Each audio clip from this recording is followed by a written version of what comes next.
This handsome young man possesses the superpower to understand the inner thoughts of other living creatures. However, he lives a difficult and bleak life in his own home with his blood relatives. Since he was a child, he has been considered a cursed being and was brutally beaten. To keep him alive, his mother locked him in the attic all year round, with no contact with anyone. But today, early in the morning, his eldest brother Terios kicked open the attic door to wake him up. He looked dapper and neat, a stark contrast to his younger brother's ragged and filthy appearance. The reason Terios woke Esto up so early was because today is the coming-of-age ceremony. Esto crawled down from the attic to find everyone already prepared. His older sister, Rosit, openly showed her disgust for Esto because he was smelly and ragged, no different from a beggar. It's ridiculous that they always lock Esto in the attic, yet criticize his appearance. His parents couldn't care less about Esto, so they just let his siblings bully him like this. "We're leaving first. Remember to wash up before you get there." The whole family left ahead, leaving only a stunned Esto behind. They told him to wash up, but where he was supposed to do that was the problem, as Esto wasn't even allowed to step into the bathroom. The only thing that could provide him with bathwater now was the well in the yard, but Spia was in the middle of winter, and the thought of bathing in that ice-cold water made Esto hesitate. But in the end, he still had to endure the skin-piercing cold to make himself a little cleaner. The water was so cold it made Esto's skin turn bright red. While Esto was still shivering, a meow echoed from above, and he immediately cheered up. "Suki, there you are." Suki was Esto's black cat. Many years ago, on a cold night when he was very young, he had found her injured in the middle of the snow. And since then, Suki had become Esto's companion. She had disappeared early today, and now, upon her return, Suki brought back a beautiful shirt. "This is a gift I received, and now I'm giving it to Esto." Suki jumped down from the roof and rubbed against Esto's leg, but he knew things weren't that simple, so he made Suki tell the truth. It turned out that today, she had saved a little girl from being run over by a horse-drawn carriage on the street, and to demand a reward, Suki insisted on getting this shirt for her master. "You're amazing. Thank you, my kind Suki." Esto scratched her chin a few times and slipped into the shirt. The warm feeling enveloping his body made him feel instantly healed. Suki often brought him strange gifts like this, such as a bag of medicine when he was sick, or 2 pieces of bread when he was starving due to a failed harvest. Although he didn't know exactly how Suki could do it, that was also why Esto cherished this black cat even more. Besides Suki, Esto also had a few other little friends, like the sparrow he named Feria, who often visited his attic, or the neighbor's dogs, Ben and Ricky. Thanks to his ability to communicate with animals, Esto's life was less lonely with these friends around. While Esto was talking to his little friends, a beautiful girl appeared. It was Bella, the prettiest maiden in the region and the same age as Esto. It seemed that because he was uncharacteristically clean and tidy today, it took the girl a moment to recognize him. After exchanging a few words, Bella invited Esto to the festival with her. Meanwhile, at the festival, the villagers had already gathered to drink. Esto's parents and siblings knew he hadn't arrived yet, but they didn't care in the slightest. Only the village chief noticed this. "Esto, where is that boy?" His parents looked at each other, not knowing how to answer, and it was Rosette who spoke up. "I know you think he's a lazy freeloader, but I already told him to get cleaned up. It's a new year, and yet he's still so slow."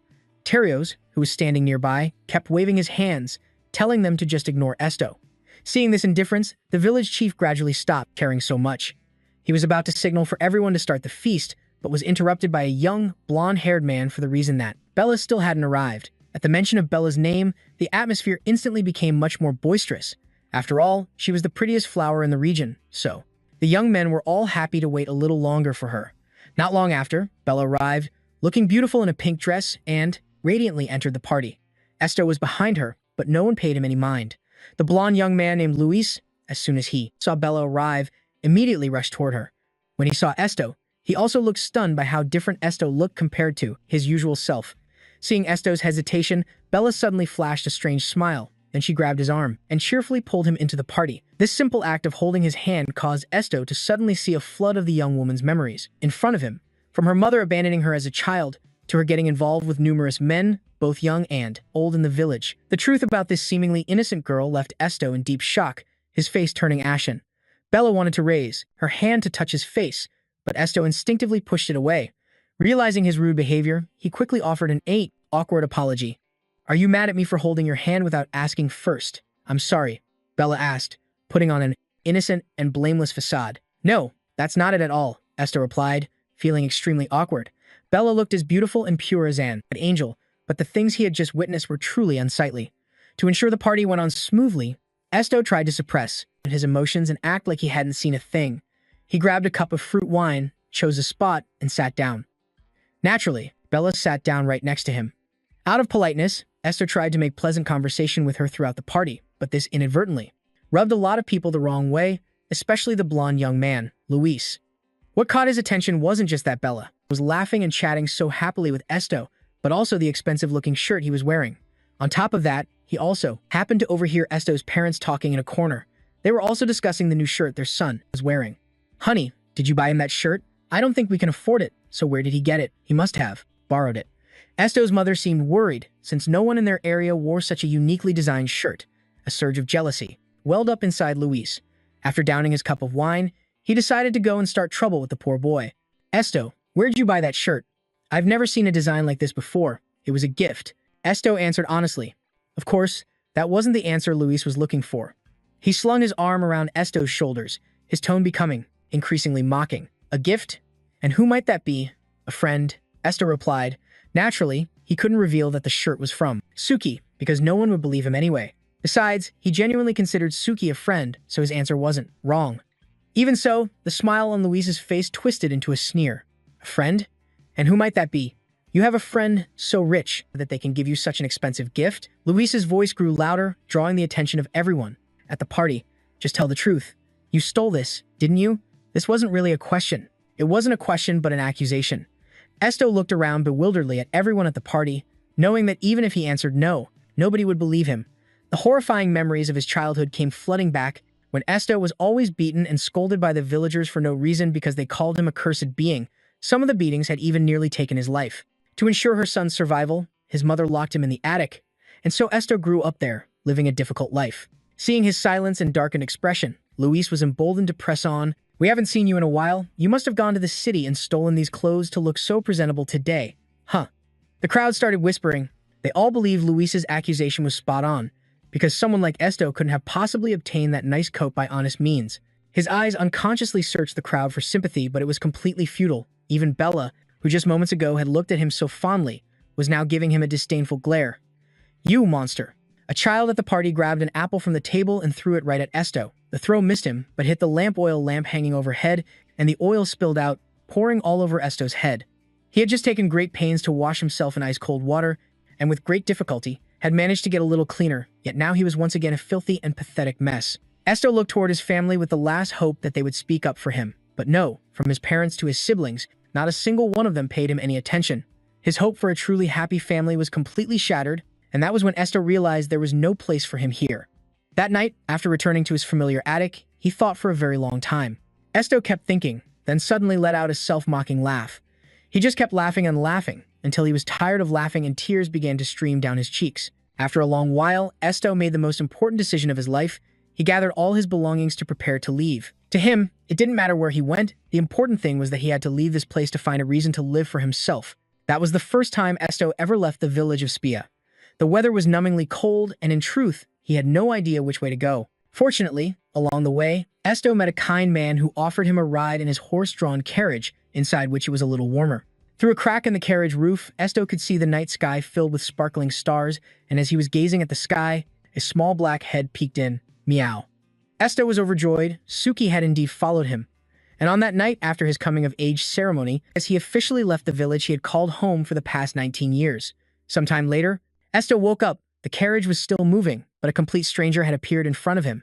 "Geez, you're an interesting one. Seriously, how can you sleep so soundly in this freezing weather?" Seeing Esto was still sleepy, the guy burst out laughing, then kept cracking jokes. But Esto remained silent. He looked behind the man and saw two very large sword sheaths. Esto guessed this guy was a carriage guard. "Your silence is making me feel awkward. Come on, say something. We went to the trouble of giving you a ride, so don't bore me." Seeing how overly enthusiastic the guy was, Esto finally opened his mouth and managed to squeeze out a sentence. "I'm Esto." It was just a simple introduction, but the other guy looked happier than if he'd struck gold. He introduced himself as Lena, but his full name was actually Lena Rannick Andre. Esto unconsciously nodded in acknowledgement. Your naive look piqued Lena's interest, so he moved closer and started a conversation. "Why did you come to the city? So how are you going to find a job?" Before Esto could even answer, Lena continued, his mouth working at full capacity, like a chatterbox. "My dear country boy, don't think you can just get lucky by coming to the city. There is no such thing as a miracle. You'll have to experience it all for yourself." Esto knew Lena's words came from the perspective of an experienced person, but he hadn't really thought that far ahead. since he had no goals or special talents. Esto's abilities couldn't even help him protect himself, let alone protect others like Lena. Nevertheless, he still wanted to go to the city simply because he wanted to leave that miserable place. It must be said that Lena was quite persistent, even though from the beginning. To the end, Esto was mostly silent. Lena still came up with a ton of things to ask him. Hey, do you have any talents? Looking at you, I bet you can't even lift heavy things, can you? Animals, I'm good at communicating with animals, Esto answered honestly. After all, he really could talk to birds and beasts. With this talent of Esto's, Lena immediately thought of a job for him in the circus. It's not like that. I know what they're thinking, Esto clarified. Lena burst out laughing again. The idea of reading the thoughts of other creatures was completely absurd. It just made him think that Esto must have been on something strong last night. Esto didn't bother to argue further because since he was a child, he had never met anyone with the same ability as him. Through contact, he could read the memories and thoughts of others, those images appearing vividly before his eyes, even when he didn't want them to at all. For example, when he saw Bella's filthy past, this was clearly a power that a human shouldn't possess.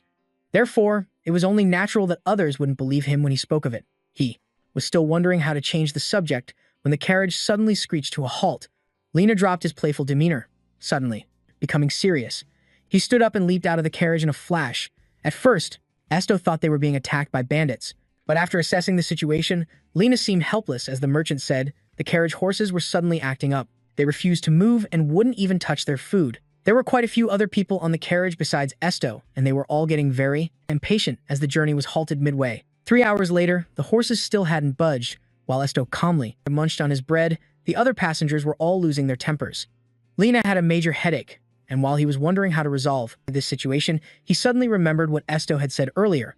I know what they're thinking. Lena's frantic shout startled Esto, making him drop the piece of bread in his hand. He hurriedly pulled him out of the carriage. Let's go. If you're really a psychic, then go see what those horses are thinking. Honestly, Esto really wanted to refuse this task because if the horse's will wasn't strong enough, he wouldn't be able to read their thoughts even if he wanted to. But Lena kept pushing him to go, and that merchant was relentlessly whipping the horses, which made Esto feel pity, so he decided to give it a try. Esto approached the horses, gently cradling their heads as if embracing a lover, even though he'd never been in love before. Very quickly, Esto heard their inner voices. They weren't tired, nor were they hungry. The horses were afraid because the road ahead was full of terrifying dangers. And danger? Why is that? Esto continued to ask it. It's huge and sharp. It's extremely aggressive. It will take the lives of our caretakers. Esto couldn't clearly see what was frightening the horses, but based on their description, it seemed like a monster was waiting for them up ahead. Esto snapped out of his vision, and the horses returned to reality. Seeing him come to, Lena eagerly asked if he heard what the horses were saying. Esto pointed down the road, relaying their message word for word that there was a white-furred monster with bloodshot red eyes, bigger than a horse, with long claws. On top of that, it was furious, and if they stubbornly tried to pass and were attacked, the losses in life and property would be immense. Lena fell silent in thought, but the merchant didn't believe there was a monster up ahead. After all, he had traveled this route countless times before. While he and Lena were talking, Esto quietly went to comfort the horses who, for refusing to move, had been whipped by the merchant until they were covered in wounds.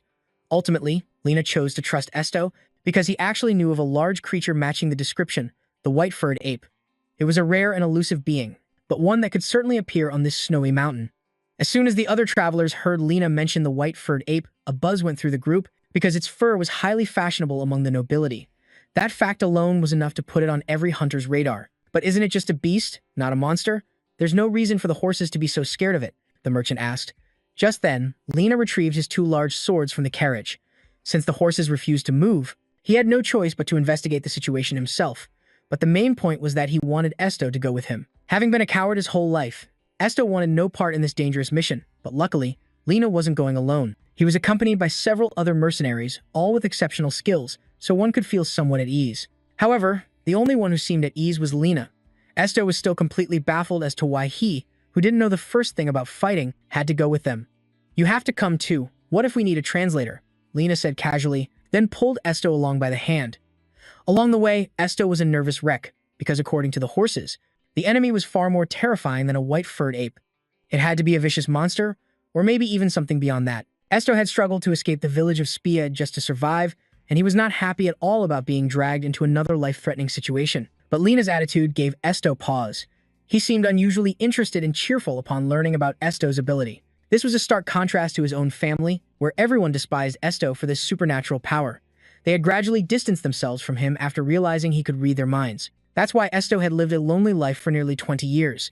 He continued walking, lost in these thoughts, until one of the mercenaries signaled for a halt, snapping Esto back to reality. The cold was biting, and he tried to pull his collar up a little higher. Standing amidst the fully equipped mercenaries, Esto looked even more frail and small. One of them used their light skill, instantly illuminating the entire area. Esto felt the snow beneath his feet tremble. It seemed the creature had finally appeared. Foolish humans, today I will send every last one of you to the afterlife.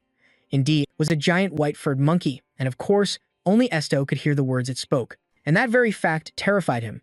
To be able to understand a creature's emotions without touching it, that creature must possess an incredibly strong will. From such a great distance, Esto could already feel the opponent's boundless killing intent. Just how dangerous could it possibly be? Esto felt they had no chance of winning this fight. He valued his own life, so he advised Lena to turn back. But not only Lena, but all the remaining mercenaries refused, because this was the only path leading to the city. What other monster could there be besides this one? Lena drew his sword as Esto replied, "No, but this one is extremely dangerous." He knew his advice was useless, because there were several mercenaries here and only one monkey. Naturally, they all wanted to have a life or death battle with it to carve a bloody path back to the city. The monster let out a roar, and Esto felt as if the world around him was shaking violently. He couldn't even stand steady, yet Lena seemed very excited. And not just him, the rest of them were exactly the same. Esto thought these people were insane, completely insane. He still tried to stop them, but before he could even open his mouth, Lena had already dashed forward. His speed was incredible, and Lena's attacks were so fast that it was hard to even follow with the naked eye. The rest of the team also rushed in to support him. Among them were an archer and a mage. Each one busily unleashed their most powerful techniques, wanting to overwhelm the enemy, but unexpectedly. This monster had incredibly thick skin. The damage they dealt barely scratched it and only made it even more furious. The moment Esto saw the white-furred monkey's eyes turn cloudy with rage as it let out another ferocious roar, only one thought appeared in his mind. We're screwed. It was only then that the mercenaries seemed to finally realize the monster's danger. It began to counterattack.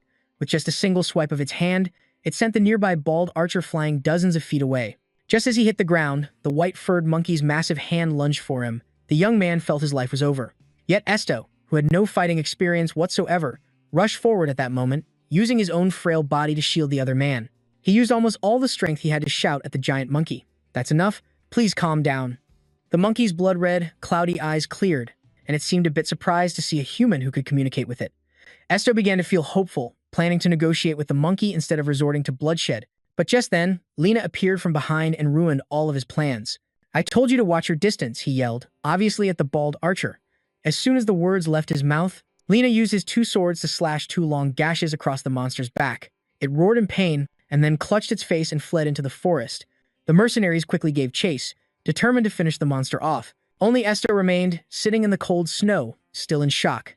In that moment, he knew the beast had understood him. It had stopped and then fled for its life.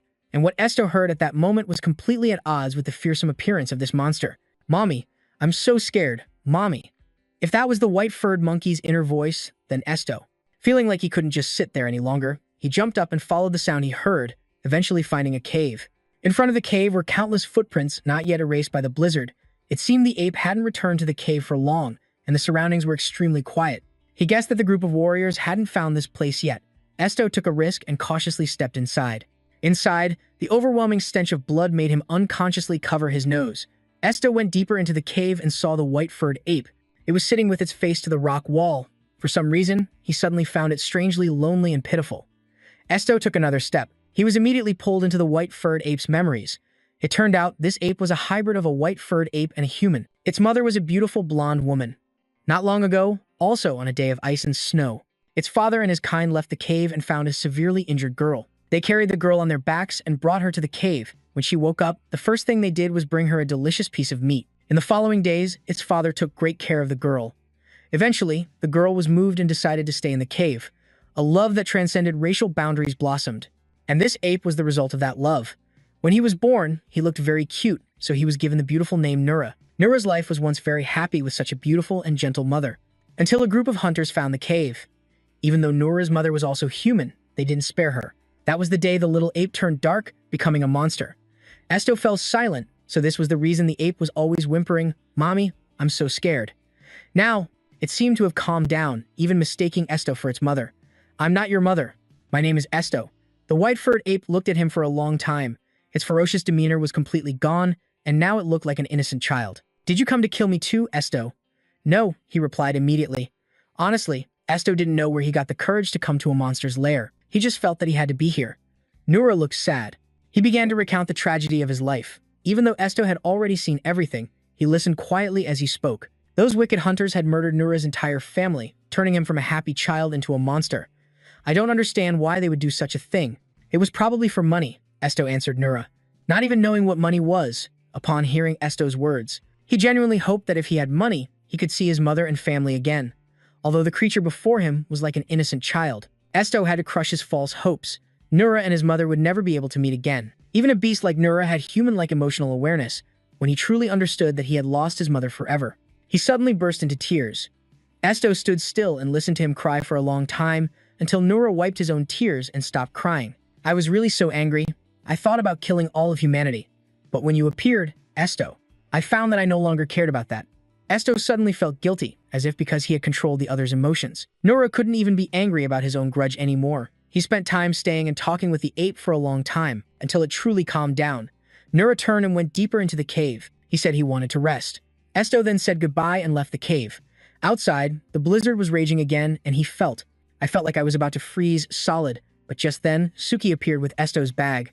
"I'm so glad you're okay." Esto breathed a sigh of relief upon seeing it. "I'm not so weak that I'd get hurt by some nameless punk," Suki said with an air of contempt, and it seemed the nameless punk it was referring to was Nura. After giving the cloak to Esto, Suki turned to return to the carriage, but Esto couldn't bear to leave Nura here. After all, it was seriously injured, and if it was found by hunters, it would have no chance of survival. Suki shot him another contemptuous look. "You still want to stay here? Even if you might freeze to death?"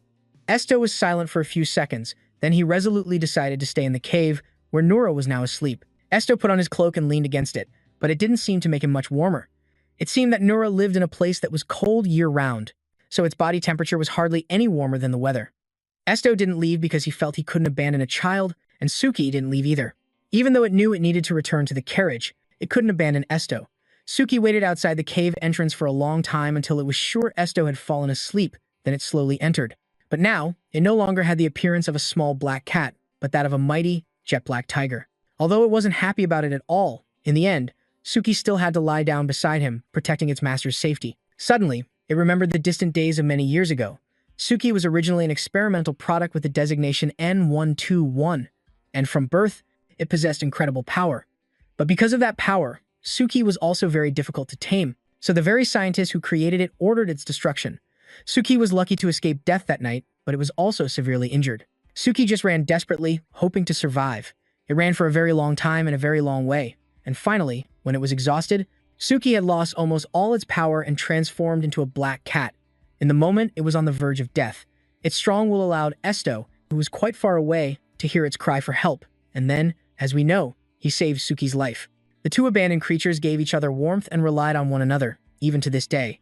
Not long after, Suki woke up to a voice, and Esto was already awake. "Thanks. Because of you, I was able to rest without catching a cold.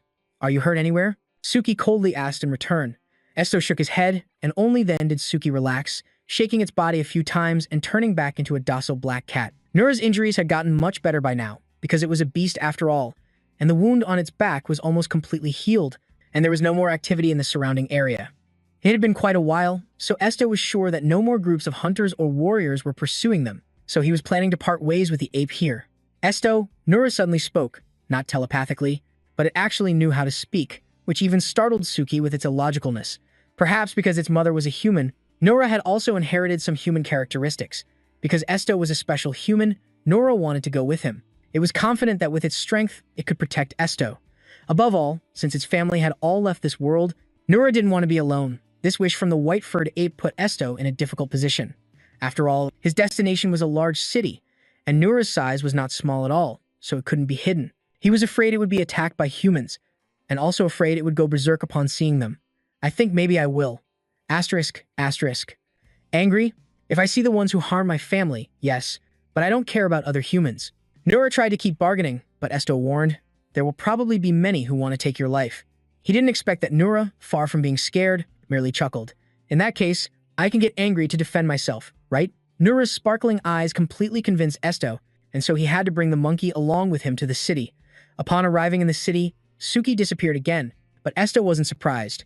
After all, it wasn't the first time, and it would surely reappear when it mattered. As expected, Nura quickly attracted the attention of others. Luckily, right now it just looked like an ordinary monkey, so people just saw it as Esto's pet.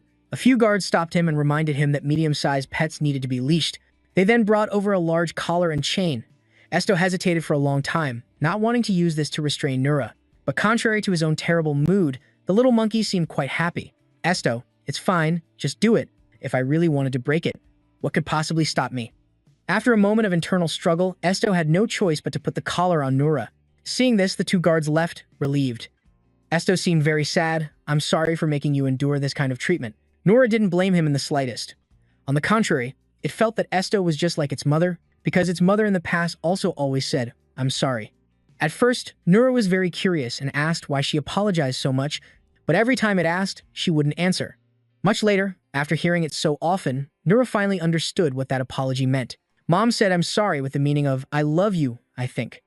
Esto seemed to have a weight lifted from his heart. To him, Nura wasn't a pet at this point. Just like Suki, it was a companion to Esto in this lonely life. After entering the city, the first thing Esto did was look for hired work, but he was rejected time and time again due to his frail physique, and what's more, he was accompanied by a huge beast. The merchants on the street advised Esto that it would be better to look for work at the guild. This was the first time Esto had heard of the concept of a guild. They pointed him to a building in the center of town called Ignis, and so Esto led Nura towards the town center. Ignis was so dazzling, it was hard to miss. In front of the entrance was a sign guaranteeing it was the best guild, with a commission completion rate of up to 99.9%. Esto pushed the door open and walked in, greeted by a beautiful and cheerful receptionist. At first, she thought he was a client. After learning Esto was there to apply as a new member, she directed him to go straight upstairs to fill out an application form.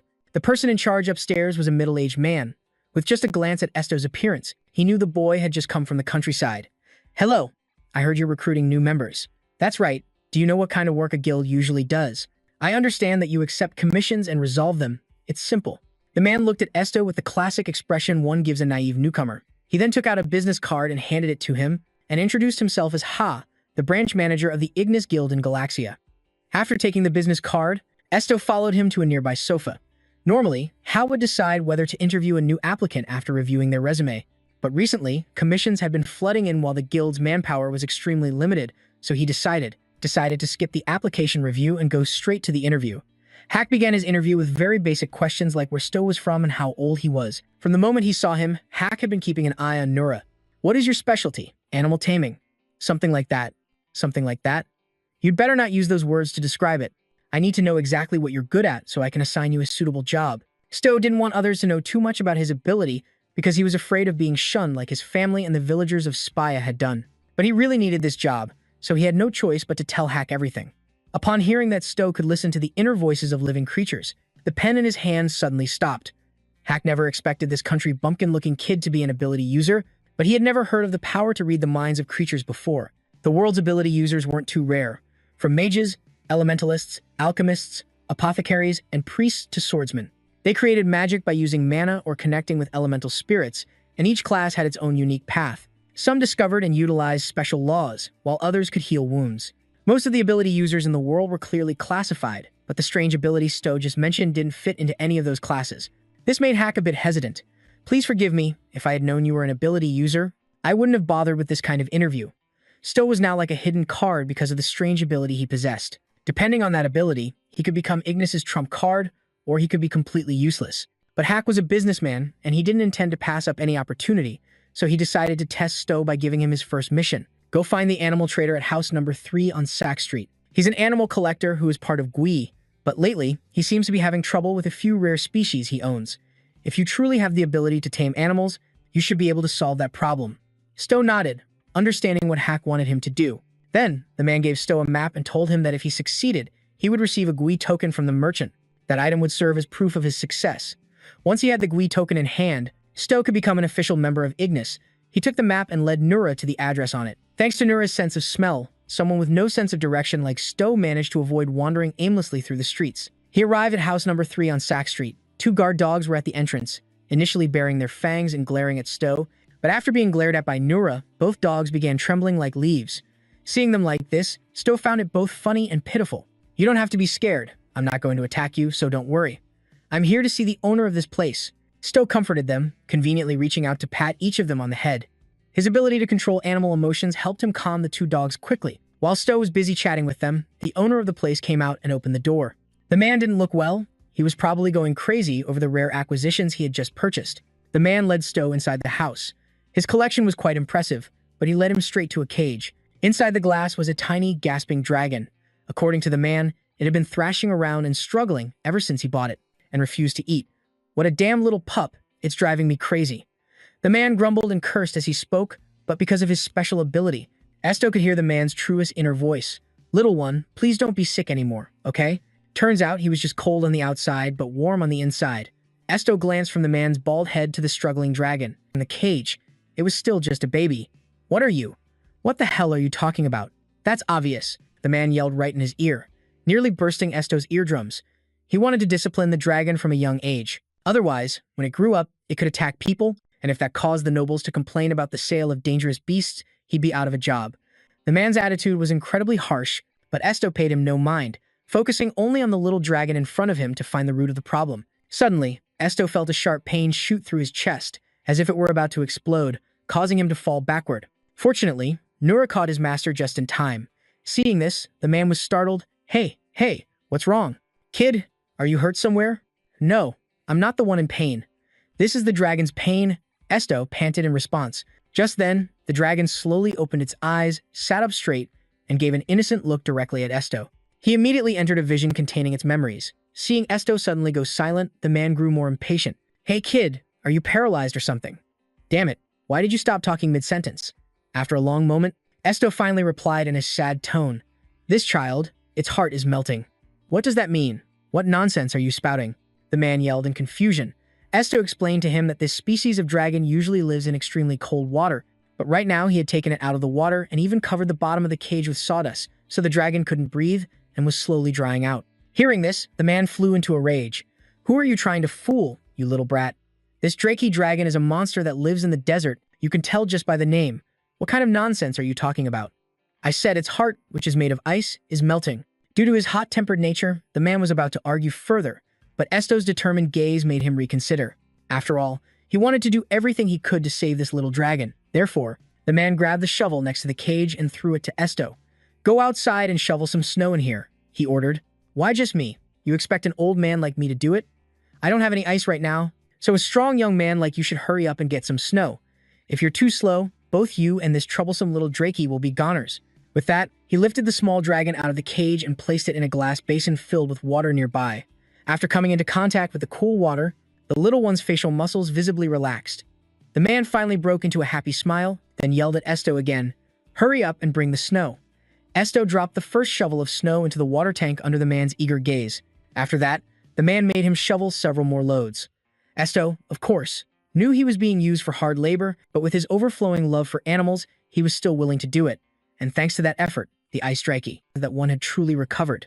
Drakes were already a rare species, but among them were even rarer ice variants, so they weren't widely known. Back, Esto could finally breathe a sigh of relief, but the man of course had no intention of letting him rest so soon, like that, because besides this Drakey, he still had a bunch of other rare animals waiting to be cared for.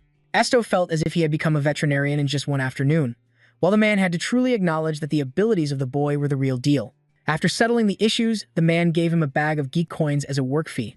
The work was originally completed, but Esto kept hesitating and couldn't leave, because he could hear the inner voices of the animals in the man's house. They were all reluctant to see him go, and now he could clearly hear every single one of their thoughts, even while standing all the way outside the door. This proved that they were all okay. Thinking of this, Esto's nose suddenly tingled with emotion. He led Nura back to Ignis, but halfway there, vague thoughts began to flood his mind. Esto truly didn't know where his future would go and what would happen to a cursed child like him. The negative thoughts in his unhappy past made Esto tremble for a moment, and he slumped down on the roadside to Nura's confusion. Are you okay? Are you cold? It anxiously asked one question after another, and not long after, Suki also appeared. She always showed up when her master needed her most. What are you doing here? It seems you're not hurt. Get up. You'll catch a cold sitting in the cold for too long. Sometimes Esto didn't know if Suki was the cat he picked up or his mother, but the fact that she never left made him feel that this life was a bit more meaningful. For example, Suki hated being touched by humans, but when Esto petted her head, she didn't avoid it at all. Thank you, Suki, Esto suddenly said. For what? The sassy black cat was curious. For not avoiding me, it's been so long, and you still don't get it at all. Esto, to me you are completely different from those other humans. Do what you want, I will never avoid you ever. After saying that, Suki tiptoed away. After calming his emotions, Esto and Nura returned to Ignis, and he received a reward of 2 Gi coins. This made Hack quite surprised, as that man was notoriously difficult, yet today he was so generous. This proved that Esto's abilities were real. Hack felt like he had struck gold, and immediately changed his attitude towards him. Welcome. From now on, you are a member of Ignis. After that, Hack even specially took Esto to get his uniform and Gi identification badge. From now on, he would have to wear it on missions, and he was even willing to provide a place for Esto to stay. Although the facilities here weren't the best, compared to the old attic he had lived in for a decade, it was perfect. Moreover, Hack also allowed Nura to stay, so Esto had no reason to refuse. After he explained all the rules at Ignis, Esto led Nura to his new room. They both cleaned up, and then Esto put on his brand new uniform. He looked at himself in the mirror. This was the first time Esto had seen himself looking so neat and tidy. The bed was also soft, and the blanket was warmer than at home. Next to the bed was a large window, and the faint moonlight shining through the frame suddenly reminded Esto of the past. During those miserable days in the attic, he found it hard to sleep and turned to ask Nura, "Hey, are you asleep?" "Not yet." Nura replied from the floor, "Do you have any regrets?" Esto suddenly asked, "About what? That you followed me?" Perhaps because he possessed the ability to read the minds of other creatures, Esto was more sensitive than the average person. Therefore, ever since arriving in the city, he had always felt guilty towards Nura because she had to wear a chain and her freedom was restricted, and she was constantly stared at by everyone, not to mention their path ahead would be even more difficult. Although it was very difficult, Esto still wanted to take Nura back to the mountains to return her freedom. However, what Nura said next proved that his worries were unnecessary. Not only did she not regret it, but she was also happy to have followed Esto and ended her previous lonely existence. Nura also no longer had to live in constant hatred of humans, which was what made her feel that this life was truly worth living. Nura's words were gentle, yet they made Esto want to cry. He buried his face deep into his pillow, trying to restrain his emotions. In the past, during the time he was locked in the attic, Esto had received an old dictionary from his older brother. He had taught himself how to read and write the words in it, but couldn't fully understand the meaning of them all. But now, Esto seemed to finally understand. The days spent with Nura had taught him the true meaning of the word bond, that even though they were not of the same race or from the same circumstances, from now on they would be inseparable, no matter how difficult the road ahead might be. The next morning, Esto woke up early as usual, and after straightening his uniform, he walked downstairs to Hack's amazement. Well, who's this? I almost didn't recognize you. Turns out, you look pretty sharp in that uniform, Esto. Oh, branch chief. Who's this? A new employee? A petite, brown-haired girl with glasses appeared out of nowhere and suddenly spoke up. Hack introduced the two to each other. The girl's name was Rosalie, also a member of the guild. He also introduced Esto to her as a new member, but explained he wouldn't be working in the job support department, nor in magic support or combat support. Hearing this, Rosalie became curious and asked in a low voice, "Didn't you say he was an ability user? So why isn't he on the magic or combat team?" "Well, his ability is a bit special. We have to at least wait for a response from the higher-ups before we can decide." Noticing Esto seemed tense, Hack took out a jar of colorful candies. Out of respect for him, Esto had no choice but to take one and put it in his mouth, though he didn't feel any less tense. "All right, go get the guild seal." Hack returned to the main topic. "You just need to have it stamped on your skin. It has to be the black rubber brand, so check it carefully. Just one set will be enough. Oh, and one more thing. While you're out, if you see a unicorn feather quill, buy it as well." Esto didn't know what those things were for, but if Hack mentioned them, they were surely not useless. So he went out and asked around, then went to the nearest general store in the square to buy them. But the owner of this store was quite odd, because when Esto arrived, she was busy fumbling with something and had absolutely no intention of serving customers. It wasn't until the girl found what she was looking for that she noticed the customer was still standing there waiting. The two of them made eye contact for less than 3 seconds before her gaze immediately fell on Nura beside him. With a psyche as fragile as a pane of glass, the girl named Yaji let out a blood-curdling scream. "Oh my god, a monster." Unfortunately, she was also sitting on a ladder. After that scream, her balance faltered and she fell backward, but luckily Esto caught her. Otherwise, she would have broken a leg or an arm. Despite holding a beautiful woman in his arms, Esto's expression didn't change at all. He just seriously reminded the girl that it wasn't a monster. Its name was Nura. Looking at him up close, she saw that he was actually quite handsome. The girl couldn't help but blush like a tomato, and after landing safely, she began her search for the necessary items for Esto, but halfway through, her expression suddenly changed. "Oh no, where's my magic orb?" "You just dropped it over there." Esto answered nonchalantly. This girl looks pretty but seems a bit ditzy. She found her magic orb. looking happier than if she were going to a festival. Esto couldn't be bothered with her, and after getting what he needed, he turned to leave but was called back by the girl. "Hey you, wait a moment. What's your name?" Esto thought it was something important, but it turned out the girl wanted him to try out the magic orb in her hand. According to her, it was a new product that she had risked a lot to obtain. It was a magic orb that could read other people's emotions, an ability that might seem like a divine power to others, but to Esto, it was useless because he had possessed it since birth. "I don't need it," Esto bluntly refused. "Really? Why not?" "Because no one would want to read something like another person's heart. The ability to read others' thoughts, memories, or emotions is the most useless power in the world," Esto replied, then opened the door and left. The general store owner behind him was still bewildered, feeling that this guy was handsome but a bit strange. He talked as if he could really read other people's minds. Esto returned to Ignis, completing the final steps to become an official member of the guild. While waiting for his superiors to decide on his assignment, he just did chores like watering flowers and cleaning the house. A few days later, HCK brought some good news. Esto had been assigned to the Special Support Division, and his first request had arrived after becoming an official member of the guild. The client was Cerilyn Fabian, the only 10-year-old daughter of the Fabian family. The problem she was facing seemed to be that her puppy, Haru, absolutely refused to listen to her, and Cerilyn wanted someone to help her turn Haru into a well-behaved dog. Esto's mood was a bit complicated after becoming a member of Ignis. He had thought he would get more significant missions, but he never expected to be training a dog. But HCK thought this was great. Esto's abilities didn't require training or combat experience. The main clientele were high-ranking nobles, so he could satisfy them without much effort and bring in the money, which was a good thing.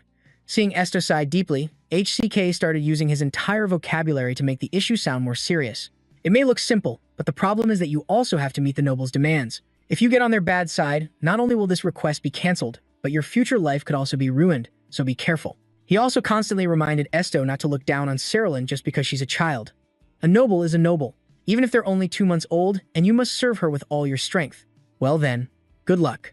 Alright, let's hope Esto's commission is successful in producing a well-behaved puppy.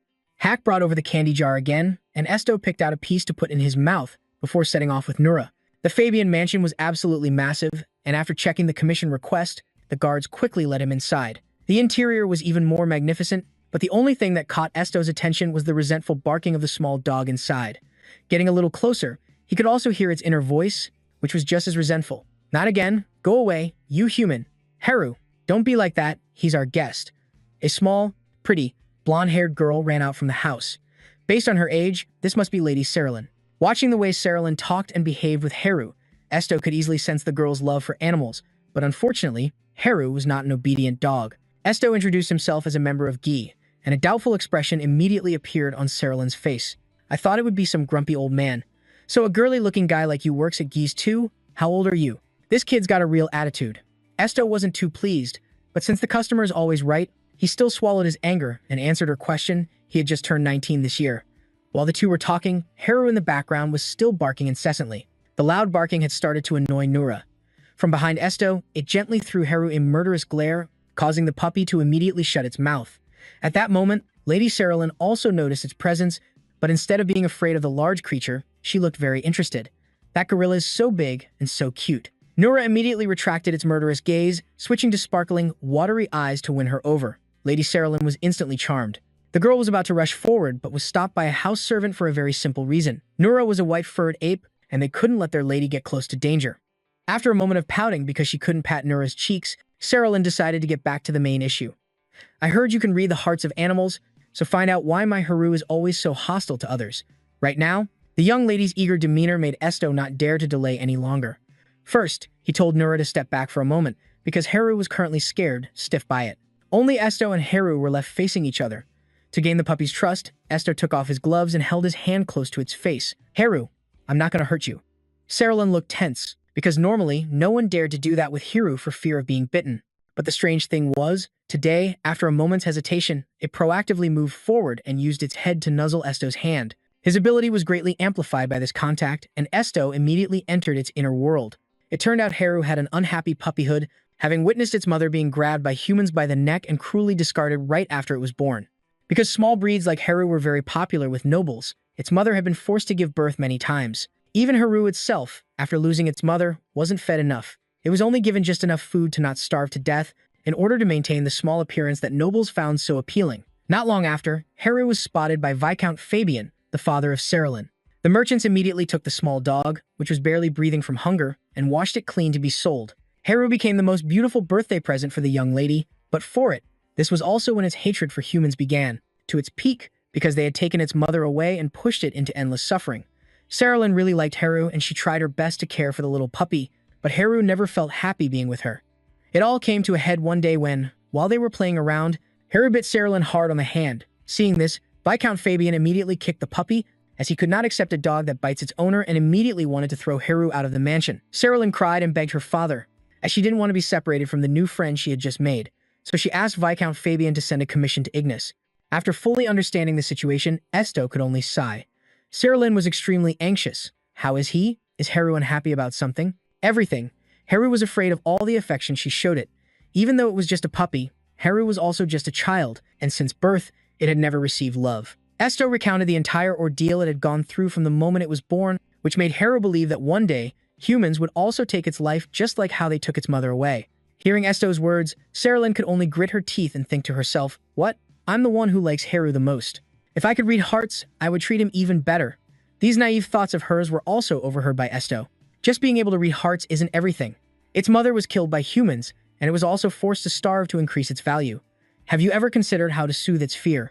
Saralyn finally couldn't hold it in anymore and burst into tears, even though this was an act that would cause a young noble lady like her to lose all her elegance. Esto could understand Saralyn's behavior, for even as a noble, she was still just a child, and moreover, a child filled with love for animals, especially for Haru. To resolve this conflict, Esto created a mental world for the little dog and led Saralyn into it. Here, she could converse with Haru. After this, Haru itself also came to fully understand the young lady's feelings for it, but it still hoped Saralyn could express her affection a bit more gently, instead of actions like lifting it high up and spinning it around and around. Haru slowly stepped forward and nuzzled the hem of its owner's dress. Saralyn also cautiously bent down and held out her hand, then carefully took Haru into her arms. That was the moment their two souls truly connected, and it was also when Esto completed his mission. Saralyn was so happy she cried, "Thank you, Ignis. That was truly amazing. Even though I was the one who made the request, I really had no idea this ability existed." Saralyn held Haru in her arms, her happiness unconcealable, and she couldn't stop blaming herself for not having understood the puppy all this time. "You are not at fault. The people who sold Haru are the ones in the wrong, and he only misunderstood your intentions because it was completely different from anything he had ever experienced." Since Saralyn was a child, Esto made an exception and offered her a few more words of encouragement. Hearing him say that, Saralyn smiled as brightly as a flower. The commission was complete, and she handed the sugui to him. Just as Esto accepted it, Viscount Fabian appeared. "You possess a truly wonderful ability," he praised with sincerity. Seeing her father, Saralyn joyfully rushed into his arms. From now on, she no longer had to worry about Viscount Fabian throwing Haru out for being a dog that bites its owner anymore. It turned out, Viscount Fabian and young Master Jeremy had just returned to the mansion, and they had been watching from outside all of Esto's abilities, so he's very curious about your power. "From what I've observed, your ability is used to handle rather unusual situations, wouldn't you say? What exactly is this power?" "It's the ability to read the hearts of animals," Esto answered without hiding anything. Viscount Fabian was silent for about 3 seconds, then uttered 3 words, "What a liar." Before even waiting for Esto to explain or react, the man continued, "Don't you know what happens when a commoner like you dares to lie to a nobleman?" Esto immediately tensed up. It seemed that because the mission was complete, he had let his guard down too soon. Nobles like him are never easy to deal with, are they? I'm quite interested to see how exactly you define what you call an animal. Is it based on intellect or the soul? What about human-beast hybrids? Esto always tried to hide the fact that he could also read human thoughts by claiming he could only listen to the hearts of animals, but it seemed this nobleman was sharper than he had imagined. It's just that while he was probing Esto, he also accidentally overheard the thoughts of the son, Jeremy. No way. If he can really read other people's hearts, then he's a monster. These thoughts from Jeremy truly did hurt Esto. But anyway, ever since he was a child, he had been considered a cursed monster, so one more person thinking that way didn't change much. The problem now lay with the nobleman. It seemed Viscount Fabian was genuinely interested in Esto's one-of-a-kind ability, even though he only vaguely stated that he would soon send more requests to Ignis. But Esto knew that in the future, he and the Viscount would surely be seeing a lot more of each other. This grand conversation between the adults was beyond Saralyn's understanding. She was just happy that she managed to learn Esto's name before he left, and of course, Saralyn was also grateful that he had sorted out the trouble for her. But her brother, the young master, Jeremy, was clearly wary of Esto. He didn't even want his sister getting too close to him. "Does that ability of yours have any limits? I can't read everything, so I won't be reading your mind, so please don't worry. Are you sure? Or are you just saying that while reading everything in my head?" Jeremy suddenly became irritated. He didn't want someone who could read all his thoughts in his house for another second, so he rudely shoved Esto out the door. Saralyn was startled by her brother's aggression and started crying. After all, Esto was the one who had helped her reconcile with Haru, and now Jeremy was treating him this way, which made her very unhappy. Esto returned with Nura as dusk began to fall. The two words "a monster" that Jeremy had uttered kept replaying in his mind. Even though he was used to it, it would be a lie to say he wasn't sad. Esto gazed at the Sugi coin in his hand and once again, suddenly felt lost in this life. Humans are so strange. Nura suddenly spoke, catching Esto's confused gaze. Before he could ask anything, it continued, "Nura feels very happy when Esto reads my heart. Esto can know Nura's thoughts without me even having to say them." Esto knew that it was comforting him. What Nura just said sounded wonderful, but it was also the very reason humans hated his ability. Esto's existence was indeed too abnormal, and it made him feel out of place in this world, even though. Yet Nura didn't find him scary at all. To it, Esto was kinder than everyone else. He also had a kind heart. What was truly wrong wasn't Esto's ability, but the filthy thoughts that other people concealed. Nura said a lot, but it was all from its heart, not just made up to comfort Esto, so he reached out and patted the monkey's head to reassure it. "Don't worry. No matter if anyone gets angry or is scared of me, even if they think I'm a monster, I don't care at all, because compared to being locked up in the Sept Tower, it's when we get to walk together like this that I finally feel like I'm truly living." And so, the man and the monkey returned to Gi. Esto ignored the insults from young Master Jeremy and continued on with his life. A few days later, he seemed to have caught the Lord's attention, as that person directly sent a request to Gyu. This made H and Rosalie very happy. Actually, because his ability was so special, this was somewhat predictable, but neither of them expected his fame to skyrocket so quickly. Compared to the enthusiastic expressions of H and Rosalie, Esto seemed rather somber, because he knew that the more people who noticed him, the more danger he would be in. But regardless, he still had to work to survive, and so Esto went on to accept the next special support request. This time, the request was related to the Jefferson Company, which held the largest share of the gem trade in the city. For some reason, the company had suddenly closed down, throwing the jewelry businesses into turmoil.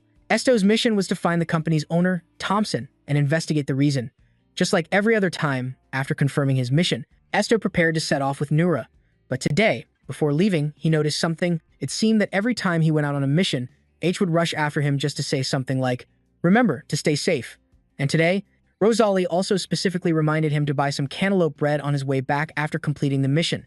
They were just small remarks, but they moved Esto, because this was the first time he had felt a warmth like that of a family. The first thing Esto did after leaving Gui was to check the map, but today's location was a bit far. If he walked, it would take a whole hour. While he was racking his brain for a solution, Nura suddenly turned its rear towards him. "Let Nura carry Esto. I run much faster than Esto. You'll get tired if you walk for too long." Esto had never considered Nura a pet, let alone a mount, so he refused. But this unintentionally made it sad, because Nura felt useless, unable to help Esto in any way. In the end, not wanting to disappoint Nura, Esto reluctantly agreed to climb onto its back. And indeed, Nura ran very fast. It didn't take the man and the monkey much time to reach their destination. It was just that Esto felt that after arriving, his insides had all been jumbled up. They stopped in front of a large house, where the west-facing window had a display of precious jewelry. In Esto's eyes, they were just colorful pebbles, so he found it very hard to understand why everyone was so crazy about these things. Putting the matter of gems aside, Esto went up and tried knocking on the door. According to the information, the owner of the company lived in this house, but he knocked for what felt like half a day and still got no answer. Even so, Esto had a strong belief that Thompson wouldn't just abandon his home, even though his business had closed. Therefore, he decided to sit tight and wait there until he appeared. Although it was very cold, Esto stubbornly held his ground in front of the man's house, waiting until midnight. When the temperature had dropped to its lowest point, he finally saw Thompson step outside. "Hey kid, you. Are you out of your mind? I thought this cold weather would make you lose heart and go home," even though he was truly freezing. Upon seeing Thompson, Esto was still very happy because catching the guy meant the mission was already halfway successful. It's just that Thompson shooed him away like an evil spirit the moment he saw him. "Just by looking at you, I can guess you were sent by those nobles, right? I'm not selling anything, so go home." Thompson originally intended to go back inside right after saying that, but seeing the struggling state of Esto, who was about to freeze to death, he couldn't bear it. "You can't even stand up right now. Your limbs are trembling and your face is all pale. Hey, I'm just asking, but you're not trying to commit suicide, are you? Has my house now become an ideal spot for suicide?" Thompson even enthusiastically recommended to Esto that 2 blocks away. There was a bridge, and people say the river water there is quite warm, so if he wanted to kill himself, he could choose that spot instead of in front of his house. "Of course I'm not trying to kill myself," Esto replied weakly. "You're not? Fine then, so why the hell are you sitting outside? Someone else's house? Get lost." Thompson lost all patience, directly pulling Esto up to throw him out. But because of this contact, Esto was able to read his memories. This man, who looked so stern on the outside, was actually weaker on the inside than imagined. He had a beautiful wife named Tin, whom Thompson fell in love with at first sight. Therefore, Tin accepting his marriage proposal was like a dream to him. However, life after marriage was just a long stretch of painful days waiting for the young woman. Their first child passed away right before, celebrating their first birthday, and then the second child, and the third. Tin entered a cycle of getting pregnant and then miscarrying without end. Much later, Tin gave birth to a healthy baby named Leia. The child's cries were loud, carrying Thompson's hopes. But unfortunately, Tin was suffering from depression due to prolonged stress. She believed this baby would also soon follow its siblings. Therefore, she wouldn't even look at the baby.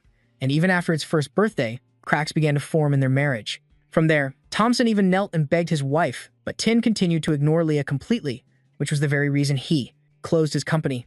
Thompson dedicated all his time to focusing on caring for his little daughter. Esto knew he didn't have much time to haggle with this man. So after grasping his problem, he immediately offered advice. Thompson, if your wife doesn't want to talk, then just try ignoring her for a while. Thompson was astonished mixed with alarm. He probably couldn't figure out why Esto knew about that, but in this situation, he could only offer the advice he thought was best. If someone doesn't want to face the truth, they won't listen even if you force them.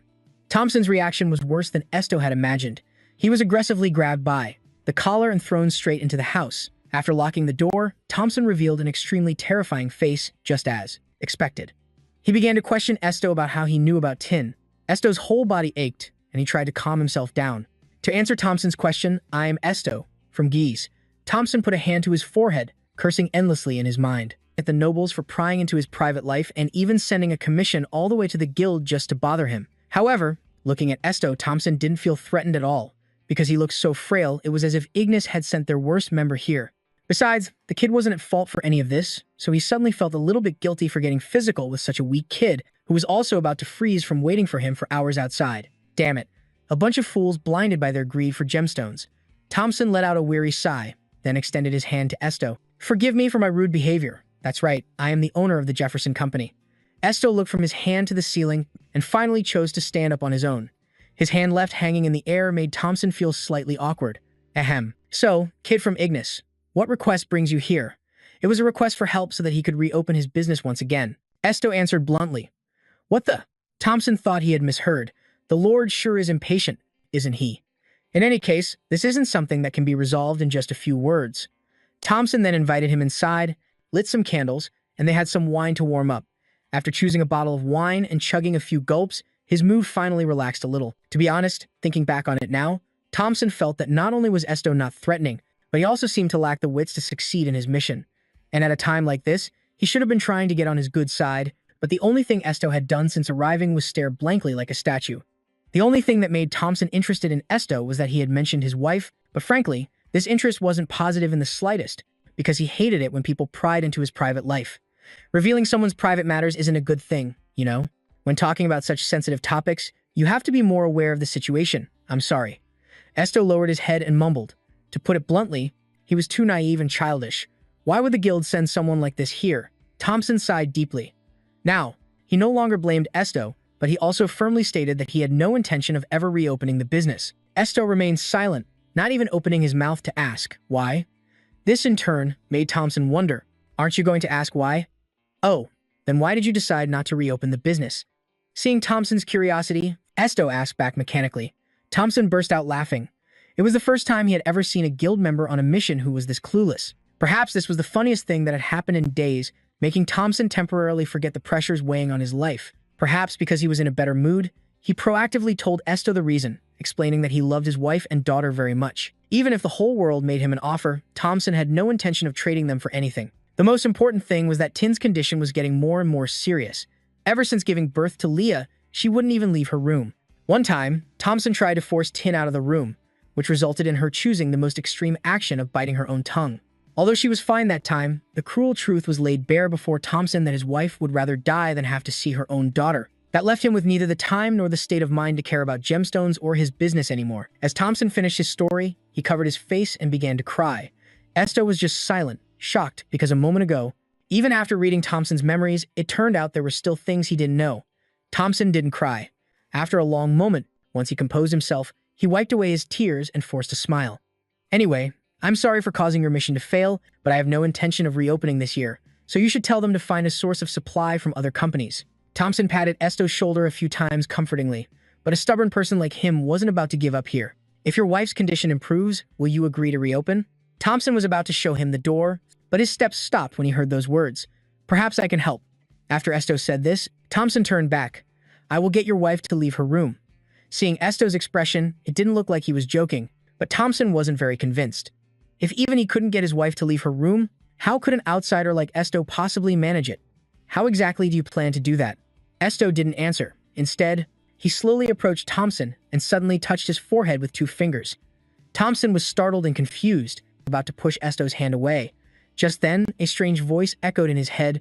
Please don't be afraid, I beg of you, sir. Esto is not a bad person. Only Thompson and Esto were there, but that voice wasn't his. Thompson looked down and met Nura's earnest, sparkling eyes, which startled him so much that he stumbled backward.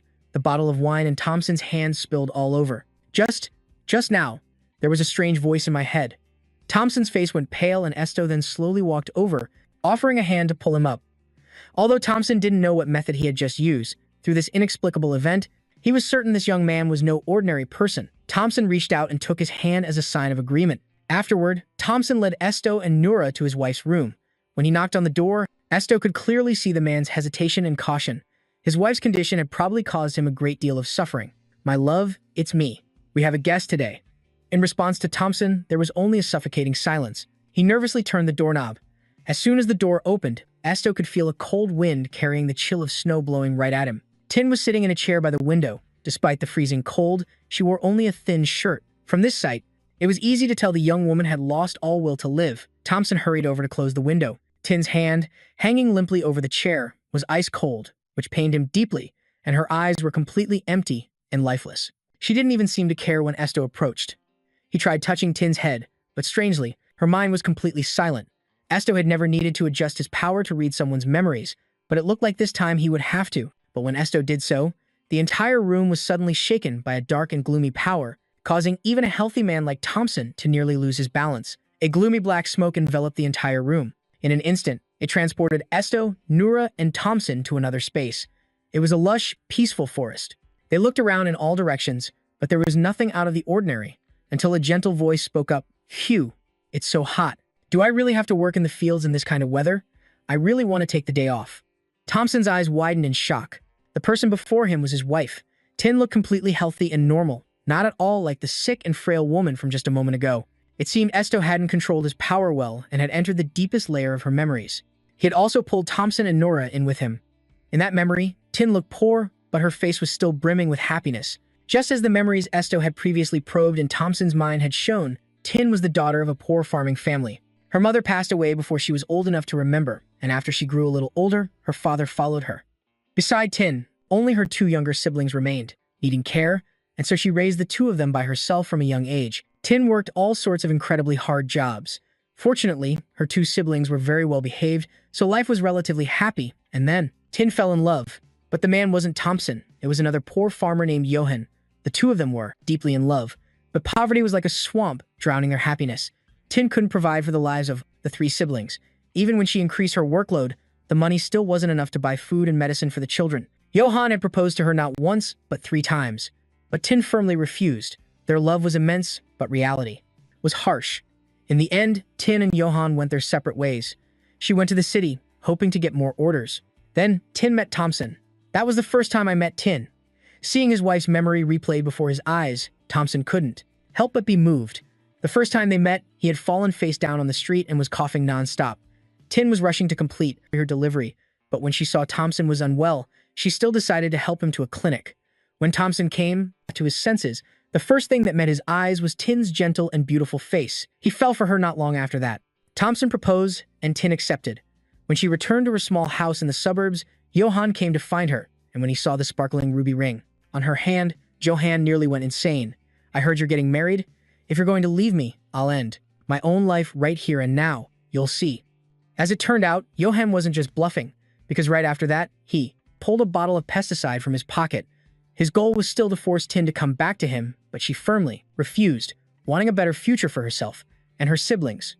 Perhaps it was because of her cold rejection that Johan actually did something foolish. From then on, Tin always lived with regret and was haunted by the thought that she had been cursed by Johan. This was the first time Thompson had witnessed the deepest memories in his wife's heart. Until now, he had no idea that a man had once loved Tin so deeply, and because of what he had just seen, Thompson became even more devastated. Because he believed Tin had only agreed to marry him for his money. Perhaps what he thought was true. After all, she had rejected a poor farmer to be with a man who could give her luxurious gems. Esto's words sounded gentle, but they were like a knife twisting in Thompson's heart. If that's truly the reason, would you change your decision? What did you say? If your wife's decision was influenced by money and poverty, if she coveted the things you have, would she still be one of the two most precious people in the world you once told me about? Esto's question was brutally direct, but Thompson's love for his wife was too great. He didn't even need to think. While still firmly affirming that Tin was the person he cherished most, that she was still Thompson's precious wife, even if the truth was that she was trapped in these painful memories. Tears started streaming down Thompson's face as he remembered the days when Leah was just born. But Tin wouldn't even look at the baby, no matter how hard he pleaded. Thompson, the reality is that your wife is in great agony because she believes that each child she lost was the price for her sins. Thompson's emotions were a complex mix of sadness and pain as he and Esto escaped from Tin's memories. Thompson then slowly approached his wife and knelt on one knee before her, just like the day he had proposed to her several years ago. Tin, it's not your fault, Thompson whispered as he held his wife's hand tightly. Leah, our daughter is still alive. She's alive and will be very healthy in the future. She's waiting for you. So please stop blaming yourself and please come back to us. Thompson didn't care about Dawn, nor did he care about his wife's past, and he certainly didn't care if she had married him for money, but he felt there was no reason for her to hurt herself. The only thing Thompson wanted was to overcome all the pain together with his wife because they were a family. Just then, a bolt of lightning struck the nearby window frame, shattering it in an instant. Thompson reacted instinctively, quickly pulling his wife into an embrace to protect her from harm, and in that moment, Tin's eyes seemed to regain their vitality. The sudden change in his wife left Thompson both astonished and moved, and right after, a loud cry came from the baby's room next door. Tin shot to her feet before Thompson's astonished eyes. Lee, she called out as she bolted away. For the first time in her life, Tin held her little daughter Leah, endlessly apologizing for not being there for her all this time. This sudden turn of events brought immense happiness to Thompson. The baby's hungry, you can tell just by her cries. He handed his wife a baby bottle. You must be hungry too, right? We have chicken soup at home. Thank you. Thompson joyfully embraced his wife and daughter. Their family of 3 finally had a happy ending.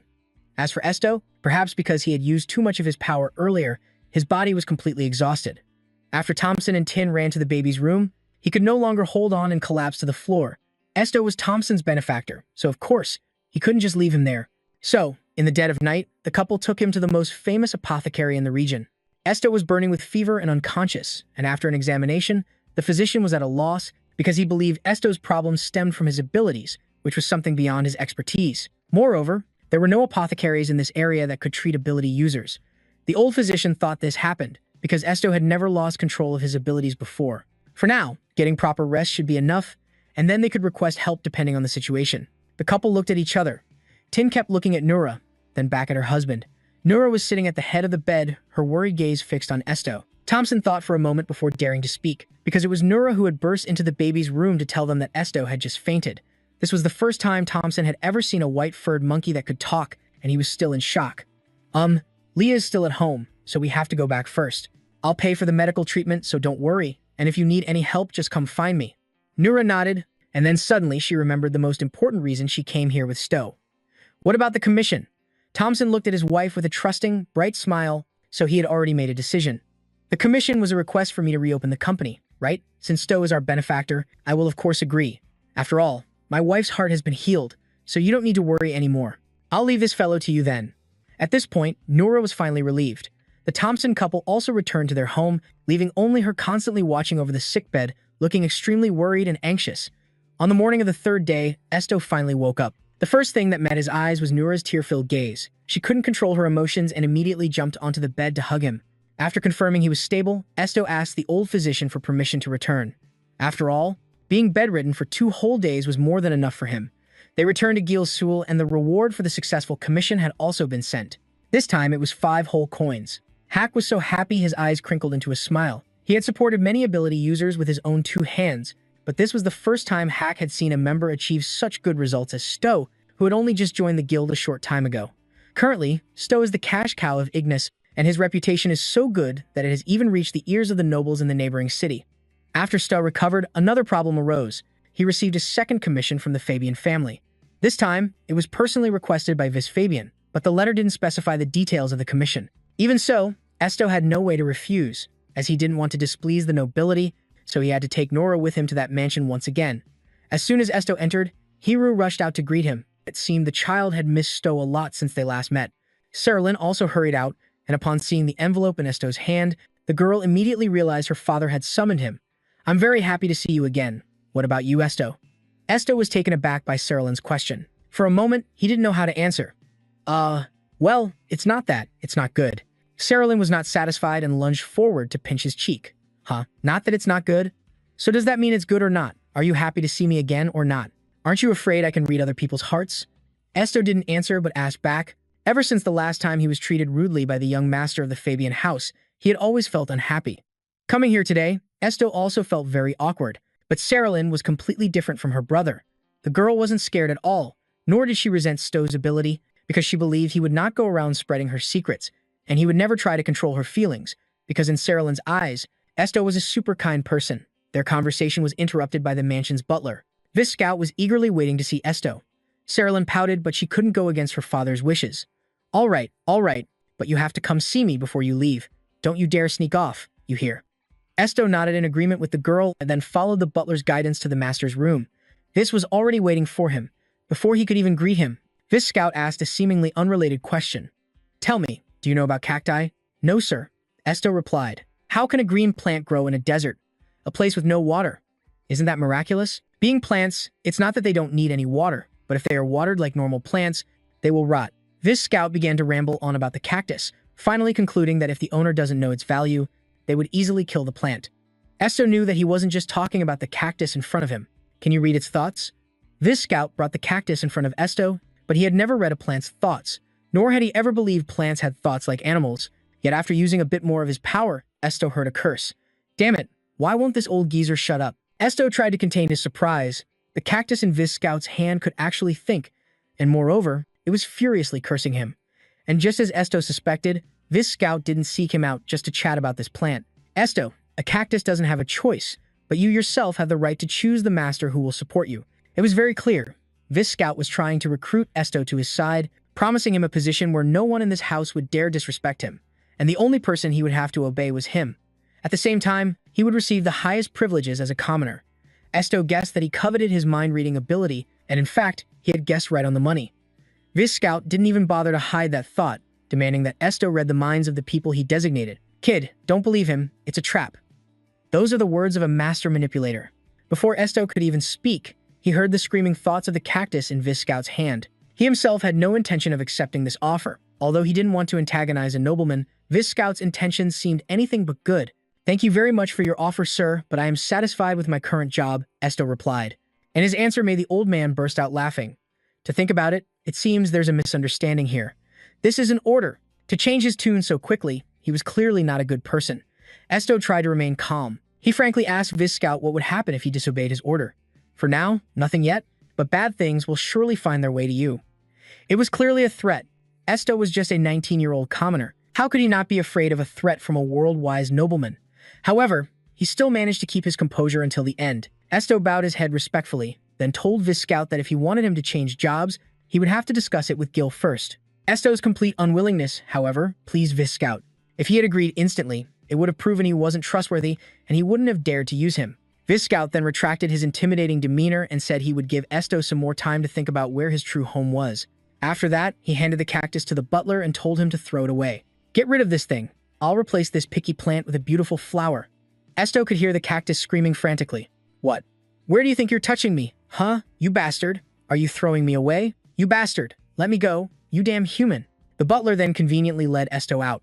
Along the way, he could constantly hear the desperate screams of the plant, so Esto boldly asked to take it home. After all, they were just planning to throw it away anyway since it had no flowers, and its stem was covered in thorns. Besides, it's very difficult to care for. Do you really want it? But who's to say it will never bloom? Seeing Esto's determination, the butler handed the plant over to him, then he asked Esto to wait around for a moment. He was to wait at the mansion, because Lady Serlin also wanted to see him.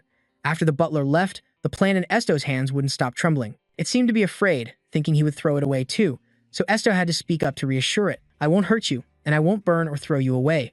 However, this is my first time seeing a cactus, so I don't know what kind of temperature is best for you. Just tell me directly when you're thirsty, okay?" The plant in Esto's hand immediately went still. Esto continued, "I can hear your voice, so just let me know if you're uncomfortable anywhere." Esto was met with only silence. It seemed the plant in his hands was shocked that a human could understand its thoughts. A moment later, it finally spoke in shock. "Whoa, are you a god? How can you hear my voice?" Esto named the plant Ahu, because the name it gave for itself was ridiculously long. Nura, who had been watching him talk to himself, realized he was speaking to the plant in his hands, and so she couldn't help but applaud enthusiastically.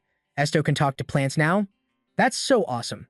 Even though it was just a simple compliment, Nura's look of amazement made Esto feel very happy, as if he had just accomplished something truly great. He then introduced Ahu to her. The two of them seemed to get along instantly, despite being different species and unable to speak the same language. Ahu also grew very fond of Esto, and even the thorns on its body became much softer around him. "Even though I can't move my body freely yet, I can at least control my thorns so they don't hurt Esto." "You can't move yet?" Esto asked, puzzled. "That's right, you didn't know? If we cacti live long enough, or become strong enough, we can move our bodies at will. Even though I'm still young, my willpower is strong, so at least I can control my thorns." Esto filed away this bizarre piece of information. He wanted to talk more with Ahu, but while he was waiting for Cerulean, more trouble appeared. Young Master Jeremy showed up, looking just as unpleasant as ever, and spotted him. "Didn't I tell you to get lost and never show your face here again? Is your memory that bad? Or do you think my words are a joke?" "Huh, you lowly commoner." Compared to their last encounter, Jeremy's words were even harsher. He repeatedly insulted Esto, calling him a lowly commoner, and called Nura an ugly monster. Yet he still wanted to buy her, for the simple reason that Nura was a monster who could understand human speech. He also ridiculed Esto for muttering to a plant all this time. This infuriated Ahu. "What's this? Another one of those all-brawn, no-brains idiots? Nura is not merchandise." Esto was furious with Jeremy's arrogant attitude, but the jerk was incredibly persistent. "How clever. Since you can read my mind, I guess the negotiations are over, right? Just take it." With that, he took out 10 gold coins, but Esto simply repeated that Nura was not merchandise to be bought and sold. Jeremy assumed that he was just trying to haggle for more money, but Esto firmly stated that he would never sell Nura. This attitude, Esto's defiance, made his eyes burn with rage. Jiman was incredibly annoyed that a lowly peasant like Esto would dare to disrespect a noble like him. "Hey, I was holding back from punching your face in, but instead you ignore my warning and hang around my house. What the hell is that?" Esto tried to explain that he was only here at the invitation of Viscount Fabian, but of course, Jimin didn't believe him. He aggressively lunged forward and grabbed Esto's collar, and compared to a rich young master who had trained with the sword since childhood, a frail, skinny kid like him was obviously no match. Just as Jimin was about to really punch Esto's lights out, Nura couldn't take it anymore and screamed, "Don't you bully Esto." Jimin was astonished and let go. He knew this white-furred monkey could understand human speech, but he never expected it could actually speak it too. His greed flared up intensely, and Jiman said he would pay Esto 30 gold coins to buy Nura outright, but this time he gave him no right to refuse. Instead, Jimin ordered the nearby guards to capture Nura and take it to the livestock pen. "I already said I'm not selling," Esto shouted defiantly, his voice several times louder than Jiman's. He trembled with rage because this was the first time in his entire life that a commoner had yelled so loudly at his face like that. Esto was surrounded by 4 of the Fabian family's knights. They wanted to forcefully seize Nura, but they had no idea that they were playing with fire. Esto could endure it, but Nura itself could not, and it finally attacked first. The monkey's sharp claws swiped across, instantly crippling one of the knight's arms. All that remained in the grand hall was a piercing scream, and the remaining knights took a fearful step back. Jiman's anger soared to its peak. Just then, a few more men ran over, and he pointed straight at Esto, ordering them to capture and imprison him for the reason of attempting to murder him. Esto's heart went cold, and so did Nura's. Jiman called it a monster, while his own actions were more cruel than any monster's. At the young master's command, the knights immediately threw a large net over Nura's body. Then they drew their swords and began to attack. The knights' laughter and their actions officially drove Nura insane. Even though it had followed Esto for some time and willingly wore a collar, its wild instincts were still incredibly strong. Jimin was frightened by Nura's roar and staggered back a few steps, and at that moment, the Viscount had been alerted by the commotion and came downstairs. "What is all this ruckus?" The moment Jimin saw his father, he was overjoyed, but before he could even play the victim, the Viscount rushed over and grabbed him by the shoulders and chewed him out.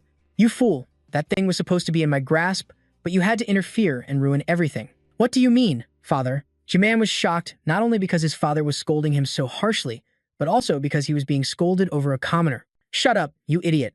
The Viscount disgustedly tossed his precious son aside, then ordered the knights to clean up the scene. He ordered the soldiers to capture Esto alive and to deal with Nura as they saw fit. The knights accompanying the Viscount were much harder to deal with because they knew how to use magic. Nura was immediately at a disadvantage and whispered an apology to Esto. Nura is sorry, Esto. I just wanted to be with you. Don't be sorry, you did nothing wrong. Nura's eyes filled with sadness and despair, and as those knights began to use magic, it knew that no matter how much bigger it got, it would never be able to win. Nura closed her eyes, accepting the worst outcome for herself, when a massive explosion occurred, shaking the entire mansion's grand hall. Jeremy just clicked his tongue in mock pity, thinking if you had just taken the money from the start, things wouldn't have come to this. Thick smoke and dust enveloped the room, and after it finally cleared, the Fabian father and son were stunned to see Esto, still standing there alive and well, without even a single scratch. The ones who need to apologize aren't Nura, it's you. The knights were also astonished by his incredible resilience, and on Viscount Fabian's command, they began to charge and attack Esto. But unfortunately, not a single one of them could harm him. Why? Because even though Esto had no muscles and a scrawny body, he possessed the incredible power of mind control. One soldier had his sword raised to strike but was forced by Esto's control to turn the blade and stab himself instead. The Fabian father and son could only watch, mouths agape in shock. All the remaining soldiers were also brought under Esto's control, simultaneously dropping their weapons and kneeling at his feet. Esto's face remained as cold as ice, completely devoid of expression.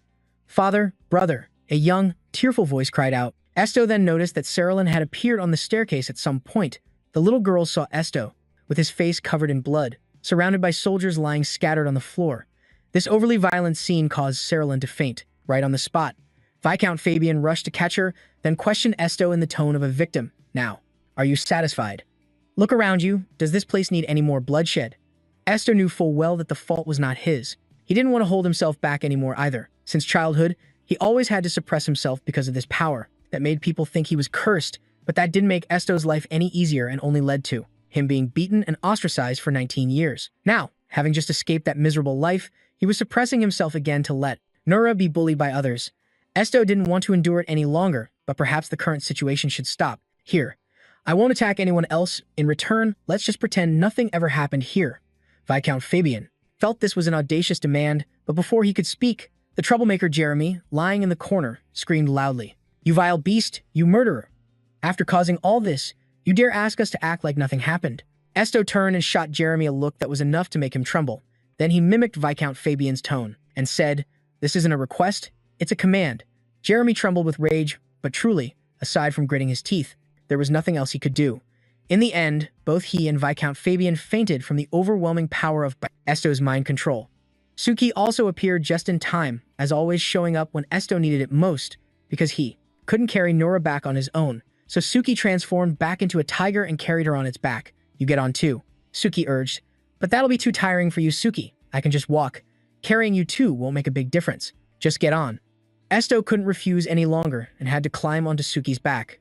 In truth, after using his powers all this time, his whole body was completely exhausted.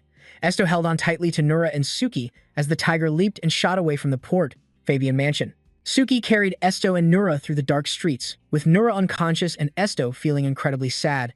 Even though he knew Suki wasn't the type to confide in, right now, besides pouring his heart out to it, Esto didn't know where else to seek comfort. "Hey Suki, what do you think? It seems I really am a monster, aren't I?" Esto's mind was in utter turmoil, because earlier, he hadn't just read others' thoughts, he had controlled them, causing those soldiers to end their own lives. Thinking about the main hall of the Fabian mansion, filled with the stench of blood, others would probably faint from fear. But strangely, Esto felt nothing at all. Even though he knew what he did was wrong, he felt no fear or sadness. This made Esto feel that he and the concept of a monster were becoming very close. "So what?" Suki didn't answer but asked back, "If it were me, I would have taken all of their lives." Suki bluntly criticized Esto for being soft-hearted, because to it, there was no reason to fear or pity those who had harmed him and threatened to take away what he cherished. "But in the end, I was the one who ended up harming others." Esto was still feeling down. "Still feeling depressed? Well, I guess you can be a little sad. After all, you didn't mean to hurt anyone." Her, who had been listening to the conversation from Esto's arms, got antsy and decided to chime in with its own opinion. Ahur found Esto ridiculous for doubting whether he was a monster when he was clearly a person of flesh and blood. And even if he really were a monster, it wouldn't harm world peace. As long as Esto didn't use his abilities to hurt others, it would be fine. The bluntness of a plant left Esto stunned. But it was unclear if he had become less insecure about himself after this. After all, the label of a monster and his dark past had followed him for 19 long years, a feeling that couldn't be shaken off so easily. Suki didn't rush them back to Gil. A few days later, the Ignis branch was in complete chaos. A bird-headed man named Avian brought some news. It was an emergency summons for Esto from the headquarters, which drove Hack crazy. This meant the royal family had put pressure on Gil's headquarters, or someone at the main office considered Esto a dangerous ability user. Rosalie also had a major headache. This summons was one problem, but the most important issue was that ever since accepting the commission from Viscount Fabian, Esto had been missing for 10 days. Moreover, a rumor had recently been spreading around the mansion that the Fabian family had been attacked by a young man and a white-furred monkey. Despite this, Hack firmly believed that Esto wasn't the type of person to harm others like that. Just when the two were at their most confused, Esto returned. Hack looked at him in his tattered and torn state, with dried bloodstains on his face and body, and couldn't help but be bewildered. But in the end, he still reached out and patted Esto's shoulder with a proud look. "You did well." Esto asked about his mission progress, but Hack said he'd have to file a report anyway, so they could skip it for now. "Do you have any idea how worried we were when we suddenly lost contact with you?" Hack chided, while Rosalie at the side nodded her head vigorously. Avian cleared his throat repeatedly from behind, so Hack had to temporarily cut short the 2,000-word sentimental reunion. Suddenly, he noticed that Nora wasn't sticking by Esto's side as usual. Esto explained that it was injured and was resting to recover. "Thankfully, the injuries aren't too serious. You should rest for 3 days. You can submit the mission report later."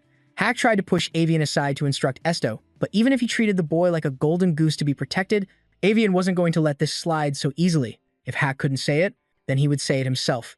Avian appeared before Esto looking like an angel, but the news he brought him was not good at all. As expected, Esto had to follow him to the guild's headquarters immediately. Hack still wanted to resist, but Esto obediently agreed.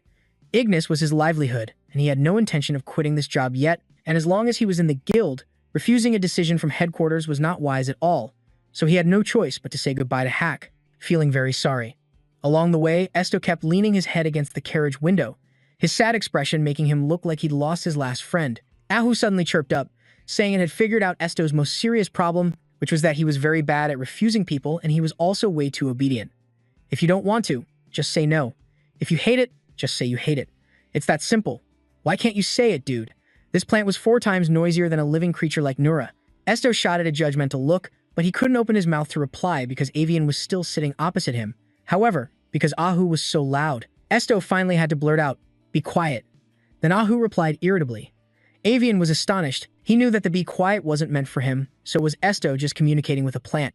When Avian voiced this suspicion, Esto didn't deny it at all.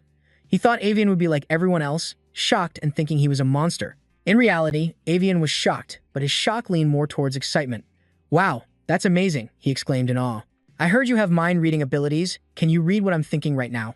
Why on earth is there someone so eager to have their mind read like this guy?" He had intended to just remain silent, but just then, Nura, who was lying next to him, suddenly stirred and a barrage of Avian's thoughts immediately hit Esto's mind, giving him a splitting headache.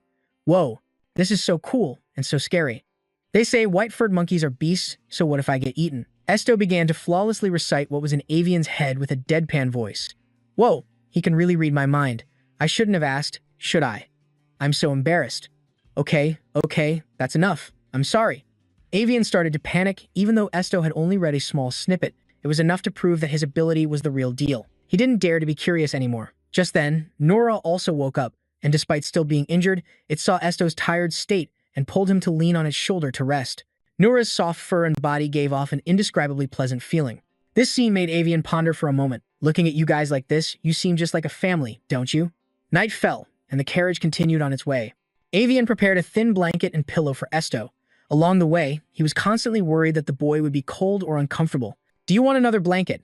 If you're hungry or uncomfortable in any way, just let me know, okay? This is comfortable enough, thank you," Esto replied. It wasn't that he was being polite, but rather that Avian could never imagine just how difficult a life he had previously lived in an attic. Therefore, even if the blanket was a bit thin, and even if the carriage swayed continuously, Esto didn't feel uncomfortable at all. They traveled a bit further when the sky began to Avian was fast asleep, even snoring with his mouth open. Nura also suddenly woke up in a state of panic. Esto thought it was woken up by the other guy's snoring, but that wasn't it. Its sharp beastly intuition was signaling danger, letting Nura know that something was gathering around the carriage. It wasn't human, nor was it an animal, but it gave Nura a very bad feeling that this thing was here to take their lives. Sure enough, not long after, the coachman burst open the door, being utterly terrified. "We're in big trouble. We've been completely surrounded by a flock of monsters." Avian immediately woke up, but still looked very sleepy. Surrounded? How many enemies are there? Can we escape? Well, they're all harpies with very high combat power. As soon as the coachman finished speaking, Avian's expression quickly turned grim. Harpies are monsters that normally only appear when winter comes, yet here they were, surrounding them. Moreover, it wasn't just one, but a whole flock. The driver said that even if they broke through the encirclement, it would be very difficult to escape, because these monsters are much faster than horses. Let Nura go out and check. Even though Nura hadn't fully recovered, it eagerly volunteered to rush to the front lines. Esto intended to stop it, but before he could do anything, Nura had already dashed out of the carriage door. The rain was getting heavier, and Esto grew restless inside the carriage. Hey, letting your ally fight alone is a bit. The driver glanced meaningfully at Avian, but the young man immediately protested, saying that although he was an ability user, he actually had no combat skills. Rushing out now would only make him a stumbling block and be of no help at all. As for Esto, he couldn't just leave Nura alone. Avian wanted to stop him because he thought Esto's ability wasn't suited for combat either, but Esto never intended to use brute force to fight them anyway. Esto's eyes were as cold as ice, making Avian tremble for a moment. What? If he's not going to fight, then is he planning to use that white-furred monkey as food for the harpies? At this thought, Avian couldn't sit still any longer and hurriedly rushed out of the carriage. Even though he had no combat ability, Avian's knowledge was very extensive.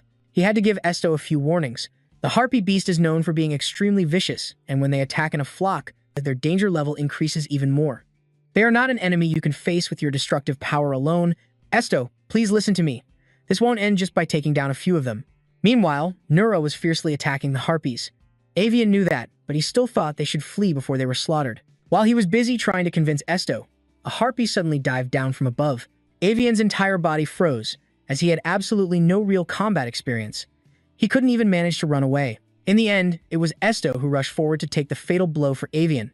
The harpy's beak pecked straight into his left shoulder. The deep wound began to bleed profusely.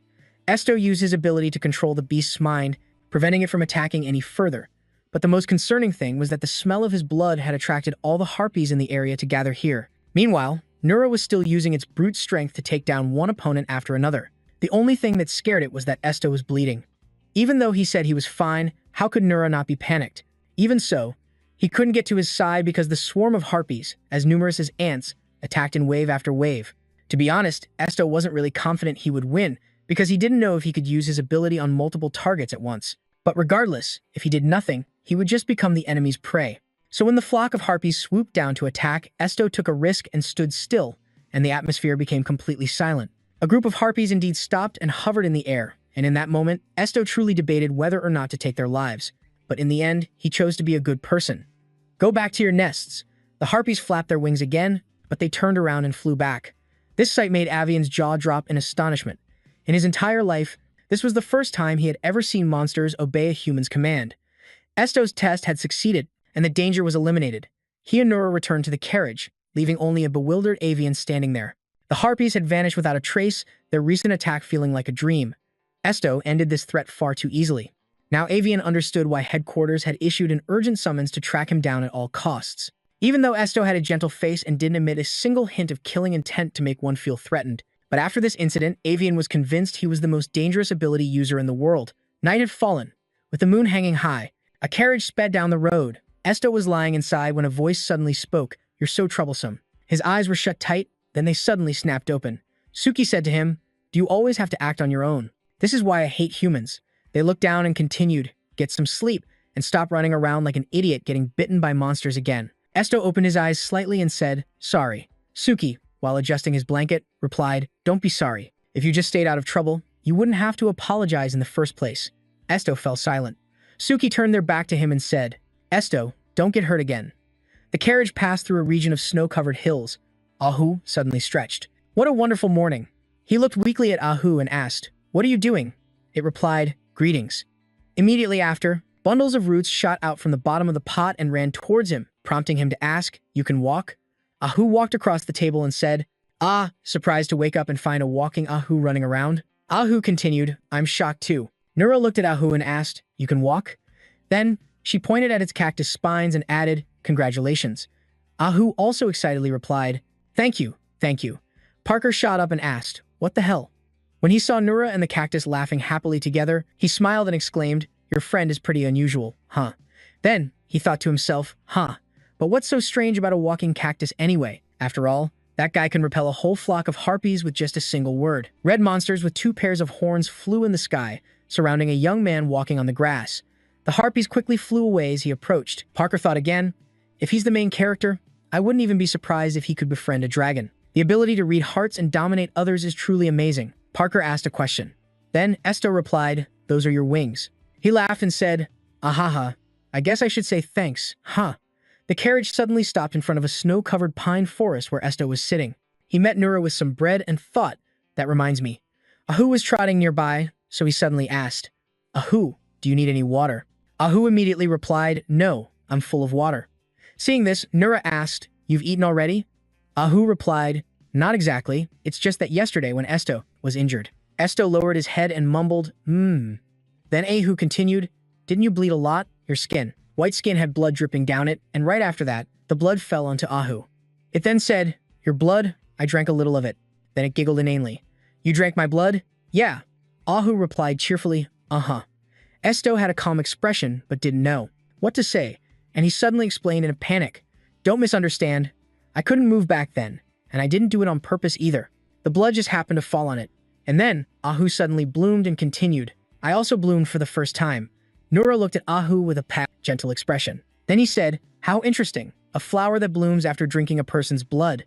Parker chimed in, wait a minute, you should be focusing on the fact that a normal plant drank your blood and can now walk, right?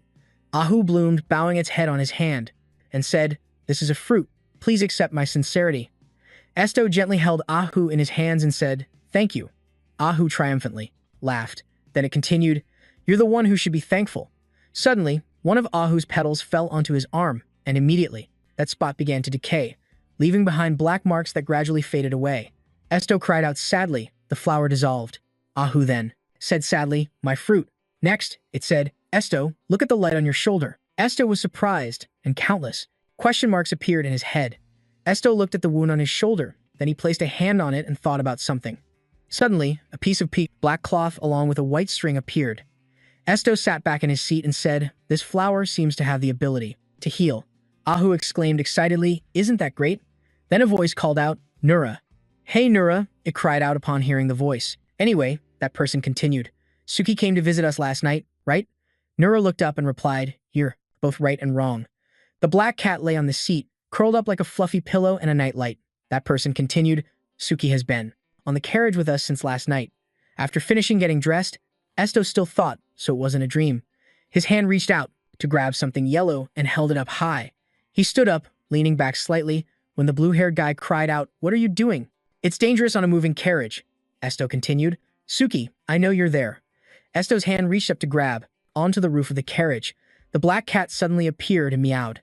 Seeing this, Esto said, it's dangerous up here. Go back inside. However, Suki remained on the roof of the carriage. It walked majestically and said, it seems you're in a situation more dangerous than I am. Suki suddenly leaped to another spot, to Esto's surprise.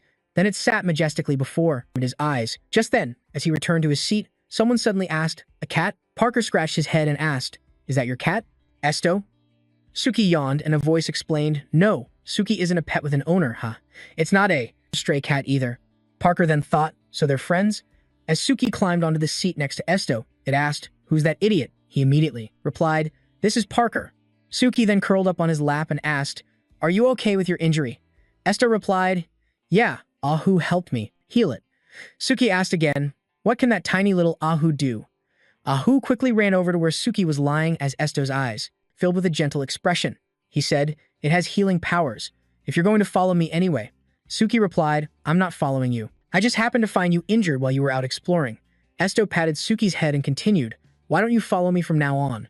Suki suddenly wagged its tail, and Esto hugged it tightly. Its face flushed red, pampered and cuddly as the carriage sped along the steep road.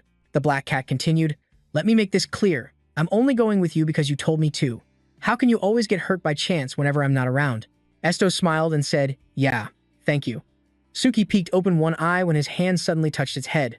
It closed both its eyes and thought, Esto has changed. I don't care how he's changed, but this kind of change isn't so bad. The carriage continued to roll on, and Esto turned to look in another direction when someone called his name. A red mirror suddenly appeared up ahead, and someone said, we've arrived at the teleportation gate connected to the headquarters. Esto and Suki slowly approached the gate, while Bearer held a piece of paper and said, Para and Esto from the Aegis Guild. You can just build the guild for the fee. The person at the counter said, yes, that's been confirmed. For security reasons, the gate can only be used 3 times a day per adult. Esto's gaze remained fixed on the gate. The cashier continued, you may also experience some side effects after using the gate, and if you've accepted these conditions, we will open the entrance for you. A man's footstep was heard, and Esto slowly moved closer to the gate. He squeezed his eyes shut, then opened them wide, and before him stood a large castle. Just as Esto stepped through, Bearer also arrived along with Nura. He thought, so this is the guild's main headquarters. Bearer smiled cheerfully and said, welcome, Esto. This is the main headquarters of the Ignis Guild. On the outside, it was a tall building with an ancient architectural style. Everyone began to ascend a spiral staircase. Bearer looked up at the higher floors as he walked. Meanwhile, Esto thought to himself, an endless spiral staircase, like an ascent to heaven. Does heaven really exist up there in the sky? A man held a glass of reddish gold wine, those with power and wealth. People constantly praise that person and their supporters. Esto looked up and thought, will it be better the higher I go? Esto silently continued to climb without saying another word. Bearer looked back at him and said, we've arrived. Time really flies. Para added, this is a magic staircase. It's quite similar to a teleportation gate. Anyway, you were supposed to meet the guild master, but they've been away for nearly 3 months now, so naturally, you'll have to meet Waleski. A man prepared to approach the closed door, his hand reaching forward and touched a button on it. Para fell silent and knocked gently on the door. All 3 of them focused their attention there, and Para scratched his head and said, it seems Waleski has gone to sleep again. Esto wondered aloud, asleep? Para's hand kept knocking on the door. Suddenly, the door creaked open, revealing an empty space. Ahu, in Esto's hand, was sucked in by a powerful force, and both Para and Esto were taken by surprise. The dragon anxiously said, hey, my head almost flew off just now. What kind of treatment is this? Esto immediately thought, where's the dragon's skull? A hand grabbed the sword and yelled, ah, damn it. The orange-haired man yawned and asked, who is it? His eyes widened and his brows furrowed as he looked forward. Waleski looked at Para and said, I don't think I ordered any chicken, did I? Para shouted angrily. How many times do I have to tell you, Waleski, I'm not food? Ahu exclaimed, so that's him. Speaking of which, Para said, I brought a guest here. Waleski spoke again. A guest? What guest? Baser immediately replied, your guest. Waleski placed a hand on his stomach and said, what nonsense is this? Why should I have to see a guest? Isn't there anyone working downstairs? I'm going to dock your pay for waking me up from a good sleep so early in the morning. Baser angrily yelled at Waleski, turned to leave and told him to go back. Suddenly, a cat's meow rang out and Waleski's eyes lit up as he asked, a cat? Suki, sitting on the ground, let out another meow. Waleski crouched down and praised it. Wow, you're so pretty. Are you a guest too? Just as he reached out his hand, Suki immediately turned away, walking over to another person standing nearby. Suddenly, someone said, he is the one replacing the special support position of the Gallia branch. Esto was standing there holding Ahu in his arms, while Waleski was still crouching down, and said, so he's the guest? Then he continued, you brought our guild's leader here. Waleski stood frozen for a moment, then extended his hand and introduced himself. I'm Waleski of Ignis. Their hands clasped in a firm handshake, and he said, so I finally met the rumored leader? Esto was stunned, but only thought to himself, leader? Waleski puffed out his chest and continued, humph. Well, come on in. He simply replied, thank you. Inside was a messy room with clothes scattered everywhere, and upon seeing it, Ahu immediately asked, isn't this a pigsty? Nura tilted its head to one side and said, if Nezu had to walk on the floor, Nezu would have to step on all that stuff to get around. Waleski quickly strode forward and replied, it's fine, it's fine. He stepped on a stack of books and said, I don't care what you step on. Ah, but Waleski flashed a confident smile, like he was in a toothpaste ad, and said, that little white monkey friend of yours speaks quite fluently. Huh. So it can talk to people? Nura immediately asked, huh, how did you know? Waleski replied, just a guess. He continued, just kidding. If I were an animal, and I looked up to cry out K. He gave a faint smile, figuring the monkey wouldn't want to tell a human how it can talk. Esto watched Waleski and Nura chatting together and silently assessed. He's completely different on the inside from how he appears on the outside. Suddenly, Waleski looked up and asked Esto if he wanted some coffee. When Esto heard that, he immediately refused, and the man once again rubbed his chin and continued, pardon me, you're probably not old enough yet to appreciate the taste of bitter things. Maybe a Coke would be better. Esto stood frozen and thought, that's not why I refused it.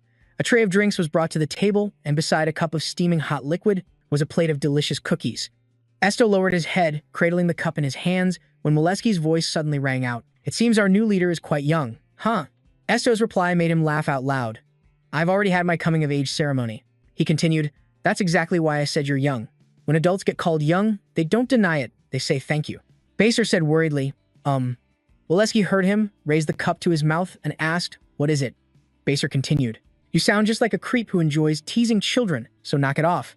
Waleski leaned back in his chair with a mocking laugh and said, let's get down to business. That was the guild master's intention in summoning a leader from the main headquarters. After all, Esther replied, I see, but why am I? Before he could finish, Waleski interrupted, the leader part? That was the guild master's idea too. I'm just the messenger. Originally, the leader title was just a newly added designation, so I'm not exactly sure what it is either. Baser's face started to look worried, while Esto listened on calmly. Suddenly, his hand holding the cup trembled slightly as he thought, could it be? Is the guild a trustworthy place? Their position and attitude are too secretive, and their stance changes often. Despite that, Esto's eyes were gloomy as he thought, at least there haven't been any lies yet.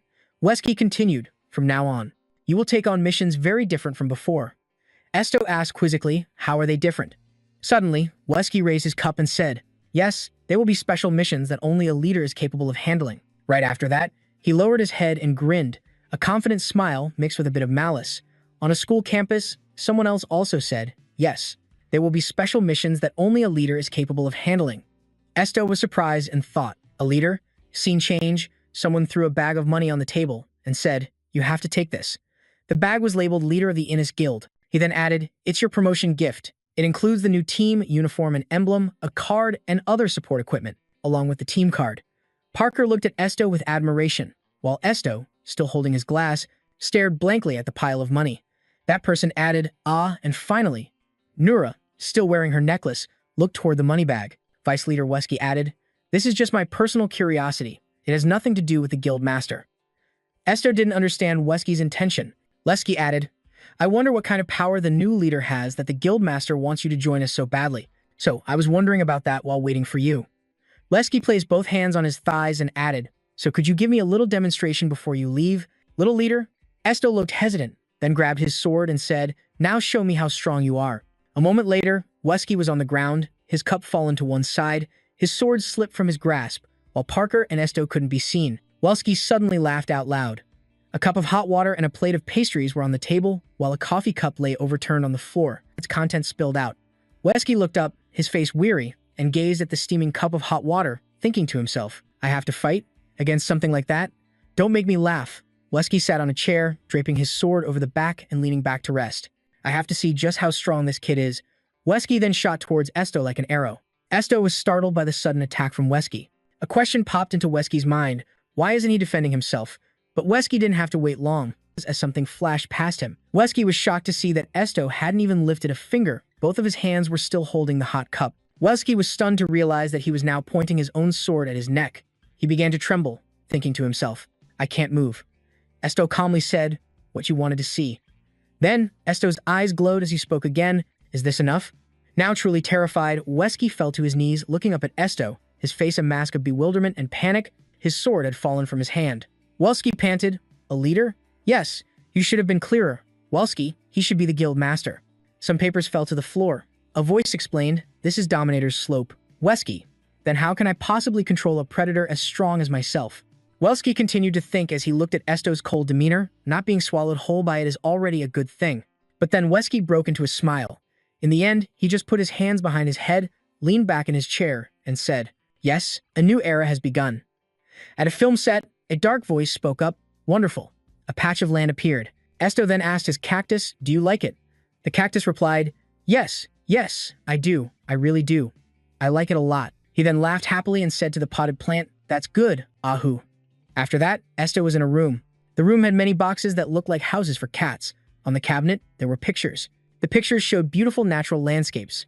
Esto thought to himself, did they really need to do all this? Nura then held up some kind of shirt and laughed joyfully, saying to Esto, Esto, look, new clothes. Inside the box were very neat shirts, and beside them were clean shoes. Esto said casually, yeah, clothes. But Nura added, it's not just clothes. Nura added, because they're enchanted with magic. Isn't that cool? She added that it has self-cleaning and temperature control abilities, as well as shock absorption. Esto then thought to himself, clothes. I wonder if Natu would want to wear clothes. Then Esto asked, Nura, wait, Nura. Nura said, Esto said, I'll see if I can buy clothes that Natu and Suki can fit into. Nura said, Nezu doesn't need clothes. Suki came closer to Esto and said, I also find it troublesome, so don't worry about it. Esto knelt down on one knee and asked Suki, what if you get cold without warm clothes or feel embarrassed about being naked like this? Suki thought to itself, he's making my heart race. Suki then jumped into his arms and told him, animals don't wear clothes. Grr, we have fur. Only then did Esto realize, letting out an ah. Nura then said, I heard that people usually wear nice clothes to be treated well. Esto lowered his head and said, if my situation were better, it would be fine. Nura replied cheerfully, more people will like you. Esto was surprised and said, just because some people have high social status, does that mean they'll be liked by many? Some people just won't like you regardless. Nura hesitated and replied, at least they won't automatically attack you. Nura looked at him with an innocent expression and said, Nezu will do her best to protect you, but it will be very troublesome. If someone stronger than Nezu attacks you, she suddenly remembered reaching her hand out to her mother and letting out a terrified scream. Esto suddenly fell silent, staring intently at her. Suddenly, he reached out and gently placed both hands on Nura's shoulders.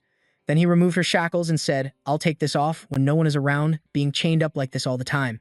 Must be uncomfortable. Nura said happily, I'm fine. My body is used to it, so it doesn't get in the way when I walk. Esto looked at her with pity in his eyes and replied, seeing you like this makes me uncomfortable too. She replied cheerfully. All right then. Suki, who was on his back, jumped to the ground. Esto continued, thank you for the new clothes and for being happy for me. And one more thing.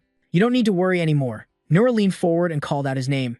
Because now, if I want to, I can make anyone kneel at my feet.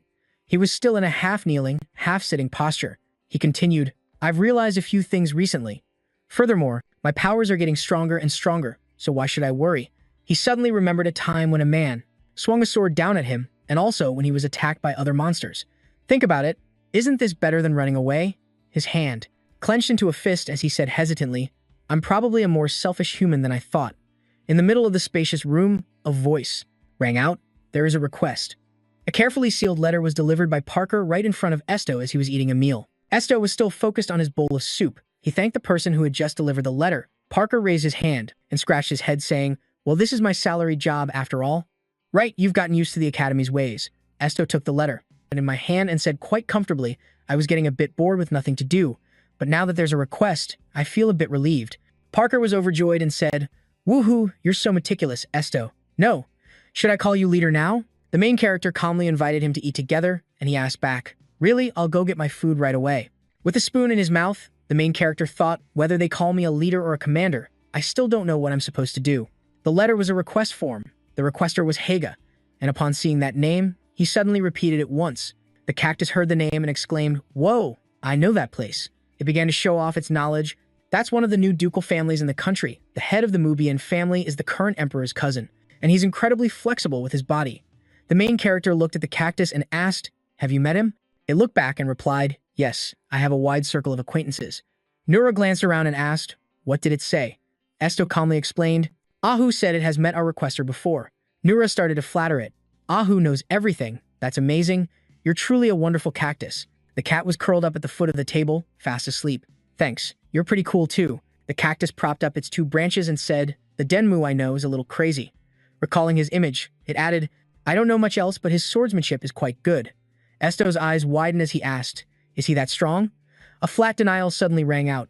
No. It continued, he's not just strong.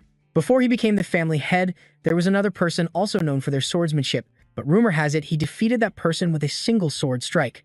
He also wins when facing monsters and wins every single match. The main character silently assessed, someone that powerful is also making a request. Parker, carrying a tray of food, said, this meal, let's eat. Esto replied, yeah. Parker hoped he would enjoy his meal. The cactus warned, there's a hair in the soup. A big question mark appeared over Parker's head as he saw the scene and heard Ahu's warning. The dining hall then returned to its usual peaceful state. Esto held the letter in his hand with its descriptive request. Esto began to ponder again, thinking, just as I thought, there's nothing specific. Suddenly, he asked Parker, are you done eating? He replied, huh? Then Esto quickly grabbed the food tray and said, then let's go. Parker looked up worriedly. Then he looked away to avoid the attention. Watching Esto walk ahead, he called out, hey, Commander, I noticed it before, but you're pretty unique, you know. Hearing these words, Esto wondered, what do you mean? He replied, no, it's not like that. Esto gave him a gentle, silent glance. Suddenly, an image of a brutish man appeared, yelling, you damn monster, get out of my sight.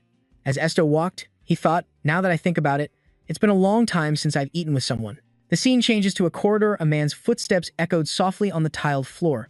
Shortly after, another person quickly chased after and caught up to him. Esto suddenly stopped. He turned his head and realized it was Parker. In that moment, their eyes met intensely. Esto asked, "Do you still have work at the headquarters?" A large question mark appeared over Parker's head, and he explained, "I haven't had any work for a long time. The request form I gave you was the last one." And so, their exchange began. Esto said, "So you're on a break? Congratulations then." He replied, "No, I'm still working." Then he reached up to adjust his tie and asked back, "You don't know, Esto? Stop with the attitude and just say it." Parker confidently introduced himself. "I, BNA, Parker, have been transferred to the command squad." Esto suddenly turned to look at Parker and asked, "A squad?" He held out his hand and said, "So from now on, consider me a soldier directly. Under your command, I look forward to working with you, Commander." Esto looked up with a slightly worried expression and replied, "Same here." The two of them grasped hands firmly in a friendly handshake. Esto thought, "I suddenly have a teammate and a soldier under my command." On his left chest was a badge with two eagle wings. He continued to think. A calm Commander. Parker, a bit flustered, waved a hand in front of his face and said, "Commander, are you okay? Maybe I was a bit too much." Esto lowered his head and replied, "First, let's pack our things." Hearing this, Parker asked again, "Where are we going?" Esto said as he started walking, "I'm planning to head out. We need to go to our client's place, Mubizega." Esto, along with Nura and the cat, was standing in front of the gate. A man was standing guard nearby. As he glanced back, another man suddenly approached and said, "Just as I thought." Parker was carrying all the luggage and exclaimed, "Won't we need camping gear?" Both Esto and Nura froze for a few seconds. Esto continued to explain, "Parker, we don't need to camp." He replied cheerfully, "I also brought snacks. Look." Parker held out his hand and said, "Tada, salted crab and grilled octopus cakes." He proudly presented the smelly food and said, "This is a limited edition that I spent all my money on. Since you're the commander, I'll give you a special half." When Esto heard that, he immediately refused. "No, I'm fine." Those words hurt Parker. His eyes welled up with tears. The guard standing in front of the gate said, "Excuse me, the Haga territory is outside our departure route. Instead, we will take you to the Renault underground cave, which will cut the journey in half." The guard pulled a lever and said, "I will activate the gate. Have a safe trip." Esto slowly walked towards the gate, a purple light shining on his face inside the cave. Darkness enveloped everything. Water droplets fell, and black stalactites covered the area. Esto looked down at the ground to assess it, while Parker looked terrified. He was trembling and shaking his head when suddenly, someone else appeared behind him. That person laughed maniacally and greeted him. Suddenly, a pair of blue wings appeared. Parker tried to fly up but hit something in front of Esto and the person who had just scared him. Parker fainted on the ground. Seeing this, Esto asked, "Are you okay?" He replied, "Yeah, I'm seeing stars." The person who had scared Parker said, "You're quite an energetic pigeon, aren't you?" Parker immediately asked, "Who are you?" The man laughed and replied, "That's right. I am the manager of this teleportation gate." Esto was a little surprised and asked politely, "Excuse me, manager, are we in the Reynolds underground cave?" The man laughed cheerfully and said, "Oh, what a polite child. It's been a long time since anyone visited this cave." Suddenly, bats flew out from the cave, and in the darkness, his voice echoed, "But why would a young person like you come here?" Esto bowed his head and explained, "We are on our way to the Haiga territory." The man smiled and asked, "Haiga?" His eyes flashed with a fearsome glint. He continued, "Not many adventurers dare to go to that land of death." Esto wondered why the fake Haiga territory was called the Land of Death. An image of a house appeared in Esto's mind as the old man explained, "The emperor didn't dare to keep his multi-talented relative by his side because he was an all-around genius, strong and very handsome." The old man laughed, revealing a mouth of mostly missing teeth. That alone was enough to show why the emperor was wary. The manager pointed ahead and asked if he saw the path in the dark cave. Before Esto could answer, he continued, "Although that is the only gate connecting to Haiga's territory, no one knows what's inside." Esto asked, "No one knows? What does that mean?" The old manager laughed and said, "It means I can let you go, but I can't guarantee your lives will be spared. Torn into 100 pieces, and no one would know." Parker's face turned pale, and he asked, "Are there monsters in there?" The old man replied, "You're stating the obvious." Countless glowing eyes appeared in the darkness, and the manager added, "The territory ruled by the Duke is filled with deadly, long-fanged monsters, which means that Cowardly King is afraid of his own relative." The old manager's smile made both Esto and Parker nervous. Esto glanced in one direction, then looked straight ahead. The tunnel manager smirked and thought to himself, "Look at this kid, not scared or distracted at all." Something unusual flickered in Esto's eyes as he stepped forward a few steps. The manager pointed at him and said, you better be a little more careful. He pointed directly at where Esto's heart was pounding and warned him to try not to let that cowardly king notice him. Otherwise, he would be swallowed whole before he could even break out of his shell. Esto smiled lightly and said, "Please send this message to the Duke for me.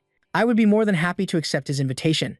He started to walk away but glanced back at the manager and said, "And when that time comes, he can speak to me freely without hiding." Esto's figure faded into the distance, but the old manager stood still, watching him. He pondered for a moment, then a savage laugh echoed. "Speak freely and without hiding, huh?"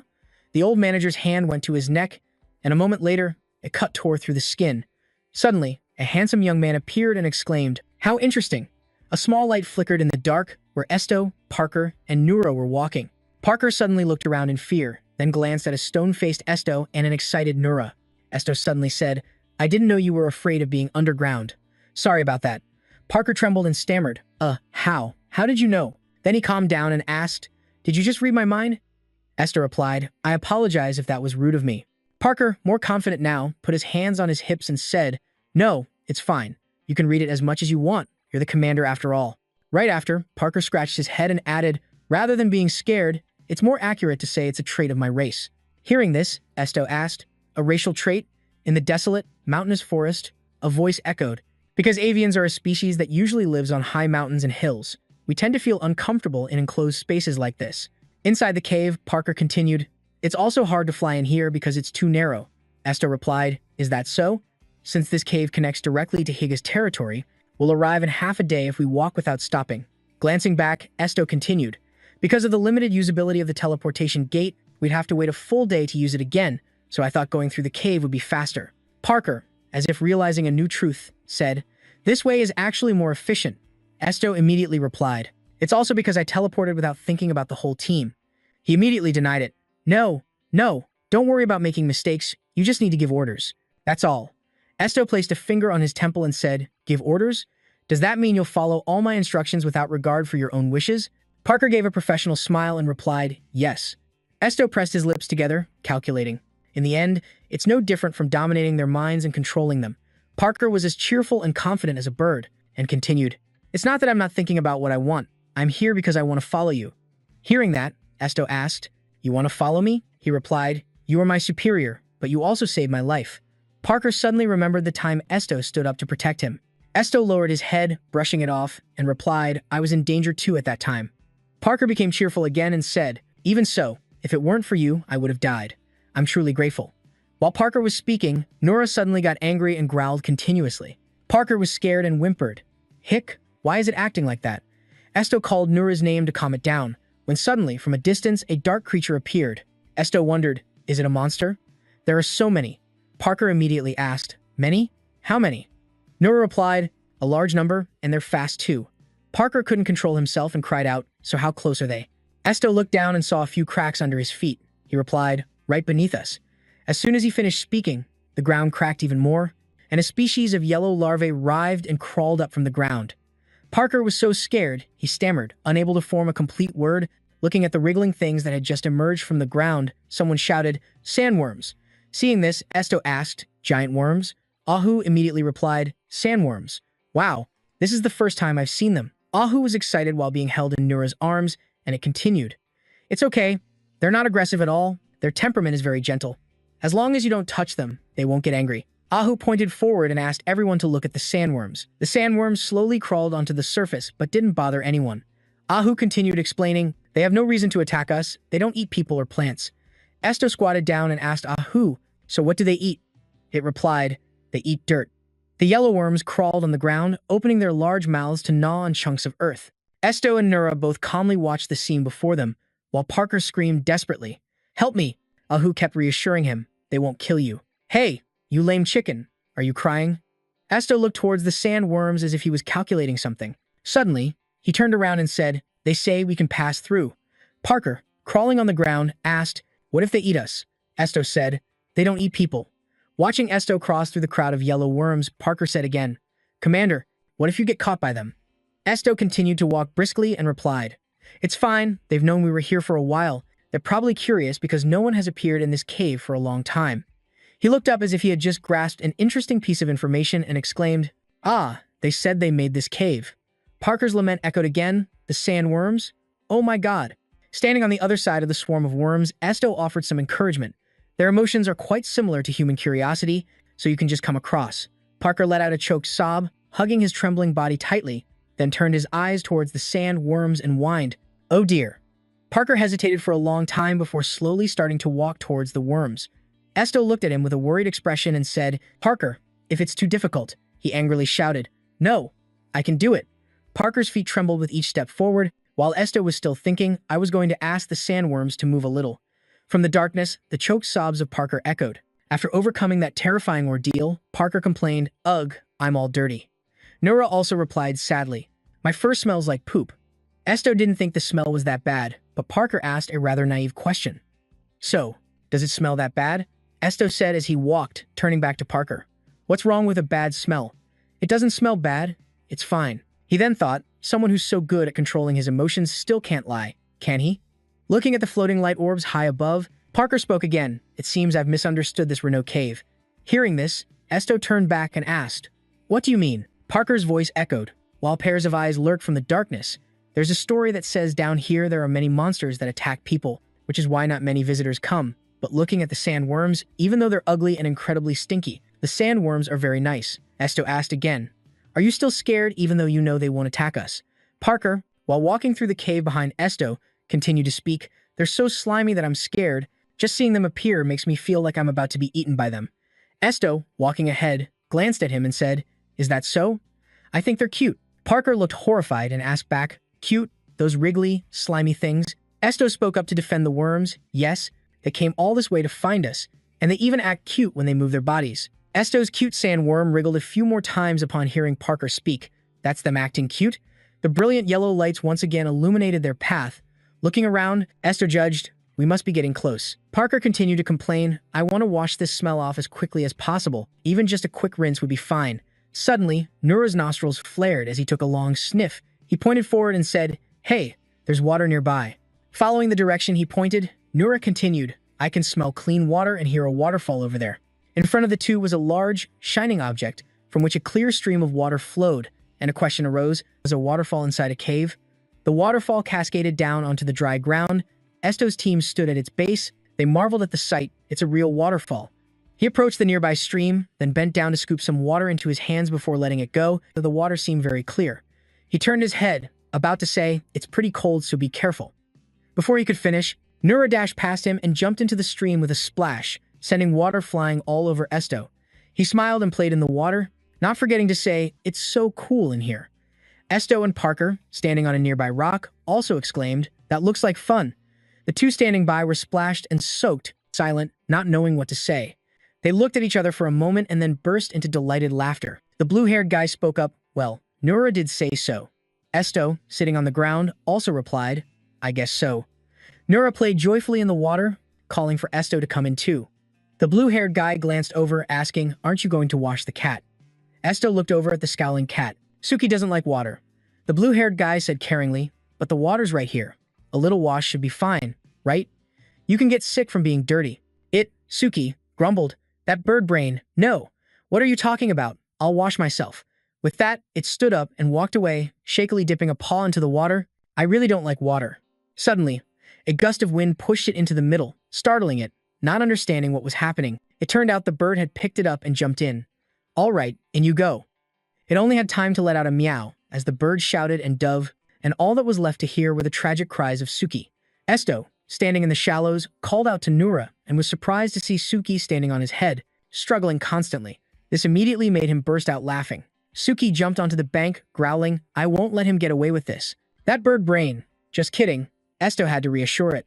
"Calm down, Suki. Thanks to him, your fur is clean now." With that, he bent down. The person helped it sit up straight for a bit so I can dry it off, and the bluebird behind him also scratched its head and chuckled. "Does the kitty like it?" Suki's fur bristled. "I'll kill him." Esto had to hug it to keep it calm, as Parker immediately replied, "Yeah." Esto explained. Suki was just startled. He advised Parker, "You should apologize, and promise not to do that so suddenly again." Parker was stunned for a moment, then he bowed his head to apologize, saying with a sad face, "I'll let you know first next time." Damn it. As Esto started to walk, he said, "All right, let's get moving." Ahu kept crying out, I'm thirsty." Suki yelled, "What are you doing?" Esto suggested, "Water." Ahu explained, I just drank some, but it wasn't tasty. This must be what hunger feels like for a cactus, being a picky eater, huh? Esto could only advise, come on, drink some water, being too fussy isn't good for you.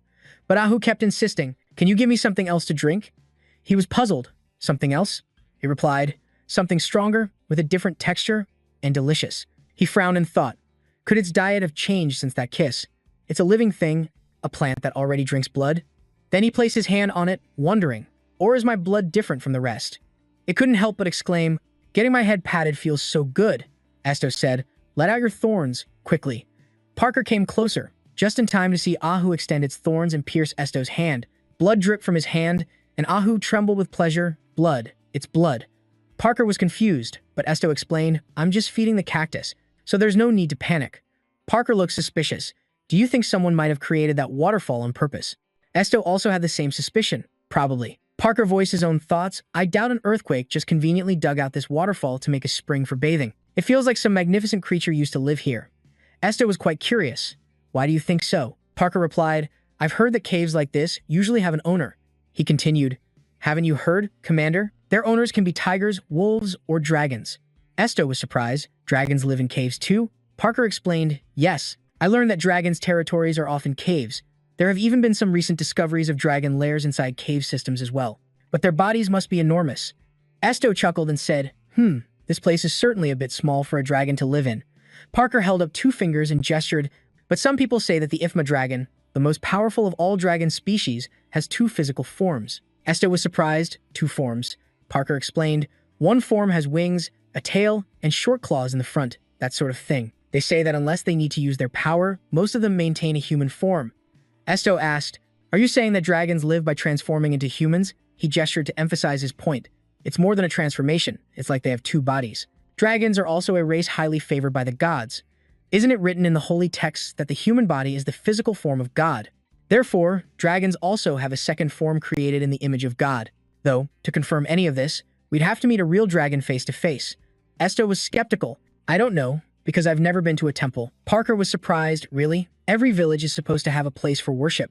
Esto explained, I was born in a very poor city up in the mountains. Besides, even if they were favored by God, in the end they amounted to nothing.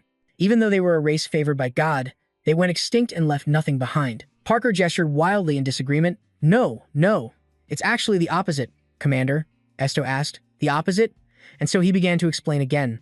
I heard that the dragons abandoned this world and left, even though they were called guardians. They were also the most powerful predators at the top of the food chain.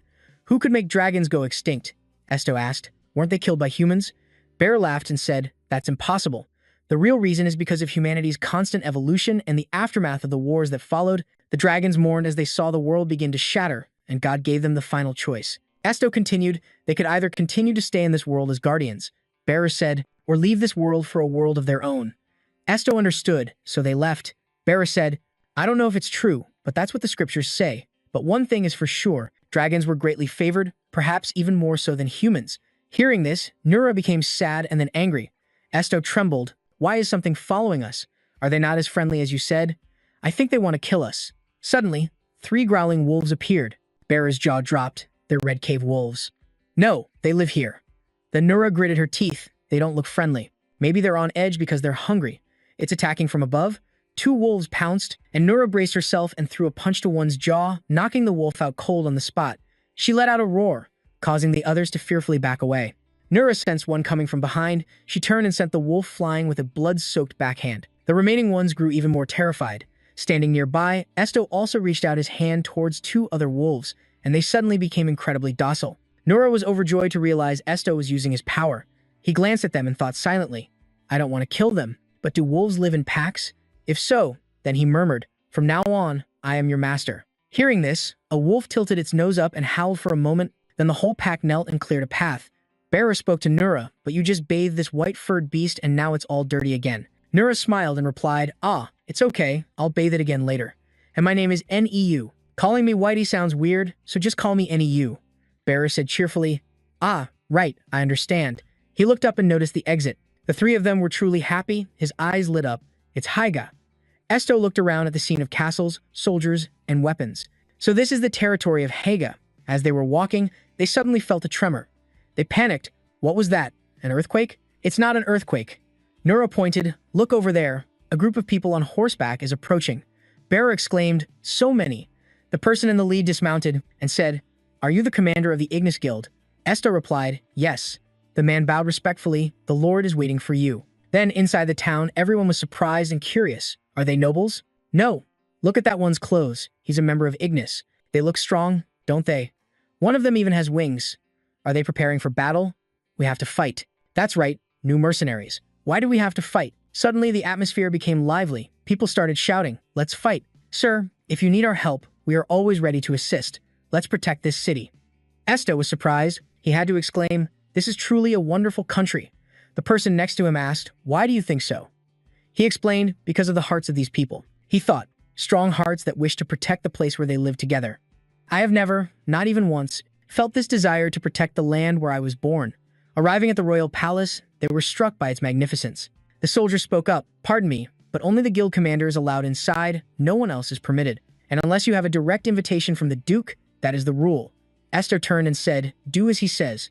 Nura was quite worried, but Esto reassured her, I'll just quickly review the request and be right out, so just wait here. Nura looked disappointed, but she obeyed. Her expression suddenly changed suspiciously as she sent a thought. If anything happens, just scream for me. Esto nodded and went inside, and Para also shouted, leave this to me, Commander. I'll take good care of things. Before he could finish, the door slammed shut, leaving him in tears for Nura to comfort. Esto looked back, thinking, I don't think I've ever left the three of them alone together like this. He worriedly thought, I'll just get the information to confirm the request and then leave. Ahu appeared, interrupting his train of thought as it moved forward. It reminded Esto of when Nezu held it for a while, but then suddenly, the other person spoke up. So you've arrived? Did you make an appointment?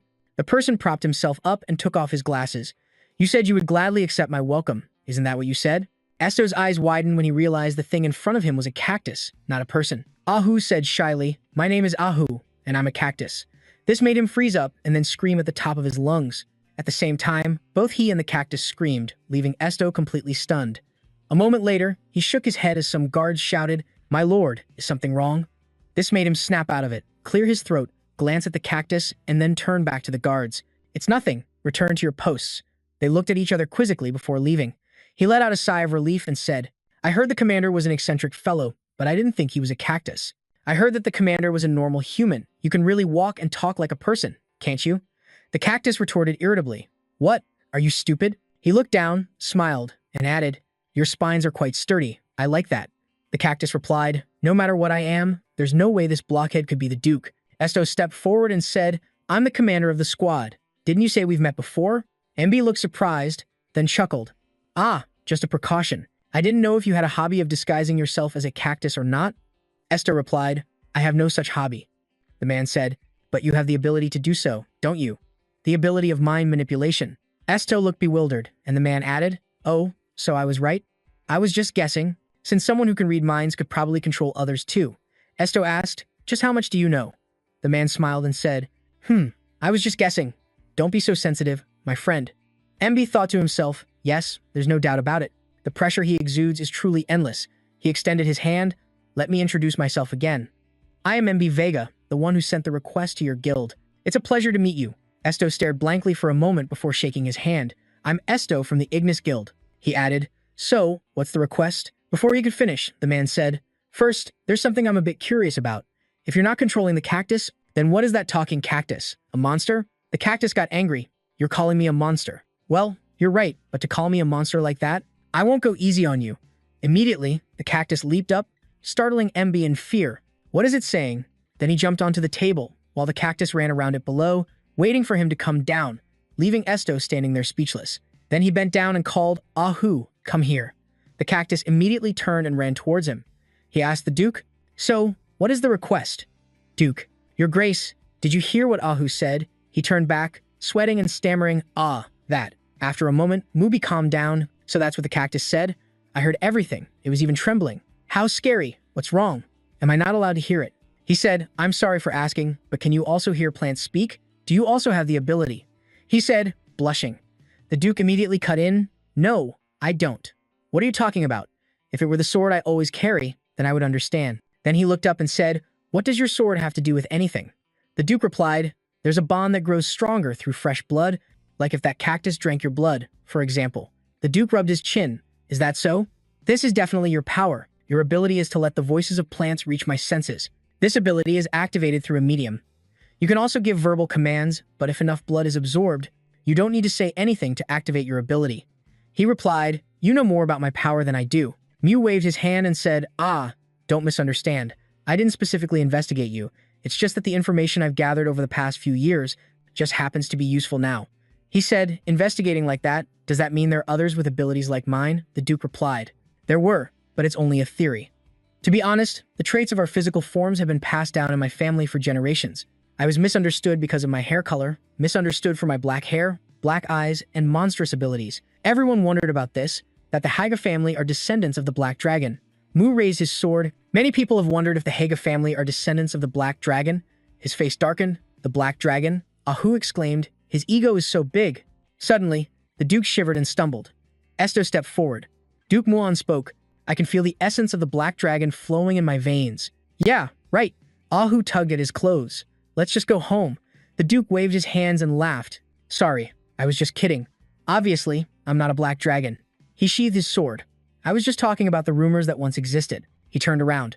Because those rumors are related to the request I have. Esto spoke up. What is your request? The Duke tossed a large bag into his hands. It's so heavy. He said, I want to find the true descendant of the Black Dragon. He was truly surprised by that. The Duke continued, 1 month. If you try to help me with this for the next 1 month, my request will be considered fulfilled, regardless of the outcome. He said, if you're the Duke who abandoned his position. The Duke said brightly, so don't worry and just do as I say.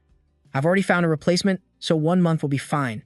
He said bluntly. I should let you know beforehand, I'm not a close combat fighter. Do you have soldiers with you? The Duke asked in return, soldiers. Do I need something like that? If you're talking about swordsmen, I am the top swordsman in the Empire. Ahu shivered with disgust. That sounds so cringy. The Duke said, besides, if anyone wants to interfere with my business, they should be the ones fearing for their lives. If anyone wants to interfere with my business, they should be the ones fearing for their lives. I'm not like the previous clan heads. Not even the Emperor is an exception, no matter who they are. He spoke up and asked, can you confirm that your desire to find the Black Dragon has nothing to do with your current thoughts? He was startled. He read my mind. He's a bigger obstacle than I thought. He said, all right, I'll rephrase. The one making the request this time is not. This is not a matter for the Duke of this nation, but for an individual. It is I, Mubi. 7. This has nothing to do with politics at all. He nodded in understanding. Mubi's eyes widened as he said, the Haga family certainly has no connection to the Black Dragon's bloodline, but it is true that we are mixed with the Black Dragon's blood. The door opened, and Muon continued. One of my ancestors drank dragon's blood, and from then on, we gained this power. As time went on, Basser and the others saw Estio walk out towards him. As for him, when he heard that and was about to say something, Muon cut in. It's quite similar to your cactus, isn't it? Ahu spoke up. You brat, don't drag me down to your level. Estio stepped forward and said, well then, your grace the Duke, please choose our destination first. He thought for a moment, we should go somewhere, shouldn't we?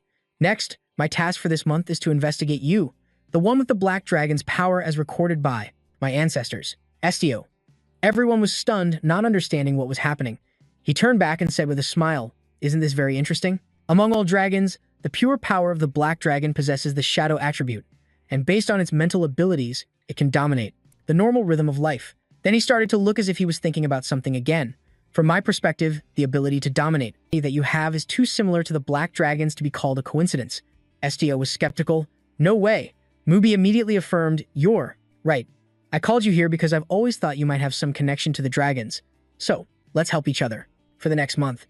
A beautiful woman's voice called out, where did you go? Mubi, there you are, my lovely star. Looking at the small boy huddled in a corner, the woman couldn't help but feel emotional, but she quickly brightened up and spoke too. That boy, are you playing hide and seek because you can't sleep? Hearing a different voice, the boy shyly looked up. The very next second, he felt himself floating. It turned out the woman had lifted him up, gently asking, then shall I tell you a fun bedtime story? Hearing that he would be told a story, the boy agreed immediately, yes. It turned out the woman was the boy's mother. She gently held him in her arms and soothed him. The blood of a dragon flows within you, Mew. The boy heard his mother say this, and was a little confused. Dragon's blood?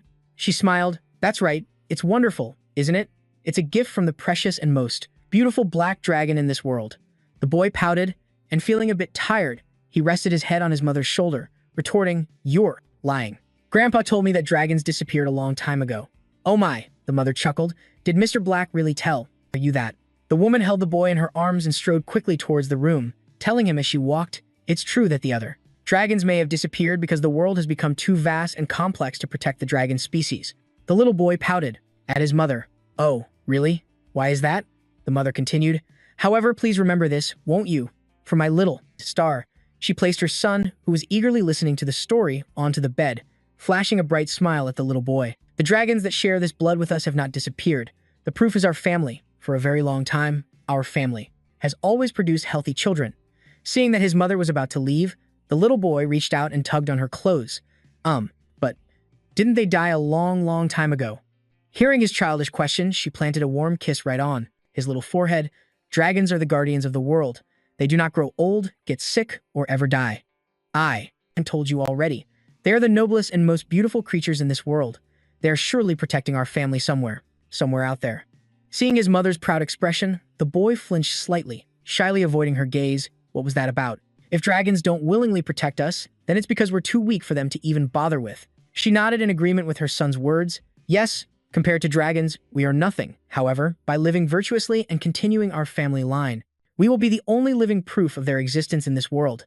Hearing his mother say that, the young one was silent for a moment, then looked up at his gentle mother and called out, Jeria, then why doesn't the dragon just leave and remain hidden like this? Jeria smiled, her smile lighting up, because the black dragon loves humans very much, you know. At that, Muan's heavy eyes suddenly snapped open. He sat bolt upright, rubbing his dizzy head. That dream again? Still dazed from waking up, another voice called out, You're awake, sir? He looked up and saw Esto sitting by the fire and asked, Aren't you going to sleep? Esto replied, I just woke up myself. After that, The two of them were such introverts that only the crackling of the fire could be heard filling the silent space. Feeling a bit awkward, Muan scratched his face and started a conversation. After hesitating for a moment, he looked at Esto and asked, Did I talk in my sleep? Before he could even finish his sentence, Esto interjected, No, you slept very peacefully. Really? Muan was a little skeptical, but Esto confirmed it for him. Yes, it's very true. Muan was at a loss for words, his eyes darting around as he thought, come to think of it, the calm way he speaks is quite similar to Jeria. At this thought, he immediately shook his head vigorously to dismiss the thought. What on earth? Jeria was a gentle, warm woman. Her hair was a reddish pink and completely different from this gloomy guy over here. Esto sighed as he watched Muan act strangely again. I don't know what else to say, but why are you awake instead of sleeping? I feel kind of bad about it. He glanced over at Nura, who was sleeping like the dead over there. Esto picked up a twig and poked the fire. Have you forgotten? My most basic ability is to read minds of others. If someone dreams with images that are too strong, sometimes they will start to flood into my mind even if I don't want to see them. It's as if they're being broadcast directly to me. Hearing him say that, the flickering firelight reflected in Muan's pupils. He chuckled and said, So you saw everything, huh? Esto nodded. She was a beautiful and wise mother, wasn't she? Muan chuckled, scratching his head. That's right, Jeria. My mother was very intelligent, unlike me. After saying that, he looked up at the sky, a shimmering river of stars catching his eye. Even though she's not here anymore. This feeling that was welling up inside him now. Sighing, and sensing Muan's somber mood, Esto quickly changed the subject. You only slept for 1 hour. Can you not sleep anymore? When Esto asked this, Muan shook his head. No, I have insomnia. Recalling that scene of the massacre, Muan gave a wry laugh. Haha, if I can get that much sleep, it's more than enough. Once again, the atmosphere fell silent. He suddenly burst out laughing. Haha, letting you see a piece of my past through my memories. An interesting dream, wasn't it? One person was trying to lighten the mood, while the other replied coldly. Esto just calmly said yes, making Muan fume inwardly.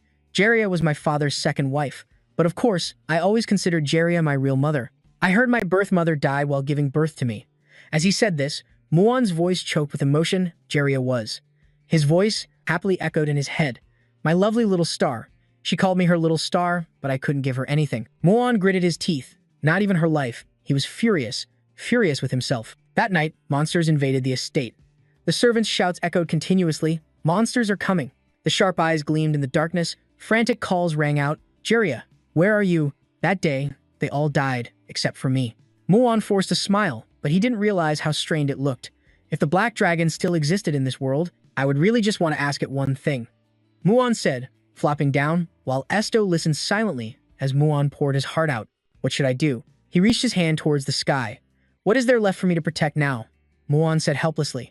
I don't need this cursed power anymore. If I have to go on like this, it would be better for the bloodline of the Haga family to disappear forever. Seeing his devastated state, Esto said, on the contrary, if your grace has nothing left to protect, then you can finally rest. Nonsensical thoughts often appear when one is sleep-deprived. He lifted his head. What? He said, just go to sleep, your grace, leaving him speechless. He thought to himself, is it because I was wondering if he was a descendant of the Black Dragon? Then he sat down and added, you won't have any nightmares tonight. He thought, that's right. He said he can read people's minds and hearts, so wouldn't a few nightmares be no problem for him? Right after that, his eyes grew heavy and he fell asleep. The next morning, a pot of porridge was cooking, and its fragrant aroma woke him up. He yawned and said, huh? Is it morning already? Then he realized with a start, did I sleep that well? Someone who can use mind powers is truly amazing. For the first time in a while, I've slept so peacefully. A strange voice spoke up. Greetings. Just woke up? So lazy. Are you related to a sloth? It was a small, walking, talking Aru. He smiled brightly and replied, no, of course not. I don't usually sleep this much. The Aru jumped up. Whatever, liar. Go wash your face before you say anything else. He closed his eyes and chuckled in response. Wow, so blunt. He rubbed his eyes with his hand. At the same time, the Aru hopped away. Suddenly, a guy named Parker walked over with a bowl of soup, saying, this is a hot ham and cheese corn chowder. He reached out to take it, but before he could finish his thanks, he looked down and saw a murky black soup cooked with many things. His face darkened as he asked, what is this? The guy named Parker changed the soup's name to a cheese, milk, potato, and broccoli medley soup. He yelled, did you just change the name on the spot? The guy named Parker asked again, confused. Really? Is it a ham, cheese, and crab soup? He grimaced. Isn't this just a random concoction of everything you brought? The guy named Parker said, not at all, Your Grace the Duke. Please don't ignore my 20 years of cooking experience like that. He retorted, how old did you say you were to have 20 years of cooking experience?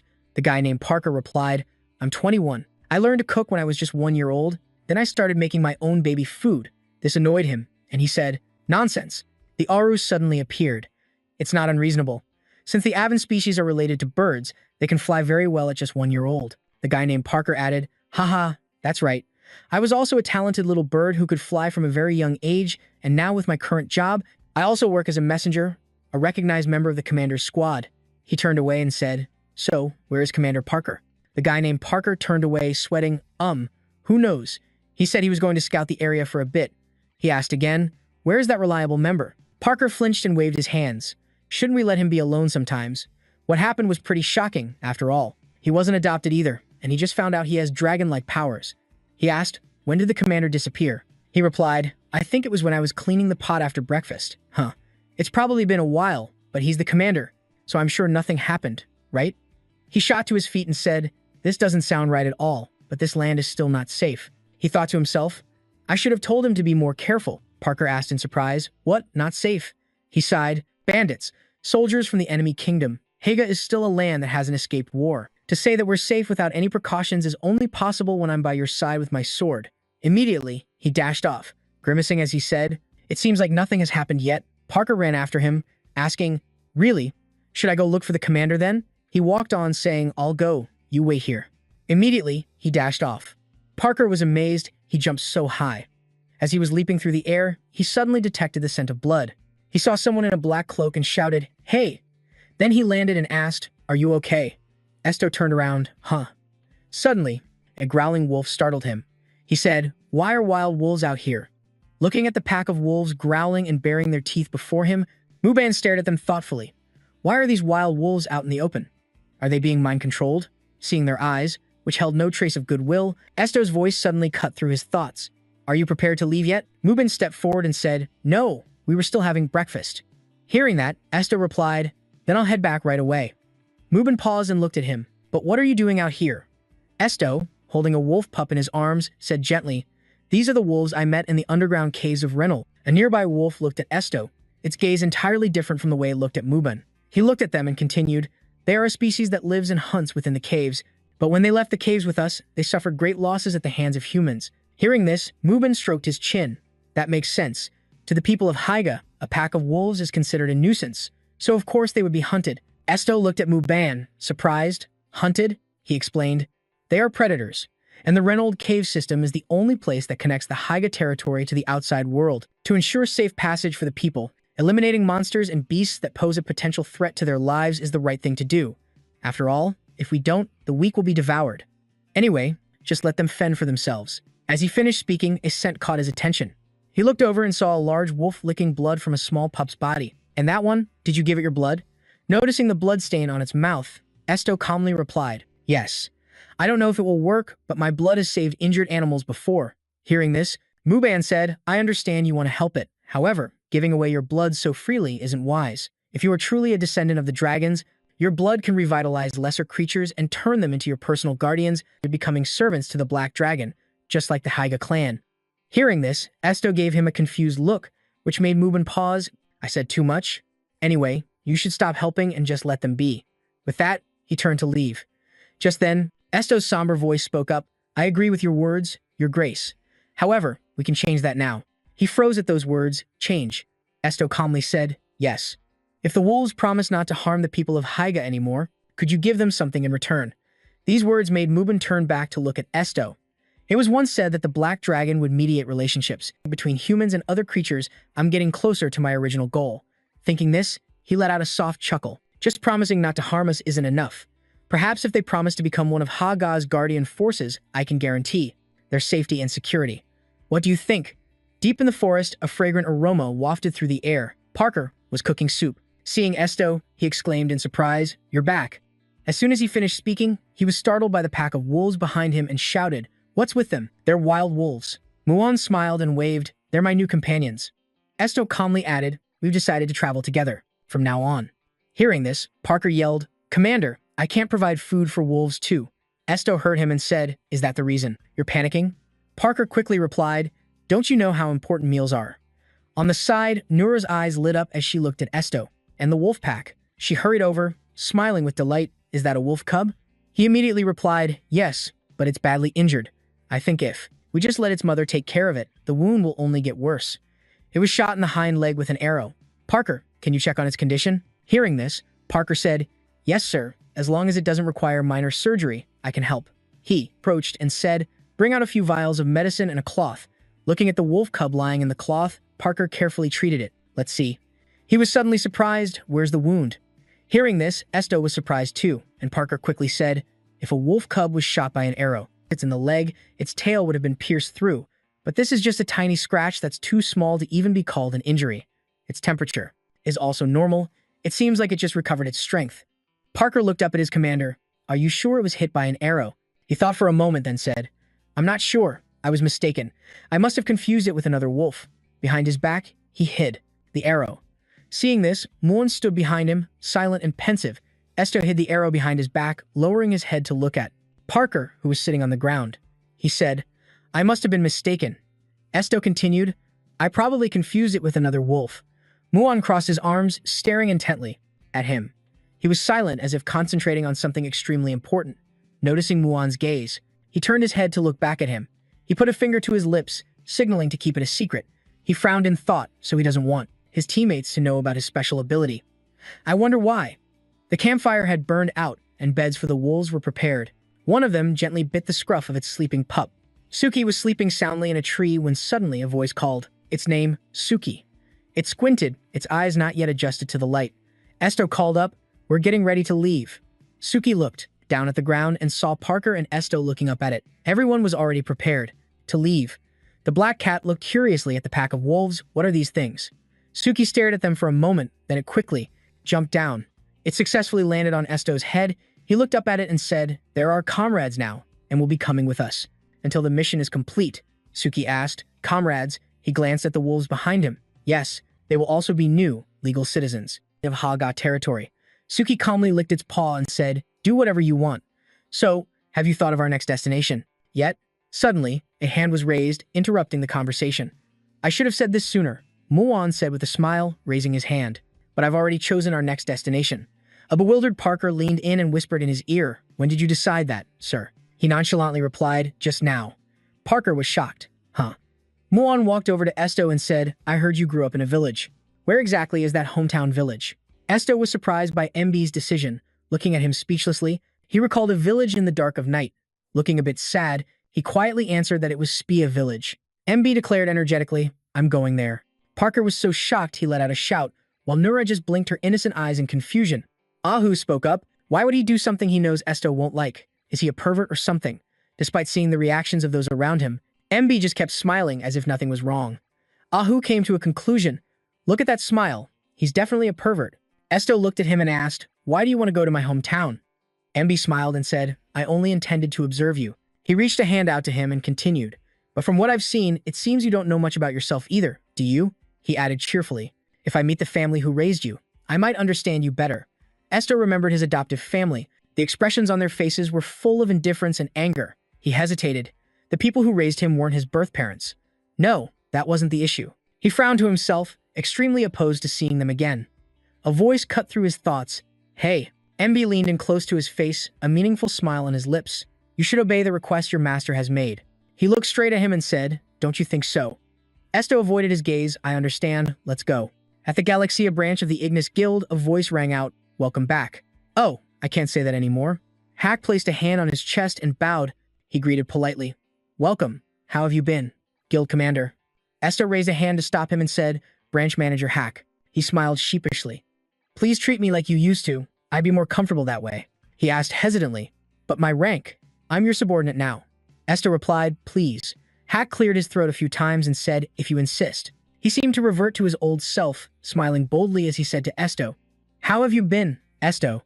Esto was a little surprised by his attitude, but quickly, as if a weight had been lifted, he smiled happily and replied, yes. Hack clapped him on the shoulder, praising him. You became the guild commander, and the new uniform suits you well. Please, come in. Although it seemed like he was praising Esto, in reality, he was feeling proud of himself. He said, I knew you'd amount to something. I told you I have a good eye for people. Moan and Parker stood by silently, listening to their conversation. Parker thought in confusion, why is he praising himself so much?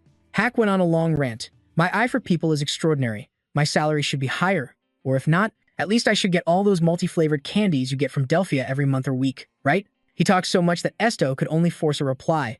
A fair hand was placed over Hack's mouth, stopping him from speaking further. That hand belonged to Rosal, who said cheerfully, Esto, it's so good to see you again. Diep heard that you're heading to Spia village in the Riverlands, she said with concern. But the river and mountain region is very far from here. She reminded him, you'll have to cross many mountains, and the roads are very rugged. If you walk there, it will take a very long time and be a great hardship. So Hack generously continued Rosal's thought, I'll lend you a carriage to make your journey more comfortable. Rosal also agreed with his idea, saying, we will prepare a carriage for you.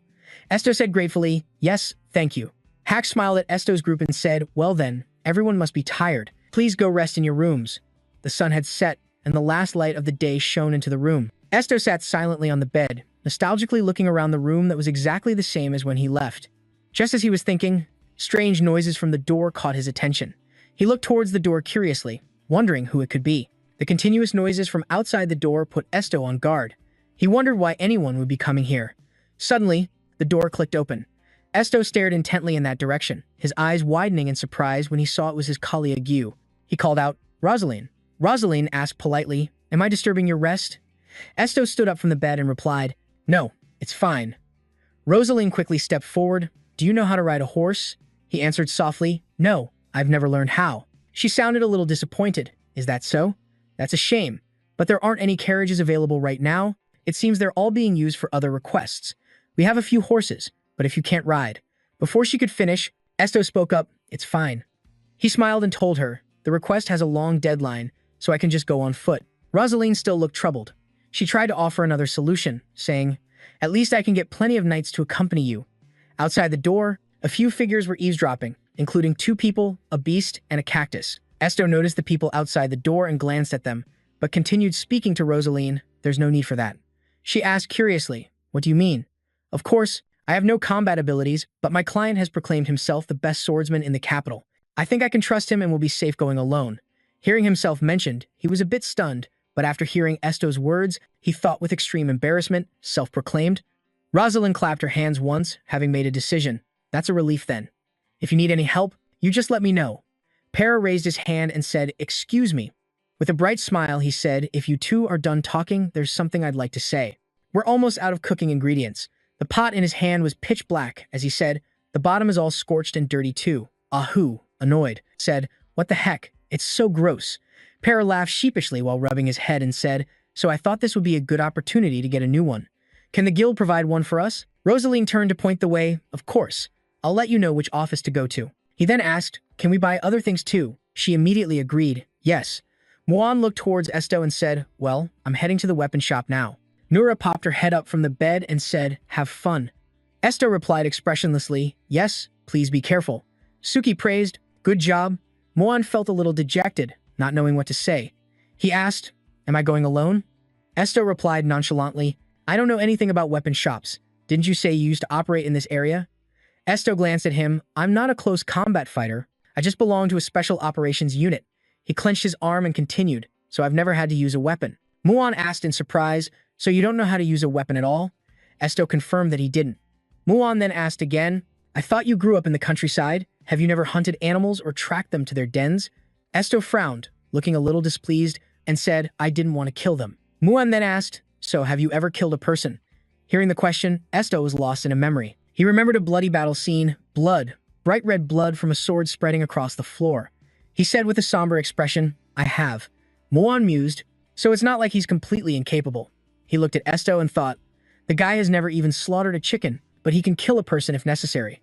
Snapping out of his thoughts, he said, anyway. He then reached his hand out towards Esto. I know you have immense power, but humans are more fragile than you think, so it's better to at least have a weapon. He smiled cheerfully, saying this was also a request from the client. Esto sighed, Nezu, wait here with Parker and Ahu. Nora said sadly, I want to go too. He refused, no, I'll be right back, just get some rest. Nora sadly said goodbye, be careful. Ahu said seriously, but why are you taking the fox with you? Suki, who was about to walk away, paused with its paw in mid-air, waiting for his answer. He replied, Suki will definitely follow me even if I try to stop it. Suki wagged its tail in satisfaction, saying, you understand me well, who would dare stop me? Muan whistled and walked confidently, while Esto curiously looked around. The two of them arrived in front of a weapon shop. Muan opened the door and called out loudly, excuse me, but before them was only an empty desk, with papers scattered all over it. A voice called out, who is it? Muan replied, a customer. From under the table, a middle-aged man with a white band on his forehead struggled to get up. He said, my head, I forgot to lock the door while cleaning again. He leaned on the table, straightened up, let out a sigh, and said, I'm not selling anything today, so please, leave. He asked the man, why are you selling anything? The man replied, why? Because Viscount Fabian just cleaned this place out. Looking at the empty weapon rack, he said, even though I'm short on stock, he still placed more orders and forced me to produce more weapons. The weaponsmith frowned, trying to remember, I heard he's gathering soldiers but has run out of equipment. Getting more weapons from other shops will be difficult too. Esto asked him, Viscount Fabian is gathering soldiers? The man looked at him as if he realized something. You're from the Ignis Guild, aren't you? The weaponsmith asked thoughtfully, then wouldn't you know more about it than I do? The young lady of that family is seriously ill. Esto was stunned by the man's words. Ill? The owner frowned, showing his suspicion. You really don't know the recent news? He cleared his throat with a few coughs, then mysteriously beckoned with his fingers. Haga and Esto ran up to the counter and leaned in close. The rumor is, he said in a soft voice, that it's a heart condition. The young lady of that house panics whenever she sees blood, and she has nightmares every night. A while ago, that family's soldiers were killed en masse, and it seems she's afraid of that emptiness. That's why he wants to find so many soldiers and is trying to find a long-term treatment for the young lady. Esto said nothing, just looking down with empty eyes. The owner smiled and returned to his normal volume. It's not a pleasant story. Is there anything else I can help you with? Haga nodded. Then can you sharpen a sword for me? The man replied cheerfully, of course. Only Esto was lost in thought about the story he had just heard. He remembered the words Sarah Bien had said, if you can read my secret, then that means we're secret friends. Okay. Suddenly, a voice cut through his thoughts. Esto. Haga handed him a sword, a small one. Take this. He took it with both hands and asked in confusion, why are you giving this to me? It's better than you being empty-handed. Safety comes first, and he pointed at Esto. You should pay attention to yourself. You're too careless with yourself. Then he turned around. To leave, let's go. He left Esto with a bewildered expression. Esto looked at the item in his hands and stammered, thank you. They walked down the street. As dusk began to fall, Esto looked over at the black cat Suki walking slowly beside him and called out, Suki, do you remember Sarah? Its voice entered his mind. I don't remember every human I've ever met or what they look like. He nodded. It's probably better not to remember. Suki called out to Esto. Her sad blue eyes had made his life miserable. But you still care about them, don't you? He clenched his hand into a fist. Sarah didn't do anything wrong, the other person probed. So what are you going to do? He said numbly, I'm not going to do anything. Viscount Fabian shouted, bring him here right now. The receptionist was also flustered. We can't do that, sir. He bared his teeth and glared. Can't do it? Does the guild dare to cancel a request of mine? The receptionist waved her hand. Now, please calm down. Just because you name them doesn't mean we have to carry it out that way. She shrugged because we received a request, but before she could finish speaking, Viscount Fabian cut in. It's been 10 days. Just then, Esto walked in and recognized the man, Viscount Fabian. The receptionist gave a strange smile. I'm sorry, my Lord Viscount. Commander Esto is now one of the leaders of the guild. Even if it is a request, Viscount Fabian was furious and shouted, Shut up. He slammed the table. How dare you talk back to me? Do you want this hall to go bankrupt? The girl tried to explain. I'm sorry, but this hall is under the jurisdiction of the Emperor, unless we receive a penalty or from an imperial proxy. He cut her off again. Shut up. I told you to bring him here, this instant. This argument between the two was witnessed by Esto's party. Hager frowned. So that's the infamous Viscount? Esto replied awkwardly, yes. Hager stared at Viscount Fabian, but seeing his sloppy clothes and his behavior like a common ruffian, he wondered if the Viscount was the crazy one, not his daughter. Where is his noble dignity? And why would he show up, looking like that? It's best to just ignore him and walk past. Esto agreed. I think so too. The two of them started to walk away, amidst his loud shouting. Viscount Fabian's gaze swept past the nearby figures, and he yelled, Esto. The dark circles under his eyes were prominent, along with his untrimmed beard. He ran over, looking at Esto as if he were a precious treasure that had been lost. Viscount Fabian gripped Esto's shoulders tightly. It's been so long. I heard you changed jobs. Do you have any idea how long I've waited for you? His hands were trembling. Will you be working here from now on? Esto's expression was icy. Let go. The Viscount, flustered. Let go, of course. Viscount Fabian forced a smile. I've been a bit of a mess lately. It's me. Leo Fabian, please listen to me. For just a moment. The corners of his eyes welled up with tears. My daughter, Sarah, she isn't well. You can help her, can't you? But Esto remained perfectly cold. Why should I do that? Viscount Fabian asked anxiously. What do you mean? This is something that only you can do. Yes, if it's you, you can erase her memories or at least help her get a good night's sleep, can't you? Hago watched from a distance, speechless. Esto turned away. I'm currently on another request, so please leave for now. It was as if his entire world suddenly collapsed. Another request? The Viscount waved his hand and shouted, That's not important. Cancel it. Haga cut in. I don't want to. The Viscount looked over. And who are you? Haga pointed to himself. Me? I'm the one who made the request. He pouted and wagged his index finger. I have no intention of canceling my request, so you should just give up. The Viscount bared his teeth, seething with anger. This young brat, how dare he behave so insolently before a Viscount? Haga exclaimed, Oh, my apologies, as I haven't introduced myself. He placed his hands on his hips and smiled pleasantly, stating his name, Mubi Haga. Viscount Fabian's expression darkened, and the entire atmosphere between the two of them seemed to freeze. The surrounding onlookers went completely silent. Viscount Fabian's eyes widened in thought, thinking, why would someone as important as the Duke show his face like this? Esto turned away without a word, and Fabian gave a relaxed smile, extending his hand. My apologies for acting like some arrogant young Duke. While maintaining the smile on his face, Fabian thought in surprise. Someone as important as the Duke. He stood before Esto and said, Don't tell me you still hold a grudge against me because of that incident, do you? He recalled the scene of his own son pointing and cursing at Nura, even beating him. Snapping out of his thoughts, he placed a hand on his chest and said to him, Good heavens, please don't hold a grudge over such a trivial matter. Think about it, shouldn't I be the one who's angry? But after losing so much, he broke into a sweat and added, I've already forgotten all about it. This is too sensitive a time to be thinking about things like that. The boy glanced at him, thinking to himself, That's right, he's always been this way, completely unaware of his own wrongdoing, and never willing to apologize. Seeing the boy turn back, he flinched in fear and said, I will never ask you for anything again, please, just this once, just this one time. Help me. He grabbed the boy's shoulders and shook him. The boy said, Why should I do that? He was stunned. At that, the boy emotionlessly said, Let go of me now. After he let go, the boy turned away. He let out an ah, thinking with a tremble, This can't be happening. Immediately after, he shouted, Sarah wants to see you. Then he fell to his knees and begged, I'm begging you, please save my daughter. The people standing there were startled. The boy turned away, thinking, in the end, he still hasn't apologized even once. In the evening, Sarah stood by the window looking up at the sky. The small dog at her feet clung to her dress, letting out a few barks. Another rustling sound was heard, and a black cat appeared out of nowhere before Sarah's eyes. It stood there looking at her and meowed a few times. Sarah exclaimed in surprise, A black cat? She looked at it and called out, Esto, you really are just like him. At first, I thought he was so foolish. He was thin and very quiet. He also didn't seem happy about being able to read people's minds. If it were me, I would love it. I could talk to Haru all day long, and even though he has the adorable Nu by his side, his face is still so empty. But when I saw him, his eyes were so beautiful. My heart felt so at peace seeing those blue eyes. But when I think about him using those eyes to kill someone else out there, I don't know anymore. I can't think of anything. I was truly horrified by what my father and their brother did. But at the same time, I felt relieved. Even though everyone present died, Esto didn't harm my father and brother. I was scared of myself for thinking that. A voice rang out, "That's not your fault. Don't blame yourself for something that isn't." The black cat jumped down and ran to the man who had spoken. The little girl turned around and called out, "Esto," with a look of surprise. He smiled at her and said, "It's been a while, Lady Saralyn." He decisively extended his hand towards Sarah. She was truly stunned for a long moment. In just the blink of an eye, that face broke into a bright smile. "I told you to just call me Sarah. You know.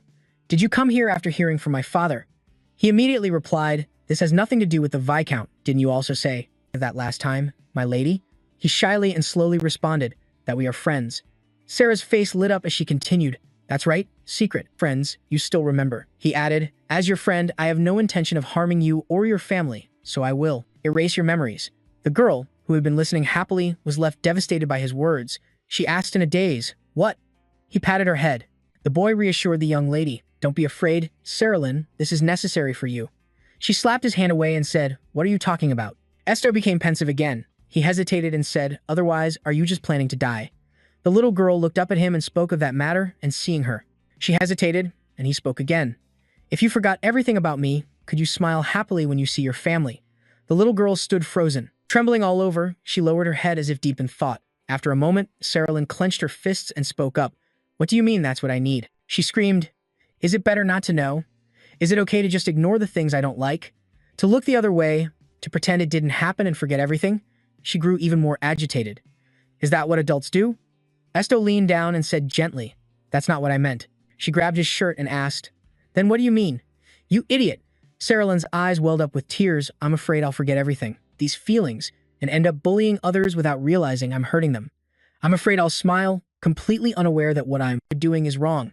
She was reminded of her father, of becoming someone like him. Seeing Haru trot over, she called out and picked him up. She added, "If I forget about you, I'll forget everything about Haru too." Her tears were filled with heartbreak. "I never want that to happen." Seeing her like this, he grew curious. He asked Saralyn, "So what do you want to do?" She remained silent. After a long moment, she suddenly said, "I want to keep going." She looked at him with a radiant expression. "Just being your friend is enough. As for the rest, I'll handle it myself." He asked, a little surprised, "Is that really okay?" She affirmed, "Yes, it is." Her silhouette shone brightly, under the starry sky, smiling brightly. "I'm Saralyn Fabian after all, so don't even think about erasing my memories." She finished speaking, adding a sharp glare for emphasis. Esto replied, "I understand." And with that, their conversation came to an end. Esto turned to leave. "Well, see you." He then climbed onto the windowsill, preparing to depart. She was about to ask something else when he turned back. Looking at her, he asked, "So, you think you can do it?" He smiled gently. "Yeah, if it's you, I'm sure you can." With that said, he leaped down, startling her. She called out his name to see what was happening, but was surprised to see beautiful feathers fluttering down. Delighted, she smiled and watched intently. She stared at his retreating figure and thought, he has so many friends now. The sky, with its moon and stars, grew quiet again. 3 people were walking down the road when Esto suddenly stopped. He turned around and asked, "How did you two know I came to the Fabian mansion?" Parker scratched his head, saying, "Me? Muon just dragged me along, said we were going to find you." Muon shrugged and said, "What do you mean? How did we know?" He recalled that Esto had said, "What I want to do is my own decision." With that, he turned and left, walking up the stairs of the large, quiet mansion. His footsteps echoed clearly. Esto went up the stairs with Muon still following him. He suddenly stopped and called out to Muon. Muon looked bewildered. "Huh?" Esto told him to go on ahead and rest. With that, he walked past Muon, surprising him. To Muon's bewilderment, Esto quickly walked back down the stairs, making Muon sigh. As he followed him down, Muon grumbled, "He's still acting like such a child. How could we not know what he's up to when he acts like that?" Muon came over and put an arm around his shoulder, but we didn't know that young lady was so smitten. Esto immediately denied it. "It's not like that," he thought to himself. "I'm just going to stop talking now." A voice called out to Esto from a window above. It was Ahu, who waved and said, "Dinner's just been served." Muan looked up and said, "Oh, I'm getting a little hungry myself." Parker added, "We should eat up since we're leaving tomorrow." Esto thought to himself, "Tomorrow? Tomorrow we head to Spia village." They started buzzing about dinner, which had special beans, meat slices, eggs, and fried rice. Someone else commented, "Isn't that just a basic meal at a guild?" In the middle of the forest, Ahu's voice whined, "I'm so tired. The land here is quite barren," causing Nura to constantly complain, "Ah, I'm in so much pain." Ahu turned back and asked, "Are you very tired?" He reached his hand out towards the cactus. "Let me carry you," with an adorable face. Right after that, the cactus jumped into Ahu's hands, and the group once again continued on their way. Parker took out a handkerchief to wipe his sweat, panting heavily. "This road is so rough, even a carriage would be shaking a lot on this." Mew, walking behind, also chimed in, "I agree. We've come this far, but are we still a long way from the village?" Esther replied, "We still have to go a little further." Mew spoke again, "This village is pretty isolated, which makes sense being this deep in the forest." Esto looked up at the light in the sky, thinking that it was true. He had once lived in a very remote place. Parker said, "In a place like this, you probably wouldn't even get robbed." Mew then said, "How could you get robbed if there's no one here?" He was fanning himself with his wings to create a breeze while asking, "Commander, how long has it been since you've returned to your hometown?" Esto replied, "I just left the village at the beginning of this year." He asked further, "Ah, so you left after your coming-of-age ceremony." Esto seemed to fall into deep thought, his mind filled with memories of things that had happened, of insults being hurled at him. "Get lost, you bastard. It must be true that he's a cursed child." That's right. He stood frozen in place, as if sinking into those dark memories. Esto was startled out of his reverie by Parker, who said, "You must have felt a great sense of responsibility, starting work right after becoming an adult, huh?" Esto turned and asked back, "Responsibility?" Parker smiled and replied, "Yes, leaving the place you grew up in is a very difficult thing, even if it's to pursue a dream or something." That statement made Esto fall into thought again. A moment later, he spoke up. "It's not like that. It wasn't because of so-called responsibility." With that, he turned and walked away, clenching his fists as he thought, "I only left because I wanted to live." Muan and Parker looked at each other, confused. Muan asked, "But didn't you say your family is still in Spia village?" Esther replied nonchalantly, "I guess so." Muan had looked into his family a bit. "Both of your parents are still well, and you're the youngest child with an older brother and sister. They will be very happy to see you come home, right?" However, Esto remained silent. Parker thought, "He's really... Is Esto not happy? Even though he's become a guild commander, he rarely talks about his family, and his expression sours whenever it's brought up. But why? How could they not like a child with such incredible abilities?" Suddenly, he was startled, letting out a "huh?" Then he shouted loudly, "Fire!" Immediately, Esto dashed towards the blaze. Parker flew up, "I'll go check it out right away." Mu then asked, "What's all that smoke?" "A forest fire." Parker looked down and replied, "No, that's where the village is." Mu turned and asked him, "What is it? Is the village on fire?" But Esto just replied, "Who knows?" Esto's expression remained completely unchanged as he looked towards the smoke. Muan wondered, how can he be so calm? Ahu panicked. "What should we do? Do you think the villagers are hurt? A fire this big in a village so isolated from the outside world will be very difficult to handle." Mu looked up, "And since we don't have anyone with water-controlling abilities, we're in a difficult situation." Ahu's eyes sparkled, and it asked again, "Water-controlling abilities?" Mu explained further for it, mages can use nearby water, and elemental mages can even create rain. Right after that, Parker returned. He came back to report, "I just went to check." Ahu asked, "So how is it? Is the fire big?" He stammered, "There's nothing like that. It's not a forest fire." They all stood there, stunned. Esto suddenly realized something and said to everyone, "Wait a minute." Esto turned back and asked, "What do you mean right now?" Parker then replied, "Well, so the villagers built a pyre and an altar to burn it. The story was about a cactus. What a frustrating tale. Ugh, I'm so tired, you make talking sound so exhausting." Besser became flustered and said, If I'm not mistaken, on the burning platform there is." Esto urgently asked, "Then what?" Besser continued that there was someone tied up on the burning platform. Esto was standing before the raging fire. Hearing that someone was tied up on the burning platform surprised him quite a bit. Esto was stunned for a moment, as if he couldn't process it, and looked at Para in front of him. He clenched his fists. "You mean the villagers there tied someone up and are burning them?" Para said nervously, "It seems so, and the person tied up appears to still be alive." His words made the atmosphere incredibly heavy. Esto gritted his teeth and thought, "No way, he must be mistaken." Without another word, he immediately turned and ran towards the forest. Para called out in alarm, "Esto!" He rushed forward even faster. His steps hurried as he crossed through the forest. The villagers wouldn't dare go that far. No matter how evil they are, they wouldn't dare commit such a heinous crime. No matter how evil they are, they wouldn't dare commit such a heinous crime. But if they really are that evil? As he ran, Esto grew more anxious.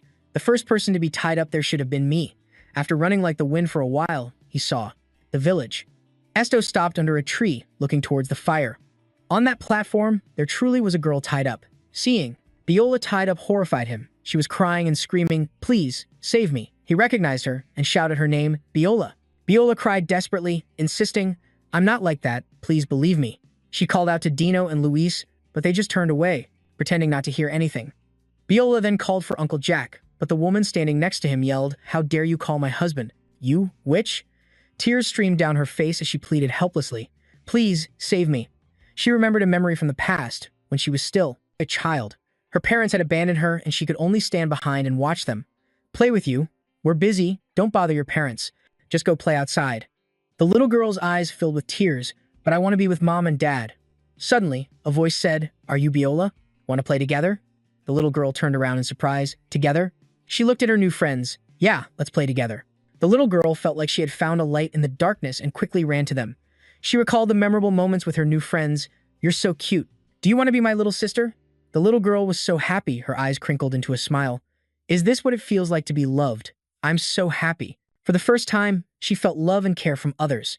Everyone praised Viola for being truly adorable. "You're getting prettier every day." She wanted to be loved, to hear words of love. "I love you, Viola." She longed to be loved even more. But later on, all she received were curses from the wives. "You and my husband? How dare you?" Viola thought that if she acted that way, she would continue to be loved. But in the end, she only received curses. "That girl is a witch. She seduced you." She was bewildered. "But you said you loved me." She screamed at the top of her lungs. "You said you loved me." But now, she was only surrounded by curses. "Die, burn the witch." The flames grew larger and larger. "It's so hot." Viola could only cry and pray, "I don't want to die like this. Somebody, save me." But hearing her plea, Suki appeared, standing right on the wooden post, and let out a meow. She looked up in confusion. "Is that a cat?" Everyone around gasped. "A black cat. That's a sign of the devil. She's definitely a witch." The black cat looked in her direction and meowed a few times. And as she looked back at it, Bella felt that the cat looked exactly like him. Yes, it was all his fault. If he hadn't left, I wouldn't be in this situation. Instantly, the ropes binding her were severed. The people below were shocked. "What the heck? What did you just do?" Esto jumped down, landing on the platform. He walked over to stand in front of the girl, while Bella was still stunned that Esto had come to save her. Just like that, he picked her up in his arms and carried her out of the fire. An old man stood in front of Esto, and upon seeing the badge on his clothes, he immediately recognized it as the emblem of the Ignis Guild. Esto gently set her down on the ground, then stood protectively in front of her and asked, "What is happening here?" The old man answered resentfully, clenching his jaw, "That girl, she is a sinner.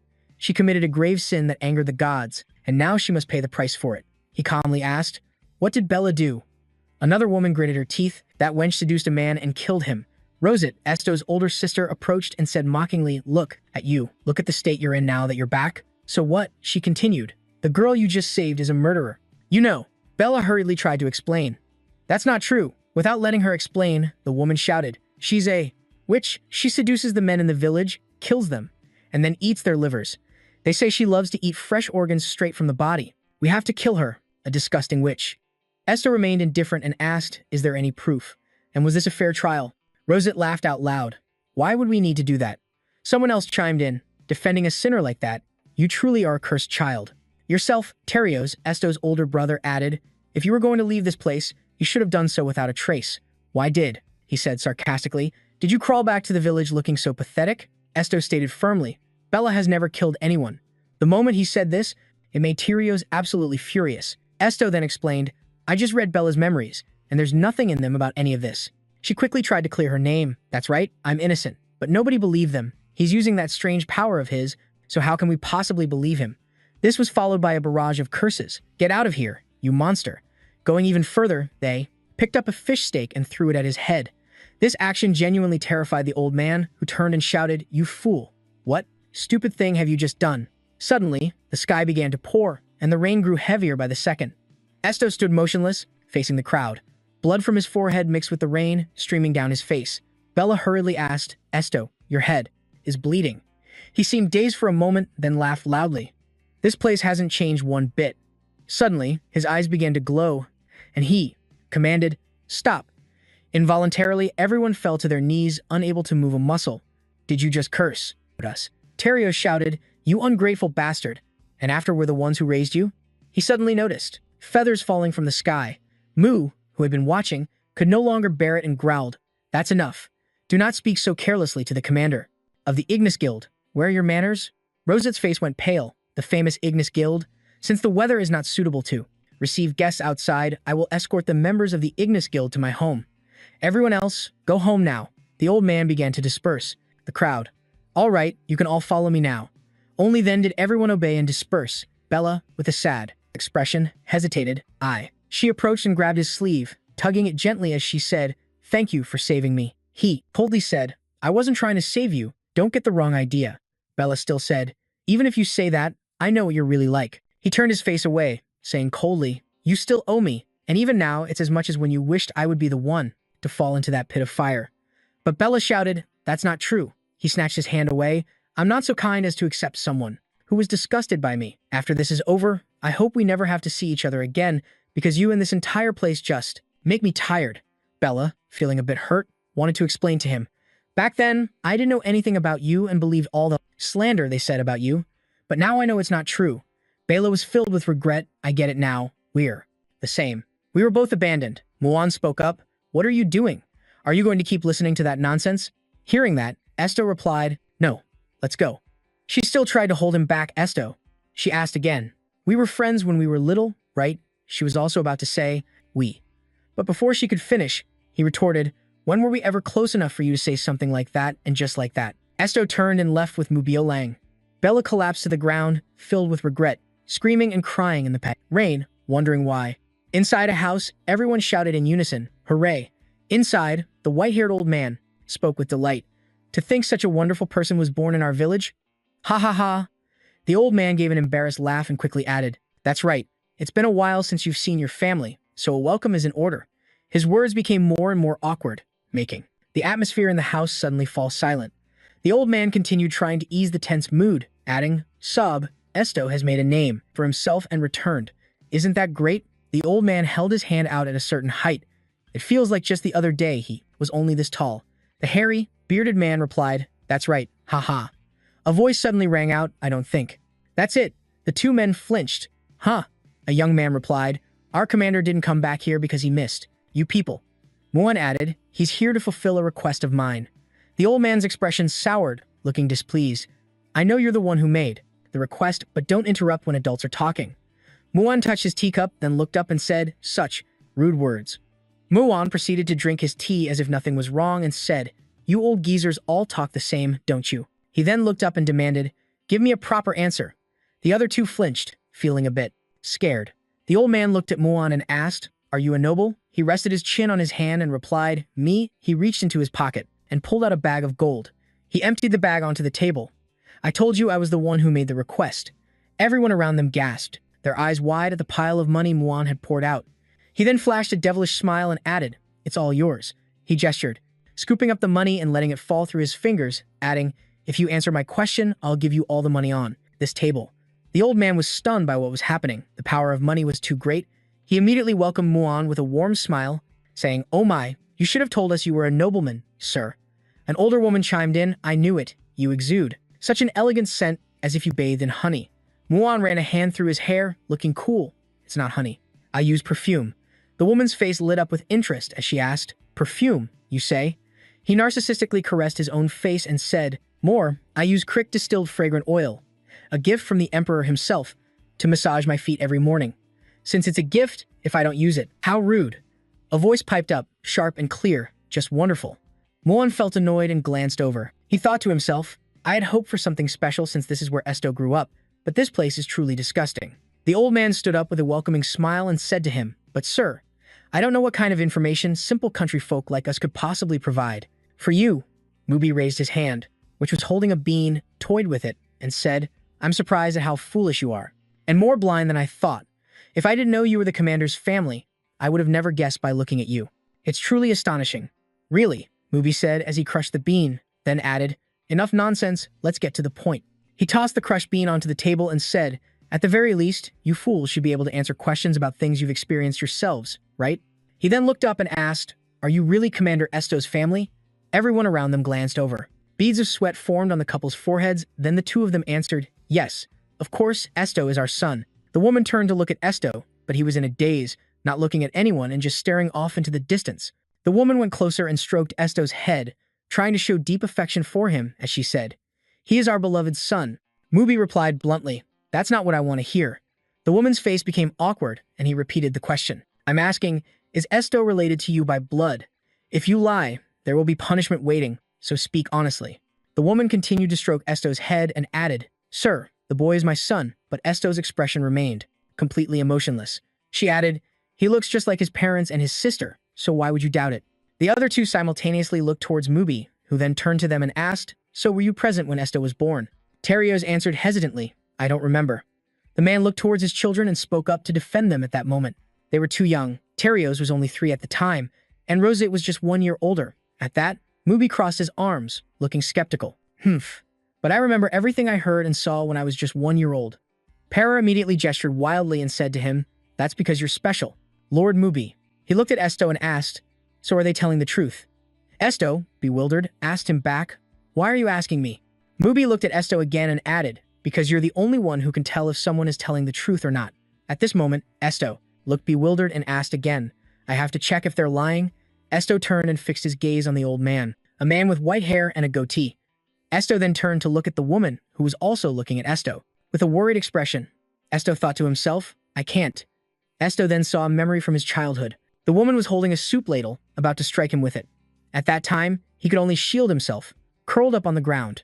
The man spoke to Esto, listen here. The man lectured him, reading other people's memories is a very bad thing. Then, he pointed right at Esto's face and yelled, you're a monster, doing all sorts of evil things. A frightened Esto backed away, but that's, before he could finish his sentence, a hand covered the boy's mouth. The couple continued to scold and lecture him, treating him like a monster. The woman even threatened him, asking if he understood. At that moment, Esto's face flushed with fear as he looked at the two of them, the woman threateningly. You will never read our minds again. If you do, the woman said as she slammed Esto hard against the wall, you will never be our family again. As a child who didn't understand, he was scolded with such harsh words.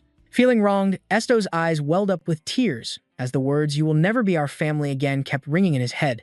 At that moment, his face showed sadness as he thought to himself, what did I even read back then? I can't remember. Esto immediately closed his eyes, shaking his head repeatedly. Remember what? Seeing that the situation didn't look good, Ko spoke up to check on Esto. Commander, you don't look so good. Are you all right? At this point, the man also looked at Esto and observed him. Esto quickly tried to reassure them, stammering, about that. A cry rang out, startling him. At that moment, down by his feet, Nura and Ahu were approaching Esto with faces full of worry. Esto managed a gentle smile and replied, I'm fine, I was just thinking a little. Esto turned his head to reassure everyone, don't worry. After that, Esto turned to look at the people who were supposedly his parents. It felt as if the two of them were anxious and restless, and Esto thought to himself that they were definitely hiding something. Esto suddenly stood up and walked towards them. He slowly stepped behind them, but the two of them remained sitting as still as statues. Esto placed his hands on their trembling shoulders and said to them, as per the requester's instructions, you two will let me see your memories for confirmation, all right? The two were startled, and the woman screamed, no, while the man remained silent. She yelled, we already told you, Esto. It's because you do things like that you became a monster. You have no idea how hard we tried to. Annoyed by her shouting, he slammed his hand on the table, causing the table to break in two. Their daughter screamed in fear, and her brother also looked towards him with a frightened gaze. His face now showed clear annoyance as he said, this monster nonsense again. He was furious now, adding, you all should shut your mouths. Esto was surprised to hear someone say, the monster will be sad if it hears that. Nura then crossed her arms, pouted and added, that's right, I don't like it. Ka also scratched his head and laughed awkwardly, saying, actually, I'm not exactly human like you folks. I'm an avian, a bird person. Ko then chuckled.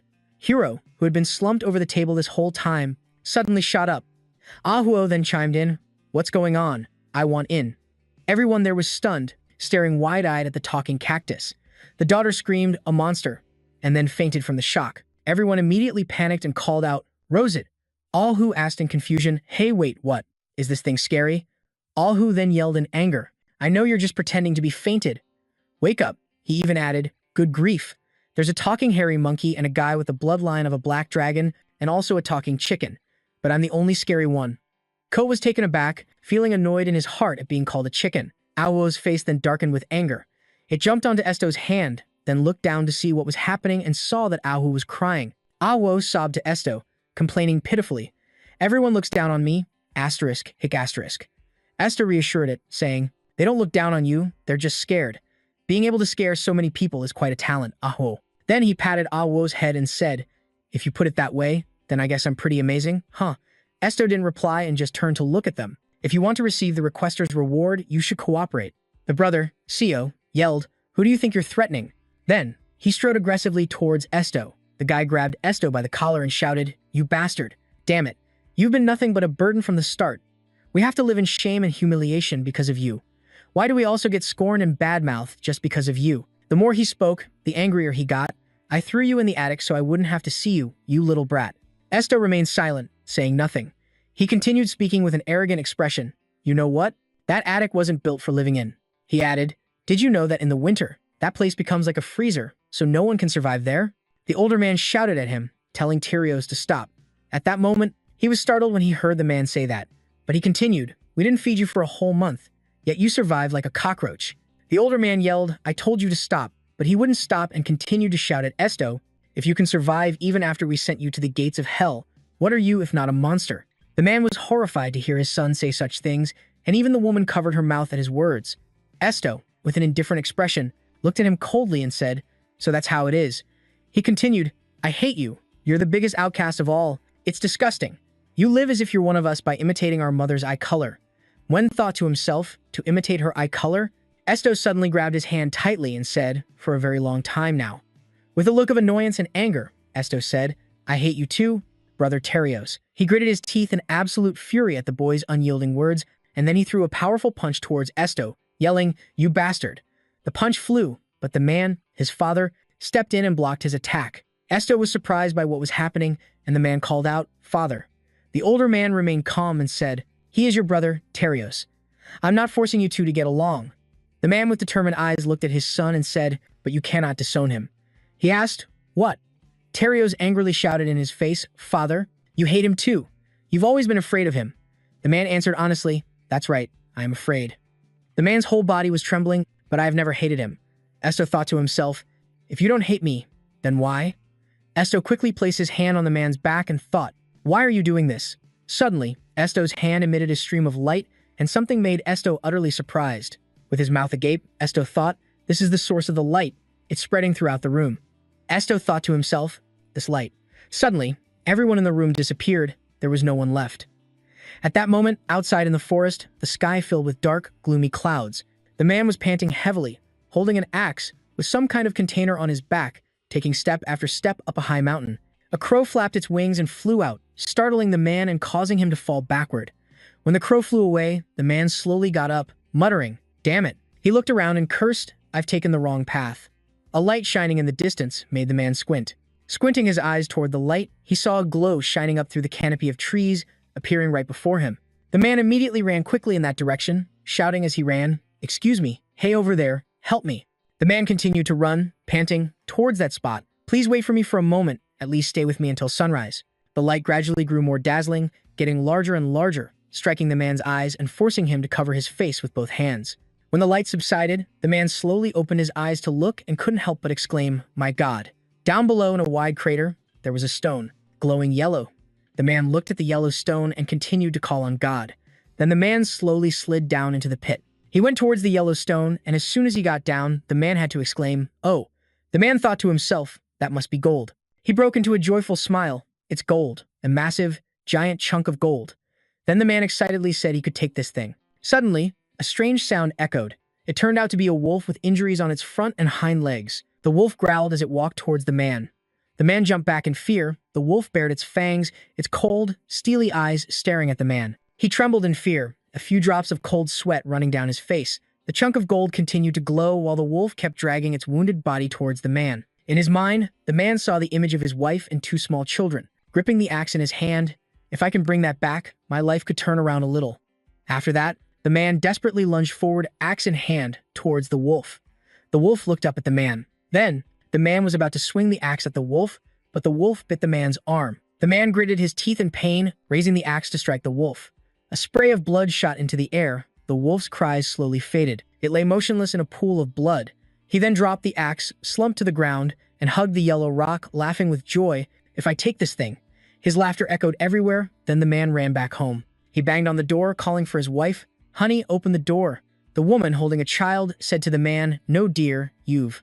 He said in a panic, Just pack your things first. She didn't understand what was happening and scolded him. Are you crazy? Why are you suddenly saying such nonsense? I don't have time to explain. We need to take the kids and leave this village. She continued, You have to explain to me before I decide to wake them up and pack our things. The man recounted the story of how he got lost in the mountains. She worried, What? Are you okay? Are you hurt? I'm fine, the man replied. You'll be so surprised when you see what I found in the mountains. The woman stepped closer and said, What is it? The man opened the container and said, A precious gem the likes of which I've never seen. The man pointed to the chunk of gold inside the container. It's gold. She asked him again, Are you crazy? He also looked back inside in surprise. What? As inside was a baby boy. The cute baby boy smiled at the man. The man screamed, No, wait, what is this? A slap struck the man's face, sending blood flying. The man fell to the tiled floor and said, No, you've misunderstood. The woman was furious. Gold? A gem you've never seen before? The man raised his hands to plead. No, the thing I brought back wasn't. Shut up. A few cries echoed from within the forest. The man, carrying the child through the forest, thought to himself, It was clearly a gold ingot.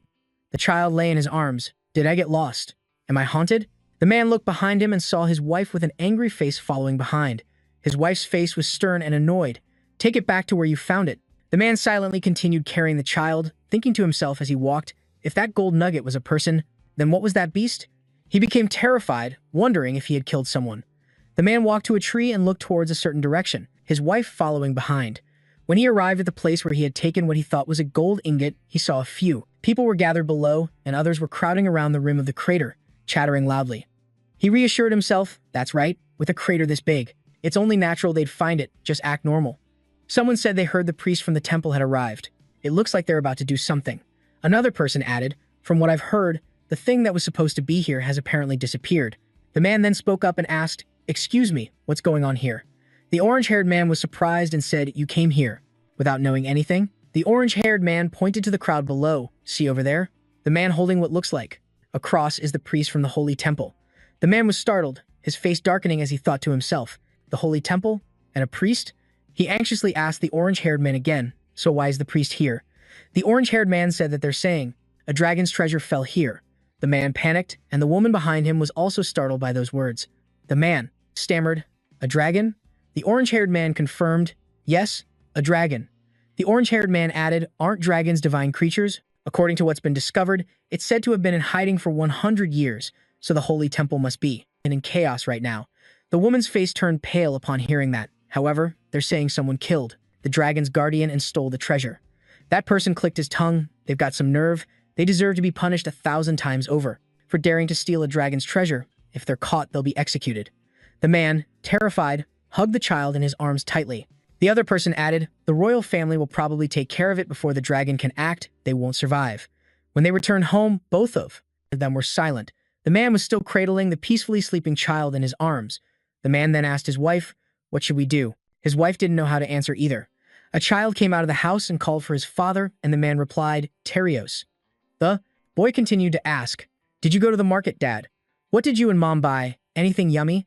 The two of them looked at each other, exchanging glances, wondering what to say to their son. The man nodded to his wife, then just chuckled and said, Not really. Terios. The boy added, Then what is it? The man lowered the baby and said, Here, a baby. He'll be your little brother. The boy immediately asked, A little brother? The man replied, Yes, a baby even younger than Rosette. The boy excitedly moved closer to Esto and said, Really? So this is my second little brother? The man answered, That's right. The boy continued to happily exclaim, Wow, his eyes are dark but so bright. What's his name? The man, just realizing he hadn't named the baby, stammered, replying, Right, his name. His name is. The boy moved closer to Esto again, staring intently at the baby. The man thought for a moment and then gave the baby the name Esto. The man decided to name the boy Esto. Back in the present, Terios, after hearing the whole story, exclaimed, What is this, Dad? The couple's faces darkened as they remained silent. That guy then yelled, Who are that bastard's parents? The man stammered out an apology. He bowed his head, I'm sorry, Esto. The man walked closer to Esto. He clenched his fist and offered a sincere apology. I am truly sorry. He then knelt down. Please forgive me. I really didn't know. The man kept his head down, trembling. No. I still don't know exactly what you are. Esto fell into a thoughtful silence, saying nothing. The man added, I couldn't let our whole family be killed, but that doesn't mean I'm blaming or resentful of you. As your father, I just wanted to protect everyone, he said with tears welling in his eyes as he continued to speak. To myself, because the more you revealed yourself outside, the more danger everyone would be in. Esto just stood there without saying anything. Then he looked down at the man. Seeing this, the man added, I had also decided to protect you. I truly wanted to treat you as my own child by giving you a name and watching you grow up. But you are not normal. You only imitate ordinary people, human language, human emotions, even the rare development of a human. The process of you growing up slowed down while living in the attic. But no matter what, you still woke up and walked out as if nothing was wrong. I was so scared. The man immediately knelt, placing both hands on the floor. Please forgive me, I was wrong. Esto's face was filled with confusion, an apology in exchange for the very lives of his family. He was in a difficult position. It would be better if I couldn't understand this much. He raised his fist and punched the air, and everything felt like it was shattering. Everyone in the room looked towards him, at the table strewn with messy dishes, then looked at the old man who was backing away in fear, trembling. A dragon? Seeing him move, Terios backed away in terror. Are you going to kill us? I'm still your brother. Spare me. I am sorry. It's my fault, so let me live. The woman could only stand aside, covering her face and crying. Is it this obvious? He approached Terios, but thinking about how weak they were, he turned and left. The two others also turned to follow him. Esto walked out of the house, stepping into the rain, with the whole group leaving behind him. In the rain, everything fell silent. The two also walked silently behind, watching Esto, as the rain grew heavier and heavier, like a downpour, as if the heavens themselves were crying for him. Esto went deeper into the forest, ignoring the thunder that roared across the sky. He just kept walking. Finally, Esto stopped, and everyone halted in front of a pond. It turned out to be the crater where he was born. He thought, that crater has become a pond, looking at his own reflection on the pond's surface. Then, looking at the wolf walking beside him, he wondered, what is your name? Muon, who was standing behind, suddenly knelt on one knee. Esto spoke up and asked, you knew everything? Muon replied, I figured it out myself, but if I said that, I didn't know. They did so many things. Would you believe me? Seeing no reply from Esto, he continued, do you resent me? Esto opened his mouth. Should I resent you? Muon was about to answer, there's no need. He turned his head and said, your request was fair, and I accepted it, and the request was entrusted to me. Isn't that right? Muon could only say, I agree and I will protect that. Hearing these words surprised him quite a bit. He continued, Ha is the clan that drinks the blood of the dragon Muerhaga. The name I received from the gods has been saved to ensure a tragedy like this doesn't happen. Again, I want you to choose me as your guardian. Everyone remained silent. Esto looked at him and began to think. A dragon's guardian receiving blessings from the dragon's blood also comes at a price, and that price is the subjugation of the soul. The one who becomes a guardian must obey commands and prioritize their master's safety above all else. It is a blood contract. They returned to the inn to rest. We walked a lot today. You should get some rest. Commander Suki approached the bed, looking thoughtfully at him, thinking, he must be in turmoil, so it's good that he's sleeping like this. Suddenly, he let out a soft sound and then unexpectedly hugged the cat, calling Suki's name. It also nuzzled its head against his forehead, saying softly, it's okay. No matter what you are, it wouldn't change a thing. The next morning, sunlight began to shine through the window, its rays falling on Esto, and he slowly opened his eyes. He sat up and looked around the room, quite surprised that he had fallen asleep. Parker walked in with a smile and said, oh, I was about to wake you, but it seems you're already up. Good morning. Muon also appeared at the door of the room. Now, come down and eat. Before he could finish, Muon cut in, making Parker shout angrily, I was about to say that. The scene changes. Outside, it was raining cats and dogs, while inside, everyone was eating when Parker suddenly spoke up. They said it would take about 2 days to get to Gallia, but it's raining so hard the carriage can't go anywhere. Now we have to wait until the sky clears up. Parker picked up a piece of bread and spoke again, mumbling something incomprehensible while chewing. The cactus spoke up and asked, what will we do when we get back to headquarters? He remained silent with a blank expression, not knowing what to say, then finally replied, probably wait for the next mission. Muon interjected again. Do you intend to continue working in the guild? Esther replied, yes. You also have duties as a duke. You can't just be an ordinary person. Muon answered, I intend to renounce all my current positions. But Esther stopped him. There's no need for that. Muon refused. No, a guardian cannot leave their master. You know, they can't exist on their own, but it's different for you. I don't. The only thing I know is the truth about myself, and nothing else. Someone thought, that's right. If we consider Esto's true age, he's just a newly hatched dragon. A dragon's maturation process is quite long, at least 100 years, with the longest being 500 years. After hatching, a dragon will be cared for by its mother for up to 100 years before it begins to mature into an adult. As such, this commander is no different than a newborn baby. Moreover, he may look human, but that form is just an imitation for survival. Why didn't the black dragon protect its own bloodline? What if it wasn't that it didn't protect it, but that it couldn't? The scene changes. Muon and Esto are talking. He explained, "The mission is complete. Let's go home, Sir Esto. Why are you so determined to stay at the guild?" He placed a hand on his chest and said sincerely, "You should at least come with me. My territory is safer than here." Esto indifferently said, "I may not be the being you think I am. Honestly, everything that has happened so far is the truth, and I am not sure I want to know more. You shouldn't. Please leave." Muon tried to say more about that. He was about to speak, but stopped and thought, "The only remaining trace of the dragons, the master I have always sought, but if everything I have done until now has been for nothing." He clenched his fists, thinking, is the Haga family really that useless? Esto spoke up, "However, I will contact you in the future. Please return and continue with your work. When I need you, I will call for you." Esto said to Muon with utmost seriousness, "I swear." The scene shifts to the headquarters, where a voice rings out, "Get some rest." Esto stood there with Ahu and Nura, papers flying everywhere in the air. The Vice Guild Master told him, "Go rest, the Guild Master wants to see you.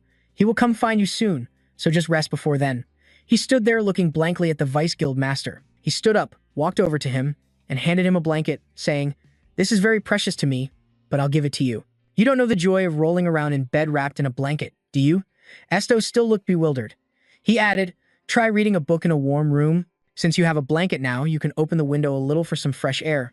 You can sit and snack, lie down for a bit, and wake up to eat a bar of, how about some chocolate? Want some sweets from my room?" He looked in holding a blanket but didn't say a word, so the vice president left and added, "Are you okay? Get some rest. Don't push yourself too hard. The president will see you later." Esto followed the vice president's advice and went into the warm room. Suddenly, Jura called out to him. He answered, "Yeah." It continued, "Are you really okay? Not knowing more about your family?" He replied, said and left. Even though they made him endure everything, the cactus was furious, but so what? It was fuming. Fuming. It's unbearable. "I'll go back and shove thorns in their mouths." He turned back and said to Ahu, "Even if they change, I won't change. There's no need to change anything, so there's no need to change at all." The scene shifts to the next morning. Esto's eyes suddenly opened, and he stared thoughtfully at the ceiling. He thought to himself that he had never learned how to have fun. What should I do now? Then, he sat up and prepared to get out of bed. He reached out to open the window, and Esto stood looking out in the window to observe his surroundings. Suddenly, a sound caught his attention.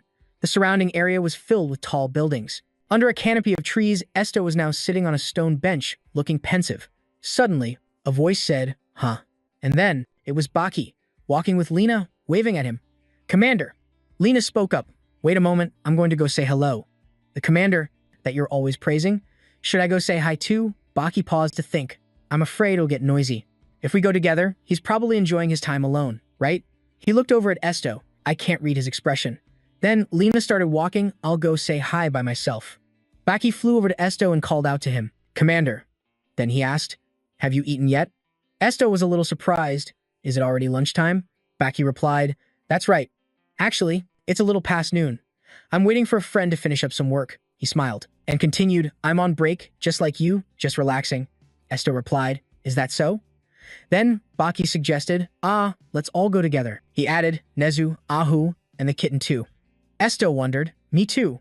He asked him, "Will it make everyone uncomfortable if I join?" He denied it, not at all. He told him, "You don't need to be so tense. Those shameless guys wouldn't." Suddenly, Lena slowly approached and stood behind him. Seeing him, Esto greeted him. "Oh, hello there, familiar face." Baki turned his head to look at Lena in surprise. "What? You two know each other?" He spoke softly. "Perhaps." He approached Esto, staring intently. Seeing that he looked both strange and familiar, Lena suddenly realized something, and he broke into a bright smile. Upon recognizing him, "Ah, that's right, Esto. Your face has always been etched in my memory because it's so unique," he remembered, a time from the past, then continued to smile. Esto called his name Lena. "Aha, so you do remember me?" He said to Esto, overjoyed. "I thought you died because of that white fur thing, But you're still alive. It's great to see you again. Then he spoke about the white fur thing. Even though I searched all over the mountain, that white fur thing disappeared, without a trace. Everyone thought you were eaten by it, Lena continued. I never thought we'd have a chance to meet again. Suddenly, Nezu peeked its head out from behind Esto's seat. When Lena saw it, he was terrified. White fur, he screamed, his face pale. Baki, seeing the situation was getting out of hand, tried to calm him down. Calm down, Lena. Nezu is the commander's companion. Lena stared at Nezu, who was looking at him with sparkling eyes. Companion? That furry monster. That white thing, huh?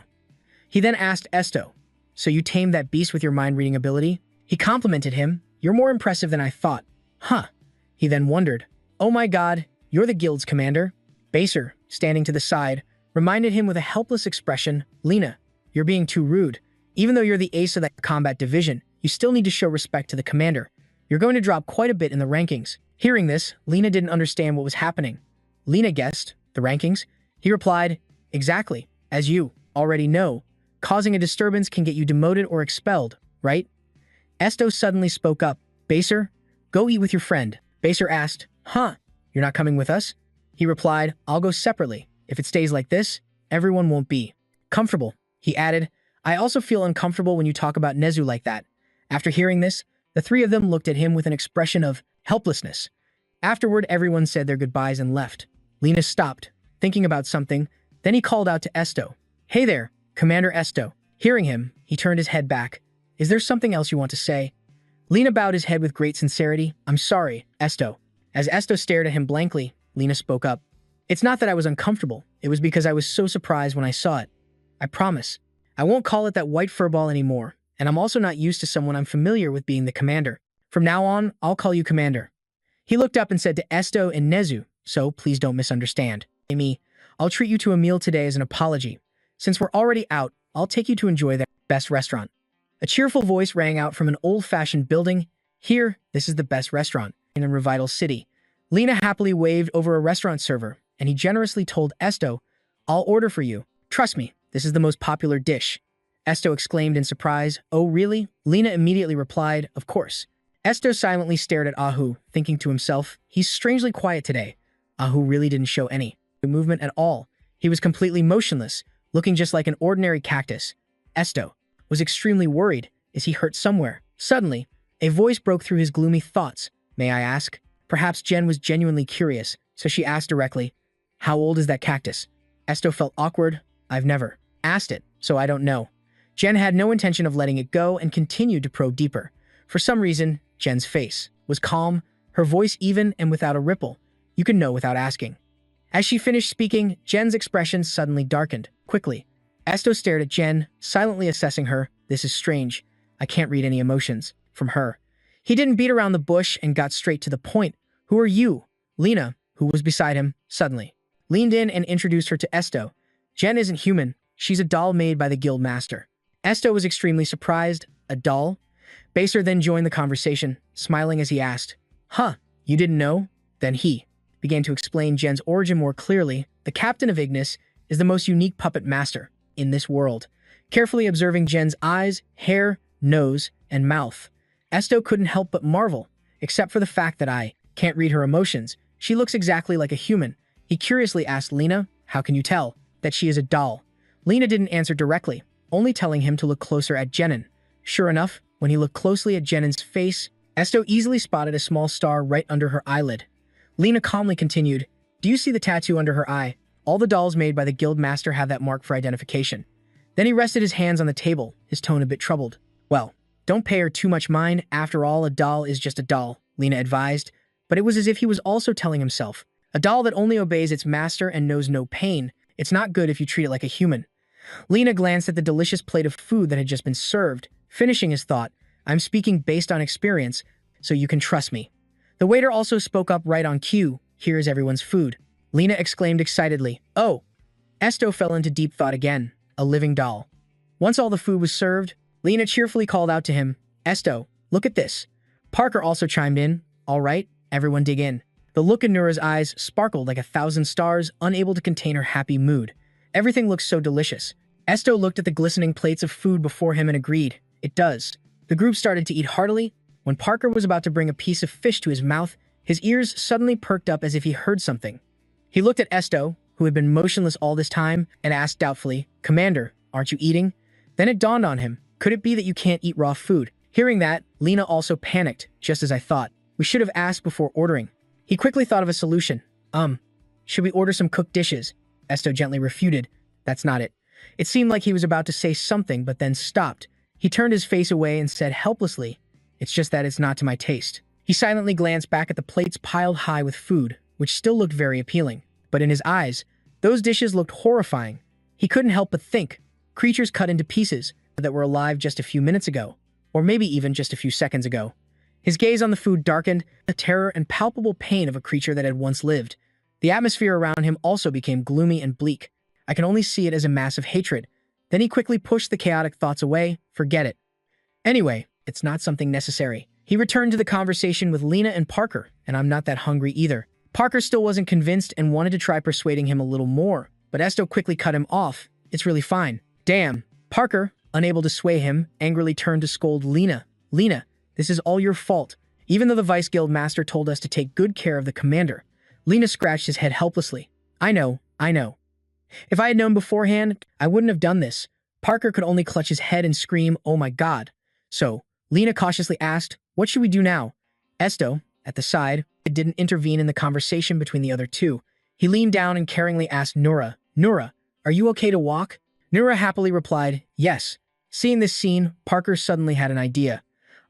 He eagerly suggested, Commander, how about we take this opportunity to give you a tour of the city, looking at the open, clean streetscape, with houses nestled closely together. Parker kept trying to persuade him, you've only been assigned to the headquarters for a short time, right, since then. He's always been stuck in there with a ton of work, so he probably hasn't been out at all.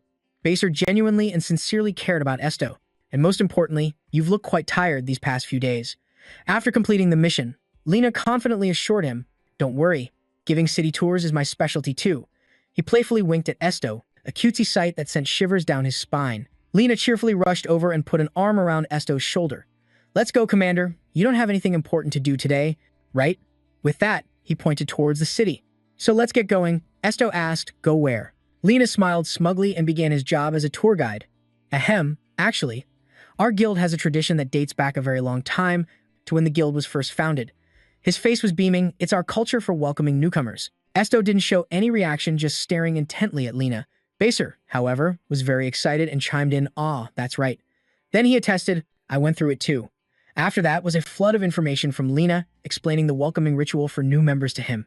Iconic images of the city seemed to materialize in Lena's tale, from the humble homes of the citizens to the clock tower that serves as the city's symbol, and even the various shops and street markets.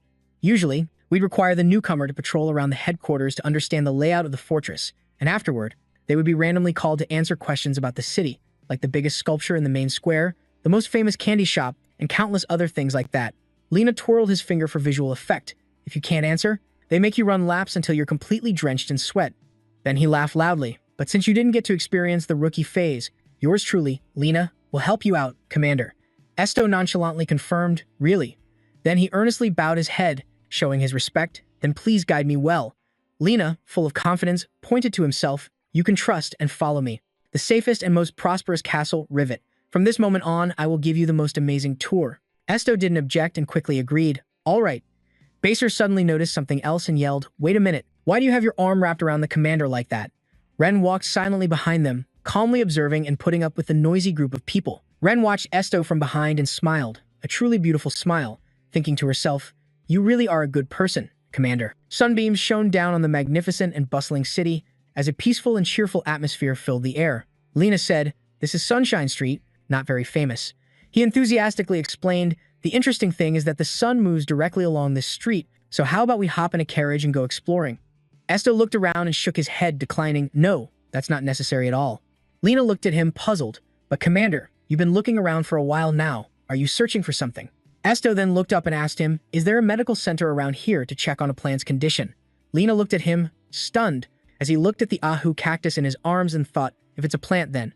Lena hesitated before suggesting a place. There's a botanical garden, but the manager there is always busy, so I'm not sure if we can see them right now. Esto gently asked him, could you please take me there? Lena immediately broke into a bright smile and replied cheerfully, now I feel like taking the commander, it'll be worth it. He excitedly led the group, saying, please trust me, follow me. She subconsciously looked at him shyly, trying to find an excuse for Lena's embarrassing behavior. He's always so full of life, isn't he? Esto didn't care and just answered indifferently. It's nothing, Baser sighed, rubbing his head helplessly. He's exactly like a colt without a rein. It's awful. When the guild members gave him the nickname Beautiful Lena, Esto's eyes widened in shock when he heard the nickname. Of Lena's. Baser looked at Lena frolicking ahead and quickly explained, it's the pretty and pretty crazy. He jokingly told him, just hearing the name makes people think of a beautiful woman, so we often use that to tease new members. I fell for it too.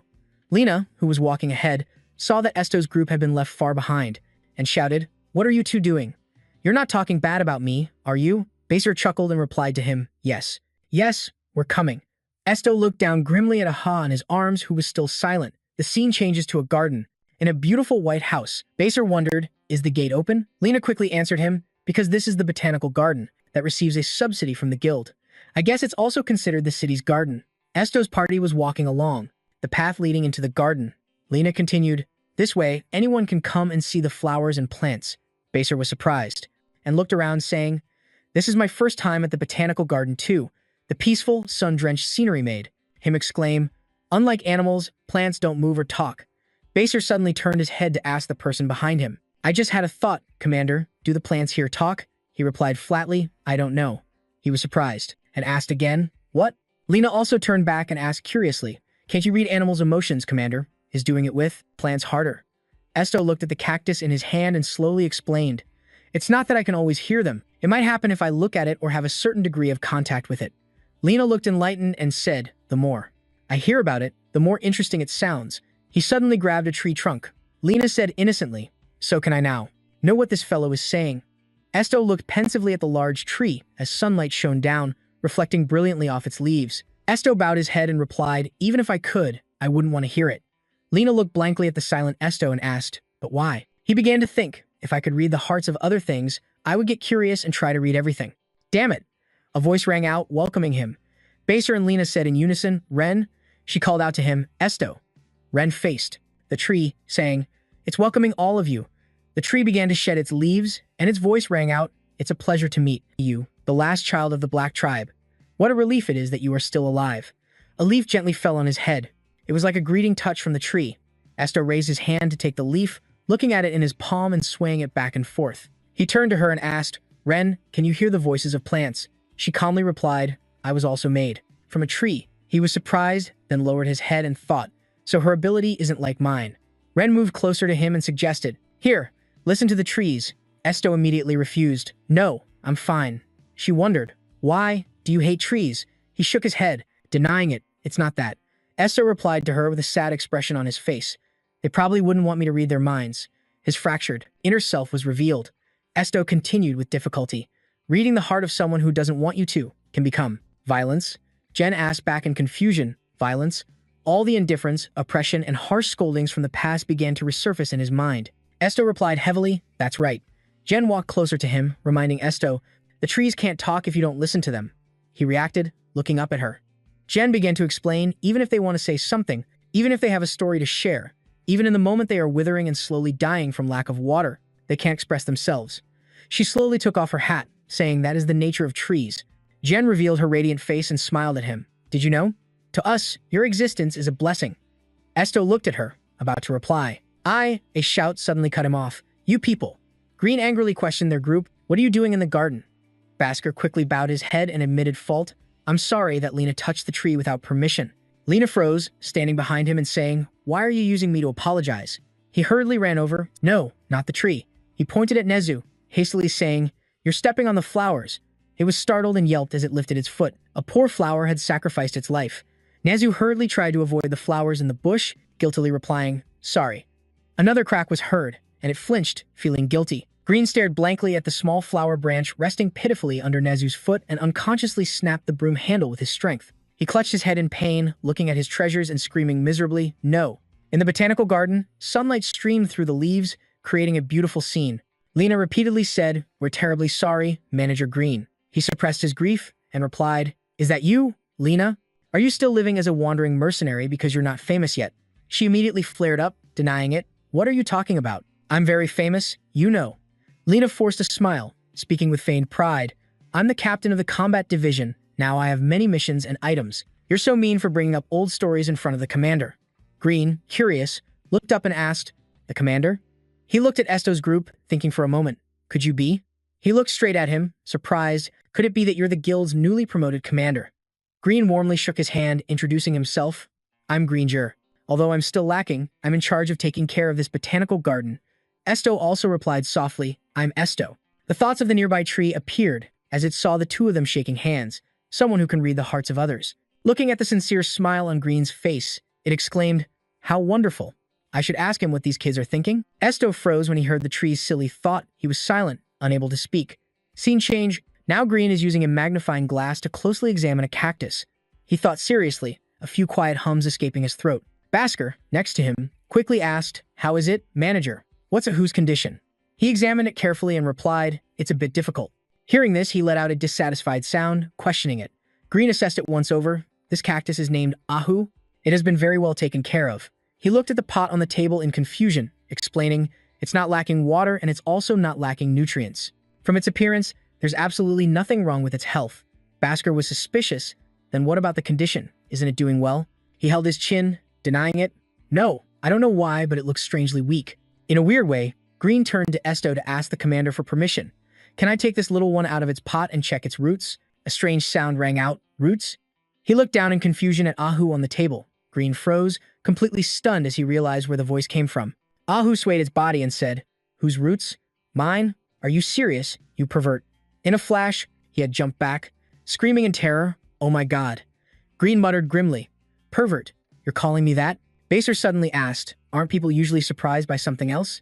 He then realized the main issue, and once again screamed out, now that I think about it, the cactus is talking. Ahu swayed in displeasure. What are you looking at? First time seeing a talking cactus. It turned red with anger, having already prepared a string of curses to yell at the old man. He immediately stepped forward to stop Ahu. Stop. It promptly retracted the colorful words it was about to unleash, swallowing them back down, and replied in agreement. All right then. Esto patted its head comfortingly. Your condition seems different than usual, so I asked him to check on you. Ahu wondered, is that old man a doctor?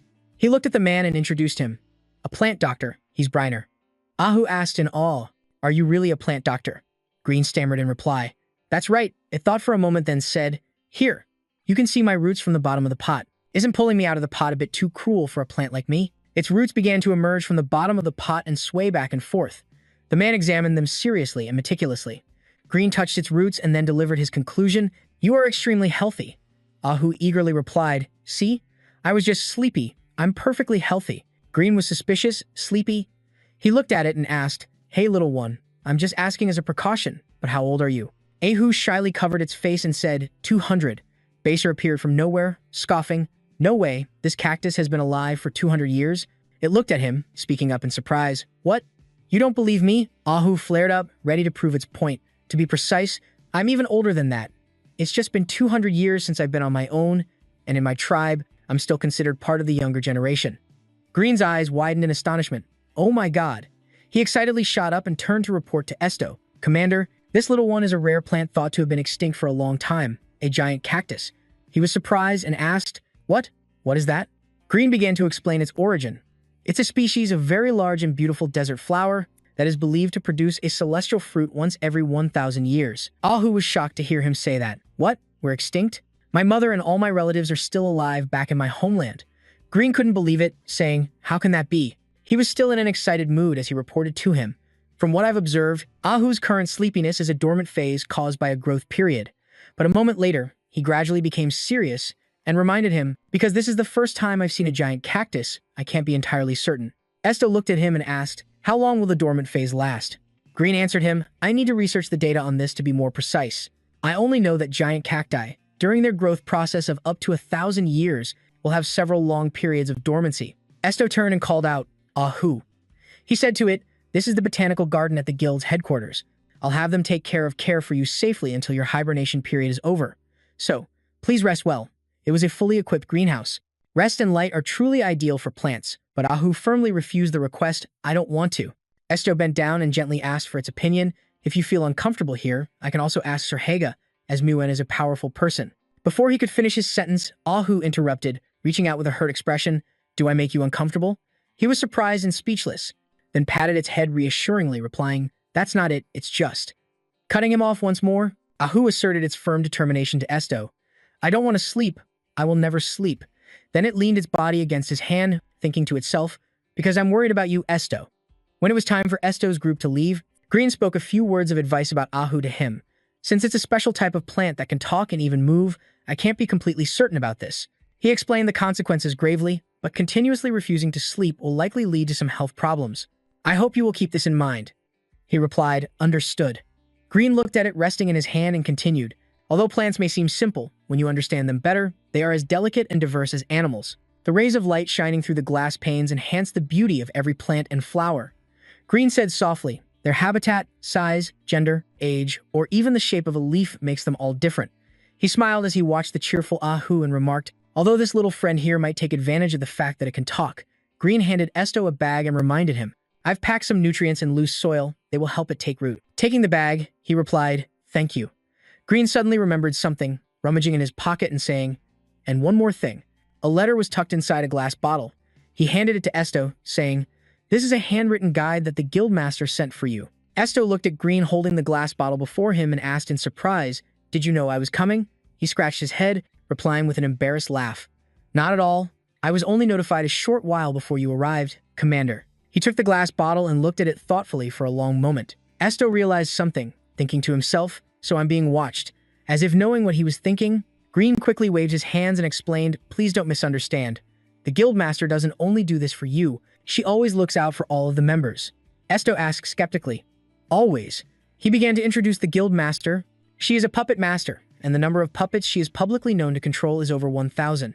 Baser tiptoed over, whispering in his ear. In reality, there could be many more. He continued, because the puppets are easily damaged and quickly become useless, so she makes a great many of them. Esto opened the letter and began to read the contents inside. The letter read, Nis Guild, Guild Master, private mission for the commander, location, Revital Castle, Central Market, time limit, 30 minutes, objective, find Guild Master Kai at the Revital Castle, Central Market within the time limit. The reward will be given once you find her, and the instructions will self-destruct after the time limit. Therefore, you must be quick to find her. From Guild Master Kai. As soon as he finished reading the letter, the numbers on it began to count down. Lena looked on curiously at the letter and asked, Magic Ink? I wonder what kind of a rush she's in to even set a time limit for you, he mused, suddenly realized something and reminded him. Wait, isn't there less than 30 minutes left? The number was still gradually lessened. Lena said worriedly, it's already been 27 minutes. He waved his hand helplessly. Oh my god, this is hopeless. Esto asked doubtfully, is the journey that long? Lena shook her head and began to explain, that's not it. The central market of Rivet Castle is huge. There are 8 main roads leading in different directions, the narrow alleys are very complex, and there are tons of people. Baker also chimed in hastily. On top of that, we don't even know what the guild master looks like. Lena replied to him, that's right. The guild master usually only relays messages through puppets. Baker continued, right? Because only the vice guild master has ever spoken directly with the guild master. Before he could finish his sentence, Esto quickly dashed past them. Baker called out an alarm for him to come back. The only response he got was Esto's brief announcement, I'm going to the central market. Suddenly, he stopped in his tracks, turning his head to look at Green standing in the crowd. With a determined gaze, Esto told him all the plants in the garden are grateful to you, they all like you. Green was stunned in disbelief, stammering, really? Esto explained, the ginkgo tree behind you and even the flowers that Nezu stepped on, just as you wish to hear their thanks. From them, they also wanted to say this to you all this time. Hearing Esto's words, Green felt a warmth in his heart. An unexpected happiness spread through his heart. After conveying everything he wanted to say and relaying the plant's message, Esto quickly ran off, leaving only a goodbye behind.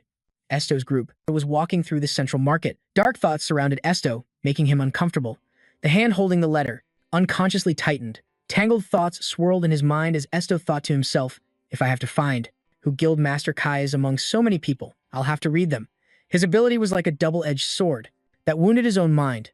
Esto took a deep breath, opened his eyes, and began to absorb information. The streams of thought from everyone in the market flooded his senses. Esto focused, listening intently. One person whined, it's so hot, I'm going to die. Another schemed, there are so many here, they probably won't notice. If I just take one, right? The bustling sounds of the market filled the air. Come here, looking is free. I won't ask you to pay, so come on in and take a look. Even the most trivial human thoughts were amplified, this sword is hideous. Esto didn't give up, closing his eyes to start filtering the information. Pushing further, His power seeped through every corner of the market, and gathering all his energy, he widened his mental search, focusing on finding a single person, Kai. He was startled when he felt a trickle of fluid. Nezu, beside him, worriedly, pointed out, "Esto, your nose is bleeding." He simply wiped the blood away and said calmly, "I'm fine."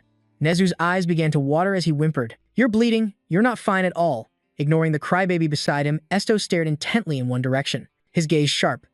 He thought to himself, "Found you."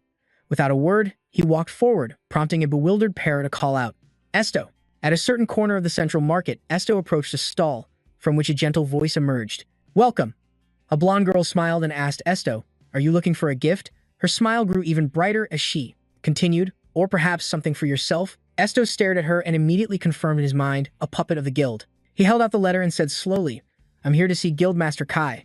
She just kept smiling at him without saying a word. This left Esto feeling bewildered. He thought, "Isn't she here?" But I was so sure I felt her presence before. He suddenly sensed something, and as he turned to the side, a pair of small hands clipped a pink bow into his hair. Kai smiled and told him, "This is your reward for finding me. Please accept it." Later, at the rest stop, Esto offered a friendly greeting. "It's a pleasure to meet you." She replied in kind, "I am Kai, the guildmaster of Shis." Just as Esto was about to open his mouth to speak, another voice cut in, shouting, "Master!" Ren came running from out of nowhere, joyfully calling out in a loud voice, "Master!" On her face was an incredibly radiant and happy smile. Seeing this smile, Baki and Lena's jaws dropped in astonishment, stuttering, She's smiling." The moment the words left their mouths, Ren ran up and threw her arms around him. Off to one side, watching the two of them in a warm embrace, Esto began to speak, "I am Esto. When I was wandering after leaving my hometown and had nowhere to go, the guild's acceptance helped me a great deal. Although it's a bit late, I want to thank you, Kai." She replied with gentle courtesy, "Please, feel at ease. Our Ignis Guild has placed great trust in you." Seeing that she seemed unaware, he bluntly revealed, "I am also a member of the Ignis Guild, Guildmaster." Hearing what he said, she froze for a few seconds. Realizing her gaffe, she quickly forced a laugh. "I seem to have made a mistake. The commander is also an important member of Ignis. Thank you for helping me understand." Right after that, she stood up and stepped down from her seat. Kai walked straight over to him and inquired, "Is there anything else you want to ask?" "I have prepared everything to meet you." Given the opening, Esto didn't hesitate to voice his question, "Why did you give me the position of the guild's commander?" Seeing him ask so directly, she gently waved her hand and replied, "Oh, that's a good question. It's also the same reason why I came to meet you." With that said, Kai looked at their surroundings and suggested, "It wouldn't be good for others to hear this. Therefore, let's use the commander's special ability." Hearing her, he hesitated and speculated, "A special ability? Do you mean what's under this cloak?" She gave a slight nod and a mysterious smile. Under the blue sky, Esto remained perfectly still in that spot. But a few seconds later, the sky was instantly shrouded in a veil of darkness, enveloping him. Inside the dark space, where only the two of them, he and Kai, remained, a voice rang out. The voice belonged to Kai. "I want to protect you." And then she began to talk about her guild. "Our guild was created to help those who use abilities. We have always protected precious ability users under the wings of Ignis. Among them, the position of commander was created for the sole purpose of protecting you. Because a long time ago, Her face and voice grew increasingly mysterious as she revealed, "I knew of a being with an ability similar to yours." Hearing this, Esto frowned slightly, a flash of surprise on his face. Then, Kai continued, "A long time ago, it was said that dragons had vanished from this world, but two of them still remained." With his curiosity piqued, he immediately asked, "Who are they?" She replied calmly and slowly, "One of them is already dead. The other who remained in this world until the very end was Suhanan, the golden dragon. I had always believed that was the last dragon, until I received the report about you." He was visibly shaken and wanted to ask more. "Does that mean he is?" But Kai immediately cut him off, saying something strange. Strangely, Esto moved away from Kai. She pointed at him and warned, "I understand what you're feeling right now. You must want to meet and learn more about him. However, you absolutely must not be curious about this, and don't try to find him. Understand? Suhanan doesn't know about your existence yet. If he finds out that another black dragon is still alive in this world," as he listened to every word she spoke, his eyes became empty and dazed, "then that man would surely find a way to end your life."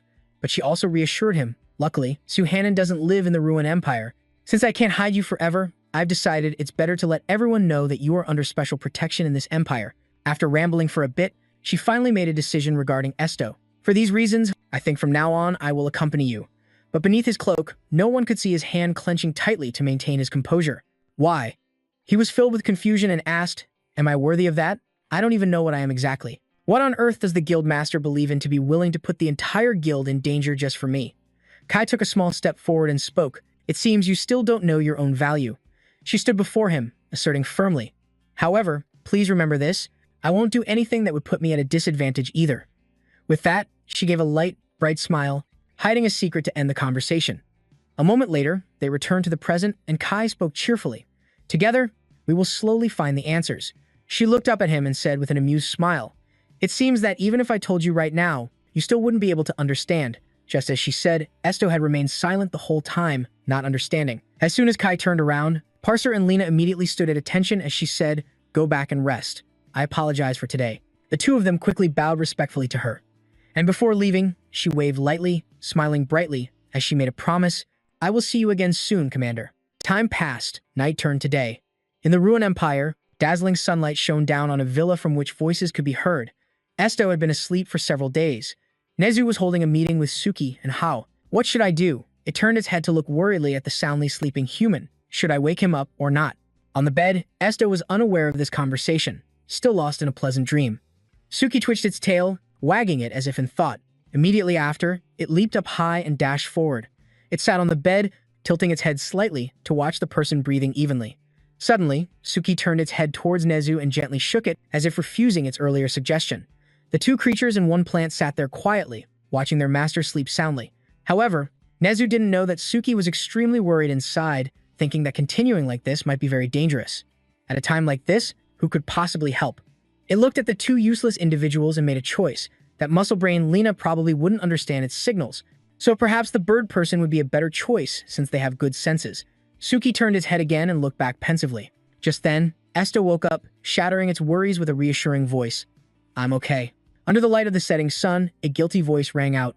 I'm sorry for waking up so late. Esto shyly hugged his pets. Nezu hugged him, overwhelmed with emotion, crying in relief. What happened? Because you wouldn't wake up, I thought you. Sick, Suki nuzzled against him and continued. I thought you caught my hibernation sickness. Now everything is okay. It's all okay now. With a flushed face, Esto gave a small shrug to reassure them. I'm fine.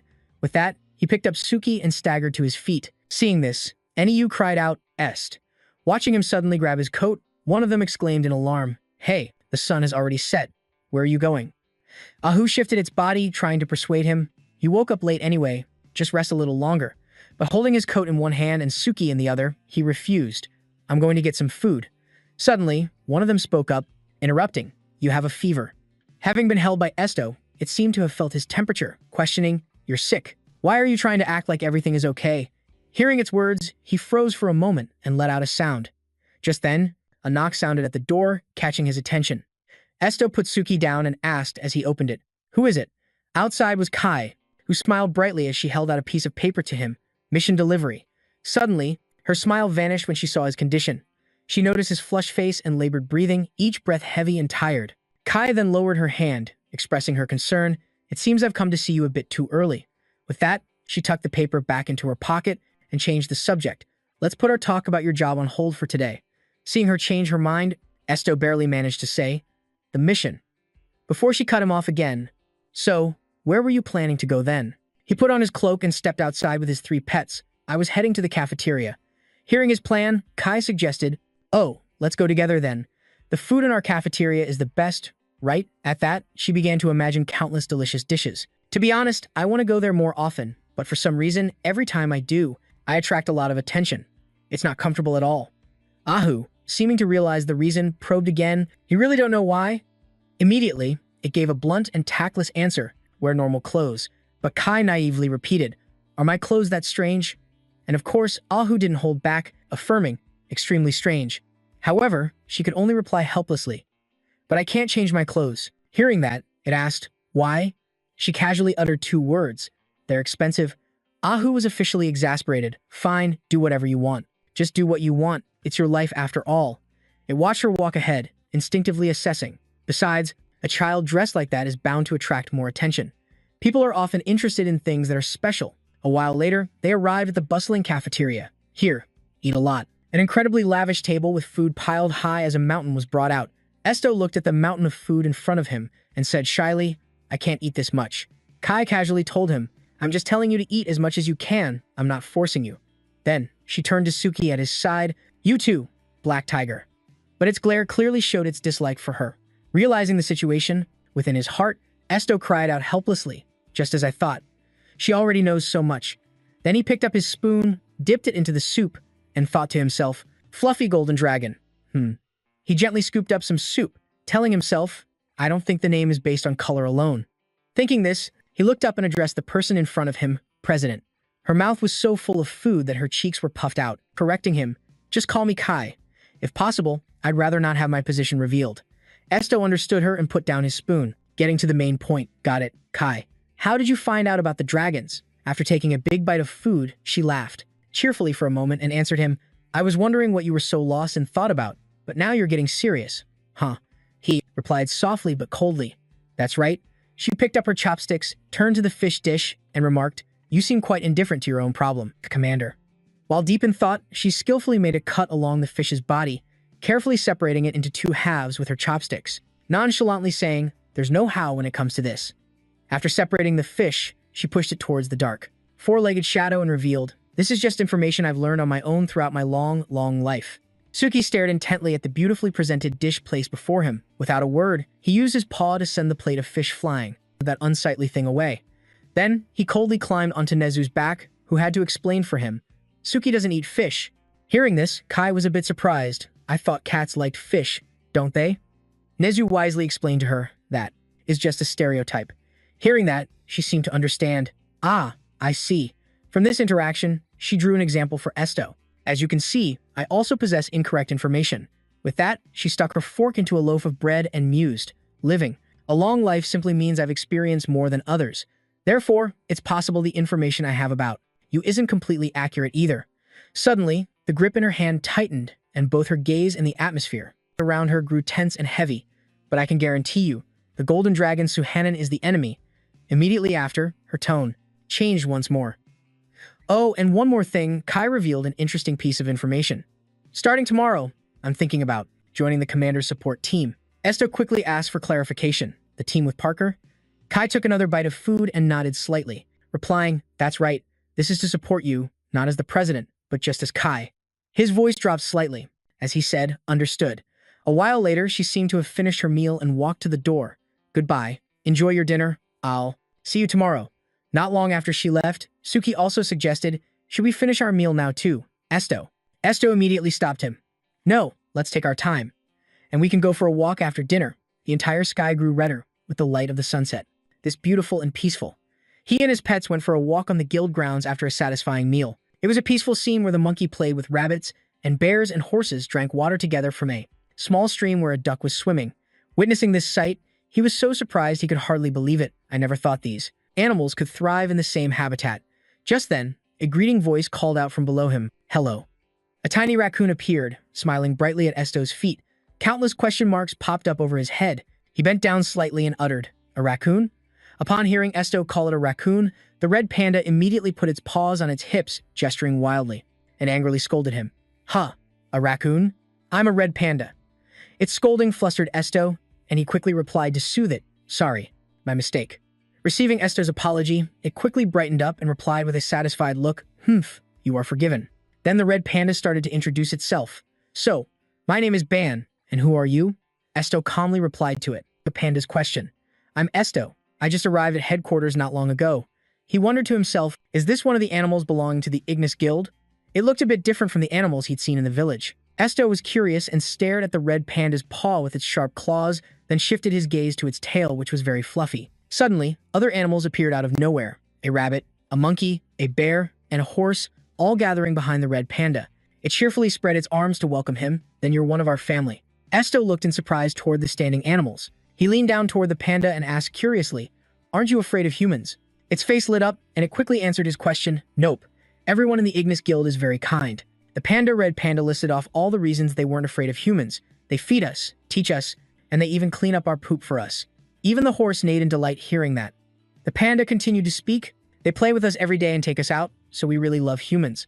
The clear blue sky had turned into the dark of night. The scene shifts to the white-furred monkey, Nezu's bed, as he cheerfully praised the animals they had just met. They were so cute. Esto agreed, well, they're as cute as the hairs on my pitchfork. He turned to confirm with Esto, right? That raccoon named Ban was especially cute. Nezu had gotten the species wrong, calling a red panda a raccoon, so Esto corrected him. It's a red panda. Nezu leaned over on the bed, enthusiastically telling Esto that, I want to see them again. Esto quickly agreed and replied, we can go tomorrow if you want. Nezu rolled back onto his bed, his face full of excitement. Okay, she said she's bringing a mission tomorrow. Esto stared at his raised palm and replied to Nezu, that's right. Then, he immediately clenched his hand into a tight fist and told the monkey, once we get the mission, we'll have to leave headquarters for a while, so get plenty of rest, and it's best we say goodbye to them before we leave. The dark night slowly faded away, giving way to the first rays of dawn. Esto gently opened the window, letting in the sunlight. The sparrows chirped at him, hello Esto, and also gave him a reminder, it's going to rain later. They reminded him it's a morning shower, so be careful not to get wet. Esto was quite surprised to hear this, but he replied politely, thank you. Nezu had also woken up and was approaching him. You're awake? Esto heard him and turned around. Nezu's face was absolutely glowing. He flashed a bright smile and said, today is an incredibly beautiful morning. Esto wondered to himself, incredibly, where did you learn that word from? Nezu's eyes lit up as he eagerly suggested to Esto, let's eat and then go say hi to the friends we met yesterday. Esto went along with it, walking toward Nezu. Okay then. In the sky, heavy dark clouds appeared, slowly rolling in to cover everything. A cold wind blew through the leaves. Esto and Nezu were strolling down a tree-lined path. Esto walked in front, with his sleepy Nezu trailing behind him. Suddenly, a voice called out, Esto. It was Lena. His face beamed when he saw Esto. He offered a friendly greeting, so we meet in a place like this. It's great to see you. Lena also forgot to greet Nezu. Hello to the white furball too. Unlike Lena, Esto seemed more indifferent and called out to him, Lena. He was confused and didn't understand what was happening, quickly asking, you look terrible. Did something happen? His eyes quickly darted away. He just replied in a flat tone, no. Good morning. Lena smiled brightly and put his arm around Esto's shoulder, asking, what are you doing here? I'm about to train. He raised his hand and pointed in a direction within the forest and continued, if you go this way, you'll see the training grounds. Then he started telling Esto what he knew. Actually, I heard a super strong warrior return today. I heard that person mainly uses a spear, but can also use other weapons. As he spoke, images of weapons appeared in both their minds. Besides the spear, there were also swords, bows and arrows, and a flail. An image of a warrior holding a spear also appeared, and Lena continued. Anyway, with their outstanding killing skills, they're also called. He curled his fingers like the claws of a bird, saying it was the claw of Ignis. After Esto processed the information Lena had just told him, he replied, I see. The three of them walked and talked. Lena wondered, wasn't Ignis a mythical bird in the legends?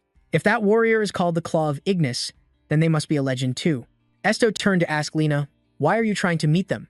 He burst into hearty laughter. I just want to see if I can learn anything from them. They've already taken the claw, so I'll become the beak. He didn't seem overly excited, nor overly indifferent, and said, I'll be cheering for you. It made Lena's face blush unconsciously, sparkling with joy. He cleared his throat slightly, replying shyly, thank you. Suddenly, his feet stopped in place, not taking another step. Lena awkwardly scratched his head. Well then, I'll go this way. Lena suddenly sensed something and turned back to Esto. Hey, wait a second. A sudden gust of wind blew strongly from the forest, sending the fallen leaves on the ground flying, their rustling echoing everywhere. Lena frowned worriedly and said, Commander, I don't think you should go this way today. I can smell blood at the end of the path. Nezu said with a worried expression, that's not human blood. He was scared. I think it's the blood of the animals we met yesterday. Esto seemed to sense something strange around them, thinking something was approaching us. Lena got into a fighting stance, one hand gripping his sword tightly, the other shielding Esto to protect him. The killing intent was getting closer and closer. Suddenly, a pair of legs slowly emerged from the shadows. A girl whose body had many bruises on her arms and a sword slung across her back. Her name was Bang. Her eyes were downcast, looking as if they were covered by a gloomy mist, her silent gaze exuding a sharp coldness. When Lena saw the girl approaching, his hand still held onto the sword, slowly drawing it. He spoke first to break the tense atmosphere, starting a new day with the smell of blood. Did a monster appear in the headquarters? He asked Bang. Or were you so hungry you butchered them yourself? She curiously asked back, butchered. Hearing the word butchered, it suddenly reminded her of something. Her lips parted slightly. Ah. She raised her hand and pointed forward, saying, there's one more here. She pointed decisively towards Nezu, who was standing bewildered in a corner. Another filthy thing. Nezu was confused, wondering why he was being targeted when he hadn't done anything. A blade of light appeared in her hand. Her contemptuous gaze saw not a person, but a filthy living creature. With that, she gripped both her blades and charged straight at Nezu. Panicked, Nezu threw his hands up in front of himself to defend. Nezu's sudden movement caused the cactus Ahu on its head to fly off. The white-furred monkey trembled, clutching its chest and asking, hey, Why are you suddenly swinging your blades like that? Startled, she asked, you can talk? She reassessed the white-furred monkey before her. What is this you? Aren't a monster? A human, just a very hairy one? Her hand holding the blade trembled slightly. Nezu was terrified and squeezed his eyes shut, only hearing her mumble like a lunatic. It's a problem if you're human. Say it now, that you're not. Say you're not human. Suddenly, a hand firmly gripped her light blade, and Esto's voice rang out. Human or not human? Esto's grip was so firm she couldn't move the blade at all or take another step forward. Stunned, Bang looked up, thinking to herself, when did he get here? Esto retorted, does that even matter? He flicked his wrist, and Bang's short light blade was dispelled, slowly fading away.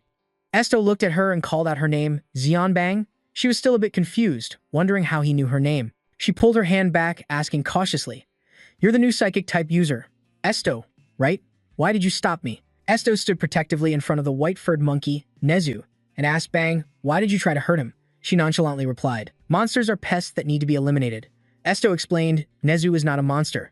Bang stubbornly retorted, he's also not human. The two couldn't reach an agreement, and the argument went nowhere, ending with them just silently glaring at each other. After a moment of silence, Bang looked at the seemingly innocent white-furred monkey and accused, that monster. It could use its sharp fangs and claws to tear you to shreds whenever it wants. She continued to defend her point. Unlike humans, we can't communicate with these low-level creatures. Bang stepped forward, and if we can't communicate with them, she walked past Nezu and Esto, concluding, then you can never trust them, never. Esto calmly questioned, is that why you kill them? Bang faltered for a moment.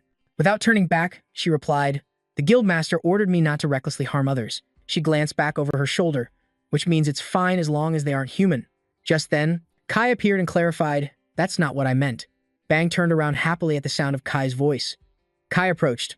I asked you not to needlessly take the lives of other creatures. Bang realized Kai wasn't taking her side. She replied sullenly, no one lost their life. Kai sighed in displeasure. That includes the animals under the guild's care. She explained, they are an important part of the guild and our allies. Bang suddenly yelled in frustration. Treating those things as allies was a mistake from the start. She turned her back on everyone and declared sulkily, I'm not participating in this mission. Kai said with concern, Bang, you need to be more careful with your words. Bang turned away in silence. Kai looked at her and said, I will demand compensation for this incident. Therefore, return to your quarters. I hope you will not cause any more trouble for the guild during your stay. Hearing this, she gritted her teeth, unable to accept it. And finally, before actually leaving, she let out a resentful remark. Fine then. Esto and Nezu watched her retreating figure, both looking displeased. After Mirang left, they looked back at the battlefield. She had left behind, trees were toppled. The one's azure lake was now stained with blood, not to mention the animal carcasses strewn across. The grass. Lena exclaimed in shock, how could this be? He desperately searched to see if any animals were lucky enough to survive. I can't find a single living one. Esto looked on sorrowfully, mourning the gentle, lovely animals that had lost their lives. He stepped onto the grass, walking toward the unfortunate creatures. From behind, Kai spoke up. I'm sorry. She explained, Meringue isn't a bad kid, but whenever she sees monsters or wild animals. At this point, Kai hesitated slightly and cleared her throat. Your first encounter with her was unbelievably terrible. Esto spoke in his somber tone. The ones who should be receiving an apology, he clenched his fist, have already died simply because they are different from humans. He recalled their words from before. The animals had said, we love humans. Esto lowered his head, his expression unreadable. If an incredibly powerful being were to appear and harm humans without a second thought, he turned and shot Kai a sharp glare. Then after seeing all the victims, would humans just say this is another terrible thing? Kai gave a strained laugh, thinking this was truly a disaster. She tried to salvage the situation. They won't change until that happens to them. Esto knelt beside the dead animals. He sadly picked up the body of a weasel in both hands. Then he turned and walked toward an empty patch of ground, the atmosphere heavy and somber. Kai watched Esto's actions. He knelt by the empty patch of land, set the weasel's body aside, and started digging with his bare hands. While he was concentrating on digging, Esto felt a hand on his shoulder. It was Lena. He smiled gently and said, let's do it together. Nezu also stepped forward, signaling that he would lend a hand. On the simple earthen grave lay a few white flowers, a farewell to their newfound friends. Esto's hands were covered in, but he paid it no mind. The two humans and the white-furred monkey stood staring blankly at the earthen graves that they had just dug to bury their animal friends who had tragically died because of Meringue's recklessness, lost in their own thoughts. The wind rustled the leaves, as if whispering a prayer for the animals to rest peacefully near the trees. After this incident, the group headed into town. It was a clear, sunny day, and they hoped nothing else sorrowful would happen. In front of a cafe, people bustled to and fro. Inside, Kai and Esto sat opposite each other, ready to discuss the job. Looking at Nezu leashed outside, Esto reassured him, "It's a little cramped in here. I'll be right out after we talk." Then, he turned his attention back to read the mission information on the paper. Exclusive mission from the Ignis Guild Master, client Maris S. Rubin Aconia. Location, the capital, Eli. Esto's eyes widened in surprise, thinking Rubin. Across from him, Kai held her coffee and began to explain the mission in detail. Her Highness Marisa is the first princess of the Ruin Empire. She's also the Emperor's eldest daughter and receives all of his affection. This mysterious princess appears to be quite audacious. From what Kai said, this year she will turn 21. She's a tomboyish princess and has rejected every marriage proposal. She said that if it were up to her, she would probably request something absurd. Kai chuckled and asked Esto, "Would you accept?" Esto calmly retorted, "Do I even have the right to refuse the royal family?" Kai smiled brightly and announced there was one condition before he could undertake this mission. She stated the condition with amusement. "To bring a warrior to that location with you." Kai pointed her finger. This mission was originally supposed to be handled by the Bang Guild. Then she looked at the cup of coffee in front of Esto and changed her tone, however. "Since the situation has turned out this way," she said with a gentle smile, pointing to her own hand, "Of course I will also go with you, but I shouldn't be considered a combat member." With that said, Kai pushed a few files towards Esto. "I will give you the right to choose your combat member. Please choose from these lists." Esto put down the mission brief and looked at the 3 files in front of him, flipping through each person's information. The first person had lightning-type magic. As he looked, Esto inquired, "Is there any reason for requiring a combat member for this mission?" Kai said, "The capital, L, is a very peaceful city." Then her expression turned serious as she explained, "However, according to the guild's rules, the team accepting the mission must include both support and combat members." Kai rested her chin on her hand. "Because you are one of the leaders of the guild, you are not allowed to leave without a protector." Hearing that, Esto understood the issue, but he still wondered, "Do I need to be protected more than usual?" Kai looked at Esto's serious expression and replied, "Of course, it's not easy to counter your ability." She also glanced towards Nu, who was chained by the neck with a cactus on his head and, crying his eyes out outside the window, "I also know that your teammate, Nu, is very strong." But in the end, Kai was still worried about Esto. "But if you encounter an enemy on the same level as Bang, can you defeat them without getting injured?" Esto silently reviewed the information of the combat members without responding. Finally, he closed the file, seemingly unwilling to choose one of the people from the list, so he asked, "Does the combat member have to be chosen from within the guild?" Kai replied, "No. If you can recruit someone from outside the guild, feel free to do so." Esto lowered his eyes and thought for a moment, then he pushed the files back to Kai and made his decision.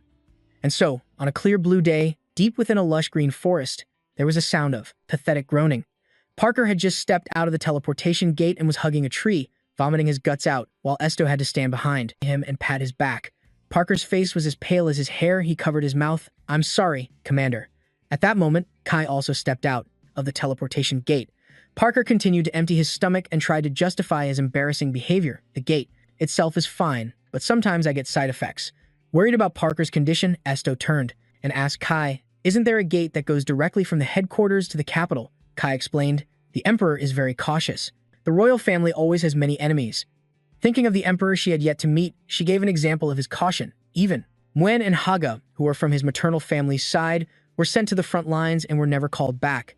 From Kai's words, it wasn't hard to guess her conclusion. Therefore, he doesn't want a guild of ability users to be able to easily enter the capital. Finally, Kai chuckled, pointing to the path ahead. "So, even though it's tiring, from here on out, we'll have to walk." A gentle breeze blew through the green branches, the leaves rustling in the wind as everyone walked. For a long time, finally reaching a place called the Ranger Village. The villagers seemed excited to welcome the group. "New travelers have arrived." Seeing the group arrive, one of the villagers exclaimed, "There's even an angel." A few children from the village peeked out from behind a pile of firewood and asked each other, "Where are they from?" "I heard they're from the She Guild." The boy in the middle turned, sang asking about the guild, wondering if the people who arrived in the middle of last night were also from a guild. The boy on the left answered, "No, they're from the Ballista Guild." The other boy wondered, "Who's stronger?" The two friends beside him immediately shouted, "Of course it's Ignis." "You idiot! Ignis is the best guild in our country." On the other side, NEU heard a noise. He looked over the pile of firewood, but the children were startled and ducked down. NEU, curious and with a head full of question marks, crouched down. The black-haired boy in the middle asserted, "That's right, Ignis is the biggest and strongest guild of all." The other friend chimed in, His Majesty the Emperor is also on their side. The boy with the buzz cut, who didn't understand the situation with the guilds, also chimed in with praise. So cool. The sound of footsteps approached, and a red-haired boy joined the group. Will these people agree to help us? The boy said with an expectant look. A guild is a place that takes on quests. The boy with the buzz cut from before spoke up. Ryan, I heard you have to pay if you want to request a quest from them. The black-haired boy also said, that's right. Ryan clenched his fist. I have money. The rest of the boys shot to their feet, quickly making a decision. Then let's go ask. The black-haired boy said excitedly, all right. With that, he pulled Ryan away by the hand. Come on, Ryan. The red-haired boy named Ryan hesitated, glanced back for a moment, and then uttered, Dad. Parker's voice, full of regret, rang out from inside the house. I'm truly sorry. Esto comforted him sympathetically. It's all right. Just rest until the after effects subside. While trying to apologize, he couldn't help but vomit. Sorry. Kai entered the room and saw the scene. Oh my gosh, this is awful. Is he okay? He covered Parker with a blanket and replied, he's fine. Esto stood up and made a request. Please take care of Parker. I'm going to go out for a bit. She understood and replied, I know. You must have a reason to leave like this. Even so, Kai reminded him. But right, now you don't have any combat members in your party, so please be careful. Nezu confidently said, don't worry too much. Nezu will go with him. The monkey waved cheerfully. Goodbye, see you later. They went out together and closed the room's door. She watched their receding figures with a worried gaze. Then, Kai turned back to Parker, who was resting comfortably. She touched the door and thought of someone. Merhaker was looking at the glass door, thinking, Esto is the only one who can appoint a duke as his guardian. Looking down at Esto and Nezu, he thought with anticipation, I hope you arrive soon, Duke Hyga. At the same time, Suki, perched on a high tree branch, let out a cry. The black cat immediately sensed that someone was watching him. Esto looked up and replied, I know. Immediately after, Suki leaped down from the tree. The cat landed on his shoulder and reported suspiciously, it's not the children. Suki recounted with disgust, those bastards are staying at the same inn as that idiot avian. They've been following you ever since you got here. Despite this, Esto calmly replied, I knew that too. Suki jumped down from his shoulder to the ground, remarking, Esto, you've become more perceptive than before. He explained, I just sensed them naturally. Glancing at the suspicious figures behind him, Esto continued, these feelings just come to me naturally, even when I'm not focusing on them. The cat swished its tail, praising him, good, you need to practice more. Like a strict teacher, Suki continued his lecture, you must be cautious, even around people or animals. Any of them can be cunning. He obediently agreed, yes, I'll try. Suddenly, a scornful voice spoke up. What are you muttering to yourself about? So it's just some grunt with his buddies. You can talk to cats and stuff like that, right? His words left Esto speechless and made Suki wonder. Does that idiot not know his rank? His crony pointed condescendingly. He doesn't have a weapon, so I don't think he's a user of physical abilities. Another one guessed, maybe he left it at the inn. The leader started laughing mockingly, making such a basic mistake. Is that so? What a rookie. Esto asked in confusion, who are you people? They reacted like someone stepped on their tails and yelled, we are Ballista. He raised his voice in anger. I can't believe he's trying to mock us even after seeing our guild emblem, right? As he spoke, the leader pointed to the emblem on his chest. After seeing it, he realized. So that's the guild's emblem. The man continued arrogantly. See it now? Before they could get too smug. Nu stepped forward, letting out a confusing sound. The soldier trembled in fear. He's tamed a ferocious beast. A monster or something? Esto calmly explained, No is not a monster. The man pretended to be friendly but was cursing him internally. He's just acting arrogant because he has a giant beast with him. Don't get carried away, buddy. The soldier tried to soften his tone. We're just trying to get to know you a little better, since we operate in the same field, right? He wondered to himself, does their guild have some kind of grudge against Naxxus? Seeing that Esto was silent, they became agitated, their lips tightening. One soldier looked offended and demanded, Why aren't you answering? He screamed furiously. Are you saying, you don't want to talk to a low-level guild like ours? You Naxxus scum. Another member, equally enraged, shouted, You'll talk to that cat but you'll ignore us? He stared at their anger, completely bewildered. He didn't understand at all.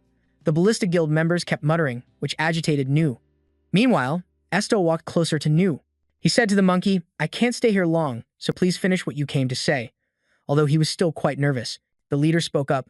It looks like you're just a low-ranking member yourself, taking on a mission to protect a kid without any proper teammates. His words left both Esto and Suki stunned. A kid? Wait a minute. Suki immediately realized the misunderstanding was escalating. Another soldier asked, When did you start? He replied humbly, I joined the guild early this year. Upon hearing Esto's answer, they regained their confidence. Really? I told you so. In an instant, he threw a punch, laughing scornfully. He's just a newbie after all. The leader seemed to put all his strength into the punch he swung at him. In the blink of an eye, Nu's hand blocked the blow. Esto's face began to darken, while the monkey growled in anger. The soldier was astonished, trembling at the scene before him, both shocked and terrified. He glanced at Esto. The terrified leader still managed to curse, this bastard. He didn't even blink. Suddenly, a loud warning shout rang out. Captain, look out above. It was Suki, who had transformed into her tiger form and was now pouncing on them. As Suki lunged in her tiger form, the Ballista Guild members screamed in terror. A tiger. One of them screamed in pain as a swipe of her claws drew blood. Fortunately, Esto managed to intervene just in time, before things could get any worse. Suki, stop! He gently intervened. You can't just attack people without. Realize it. Esto slowly approached while the two henchmen backed away in a panic. They didn't really mean to harm us, right, Jose Smark? The captain of the special task force. After his identity was revealed, Jose Smark sat up in shock, thinking, damn it, does he already know everything about us? His henchmen were sweating in fear, but still talked tough. How dare you attack our leader? Ryan and the other children watching from a tree suddenly shouted, Stop, you're not allowed to fight in the ranger village. The boy threatened sternly, We'll report you if you cause any more trouble. As he was helped up, he retorted, You're going too far, kid. We're the ones who got hit. They limped away, supporting each other. Hey, you punk. You better leave your guild as soon as possible. Despite that, Jose Smark still turned his head to warn him. The guild master of Ignis isn't human. He's a monster. That guild wasn't made for humans. Esto remained calm and asked, Do you have any proof that the guild master is an enemy of humanity? He replied, The holy Suhanan told us. His face darkened as he repeated, The golden dragon Suhanan? Jose Smark, though struggling, managed to explain, It seems you don't know, do you? Recently, there's been news from the eastern continent about a newly appointed emperor. Those with quick access to information already know. Esto was certain in his heart. He wasn't lying. The man continued in an unfriendly tone. Even though he hasn't officially entered the Holy Land, how long do you think that cowardly emperor will cling to Ignis? Staring at him, Jose Smark offered his advice. I hope you make a wise decision, my friend. Esto watched thoughtfully as their retreating backs disappeared. Ryan and his friends approached and asked, Are you okay? He turned around gratefully. I'm fine. Thanks for stopping them. The children, full of admiration, asked curiously, Are you raising a tiger? He disagreed, correcting them. Suki is my companion. The children petted Suki's head and exclaimed in admiration, Wow, he's friends with a tiger. That's so cool. The kids asked, confused, But why didn't you do anything? You're from Ignis, right? That's right. You should have taught those guys a lesson. Esto seemed puzzled by their words. Didn't you just say fighting is forbidden in this village? Ryan stepped forward and answered matter-of-factly. Well, yeah, but they provoked you first, so it wouldn't be wrong to punish them. Then the boy suddenly hesitated, clenching his fists. Ryan's hesitation made Esto visibly curious. The boy took a chance and asked, Can kids like us make a request too? He replied gently, as if it were a matter of course, There's no age limit for requests. Ryan beamed with joy, exclaiming, What a relief. I heard Ballista doesn't accept requests unless you're an adult. Then I thought maybe Ignis would. Esto bent down to inform the boy, however, I'm currently on another request. Not wanting to disappoint Ryan, he quickly suggested, If you want to submit a request to the guild, please go to the nearest guild branch. Another boy sadly refused. I can't do that. The people of Vanger Village can't leave the forest. Esto, sticking to the rules, explained, while Ryan looked visibly dejected, There are procedures for making a request to the guild. If you don't follow them, we can't accept your request either. The children complained in unison. That's so heartless. Suki endured he knew full well what the kids' pleading meant. If he were truly heartless, he wouldn't have bothered explaining to them. The brown-haired boy tried to plead, Can't you at least listen to us? Rand's father is in the capital. Before the boy could finish his sentence, Rand cut him off. Never mind, that's enough. Talking about procedures and all that, the kid said in a desperate voice. You mean you can't even give a chance to people like us? People who can't leave this forest. Rand's friend gently advised, Rand, if we just asked nicely, but Rand wouldn't hear a word of it. Enough! The boy shouted to express his dissatisfaction. I don't need help from a guild like that. Suddenly, a strong gust of wind pushed Esto backward, and he found himself lost in a gray, empty space. It turned out Esto had entered Rand's painful memory. The father and son were playing happily in the forest when the man seemed to notice something, whipping his head around. A squad of soldiers was marching solemnly toward them, making them curious. Suddenly, a soldier grabbed Rand's father's arm and yanked him away. They escorted him off and stopped the boy from following. With tears welling in his eyes, Rand reached out to chase after him, crying out, Dad. The flashback ended there, after which Esto returned to reality and confusion. The kids shouting after Ran's retreating figure caught his attention. Ran. They immediately started running after Ran. Wait. Although he appeared calm, Esto watched the children, lost in his own chaotic thoughts. They returned to the house as dusk fell. He took small steps into the room and called out, Kai, Kai, as if she had expected it. It seems you have a lot to say, don't you? Sto, looking dejected, questioned her. The Will Guild? Was it created to harm people? His question flustered her. That question is so big that I'm hesitant to answer. Sto persisted. Please, answer me. After considering it, Kai answered seriously. This guild has no intention of harming anyone. He replied firmly. I understand. Her face went blank with confusion. Is that all? Sto stated firmly. I've heard everything I wanted to hear.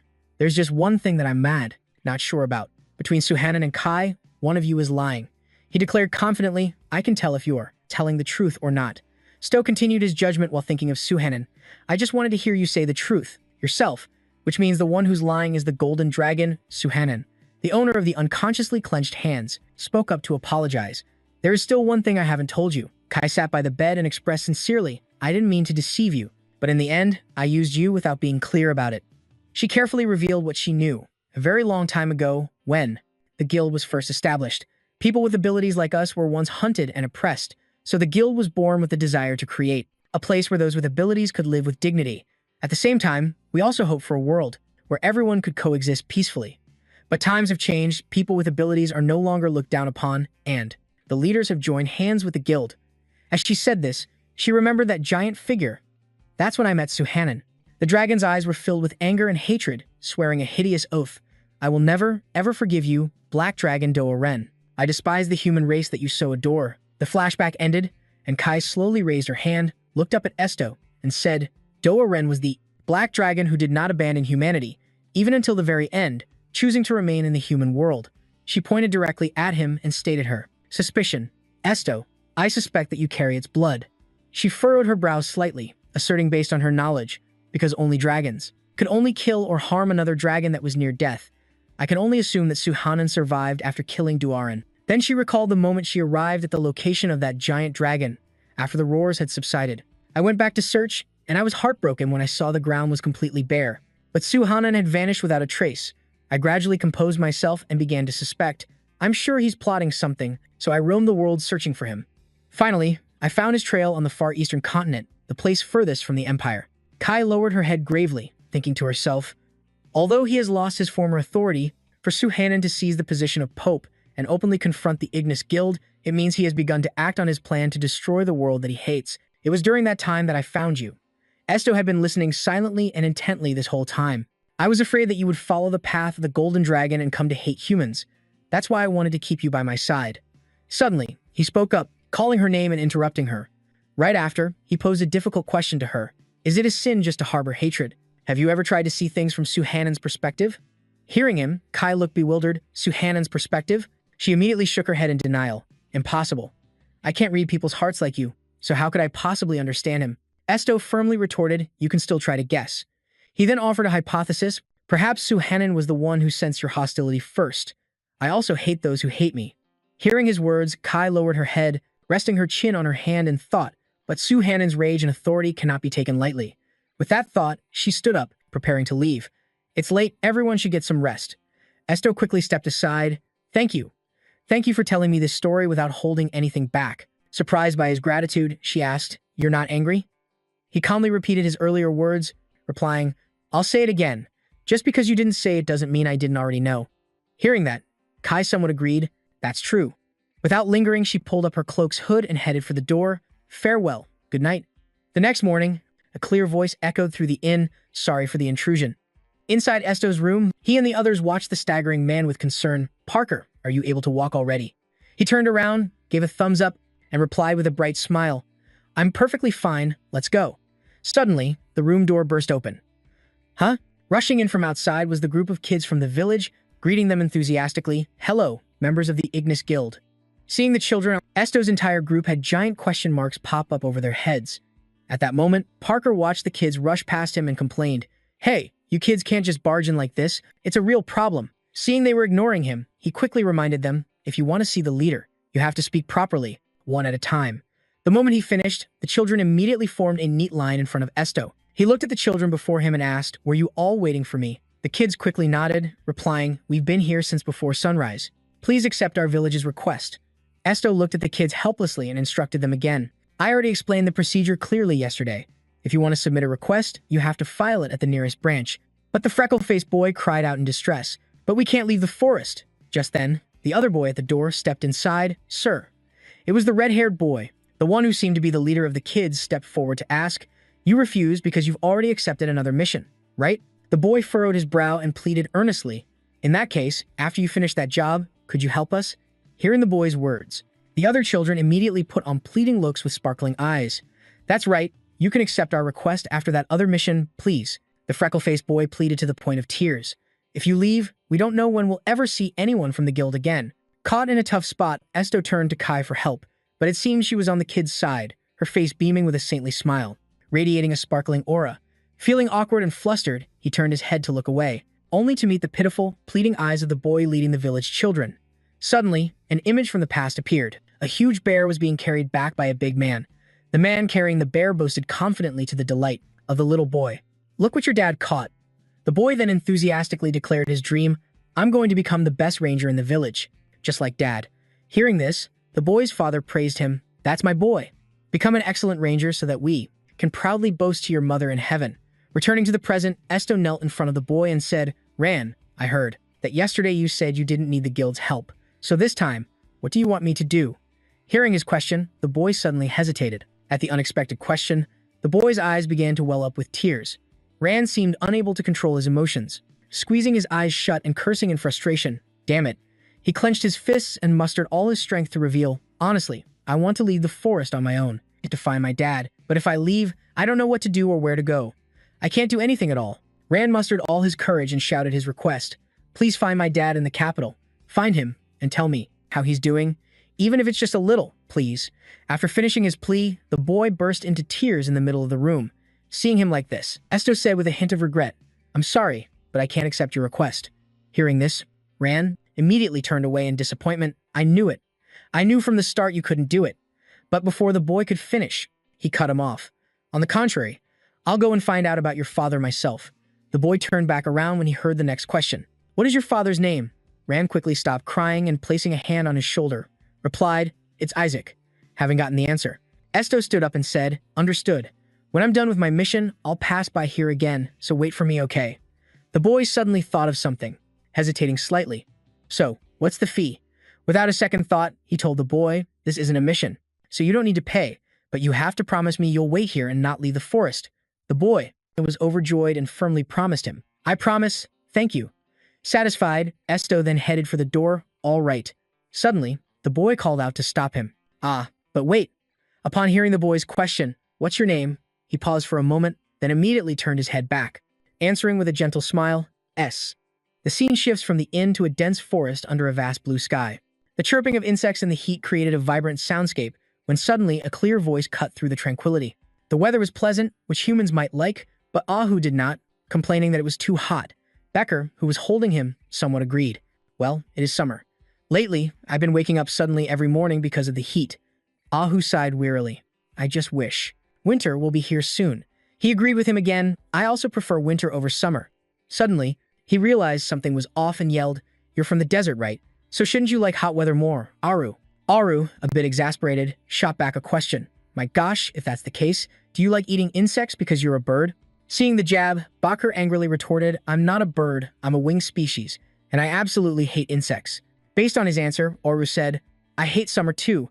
I was just born in the desert. You're being so prejudiced." Hearing them bicker, Kai approached Esto and commented, "It seems they don't get along at all, huh?" He calmly reassured her, "It's okay. Oru doesn't hate Bakur. If he really hated Bakur, he would have made it obvious by now." But she seemed unconvinced, looking at them squabbling and replying, "But I feel like he's being quite aggressive right now." He didn't seem too concerned and said matter-of-factly, "That's just his normal way of talking." Esto, who understood them well, reasoned, if he were in front of someone he truly hated, it wouldn't just stop at this level. With that, he smiled gently and turned his head away. Seeing his action, Kai was deep in thought. "I definitely didn't see it wrong." When we left the inn, he smiled. From this action, she confidently affirmed, "Yeah, he's definitely completely different from Suhan, a person who only lives for anger and hatred." With that thought, she started a conversation. "Esto, Before we leave Vanview, Kai asked probingly, "Can I ask why you accepted the request from those kids?" He answered her nonchalantly, "I didn't accept any request." Hearing that, she quickly corrected herself. Of course, it wasn't a quest from the guild, but a promise. She walked behind him, revealing, "I just overheard them." But instead of saying the next words out loud, she muttered to herself, "Dragons always keep their promises." It seems he still doesn't understand how important a promise is to a dragon. Esto didn't notice and explained sincerely, "We were already on our way to the capital, and since it wasn't too difficult, I decided to accept." Just then, Suki appeared, made a sound, and said, "You're not a heartless person." As soon as those words were said, he remembered the crying boy in the village and assured them, "I'll go find out what happened to Ryan's father myself. This won't affect the others, so there's no need to worry." At this point, he seemed to remember something, turned, and asked, "Does acting alone like this violate the guild's rules?" Kai shook her head slightly. "No, that doesn't violate them." Right after, Bakr, who seemed to have finished arguing with Aru, cleared his throat. "Captain, as long as you don't violate the rules set by the Guardians, you can do whatever you want." He cheerfully added reassuringly, "Actually, the captain's support team is already here, so feel free to do whatever you want." Esto was a little surprised and asked for clarification, even personal matters. He laughed heartily. Of course. Bakr hummed and whistled as he approached him to explain, "It's all part of the job. All guild members are paid based on the work they do." With sparkling eyes, he expressed his desire, "I'm going to work really hard, because this year I want to get a blue Pegasus." Esto, hearing this for the first time, asked naively, "What's a blue Pegasus?" Hearing his silly question, he showed off his knowledge and explained, "Simply put, it's a horse with wings. These Pegasi are very fast and they're strong but only care about shiny gemstones, so it's true they're quite difficult to manage." Baser proudly puffed out his chest and revealed, "Where I'm from, many avians dream of riding Pegasuses and unicorns." Hearing that, Esto looked at his wings and said, "Don't you already have wings?" He raised his hand, seemingly having learned from Ahu, giving an example. "Well, even though humans have legs, they still ride in carriages. It's the same for us." With that, he immediately hugged Ahu and leaped forward, frolicking ahead. "If possible, I'd rather have a Pegasus than a unicorn." Seeing him like that, he said something confusing. "Is there a big difference between them?" At that moment, Baser imagined images of the legendary creatures. Although they are similar, unicorns are usually female, and instead of wings, they have a horn with healing abilities, while a Pegasus is male and has extremely large wings. He romantically imagined a wonderful scene. How wonderful it would be to put armor of silver on that blue coat. "If I get one, I'll show it to the captain first." Seeing him so excited, Esto was a bit exasperated. "Yeah, I'm looking forward to it." Right after that, they ended their conversation and moved forward. An enthusiastic Baser led the group instead of him as before, skipping and hopping along. The forest seemed to return to its quiet state, as it was before. Under the scorching summer sun, only the sound of insects remained. After walking for a while, Baser reached a cliff, raising his hand to shield his eyes from the sun and looked ahead, spotting something. He excitedly pointed forward and shouted, "Captain, look!" In the sky, a flock of white birds soared freely, and below on the ground was a magnificent, majestic castle, gradually coming into view. He looked at the grand scenery before him and exclaimed, "We've finally reached the capital, Ilai." He excitedly gazed at the castle ahead. That castle in the distance is the Zuzan Palace. As soon as he finished speaking, an overwhelmed voice spoke up. "Oh wow," Nezu described with anticipation. "It's amazing. It's more like a work of art than a city." Hearing that, Ahu was surprised and curious. "You know what a work of art is?" It nodded slightly, explaining its understanding. "Of course, it's something that contains beauty. I feel that it's truly very beautiful." Suddenly, it became a little shy and asked for permission.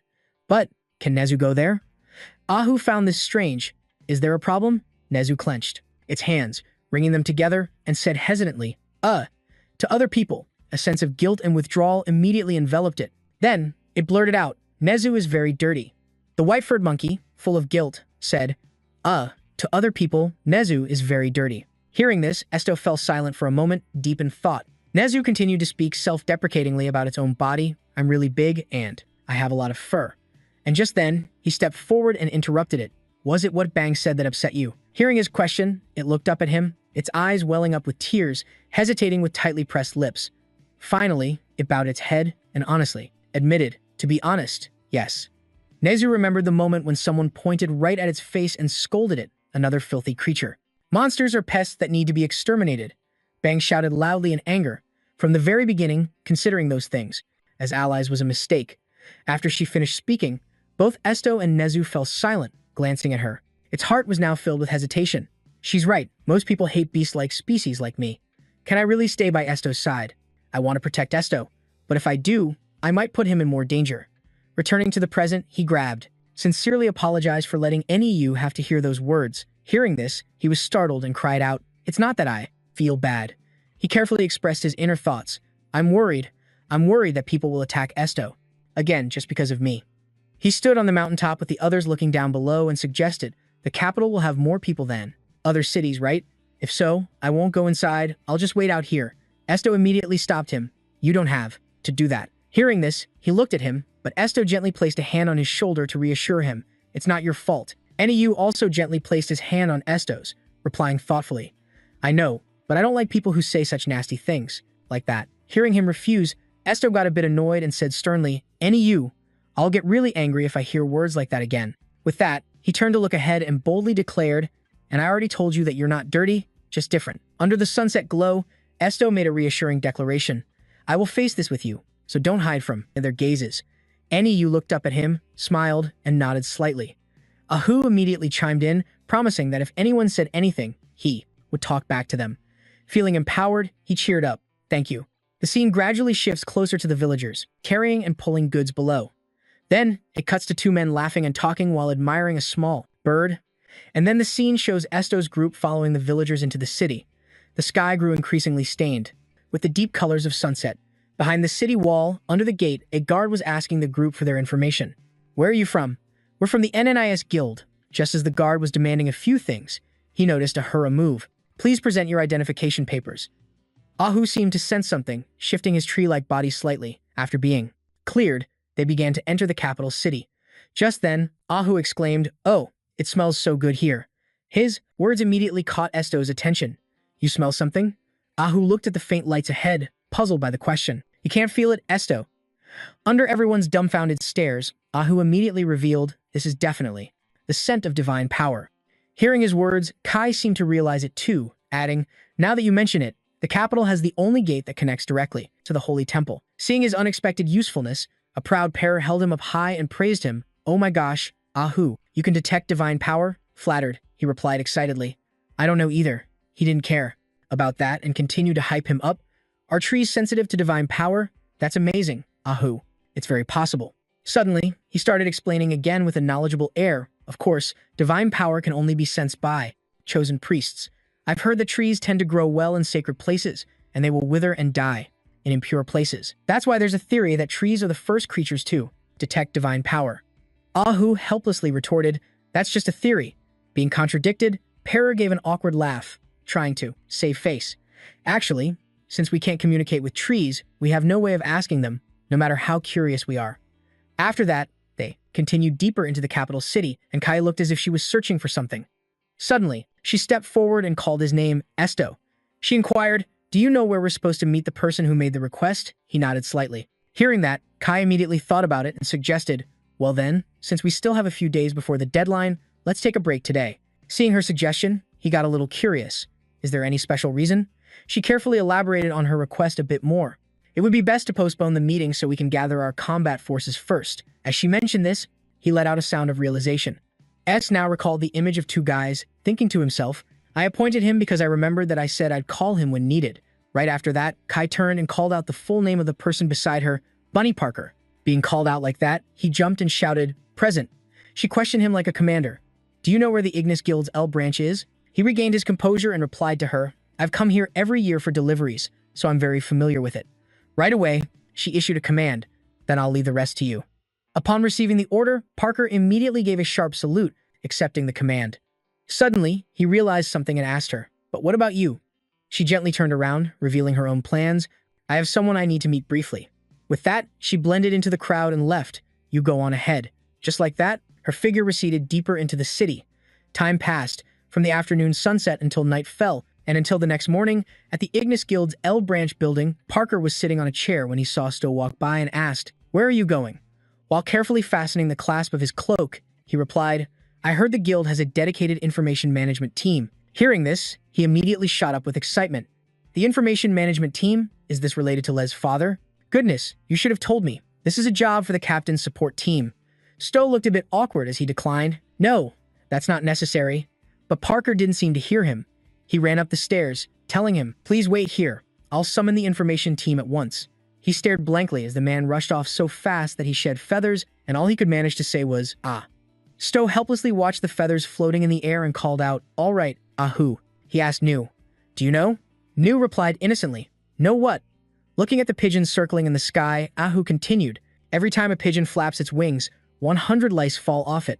Stowe then warned Ahu, "If you keep chasing them like that, you might really end up being hated in the future," he said. Hearing this, Ahu looked a little sad and cried out, "I'm sorry." Seeing Ahu's reaction, Stowe thought to himself, I meant he might be hated by Parker in the future. It seemed he regretted his words. I shouldn't have said that, Stowe thought to himself. Just then, Parker brought Skyla Ty over. It was clear from the look on Parker's face that he was in high spirits. "Captain, I've brought them here." "Sir," Parker announced. Then, Skyla stood formally and greeted him politely. "Greetings."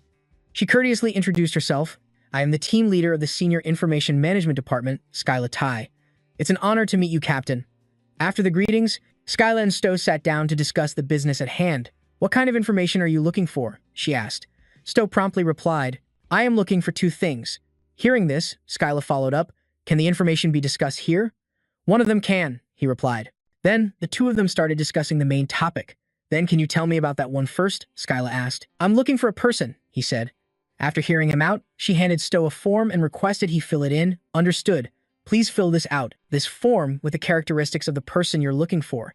He immediately took it and quickly filled in all the information he needed. Full name, appearance, age, hair color, eye color. Baser, watching from the side, wondered how he knew all that. Skyla didn't even provide a description.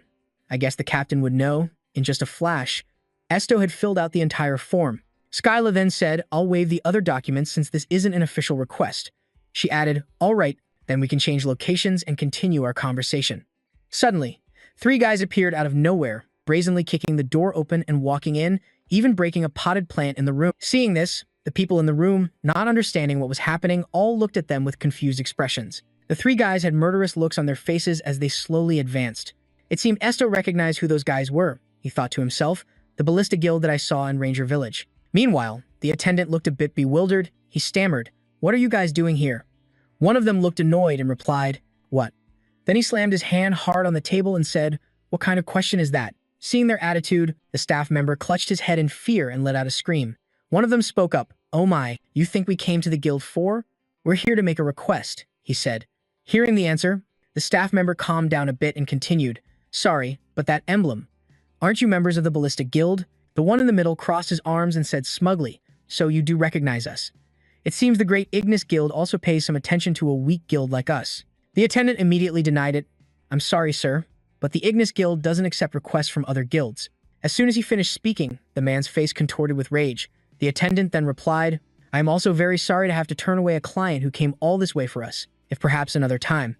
Before he could finish his sentence, they angrily shouted, "Aren't we clients?" "That's right. Are you discriminating against us?" Unable to get their way, they started causing a scene. "We said we'd pay and make a request." Witnessing the scene unfold before him, Esto thought to himself, "They're a bit rude, but I don't sense any real malice from them." It seems the Ballistic Guild misunderstood the attendant's intention. He then explained to calm their anger, "What I meant to say, sirs, is that we cannot accept members of other guilds as requesters. This applies to all guilds, not just Ignis. Therefore," before he could finish, one of them cursed, "Damn it. Our lives are in danger here," he said agitatedly. "Bring your guildmaster here immediately." Seeing their attitude, the staff member awkwardly tried to calm them down. "Please calm down." "We can't calm down," they replied, then swept the pile of papers off the table. Feeling the situation was getting unstable, Esto stood up intending to help. He thought to himself, they seem to really need help. I should check this out a bit more. As Esto was thinking, suddenly an unexpected voice rang out, "Rule violation." Hearing this, Esto turned his head toward the source of the voice. Then she continued to list the offenses the 3 of them had committed: property damage, obstruction of business operations. It turned out to be Bang. She emanated a murderous aura as she slowly entered, according to the Alliance's rules. When a member guild into the branch building of another guild, her eyes turned cold as she replied, "This is considered a provocation." After saying that, she immediately summoned her power. Seeing this, Esto was stunned for a moment. He called out to Bang, but she then decisively hurled the spear in her hand. She said, "Annihilate," and her target was the guy who had been shouting earlier, but surprisingly, in that critical moment, Esto jumped in front of the man to shield him. Seeing his action, Bang was completely surprised and hurriedly threw the spear aside before it could hit Esto. The spear plunged forcefully into the ground, leaving everyone unharmed. Then, the two of them stared at each other, neither saying a word, until suddenly, Bang spoke. Why is this guy here? Esto remained silent, and the faces of the two men behind him also showed awkwardness. One of them asked, what the hell was that? That girl? She's a combat mage, Esto replied. Then, John Bang picked up her spear and asked, you didn't follow me all the way here, did you? I'm sure I told you that I refuse to work in a team. Hearing this, Esto retorted, you were just about to kill this man. Bang didn't even show any remorse, retorting, so what? They're intruders from another guild. He shot back, we could have quietly escorted them out. Jian Bang stubbornly stuck to her ways, arguing, killing them makes things faster. Then, Esto posed a question. Was what they did wrong enough to deserve death? Bang immediately pointed her spear at Esto and then said, they're trash that someone needs to clean up. I'm not asking you to do it, so get out of my way, you coward. Seeing this, a member of the Ballistic Guild stepped forward and pushed Esto aside. He said, I was going to let it slide, but aren't you going a bit too far? I didn't expect the so-called greatest guild in the Empire to have such terrible customer service. Another member from the guild also made his feelings clear.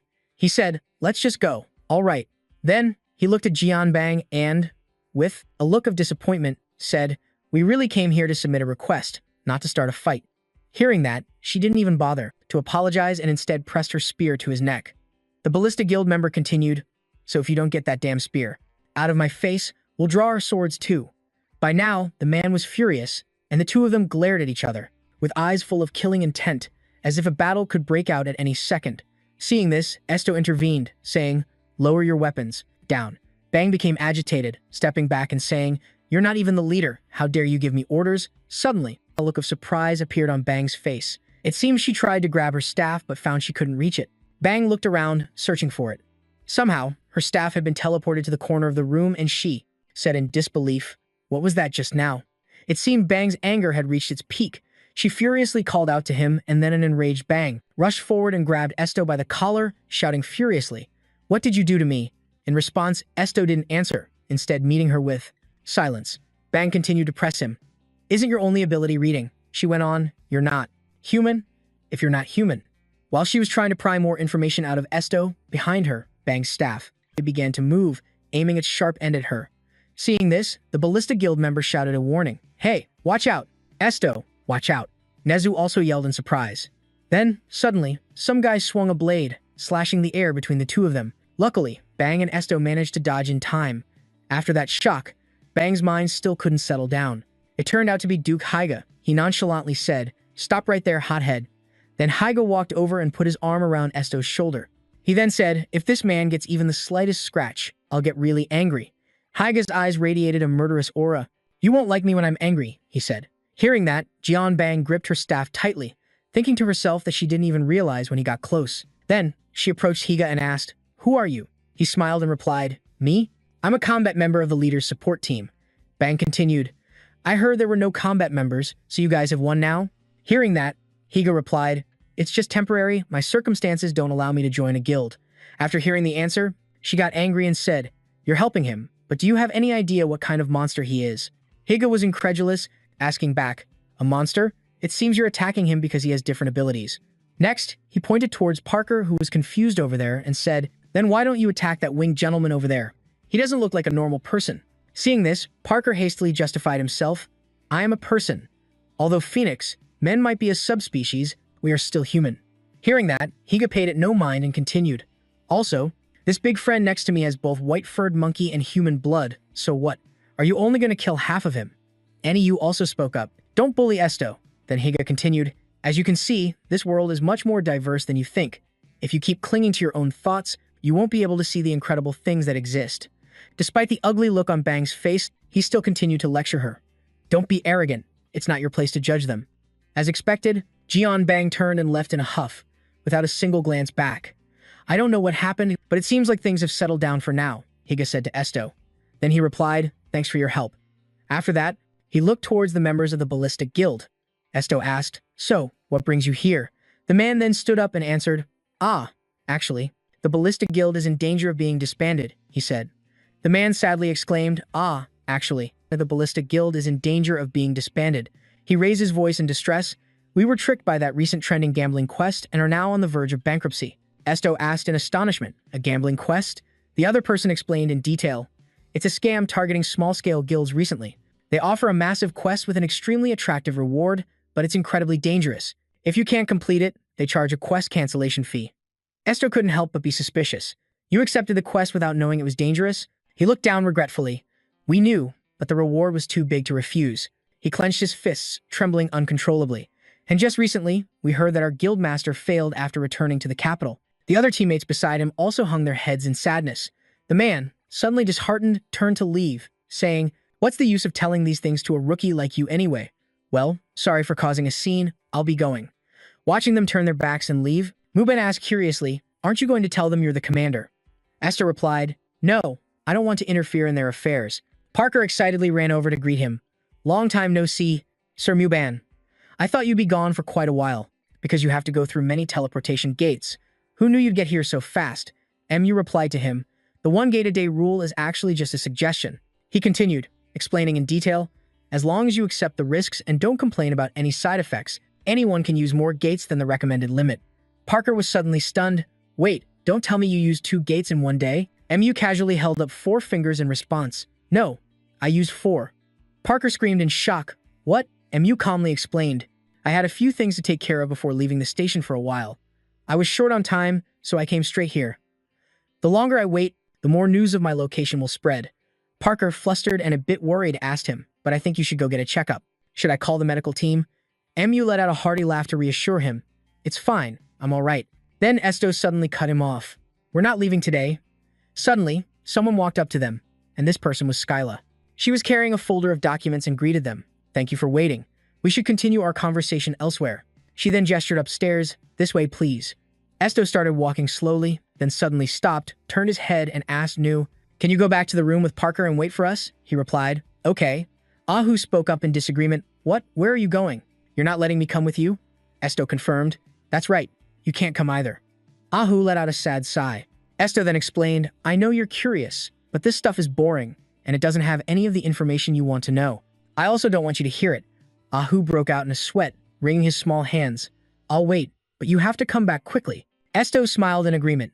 They quickly entered a private room, a large room filled with thousands of books of all sizes. MU hesitantly asked Esto, "Hey, am I allowed to listen to this?" Esto immediately replied, "Yeah, it's fine." His hand rested on the chair next to him, and then he sat down in it. He got straight to the point. "I want you to investigate Su Hanan." Esto continued clearly, "I heard he lives on the eastern continent, and there are rumors that he will become the next pope and that he might possess a golden artifact." Skyla understood and immediately looked for a document. "As you know, Su Hanan is already a person of interest." She handed the document to him. "This is the latest report, updated today." Skyla continued, "I will give you the full report, leader. After you finish reading it, instead of returning it, please burn it." She said with a serious expression, "Although we can't be entirely certain yet, it's possible that Su Hanan will soon try to contact the guild. The Ballista Guild mentioned they were threatened with disbandment before, right?" Skyla explained grimly, "Our Ignis Guild believes that the one behind the wagers aimed at taking over disbanded guilds to increase his power is Su Hanan." She broke out in a sweat as she mentioned, "And in the worst-case scenario, if all of this is aimed at destroying the Ignis Guild." Her words made Esto gasp. "A war will break out." After a while of talking in the private room, Esto and MU finally left. As they walked, MU asked, "Who is Su Hanan?" Esto answered without hesitation, "A dragon." MU was understandably confused hearing something so unbelievable, and he hesitantly asked, "You're not kidding, are you?" Esto was nonchalant, as if this wasn't strange at all. "I'm not." MU fell into deep thought. Well, if the black dragon exists, then it's not that strange for another dragon to exist. But he was amazed as he thought, this timing is too coincidental. Esto suddenly blurted in detail, "I heard he despises the black dragon." He continued calmly, "The reason he's targeting the guild might be because of me." Muen suddenly stopped and asked him doubtfully, "So, are you going to leave the guild?" Not hearing any footsteps, Esto also stopped. Walking, turned his head and replied, "I haven't decided yet." Muen sadly exclaimed, "So you have thought about it? Suppose the golden dragon is really targeting you, Esto?" He suddenly questioned Esto indignantly, "Is this a problem that can be solved just by leaving the guild?" Esto calmly replied, "At least it would remove the reason to start a war." Muen frowned and raised his voice. "Don't you want to stay in the guild?" He clenched his fists in frustration. "You just don't want a war to happen." As if he had made a decision, Muen knelt respectfully before Esto and said seriously, "Please, give me an order. What do you want your servant to do?" Flustered by his action, Esto reached out to stop him. "I didn't call you here to ask for any favors. We really just need a combat member on the team, the reason I let you hear about. Suhan was because I suddenly remembered you were searching for traces of dragons. Moon's expression suddenly darkened as he said in a low voice, the traces I was searching for, I've already found them. His words made Esto pause for a moment. In a magnificent, ancient building, an enthusiastic voice exclaimed, "Good morning, Kai." Greeting with a bright smile, now that I think about it, this is the first time we've met, it's very nice to meet you. Mubi, who was leisurely enjoying a delicious cup of coffee, said teasingly, "It's our first time meeting and you're already calling me so informally." Kai laughed and played along. "I did that because I know you're intentionally hiding your identity." Mubi put his cup down on the table and replied to her, "Even though this building is yours, seeing the puppets on high alert, I just pretended not to know anything." He rested his chin on his hand with a mischievous look. "So should I call you Guildmaster?" Kai gave a strained smile as a warning. "Just call me Kai." Mubi smiled, amiably, "Then call me Mubi." Suddenly, someone entered as a gloomy voice spoke. "And next? Who is the next idiot here?" Esto entered the room holding Ahu and Nezu. "Kai, you're here." Kai happily turned to reply to him. "I was trying to get back before Mubi joined the group. Sorry I'm late. It seems our combat member is quite agile." Suddenly, she froze when she saw something strange. Kai looked at the bandaged wound on Esto's hand and asked worriedly, "That wound on your hand, did something happen while I was away?" Kai looked at the Ahu he was holding and asked, "Don't tell me you gave Ahu your blood again?" Esto admitted, "Yeah, it stopped drinking water at some point." Ahu squirmed, shouting to show that it was extremely healthy. "I feel full of life." Kai thought for a moment, then advised Esto, "It's hard to see it as a normal plant, so it's best not to give it blood too often." Without further delay, Kai turned and suggested, "Let's go. Time to meet the quest client." In a nearby bustling, wealthy neighborhood, Esto's group walked cheerfully down the street. Parker suddenly turned to ask Mubi, "Sir Mubi, are you all right with meeting the client?" He leaned back casually, "Yeah, I don't really care," and sighed, "There's only one person in the imperial capital I don't want to see." Mubi closed his eyes nonchalantly. "Other than that, I hold no grudges against anyone in the royal family. The client we're meeting today probably doesn't even know my face." After walking for a while, they arrived at a house with a beautiful flower garden. "We're here, a small house set apart from the bustling neighborhood." They quickly stepped inside, and in the house, a bell on the door chimed. A girl with green hair holding a large bouquet of flowers greeted them brightly. "Welcome, I am Lantana from Evergreen Hill. What kind of flowers are you looking for?" Esto stepped inside and replied, "We've come to see the crystal flowers. Please lead us to the hill where they bloom." Lantana maintained her cheerful smile. "Did you bring an invitation?" Esto immediately presented an iron coin and said, "Yes." After confirming the invitation, Lantana gestured. "Confirmed, please come inside and wait a moment." Esto's group followed Lantana's direction into the room. As soon as they stepped inside, someone quickly drew the curtains, concealing the area. A line of stern men stood guard along the hallway. Mubi glanced at them and couldn't help but think they are all knights. Then he looked at Lantana, who was preparing to unlock the room, and thought doubtfully, "Is our guide a maid?" In the room, a vase of fresh flowers was on display. Lantana quickly poured tea for them, lifting the teapot and cheerfully introduced it. "This is lecaroot tea. It clears the mind. This flower has a mint-like flavor, so it will drive away drowsiness." Basco took the first sip of tea, his expression twisting in disgust. He looked like he wanted to spit it out immediately. "The smell, it's too strong," Lantana inquired. "It really wakes you up, doesn't it?" She was quite surprised to see Esto sipping the tea so calmly. "Oh my, it seems you're not too surprised. Most people find it unpleasant the first time." Esto replied nonchalantly, "I know a type of candy with a similar taste." His words made Lantana extremely excited. She exclaimed, "Sea wave-flavored candy?" She eagerly moved closer to Esto. "That's a specialty of Delphia, isn't it? That sea wave flavor?" Esto answered, surprised, "Yes, it is." Lantana was ecstatic, grabbing Esto's hand tightly. "It's quite an acquired taste, so it's rare for someone to recognize it as a candy flavor. I'm so happy to meet someone who understands it." Mubi impatiently urged, "Well then, miss, let's get straight to the point." His words seemed to snap Lantana back to reality. She quickly let go of Esto's hand. "Oh my, I got distracted again." She greeted them gracefully. "I am Lantana, the first princess of the Marisa Empire. I cannot leave the palace, so at His Majesty's request, I have sent this request on his behalf." She looked pointedly at Esto. "I've heard that the Guildmaster of Ignis has the ability to read people's minds." Then Lantana held up 3 fingers, explaining, "When the princess interrogates those 3 people, you just need to accompany the princess, listen to their answers, and determine whether they are telling the truth or not, leader. Simple, isn't it?" Lantana asked with a smile. Esto couldn't help but be suspicious. "After I make my confirmation, what will happen to them?" Lantana thought for a moment, then answered, "If they tell the truth, they will receive appropriate treatment, but as for those who dare to lie before the royal family..." Suddenly, her gaze turned sharp and vicious. They will be executed, and of course, you will be no exception. After saying that, she maintained her polite smile while the entire room fell into a heavy silence. Mubi inwardly seethed. So does this mean the leader is just being used as a political tool? The rumors about a righteous princess were just rumors. Like father, like daughter.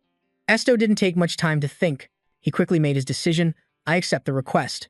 Mubi was startled by his words. Lantana put her hands on her hips, seemingly dissatisfied. I thought you would hesitate a little, so this is a bit surprising. How can a person be so fearless? Esto remained as calm as ever, asking her back, should I be afraid? Lantana suddenly slammed her hand on the table, reminding him, Commander, please serious about your decision. She asked sternly, are you confident enough to complete this request without failing? The princess was displeased. Instead of answering, Esto suddenly proposed. Before that, I want to ask one thing. His gaze seemed to see through everything. Are you asking this question as the princess of the empire? Esto stared intently at the girl before him, Lantana. No, as the first Princess Marissa. His words stunned Lantana for a moment, and the half-drunk cup of tea was suddenly knocked over onto the table, shattering the quiet atmosphere. A maid gasped in horror, hastily apologizing. I'm sorry, my hands slipped. I'll clean it up right away. Suddenly, Lantana spoke up. I knew it. She excitedly and cheerfully patted her chest. Just as the rumors say, you just read my thoughts, didn't you? Lantana is my birth name. My mother gave me that name because I looked like the white lantana flowers. She removed a clip from her hair. To be honest, my real name is Marisa Estranaconia. Her hair suddenly began to transform from blue to a brilliant platinum blonde. It was color-changing magic, and Lantana had returned to the form of the noble Princess Marisa. The one who requested your presence here was me. Marisa continued, making her intentions clear. Currently, I am searching for the traitor to His Majesty the Emperor. Although we have narrowed the list down to 3 people, we still haven't found any more evidence. Her voice turned serious. If the imperial family were to publicly suspect them, the consequences would be dire. Marisa raised a hand to her lips in a hushing gesture. This mission must be carried out in secret, which is why I cannot issue the order as the first princess. Marisa. Esto looked up at her and inquired, I have already accepted your request, so please tell me whose thoughts I need to read. Marisa immediately listed a series of powerful individuals, Count Endem, Duke Delphia, and someone incredibly close to Marisa, the 5th prince of the empire, Girl Braun Kitten. Back at the luxurious building, Moon couldn't help but marvel at the surprising targets. The imperial princess actually suspects her own younger brother, Prince Girl. He poked a finger at a small flower, speaking sarcastically. Well, I guess it makes sense, for a family that's rotten to the core. Ahu shouted angrily, Don't poke the flower, it doesn't like it. His head bobbed up and down furiously in indignation. Moon ignored him and turned his eyes toward Esto. Sir Esto, is this crystal flower saying it doesn't like me? Esto shook his head. I don't know. I can't hear plants unless they themselves wish to speak. Moon started teasing Ahu. See? It's not saying anything. Ahu was so provoked by him, he looked like he was about to explode. What? Just because it's not speaking, you can just touch it all over? Are you ignoring the plant's rights? He furrowed his brow and continued to poke fun at him. Humph. Do plants have human rights? Ahu grew even more sullen. I know you're teasing me on purpose. Moon stopped teasing him and seriously asked Esto. More importantly, will everything really be all right? The imperial palace will be no different than a battlefield. Esto replied, as calm as ever, as long as I am a member of the guild, I will carry out the mission whether I want to or not, he explained further. Because the guild has allowed me to be here. Outside, the sky suddenly began to darken, and raindrops started to fall one by one, quickly turning into a downpour. A drop of water seeped through the window and landed on Ahu's head, making him yelp. So cold, he hurriedly looked up at the windowsill, crying out and urging, Someone, our crystal flower is about to get hit by the rain. Someone help it. Quick. The kind-hearted Kai walked by, intending to move the small plant down, when she was suddenly surprised by something she saw. The small flower's color changed from white to purple, causing her to exclaim, This is a type of flower that changes color when it comes into contact with water. Aha, so that's why it's called a crystal flower. How cool. Esto walks over and picks up the small flower pot, making him wonder, Are you planning to bring it inside? He looks out at the heavy rain and explains, It seems to be scared of the sound of the rain. Suddenly, a voice speaks up. Thank you, last seed of the Dark Tribe. The voice was strange, startling Esto. Parker asks worriedly, Hey, it's raining really hard. Do you think Suki will be okay? Seeing Esto still stunned and unresponsive, Parker moves closer to him. Sir Esto, are you all right? Esto finally snaps out of it and replies, to him, Ah, Suki hates water, so it'll be back soon. Parker understands but still hesitates a little. In that case, it's fine. But he looks out at the dark sky and heavy raindrops, remarking, The weather is so awful, it makes me a bit worried. A long time passes, and a frustrated Parker yells, "Why has it been raining for a whole week?" He is heartbroken and starts to cry. Muin, on the other hand, calmly explains to him, "It's the rainy season, so it'll probably last for another 2 to 3 weeks." Seeing the rain still pouring down, Parker cries even more sorrowfully. Suddenly, a horse-drawn carriage approaches, catching his attention. A formally dressed person is slowly driving the carriage up to the building. Parker rushes to inform everyone. It looks like the invitation has arrived. His words leave them all stunned. Parker quickly runs to the door. "I'll go receive them myself." The flower pot speaks up again. "I'm going too." Everyone leaves the room, but Esto pauses to look back at the pot. No, confused, turns back to urge him. "Let's go." The small flower pot pleads again. "Take me with you. I want to see her." Its words make his eyes widen in astonishment. A moment later, in the waiting hall, a solemn knight enters and introduces himself. "I am a knight in service to the crown princess of the empire, and my name is Talon Desiro." He proceeds to explain the details of the upcoming events. When they board the carriage, everyone is to act as members of the guild assigned to protect Duke Haga. The Duke will be attending the crown princess's birthday celebration. Talon frowns grimly and warns, "If you cause any unacceptable trouble within the royal palace, the royal family cannot guarantee your protection." Then, he asks in a stern voice, "Do you truly wish to accept this mission?" Esto, leading the group, answers him, "We accept." Esto and his team are ready. "All right, let's depart immediately." A short time later, they are escorted to a magnificent castle. The carriage speeds through the heavy rain toward the castle. Inside, a beautiful flower garden appears before them. "I will lead you all to the crown princess's garden." Everyone looks around in astonishment. Parker exclaims in awe at the massive dome outside this dome. It's still pouring down. It's like we're standing inside a waterfall. Marisa steps out in a beautiful formal dress to greet them. "You've all arrived." Mu kneels respectfully in greeting. "Glory to the sun that shines upon the empire and its children.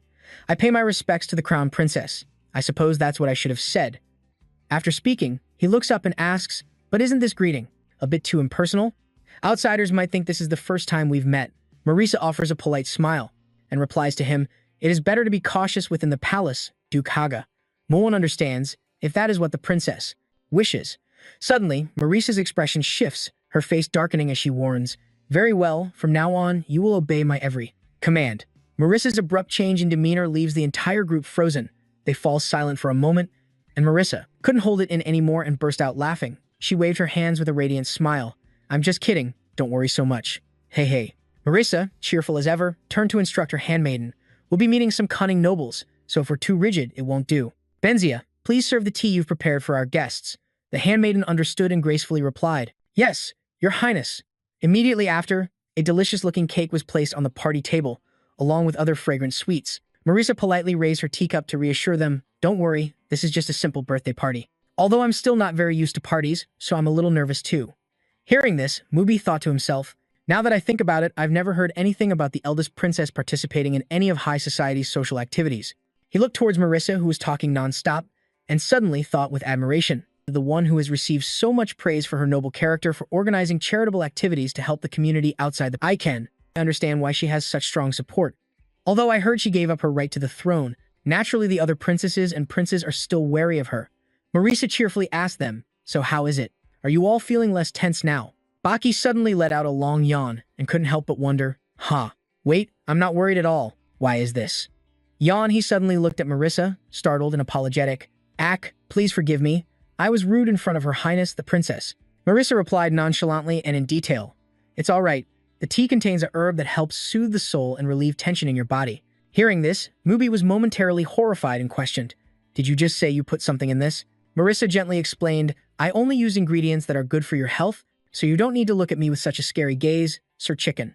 Hearing that, Mubi let out a sigh of relief. "I wouldn't dare threaten the princess. Please forgive my impertinence." Marisa fiddled with the teacup in her hand, unconcerned. No, I understand. I don't blame you for being wary after hearing there's a strange substance in your tea. This is a medicinal tea, and its main ingredient is the leaf of a flower grown in a greenhouse called tila." Suddenly, she exclaimed, "However, it does have the effect of making animals that eat it overly excited." Her words made New freeze, and he suddenly realized, "My tea is a different kind." Marisa took a large, refreshing sip of her tea, but for us humans, this is just a harmless plant because it helps soothe the soul and relax tense muscles. The knights also drink this type of tea regularly during their breaks. She suddenly looked in a certain direction, continuing with a hidden meaning. House Inez will always be a friend to the royal family because they have discovered the answer in the labyrinth. Esto curiously asked her, so all the types of flowers you use to make tea, do you grow them all yourself? Do you love flowers and plants? As Marisa spoke about her hobby, her gaze became incredibly gentle. Of course. I've met many different people and animals, but no creature is as honest as flowers are. However, flowers can't make a sound, so at first I found it a bit difficult. But you don't need to overthink your actions or hide your intentions in front of those flowers. Because they can't speak, I can delude myself into thinking they like me, and that's the reason why.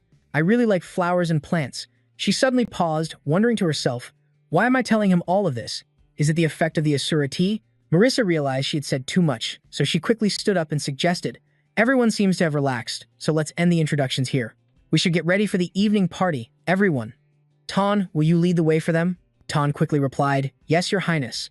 Everyone started to leave as she requested, but Esto hesitated, pausing to think about something as he looked around the garden. Suddenly, he called out to Marisa, your highness. He then held out the small flower pot to her. I would like to return this flower to you, Marisa asked in confusion. Oh my, do you not like this flower? You own a cactus, so I thought you liked plants. Esto replied, this flower is wonderful, he continued to explain, but I think it's best to return it to its original owner rather than taking it with me. Marisa took the pot back, and Esto turned to leave, following the others. I will go and prepare as you requested. Marisa fell silent, looking at the small flower pot in her hand. It seems the flower is very happy now that it has returned to me. She gazed at Esto's retreating back and thought to herself, Esto, he seems more special than I thought. A while later, as they entered the hall, Nezu looked incredibly sad and exclaimed, it's a shame Nu can't join us, but I hope everyone has a wonderful time. Ahu shouted, remember to bring something back for me to eat. Suddenly, he started looking around for something. But where's that tiger? Esto suddenly remembered and exclaimed, ah. Nu also remembered and grew worried, exclaiming, I'm so worried. Suki is so late. What if he's been kidnapped? Ahu couldn't help but complain, geez, that's the last thing we should be worrying about. Muan asked with concern, are you okay, Esto? He replied reassuringly, I'll be fine. They quickly made their way to the banquet hall. A servant respectfully guided them. This way, please. Inside, the room was elegant with lavish furnishings. People were dressed in fine attire, chatting politely. A stir went through the crowd when they saw the group appear. Oh my, so the rumor was true. Duke Haga himself is attending the party. But why this party, of all places? They continued to gossip. Mubi. Maybe he has some kind of relationship with the Moon Palace princess. I give up. Who knows what the lives of royalty are like? Marisa approached Muan and greeted him. I'm so glad that you accepted my invitation, Duke Haga. Muan bowed formally in return. I wish you a happy birthday on your 21st birthday. The crowd began to notice Esto walking behind him. Wait, there's another man with black hair? Does Duke Haga have a younger brother? Someone suddenly scolded the other. You idiot, look at his clothes. That's a guild uniform. Muan turned to his companions. All right, who's going to go first? Suddenly, someone called out his name, Lord Haga. A man greeted him respectfully. It's been a long time since I've seen you in a place like this. Have you been well? Muan looked at the unfamiliar face and said, pardon me, but I don't recall who you are. The other man, understanding, quickly replied, my apologies. The young man cheerfully introduced himself. I am Randon. I inherited the position of head of the Andon family earlier this year. Muan smiled cordially and extended his hand to shake the man's. Ah, so you are the one the princess was waiting for. Hearing this, Randon was overjoyed. Did Her Highness truly say that? Muban smoothly continued the conversation. I heard they're waiting to see if you are a suitable person. He thought to himself, as long as you're not a traitor. Suddenly, Muban asked doubtfully, but didn't you receive a different name? He bashfully lowered his head and continued. I'm a bit ashamed to admit this, but it's true. His expression confused Muban. Why is that? Randon hesitated, unwilling to elaborate. Well, my family situation is a bit. Esto stared intently at him as if pondering something. He could see Randon's sorrowful thoughts, a child not recognized by the Holy Temple. Muban should understand what that means. He is definitely someone who cannot feel the pain of others. Continuing this conversation is pointless. Seeing this, Esto called out to Muban, Sir Haga. Suddenly, someone approached them, their voice full of curiosity. I was very curious why my sister's palace, a place that has always been deserted, is so full of life today. The person's robes fluttered with authority. Could it be because a distinguished guest is here? Muban, Randon, and Esto suddenly froze, a look of astonishment on their faces at the person who had just appeared. Muban respectfully bowed to greet him. Your humble servant, Muban. The Haga sends his greetings to the fifth prince. Gilles approached majestically and greeted him. Welcome, Sir Haga. I am Gilles Reuben Akon. Muban glanced at Gilles, offering a polite smile to everyone in the banquet hall. The fifth prince, Gilles Reuben Akon. Muban remained solemnly bowed to greet him. thinking to himself that he never expected to meet him in such a crowded place. Marissa walked over excitedly. Gills, he also happily approached his sister. Marissa raised an eyebrow reproachfully. You should have said something when you arrived. I just now realized you were here. Gills immediately apologized to his sister. I'm sorry, I should have greeted you first. The two siblings laughed and chatted happily, causing Esto's group to be slightly taken aback. Esto fell silent, staring intently at the two of them. Marissa asked her brother with concern, You must be very busy with your studies. Is it all right for you to spend time here? Gills said nonchalantly, This is what I should do as one of the Emperor's bloodline. Marissa pretended to be heartbroken and shed a tear, lamenting, You're still so stiff. Ever since you grew up, you're not as cute as you used to be. Gills gracefully bid his sister farewell. Thank you for your concern. I should be heading back now. Marissa was slightly surprised. So soon? Gills explained, As you said, I've been quite busy lately. I just wanted to personally give you a gift. He took out an exquisite red box and presented it to his sister, then opened it to reveal a precious, carefully packaged necklace. This is a holy relic. It has the ability to heal wounds. Marissa happily picked up the necklace. It's beautiful. She quickly put on the jeweled necklace with excitement, promising her brother, Thank you, I'll treasure it. Gills suddenly paused. Yes. However, he looked over at Esto and Muban and questioned his sister, Are these black dogs your answer to me? He feigned nonchalance with a casual shrug. It's fine. I knew you would test me. Marissa broke out in a cold sweat at her brother's astuteness. He knew and still came. Suddenly, Gills rushed forward like a gust of wind, hugging his sister tightly, implying, Because I've shown you everything without hiding anything, I hope that you will listen to one request of mine. Gills frankly proposed. You must always support me, sister. You can't abandon me. Marissa was stunned, stiffly hugging him back. Marissa uttered with a hint of emotion, Gills, but somewhere out of sight of hers. Gills suddenly scowled fiercely, thinking to himself, Don't interfere. He thought Esto's warnings were a test. You're a psychic. You can read minds, right? Just stay put and do nothing. I'll protect you from the enemies threatening the Ignis Guild. His thoughts made Esto ponder. Gills' eyes darkened, flashing with a threatening glint. But if you dare get in my way, I will destroy your guild, so you better choose the next emperor of Razin wisely. A while later, Mubi lamented, That brat is a bit of a handful. He rested his chin on his hand, feeling a little annoyed. He's just like a carbon copy of the emperor, damn it. But he seems to be very close with the Princess Highness. Parker naively replied with a bright smile. He even brought a gift, seeing the two siblings. So close like this, I think the next generation will be very peaceful. Mubi shook his head, refuting him. Peaceful? Nonsense. He won't sit still just because he's not next in the line of succession. Parker, flustered, stammered, act out. Oh my Sir Mubi, how can you say that? The fifth prince seems to really adore Princess Mariama, don't you think, Captain? Esto was silent, seemingly not hearing what they were saying. Parker called out to him again, Captain? Only then did he snap out of his daze. Esto quickly asked, Parker, I'm sorry. Parker, what did you just ask me? He was sweating bullets, stammering in reply, No, it's nothing. But, Captain. Parker also realized Esto had something on his mind and showed his concern by asking, You haven't said a word this whole time. Are you worried about something? Esto was slightly surprised, exclaiming, What? Suddenly, he clenched his fist, realizing, That's right. This feeling is called worry. Esto lowered his head, troubled. This isn't something. Good. It seems we have a problem. The whole group suddenly stood at attention, waiting for him to speak. I'm listening. What is it? That's wrong? What's the matter? Esto began to recount the recent events in detail. Just a moment ago, the fifth prince. After Esto finished explaining, Mubi exclaimed in shock, That's a clear threat against him. Crossing his arms angrily, this is no longer the mischief of a child anymore. Parker turned pale and hastily urged Esto, Captain, let's just refuse this request. We need to get out of here. Right now. Mubi cut him off and asked, I agree, but is that even possible? Parker paused for a moment. His face grew even paler. Her Highness the Princess also threatened that our heads would roll if we failed. Suddenly, he raised an eyebrow and analyzed, But the content of the request has changed, hasn't it? This is no longer a simple mission of finding a traitor. He thought about the bloody conflict and lamented, It's a battle for the throne. Thinking this, Parker grew even more anxious and continued to persuade Esto. These kinds of problems aren't something a guild should interfere with. We should heed the prince's threat. It would be better for us to stop here, even if it means displeasing Her Highness the Princess. The captain can handle the consequences. Kai then spoke her mind, I understand, although I also suspected this possibility. Parker exclaimed in surprise. You knew? Kai continued, but I still think this has become more dangerous than we expected. She looked expectantly at Esto. What will you do, Captain? Esto shook his head without answering. I'm not the one who will make that decision. Marissa rushed in, interrupting the conversation. Their business. she hastily spoke, I am canceling the request. I will send the cancellation fee to you later. Please leave immediately. Esto then asked doubtfully, is it really alright if I don't tell you what I read today? Marisa hastily instructed, that's right. Don't tell anyone what you read today, not even me. She was breaking out in a cold sweat, unable to hide her tension. You also don't need to meet Duke Delphia. The request ends here. Marisa thought to herself, I don't want to know. It's best if I don't find any evidence.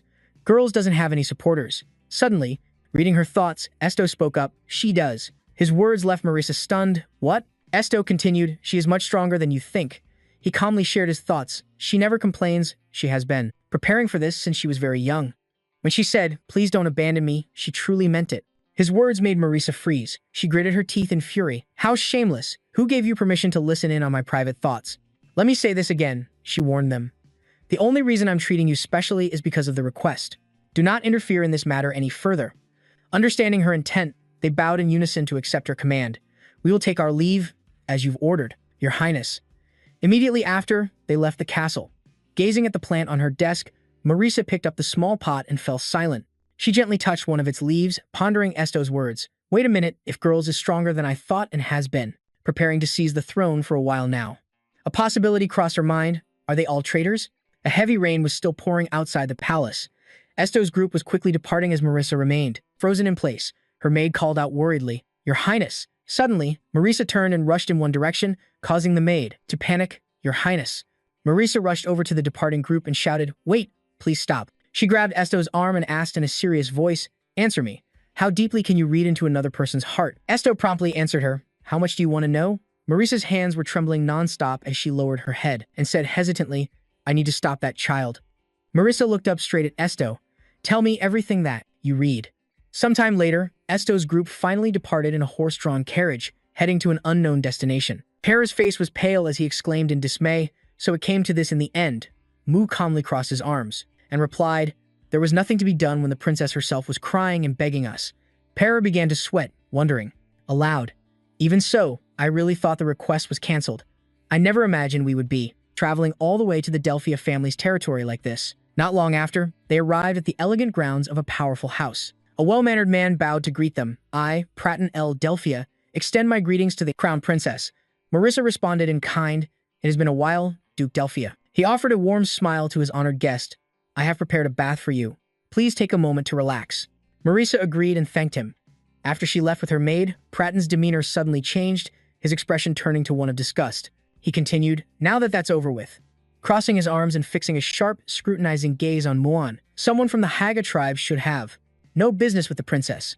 What are you doing here? Muan concealed his irritation and forced a polite smile. My goodness, why would you say such a thing? We are still related by blood to the princess after all. Shin scoffed sarcastically. He's truly ridiculous.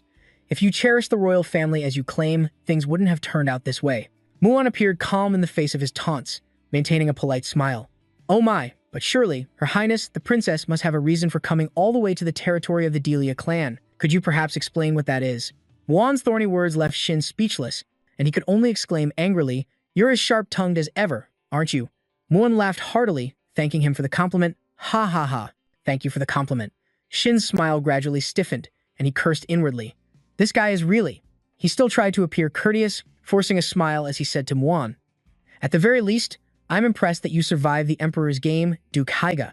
Having said that, he bluntly warned Muan, But that's as far as it goes. Even though everyone knows you tend to lurk around your own domain like a wild beast, I expect you to maintain your humanity within my territory. Making his wishes clear, Shin turned to leave. My servants will show you to your rooms. After some time to rest, in the dining hall, which was formally arranged to receive the honored guests, delicious-looking dishes were laid out on the table. Esto's group and Marisa silently stared at the food, not rushing to eat. Sitting in the host's seat, Shin asked doubtfully, These commoners aren't. They are. Marisa clearly answered him, They are my people. You need not concern yourself with them. Her words made Shin pause, and he didn't dare to probe further. I understand, Your Highness. Shortly after, they quickly began the meal. Expensive bottles of wine were brought out, and the atmosphere was strangely quiet. Everyone silently enjoyed the food on the table. After the tense meal, Marisa placed her cutlery down and began to speak, Duke Delphia. She got straight to the point. I came here to return your heart. Shin looked confused and asked in return, My heart? What do you mean? Marisa warned in a stern voice. We are not in a formal setting right now. Don't pretend that you don't know. Marisa elegantly wiped her mouth with a napkin as she continued, I feel I must ask this question to have an honest conversation. She questioned Shin in a serious tone. Who is the master you serve, Duke Dovi? Shin broke out in a cold sweat at her words, growing more flustered. Princess Marisa, how could you ask me such a thing? Marisa impatiently pressed him once more. Answer me, Delphia. Who are you currently supporting? Shin frowned, falling silent to think very carefully. Suddenly, after a moment of consideration, he stood up, walked over to Marisa, and respectfully knelt before her. I, Shin Platina L. Delphia, declare that the children born into the Delphia family will only serve the Emperor. Your Highness, now and forevermore. Marisa didn't believe Shin's words and shouted, lies. She questioned him sternly. If you are truly loyal to the Emperor, then who dared to encourage girls to aim for the throne? Shin, sweating profusely, quickly denied it. No one would dare do such a thing, Your Highness. Marisa clenched her fists in resentment. Then why? Shin continued, clarifying, I believe you know as well that it is the duty of a member of the royal family. He looked up and asserted confidently, Her Highness Girls has accomplished that. Shin's words enraged Marisa. She shot to her feet and scolded him. The one chosen to inherit the throne is Gu, not girls. Are you trying to defy the Emperor's will? Shin remained completely calm in the face of her fierce attitude. Please reconsider, Your Highness the Princess. It's a choice that can be changed at any time, he raised an eyebrow.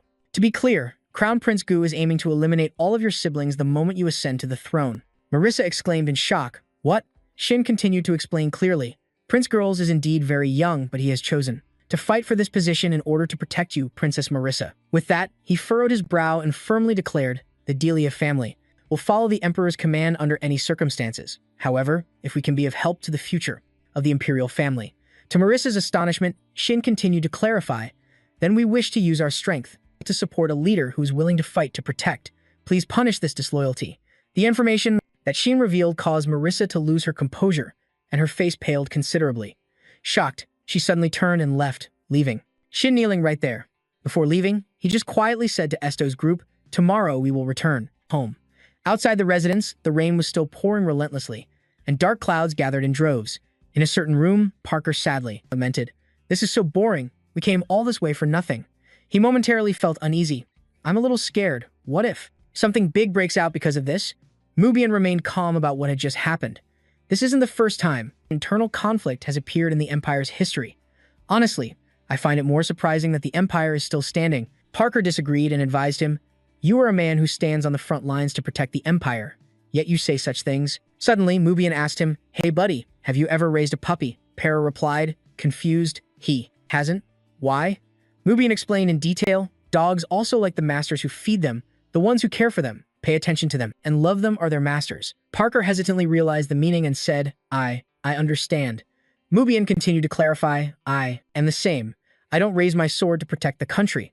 What will you do now if you just leave Her Highness the Princess like this? The situation will only get more complicated. Esto was also silent, just as troubled. Nezu looked confusedly towards him. Esto, also flustered, blurted out, To be honest, at this point, I don't know how I should continue to make requests anymore.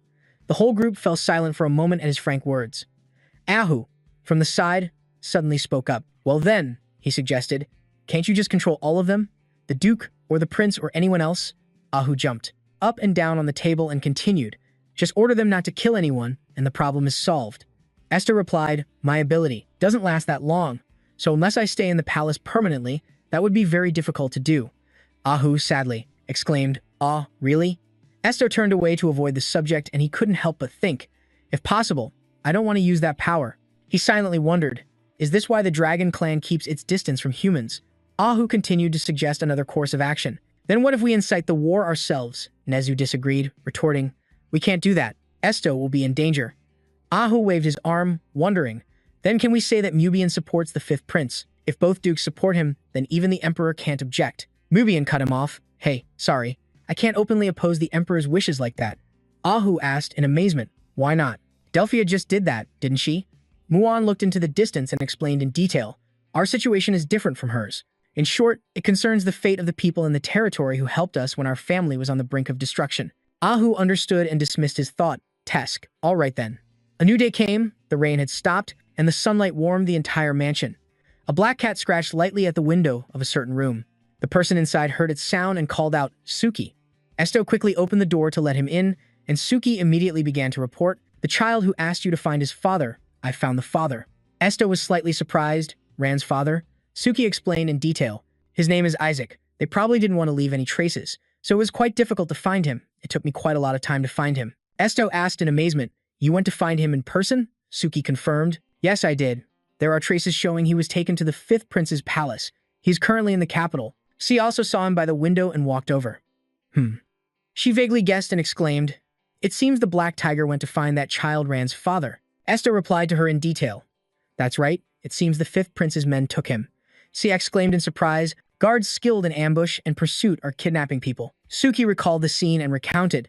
There were a few other soldiers from the same village as him. He continued, They didn't look like they were being treated well. They are secretly training separately. You won't be able to meet him easily. Suddenly, Esto lifted him up. Thanks for the information, Suki. But he hugged him to his chest, gently advising him, Next time you go out, tell me first. I was very worried about you. Suki felt the warmth and agreed. All right, I will. Basser also approached them. Oh, Suki's back? He couldn't hide his excitement. Nu smiled brightly and greeted Suki. Welcome back, Suki. I'm so glad you're okay. Ahu missed you a lot. Mubi pointed towards Ahu and exclaimed, The cactus is sleeping now. Should I wake it up? Suki lazily sprawled on Esto's shoulder and replied to them, No need. Let's get ready to go. Not long after, right in front of the luxurious mansion. Your Highness, Princess Marisa. Marisa, who was about to turn and get into her carriage, suddenly paused. Is there something else you wish to say? Duke Delvey placed a hand on his chest, bowed, and replied, This disloyal one dares to inform you that you hold the key to this battle, Your Highness. His words made Marisa suddenly burst out laughing. Oh! Her expression couldn't hide her indignation. How ridiculous. Me, someone who couldn't even move the heart of a loyal servant of the Empire, could have such an ability. Under her harsh gaze, Shin quickly knelt to show his sincerity. Your Highness Marisa, this may be difficult, but please do not avoid this conflict. He continued with conviction, I will certainly follow any decision made by the Grand Princess for the future and glory of the Empire. Ruan. The convoy of carriages then quickly left the mansion. Suddenly, they stopped at a certain place. The carriage stopped in front of a stately building.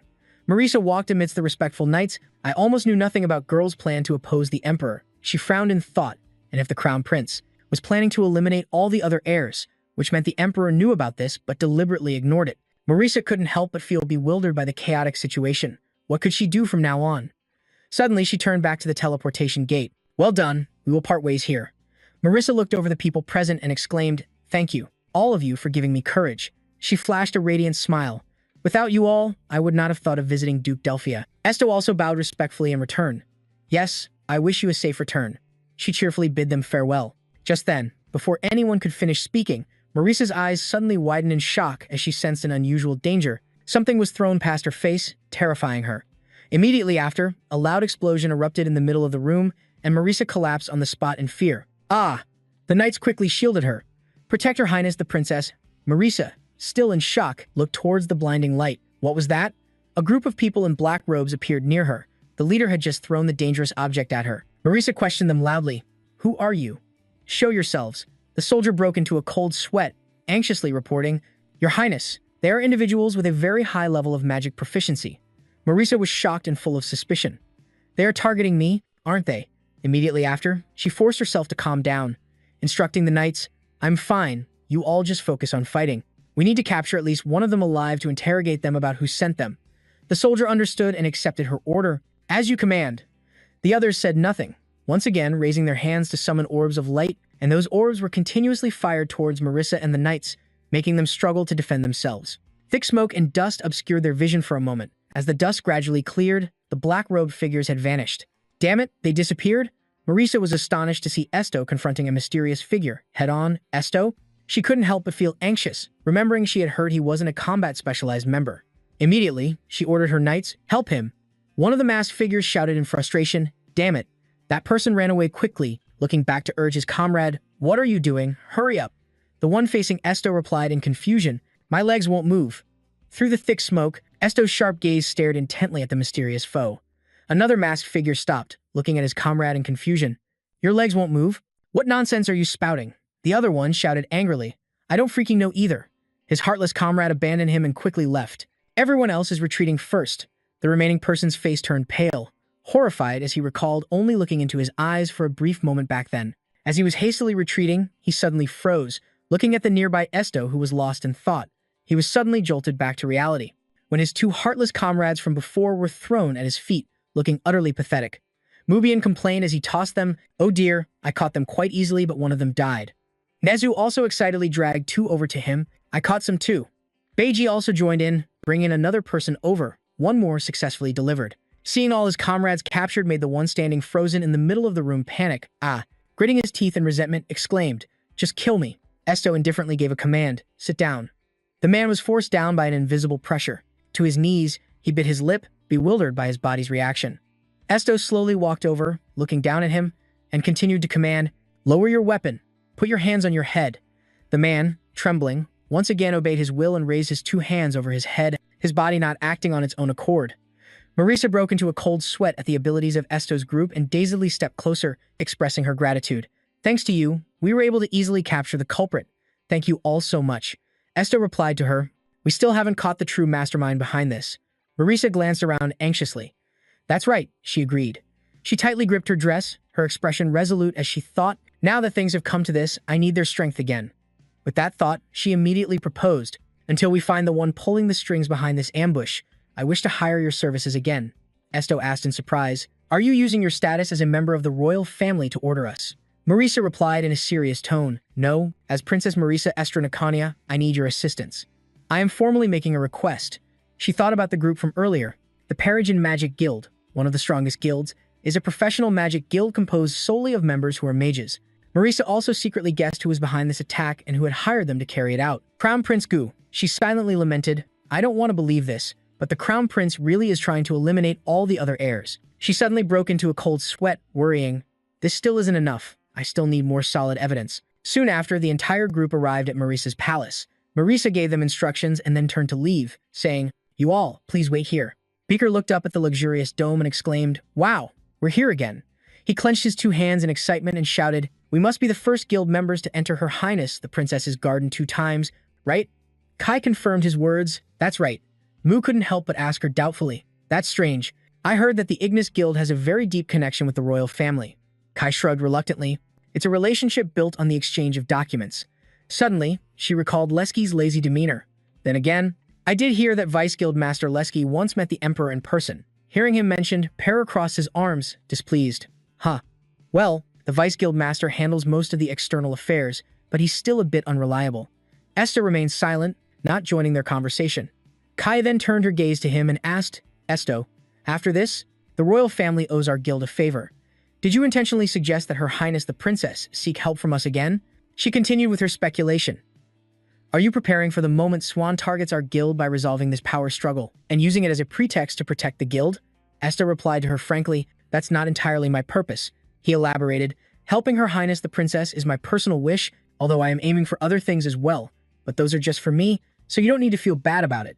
Kai nodded in understanding, "If that is your wish."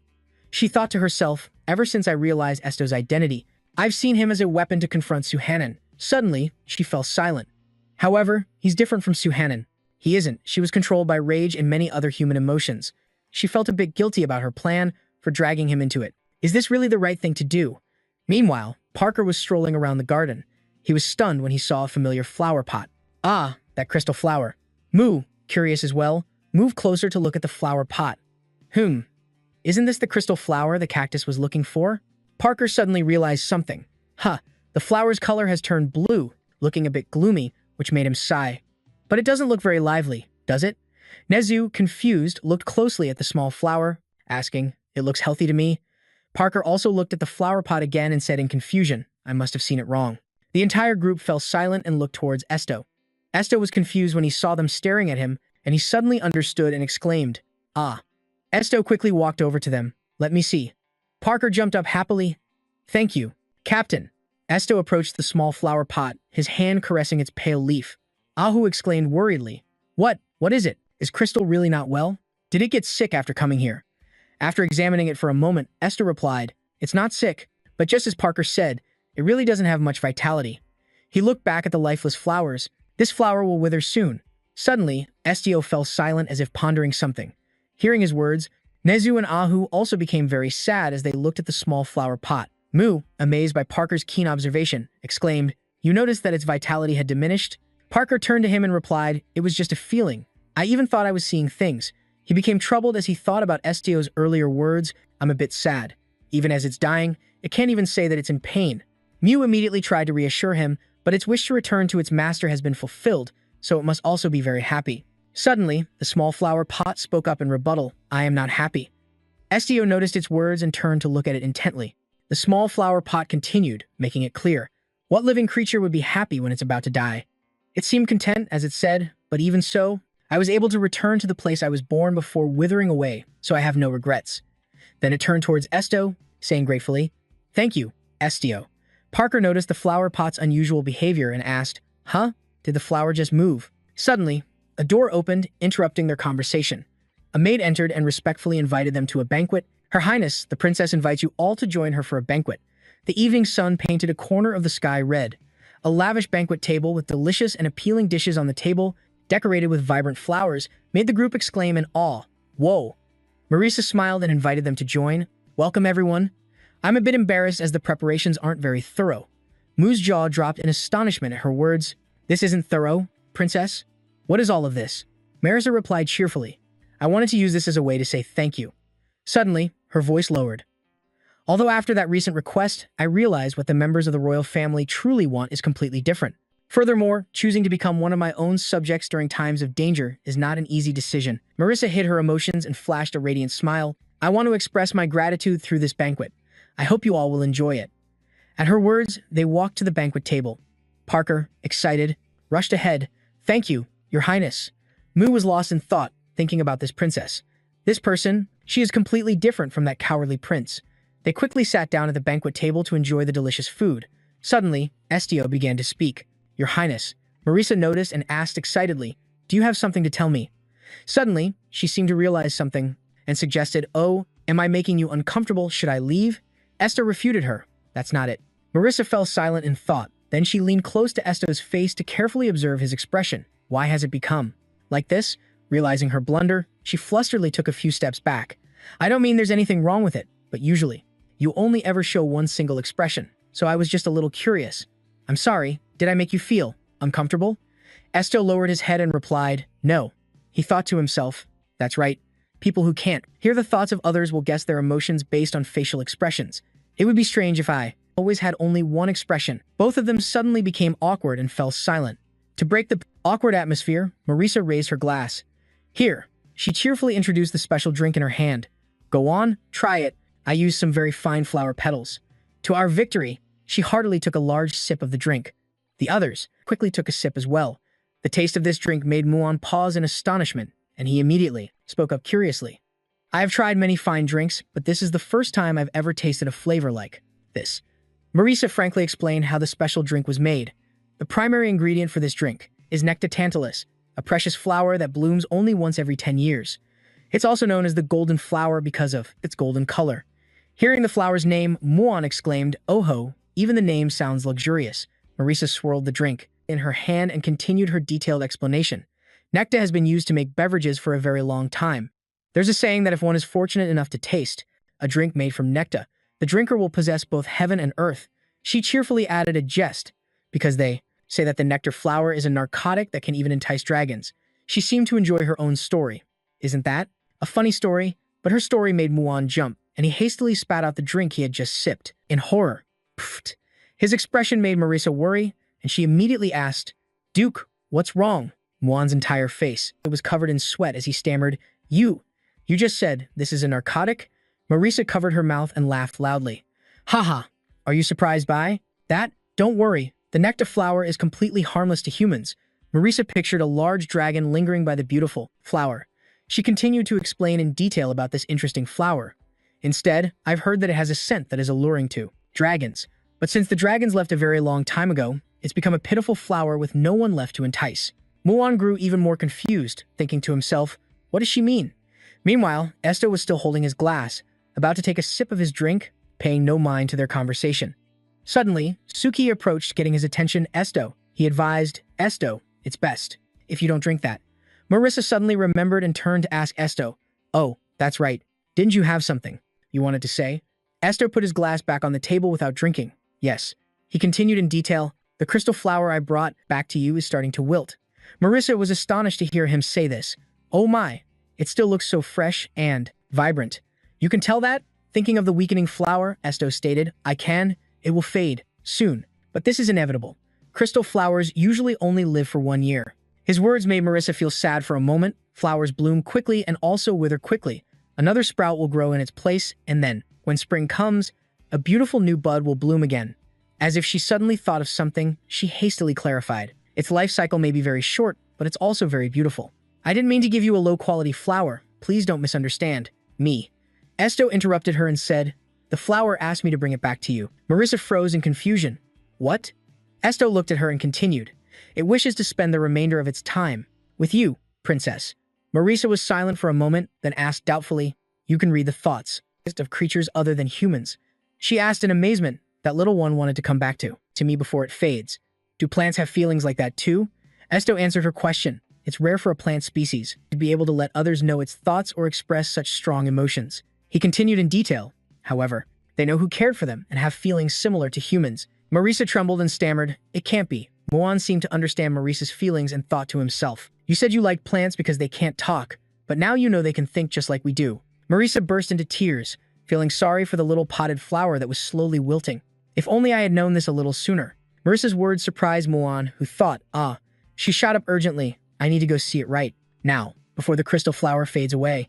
Can you help me read its thoughts, Esto? Esto was a little surprised by her action. Yes. The group quickly left the banquet table to go to the garden, leaving only Nezu and Ahu behind. Ahu asked Nezu in confusion, what's wrong? Did you forget something? Nezu sniffed the air and remarked, I smell something strange.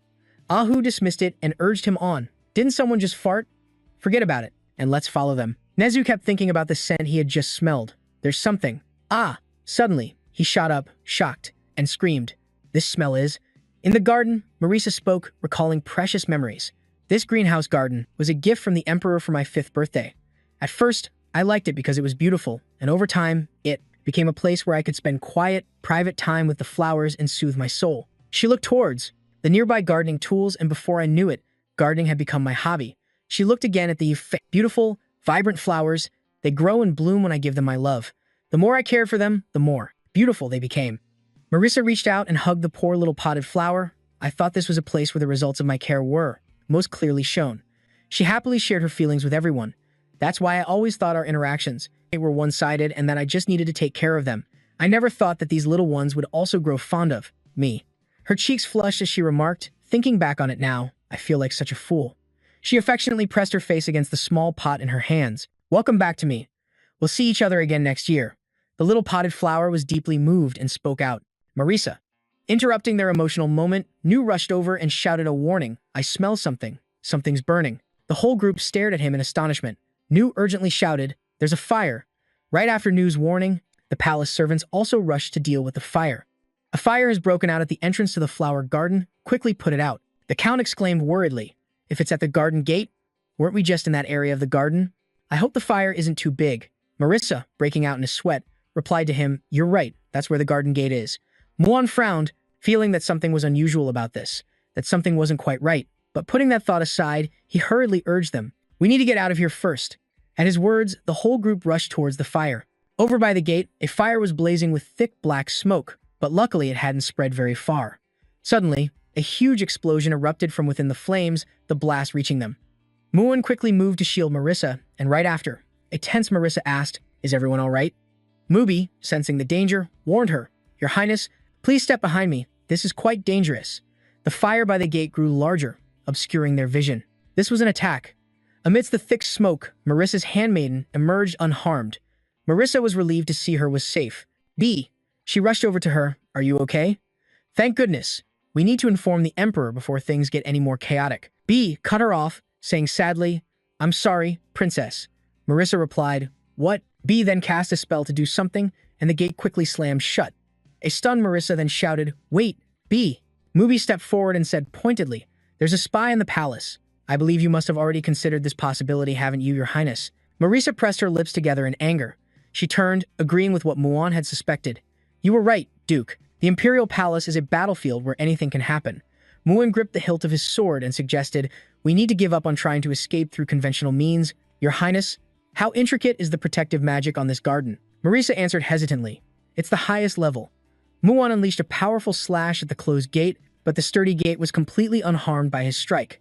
The Count asked worriedly, Kai, are you okay? Hey Kai, is this difficult even for you? Kai, sweating, explained to him. My puppets are all made of wood. Muon looked up, observing.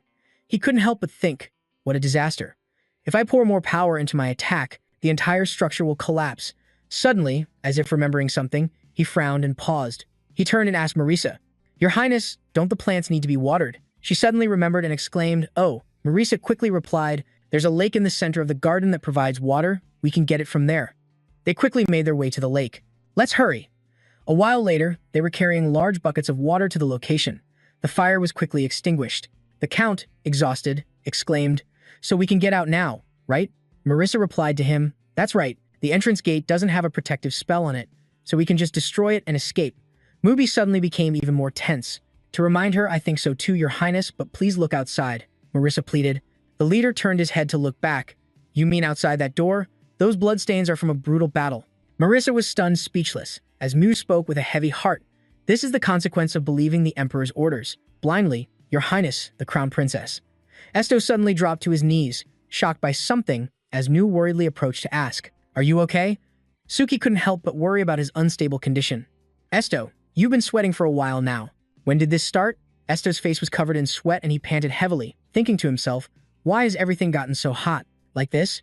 Could it be because of that drink? Mu also noticed his condition and asked with concern, Mr. Esto, are you all right? Esto replied vaguely, I don't know. Marisa noticed Mu's way of addressing him and thought, now that I think about it, Duke Haga isn't a member of the society, so why is he addressing him so humbly, like that? Esto's face grew paler as he managed to say, Princess Marisa, your flower has a message for you. Marisa asked back in astonishment, What, right now? Suddenly, a mix of voices came from the flower pot. Hello, my beloved human. Marisa heard those voices and couldn't help but be amazed. Huh, there are so many voices. Each leaf fell accompanied by a solemn voice. We know very well, Marisa. The plants all spoke in unison, although we have been slumbering for a while. We always heard Marisa's greetings. Marisa looked up at the trees around her and exclaimed, You can hear the voices of the other plants too, Esto answered her. Yes, the plants that grew under your care are now speaking. His words made Marisa even more surprised. Not just the crystal flower.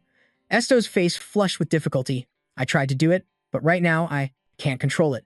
The surrounding trees continued to speak. Marisa always talks to us. Now it is our turn. We will protect you. It's all right, Marisa. Everything will be fine. Baker noticed the branches gradually stretching out and exclaimed, The branches are growing longer. The canopies slowly covered the entire space, cooling down the air around here. The air isn't as hot as it was before. Mu looked around frantically. The fire outside has been extinguished, and it's no longer chaotic outside. From outside the door came the sound of knights rushing to rescue the princess. Your Highness, are you all right? They burst through the door. We are here to rescue you. Marisa was happy to see her people. I'm fine. Suddenly, an ash flake fell on her face. Huh. She looked up at the sky. Ash, the trees were scorched and vanished one by one. Oh, they continued to reassure Marisa. We will protect you. Everything will be all right. Marisa burst into tears at the sacrifice of the beautiful trees. You all put out the fire. You were always by my side. Her tears streamed down, filled with immense sorrow. Thank you, my little ones. The small flower pot in her hand had also withered. With teary eyes, Marisa cherished the small pot in her hands. I wish I had known your feelings sooner. Thank you for protecting me. The small flower weakly replied to her, Me too, Marisa. The flower had wilted, and with no more attachments, it spoke. But I still feel so relieved that I could be by your side until the very end. Marisa looked at the flower pot with a pained heart. In her hand, I haven't even given you a name, even though I desperately want to call it right now. The flower pot suddenly reacted. Strong when she mentions its name, Marisa began to think of beautiful names. That's right, I think. How about Pearl, that milky white gem? She continued sadly, so that I can forever remember you by this name. Suddenly, Kai walked up to Marisa and proposed, We can save it, Your Highness. Her words left Marisa completely astonished. Really? Kai explained, although it will live on in a different form. Do you want to see it? Marisa quickly nodded in agreement. I do. I'll leave it to you. The small flower pot in her hand also swayed as if to agree. In the following days, the servants in the palace all paid the price for their betrayal after the Great Fire. The highest punishments were imposed to punish them. After this incident, all the staff and the security system were changed, and some had to face His Majesty's wrath and were beheaded. However, they didn't seem to care about finding the culprit. Marisa lamented as she recounted what had happened over the past few days. This means they must have realized who was pulling the strings. His Majesty showed no reaction, which means he is allowing the battle for the throne to unfold among his own children. She raised her eyebrows, feeling pain for the plants that had sacrificed themselves to protect her. Even plants know who takes care of them, and humans are no different. Marissa walked over to the window where the bright sunlight streamed in. A king who listens to the voice of the people, a country where people care for one another and acknowledge the leader who has cared for them. She sadly asked Esto's group, "Right now, is Rouen a country like that?" Esto, understanding her feelings, spoke softly, Princess Marissa. As if she had made a decision, she turned her head with determination. "Ah," she loudly affirmed her resolve. "I will become the emperor." Marissa's eyes held a pleading look as she gazed at Esto's group. "Will you join me, Esto?" A moment later, Esto's group left the palace. Marissa felt a bit reluctant to see them go, so they're gone now. She moved closer to the window, silently watching the carriage grow more and more distant. What a shame, they would have been a great help. A little girl walked up and asked Marissa, "Why didn't you try to persuade them more?" Marissa replied, explaining to her, "They looked as if they had already decided to leave. I don't want to order them to do things they don't want to do." Then she brightened up again. "In any case, I still have so many things I want to do." She turned her eyes toward the small, lovely girl nearby. "Let's go, little Pearl." The little girl smiled happily and replied to Marissa, "Yes." In a carriage speeding over high hills, Nezu's voice rang out constantly, full of worry. Suki, annoyed, growled, "Be quiet." Nezu whined resentfully, "I can't help but worry." Suki warned in frustration, "Don't make a fuss about it. That's how you can help." Pear, sitting to one side, listened to Suki's voice and remarked, "Hearing Suki's real voice now, I see it's much sharper." Mew didn't think so and coldly refuted him. "Humph, it's not just the cat." He turned much paler, and his head was buzzing from too many jumbled sounds. "I feel like I'm going crazy hearing everyone's thoughts." Mew glanced over at Esto, who was fading from exhaustion, and thought to himself, it seems his ability has spun out of control due to the nectar's effects. Suddenly, Esto let out a weary groan. Nezu anxiously reassured him, "We're almost there. We've reached the capital's gate." Esto looked out of the carriage. "Do we have to get out now?" Nezu nodded in confirmation. "They said we have to get out." The streets were bustling with people, but to Esto, the lively scenery looked bleak. Esto wearily closed his eyes and thought with concern. We should have gone around the outskirts instead of cutting through the capital. It might be better if he just passed out. Suddenly, Esto turned to Nezu. "Nezu, my eyes are shut tight. I can't see a thing. Can you lead me to the guild's dormitory?" Nezu, confused by this, asked, "Sure, but why are your eyes closed?" Esto explained his reasoning. "I'm trying to avoid looking anyone in the eye. Anyway, I'm counting on you." Even though he had explained. But Nezu still naively didn't quite understand and simply trusted him. After walking for a while, they arrived back at their luxurious building. Skyla came forward to greet them. "Welcome back, everyone." Esto, clinging to Nezu as he walked, spoke quietly to Parker. "Parker, could you go report that the mission is complete?" Parker understood and quickly departed. Skyla noticed Esto and greeted him. "Ah, welcome back, Captain." She was holding a thick stack of documents. "I have something I need to report to you." Esto's eyes were still shut tight, which made Skyla ask, "By the way, are your eyes injured?" Esto, not knowing how to respond, just answered vaguely, something like that. Skyla, concerned, couldn't help but ask, "Let me see. Should I call a healer for you?" Esto quickly rejected her kindness. "No, I don't need any treatment." Still, Skyla remained concerned and told him, "Captain, eye injuries can be difficult to recover from. Please don't hesitate to let me know if you need anything." Esto understood and made a request. "Then could you get me something to cover my eyes with?" Skyla immediately went to get it. "I'll be right back." A moment later, she brought back a strip of cloth. "Will this do?" Esto quickly tied it over his eyes. "Yes." "What was it you wanted to tell me?" Skyla quickly detailed the information she had received. "This is the report on the person you asked us to investigate. All the information on the man named Isaac is here. We've confirmed he is still living in the capital, and we're currently gathering more details." She searched for something in the file. "Since you can't review the report yourself, I'll hand it over to your teammate for now." Skyla held out a small slip of paper. "Ah, be careful with this." Kai broke into a sweat, forcing a smile as he accepted the paper. Esto immediately gave the order, end the information-gathering mission there. Skyla understood and replied, "I understand." Next is the additional intel on Suhanan. Skyla's thoughts turned to the magnificent Holy See as she continued. A rumor has been circulating. It said that Suhanan will soon be moving into the Holy See. Skyla's tone became serious as she reported, "This morning, the current Pope, Lord Ezekiel, announced his resignation. The Holy See has started making its move." Her words made Kai ponder. "That's odd. I thought Suhanan would first destroy the guilds that oppose him." After relaying all the information, Skyla turned to leave. "That concludes my report. We'll send more information via courier as it comes in." Esto nodded. "Thank you for your hard work, Skyla." Parker returned just then, scratching his head with a bright smile. "I've finished submitting the final part of the request. It's a good thing we wrote such a detailed report, hee hee." He suddenly stopped, noticing the strange atmosphere in the room. Parker looked at them in confusion. "Why is everyone giving me such strange looks?" He began to sweat, hazarding a guess. "It's like you've all seen a ghost or something." Mew sighed in response. "We're about to see something far worse than a ghost." Parker asked doubtfully, "Worse than a ghost?" Glanced meaningfully at Kai, "Something truly terrifying, right, Kai?" Kai played along, replying, "Him? I'd rather see a ghost." Esto didn't play along with them. He worriedly thought to himself, "When will my powers stabilize?" He frowned in frustration. What if? This situation just keeps going on like this. Everyone's thoughts kept swirling around in his head. Mew fell silent, unable to help but worry about his current condition. Suddenly, he turned and proposed to him, "Esto, I will go and complete the rest of the mission, which involves finding the man named Isaac." Mew bowed respectfully and instructed, "Esto, please rest until your powers have stabilized." Esto was flustered by his proposal and protested. "I was personally requested to complete this mission." Mew frowned and said sternly, "I am not a member of the guild. Master Esto, I am merely a guard accompanying you." Esto couldn't convince him and had to concede. "At least let me go with you." Kai stepped forward and exclaimed, "I will no longer participate in this request. I need to prepare countermeasures against Suhanan. Please return safely." Esto understood and replied, "All right." Esto turned to Suki and instructed, "Then please lead us, Suki."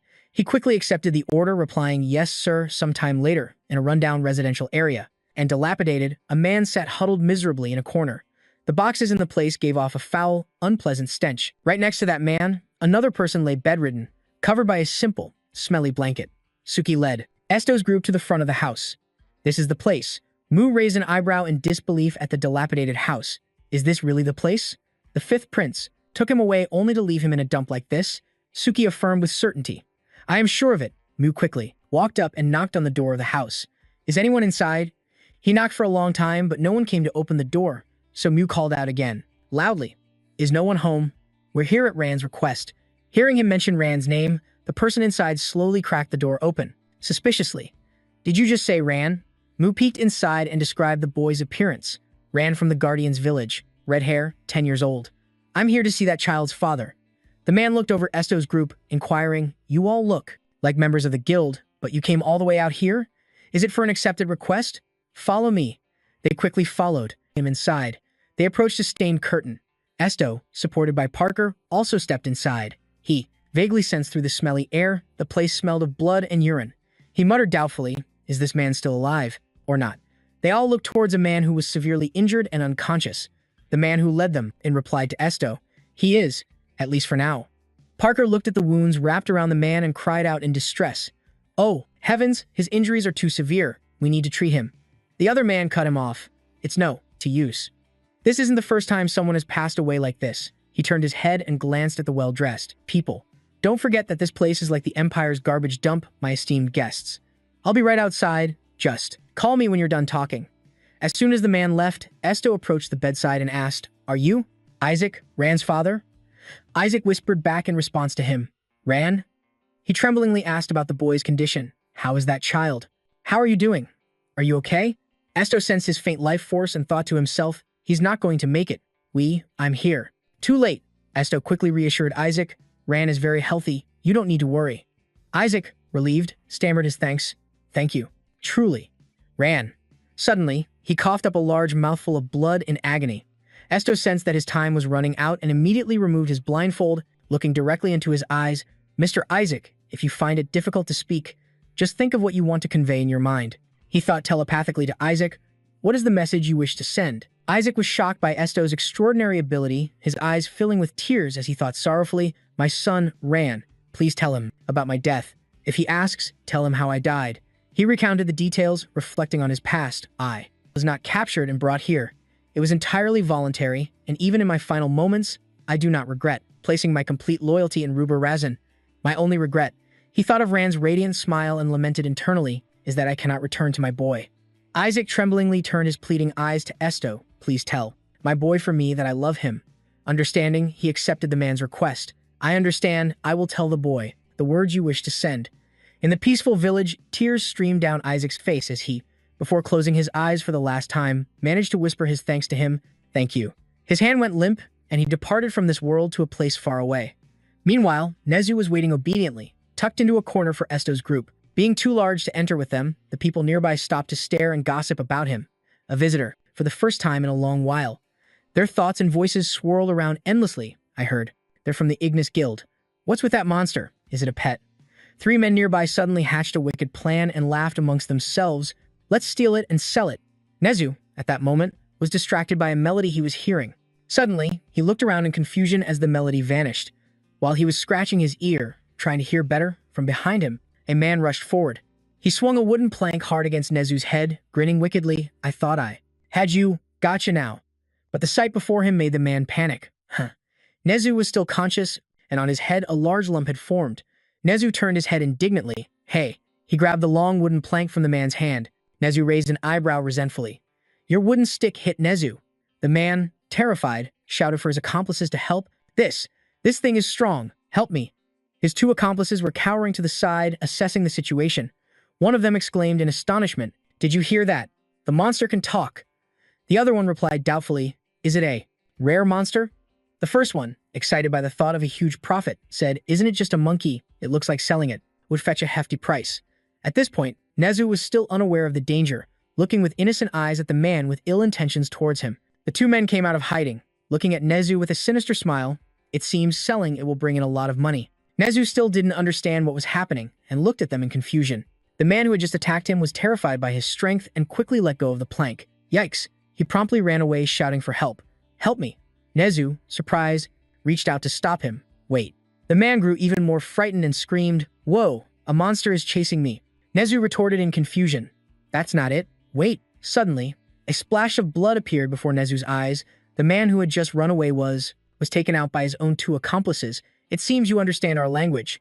That other accomplice is cruel. He kicked his pathetic comrade away. We'll give you food. We'll give you much tastier things if you come with us. Nezu trembled with anger. I don't eat humans. Nezu is not a monster, he shouted furiously. Esto had told Nezu he wasn't a monster. Suddenly, something was thrown hard at him. A glass wine bottle smashed into his head, causing him to cry out in pain. The bottle shattered, splashing a terrifying red liquid everywhere, and he quickly raised his hand to wipe it away. The sticky red liquid spread all over his hand, and the 2 villains laughed savagely after scoring a direct hit on him. The man laughed loudly, thinking he had successfully taken him down.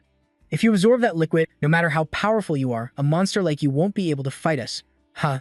Nezu was no longer docile. He roared in fury. His roar stunned the 2 men. Nezu suddenly transformed completely, becoming bloodthirsty, baring his sharp fangs and growling. He quickly and aggressively approached the 2 clueless men, causing them to scream in terror. A bloody rampage occurred right after. From inside the house, Esto heard Nezu's roars and rushed out to check on the situation. Nezu. He hurried over to the frantic Nezu. Nezu, look at me. Esto gently approached to calm him down. He said, It's okay. The guys who made you mad aren't here anymore. Nezu growled in anger. Esto, those people killed their friend and told me to eat him. They're horrible. His eyes welled with tears, unable to hide his heartbreak at the cruel actions of those men. I'm not a monster, but they threw things at me. My eye hurt so much and I was too furious to just stand still. Esto was silent for a moment, then reached out to gently hold him, comforting. I'm sorry for leaving you alone. Nezu had calmed down a lot. He looked straight into Esto's eyes with suspicion. But Esto, did you take off your blindfold? He asked in confusion. You don't need to cover your eyes anymore. Esto grabbed the blindfold and replied, No, I still need it. He quickly put the blindfold over his eyes. Let's go back. Right after that, he and the others returned to the building. A few days later, in Esto's grand residence, he didn't leave the building but rested quietly in his private room. He lay there, thinking about the past few days. 10 days have passed since I drank that nectar water. Now my powers are more stable, but I still can't fully control them. I need to find some way to master all of my abilities. He still had to wear the blindfold despite many days of rest. Suddenly, he shot up in bed as if he thought of something. Esto fell silent, deep in thought. He clenched his fist into the wrinkled bedsheet. They're my powers, but why can't I control them at will? I need to train somehow. He thought about the magnificent Holy Sea and its mysterious people. Could someone there know about the power of the golden dragon, Suhanan? He paused, then refuted his own thought. But Kai said that Suhanan despises the black dragon. Esto gritted his teeth in fury as he thought about this. He turned and got out of bed, lost in thought. Even though he hates the black dragon, why didn't he go to the dragon realm and instead stay here trying to eradicate humanity? He decided to himself, I need someone who can help me. Esto quickly called out for Kai. Kai. Kai cheerfully entered his room. You called for me? She walked closer to him and asked, I just got back. Again. Well, how are you feeling? I tried to walk as quietly as possible so I wouldn't disturb you. Esto answered vaguely. About her, I don't know. Suddenly, she remembered everyone else and looked around frantically, then asked, "Ah, but where is everyone else?" Esto replied, "They'll be back soon." Kai was displeased and put her hands on her hips angrily. "They left you alone in this condition?" Mu Bien, standing by the door with Parker, spoke coldly. "We went out to look for you." He turned to look at Kai, mockingly. "You were gone for several days. What an irresponsible guild master. So if you found any information, then start talking." Kai quickly reported what she had found out. "We have both good news and bad news regarding Su Hanan. Which do you guys want to hear first?" Esto immediately made his choice. "The good news, please. Thank you." Kai immediately began her detailed report. Su Hanan has stopped his movements. It seems he's thinking about claiming the papal throne. Mubian crossed his arms and commented on the information. "Oh, that's good news, isn't it?"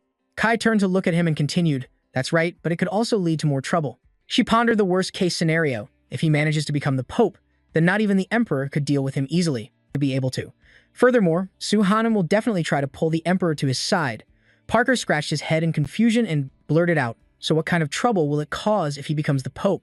Am I the only one who doesn't know?" Kai enthusiastically answered his question. "Su Hanan isn't human, he's a dragon." Parker got excited as he understood the issue. "I get it now." But then he suddenly froze at the shocking news. "A dragon?"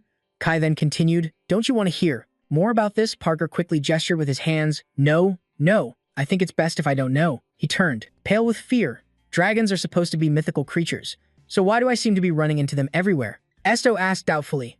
"So what's the bad news?" Kai said nothing, just silently handed him a piece of paper. Esto took the paper and removed his blindfold. He was shocked as he read its contents. Kai continued to explain in detail. "It seems Su Hanan has discovered the identity of the Black Dragon, Esto. Ah, he wants to meet you." A few lines were written on the paper. Requester Su Hanan. Esto read. The next part of the message: "The day the holy pillar of God's light covers the eternal resting place of the worthy. On that day, I will call for you. You will spill your own blood upon the altar and reveal the truth." Mubian raised an eyebrow at the content of the paper. "My goodness, this is supposed to be a request. It's more like a command. So he's going to drag you there by any means necessary." Oru jumped overexcitedly and exclaimed, "Is this Su Hanan guy a teenager? I can't tell if this is a request or a poem anymore." Kai continued to detail the information she had gathered. The holy pillar of God's light must be the inauguration ceremony for the Pope, a baptismal ceremony performed by God, not by humanity.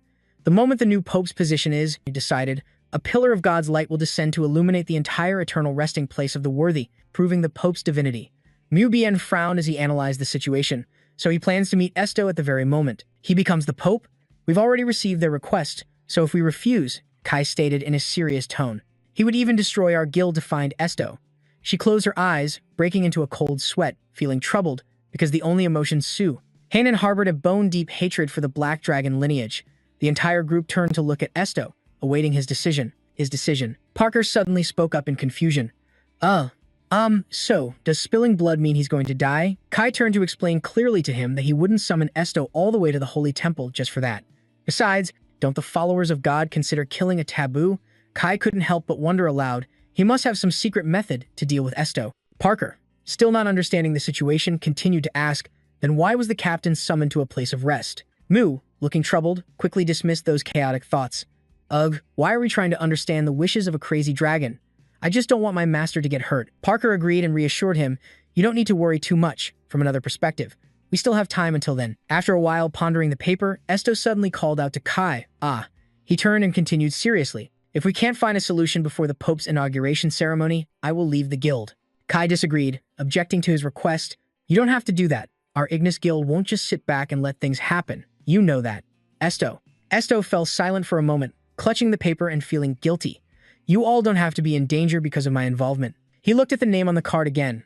"Actually, I also wanted to meet him someday. Even if they hate me, they are still."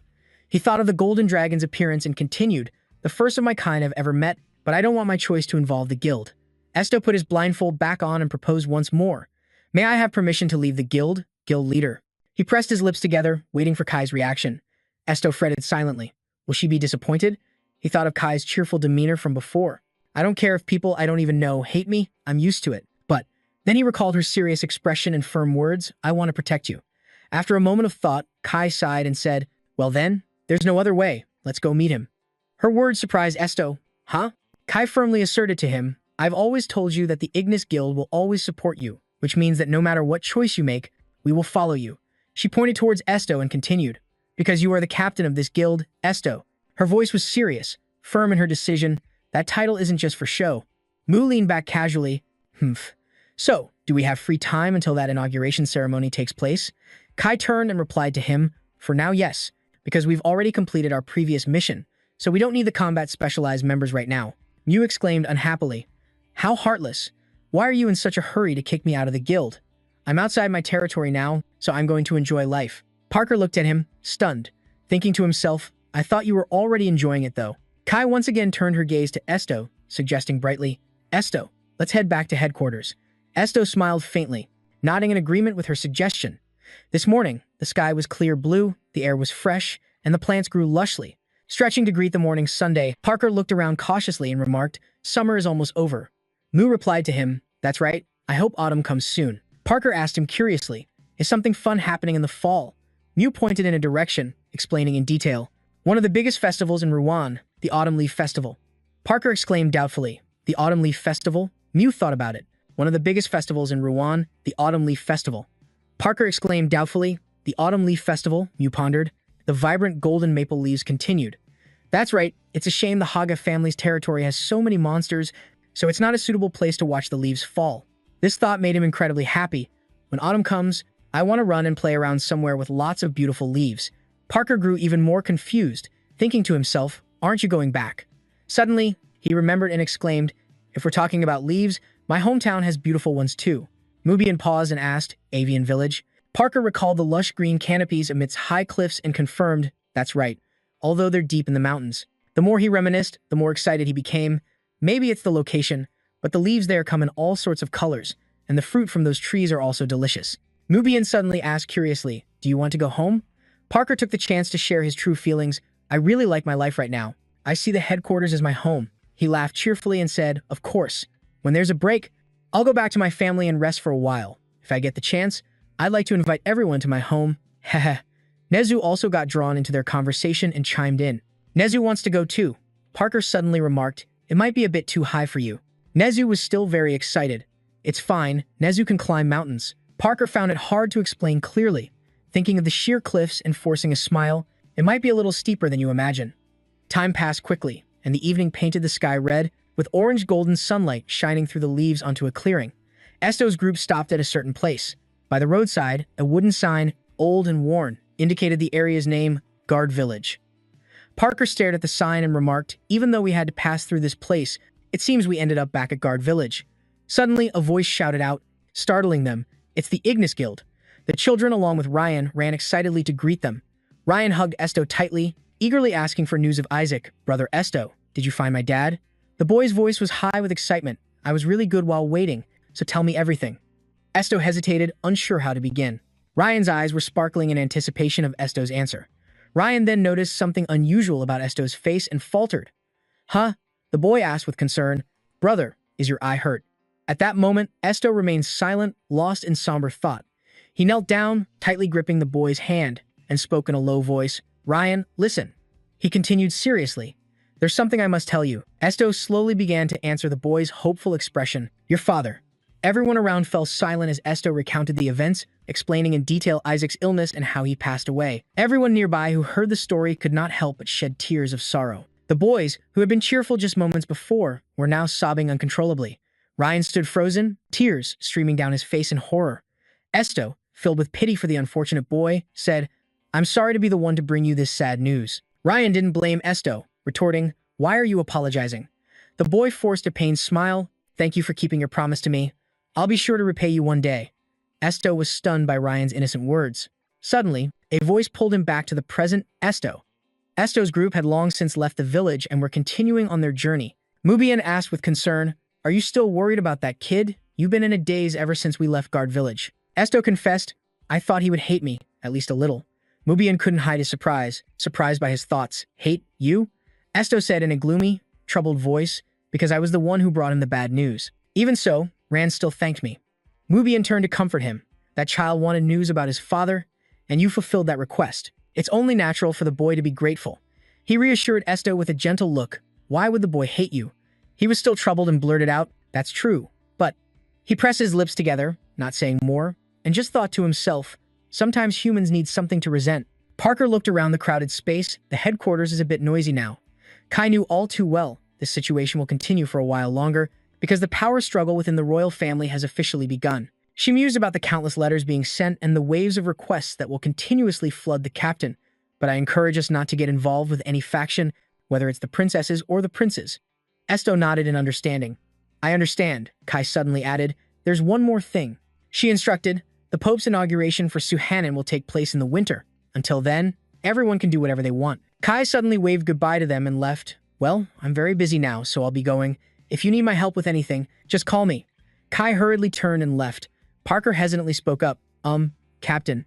He was holding a pile of letters. I've already checked them.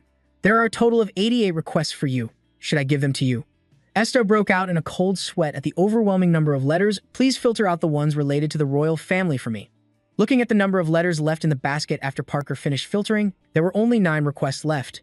Esto shook his head wearily and lamented, that's still a lot. He quickly grabbed those letters. Parker asked in amazement, Captain, are you going to get to work right away? He couldn't help but worry about his health and advised, you must still be tired. You should rest first. Nezu also agreed and reminded him, that's right, you just got back. Mubian also chimed in, we're also on break, so how about we go on a trip instead of working? Parker quickly agreed, I agree. But Esto didn't seem to hear their advice and was focused on examining the letters. Mr. Parker. Parker jumped, startled at being called. Yes? He looked up and asked, where's the headquarters culinary department? Parker answered, stunned. You? Huh? If you mean the culinary department, are you talking about the chefs in charge of the guild's public cafeteria? They thought of the cafeteria area. Parker said doubtfully, do you want to eat something? If so, I'll go get it for you. Esto retorted, no. He held out a piece of paper. It's a request. Parker took the paper and read its contents, a request from the culinary department. I'm a bit surprised. Normally guild members don't send requests to each other. Suddenly, the information on it made him freeze. I am the head chef of the culinary department.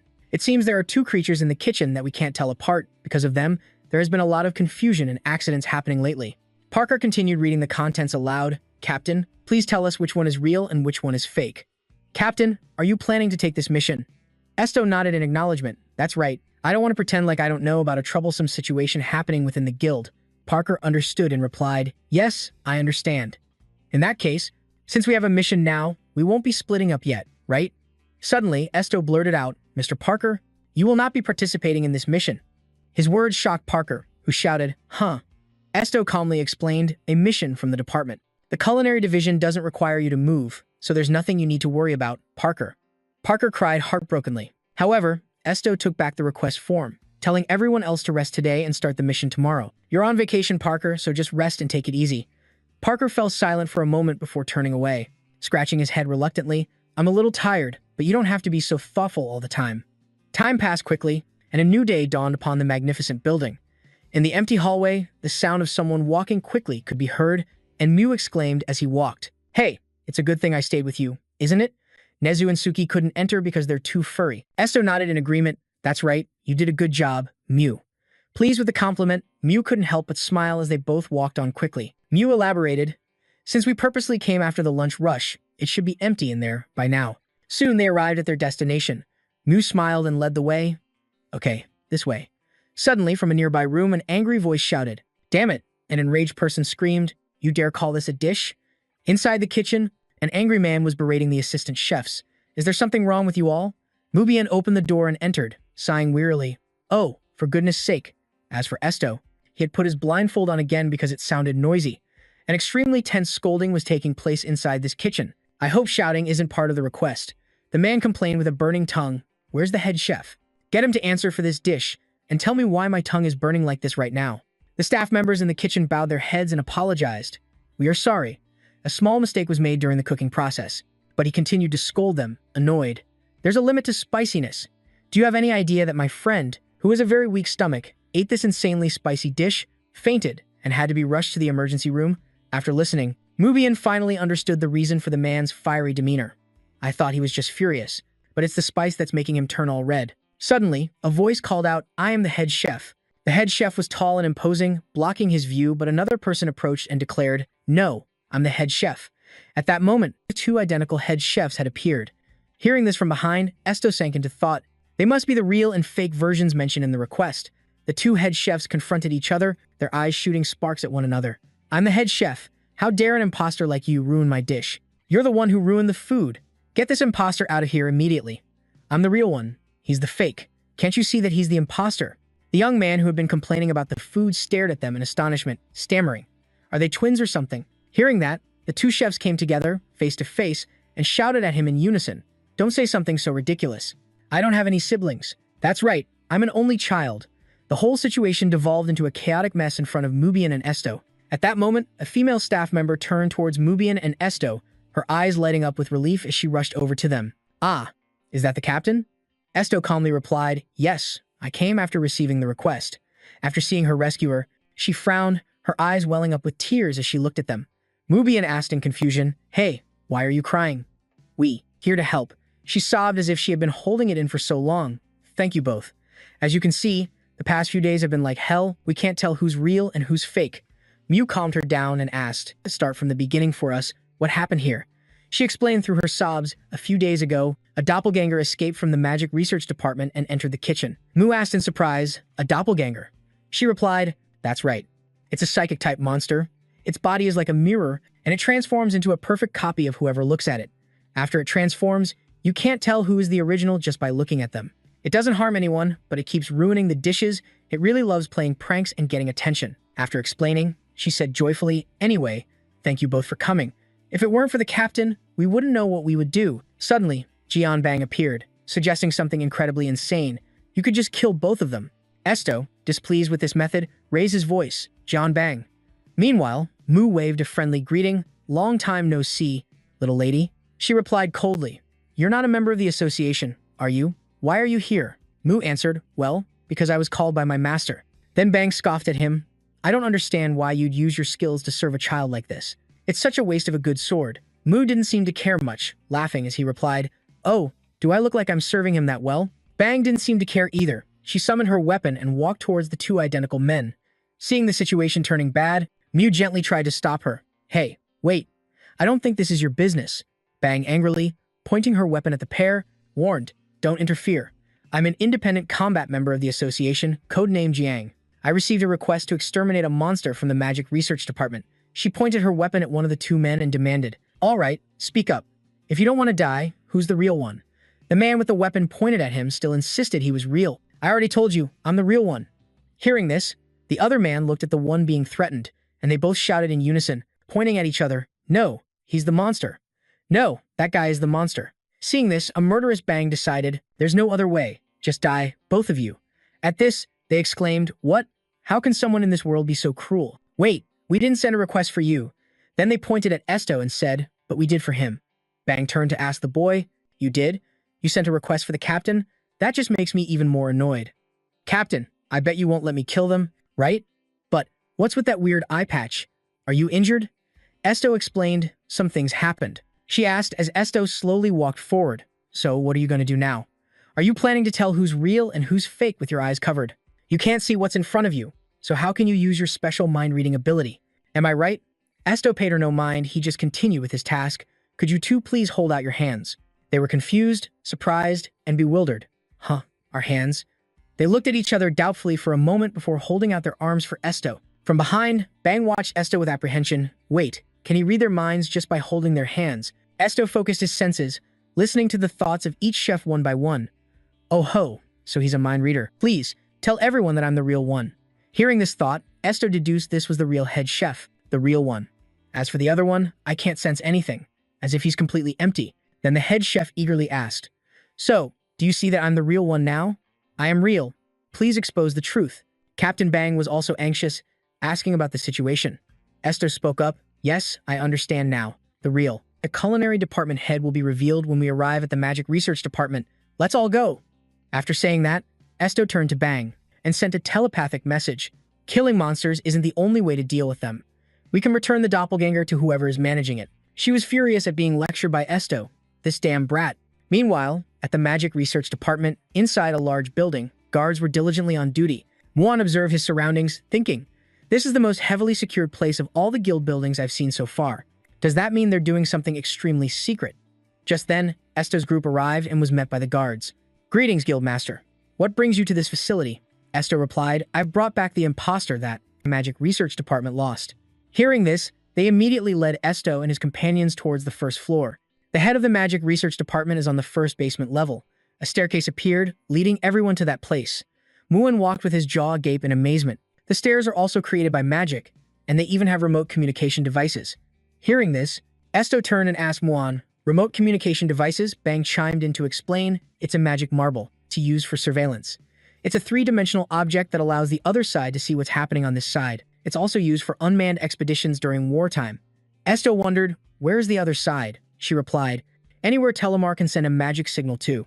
Esto felt something was off and asked, so does that mean someone is watching this place right now? Muan added, they're probably always monitoring this area. I've seen these stones in all the buildings and on the ceilings here. Esto asked in amazement, how do you know all this? Muan just smiled sheepishly and explained, it's also installed at my house, so I know a little about it. But the ones here are much bigger and more beautiful. Hearing this, a voice echoed from beyond the door, thank you for the compliment, Duke Haiga. It was Suan. She had been waiting to welcome them for a while. Ah, did I say your title correctly? Thank you, Your Grace, Duke Haiga. Muan replied politely, the way you said it the first time was fine. Suan was still very formal. Ah, my mistake. I've never learned how to behave in front of nobility since I was born. She then realized with a start, oh my, look at me, getting sidetracked again. Suan hurriedly went and grabbed Esto's hand. It's such an honor to meet you, Guildmaster. I'm the one in charge of this department, Swan Bix. Please just call me Swan. Esto was taken aback and could only reply, hi, I'm Esto. Swan smiled with excitement. I know, I've been watching you all this time. Heh. Ah, no, it's just that I'm a really big fan of yours. An ability that can read hearts. It's so cool. I want to test that ability. No, experiment.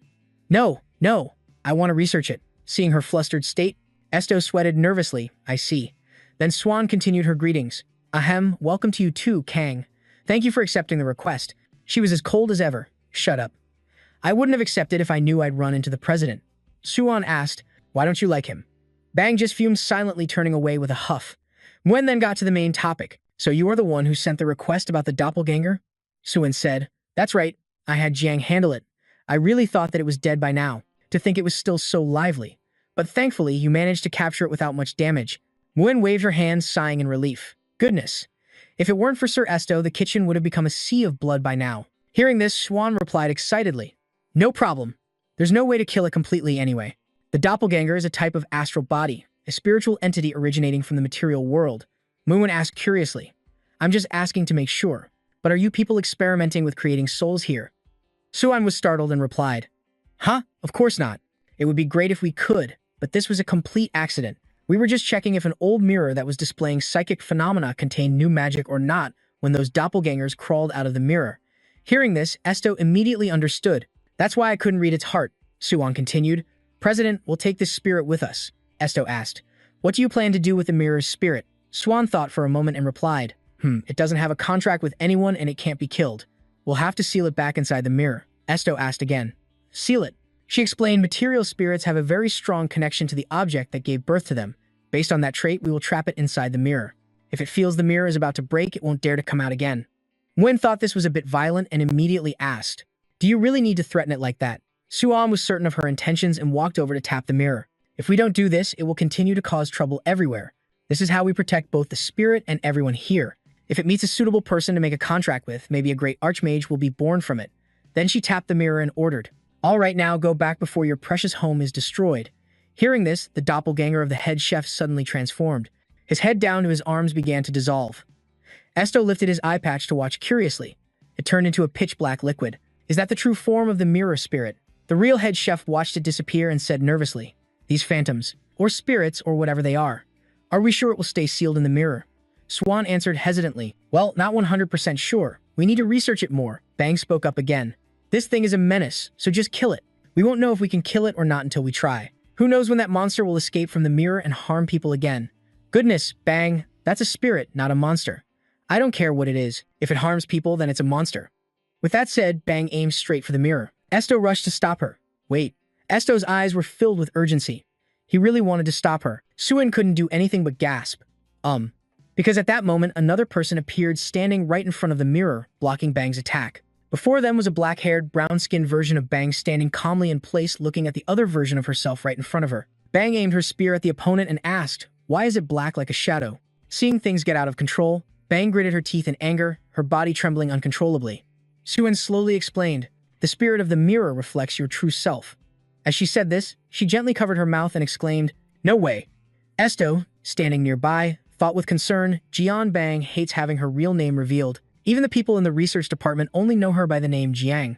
Just then, Bang's brows furrowed, her eyes filled with determination. She swung the spear in her hand as if to attack someone. Fortunately, Esto reacted in time, shouting loudly for Mu Bian.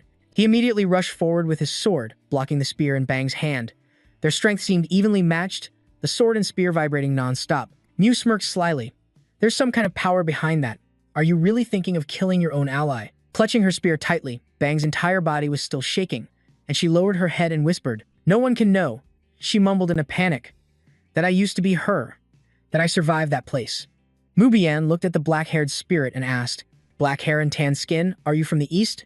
Bang tightened her grip on the spear, her voice anxious. "I should have killed that monster from the very beginning, then none of this would have happened."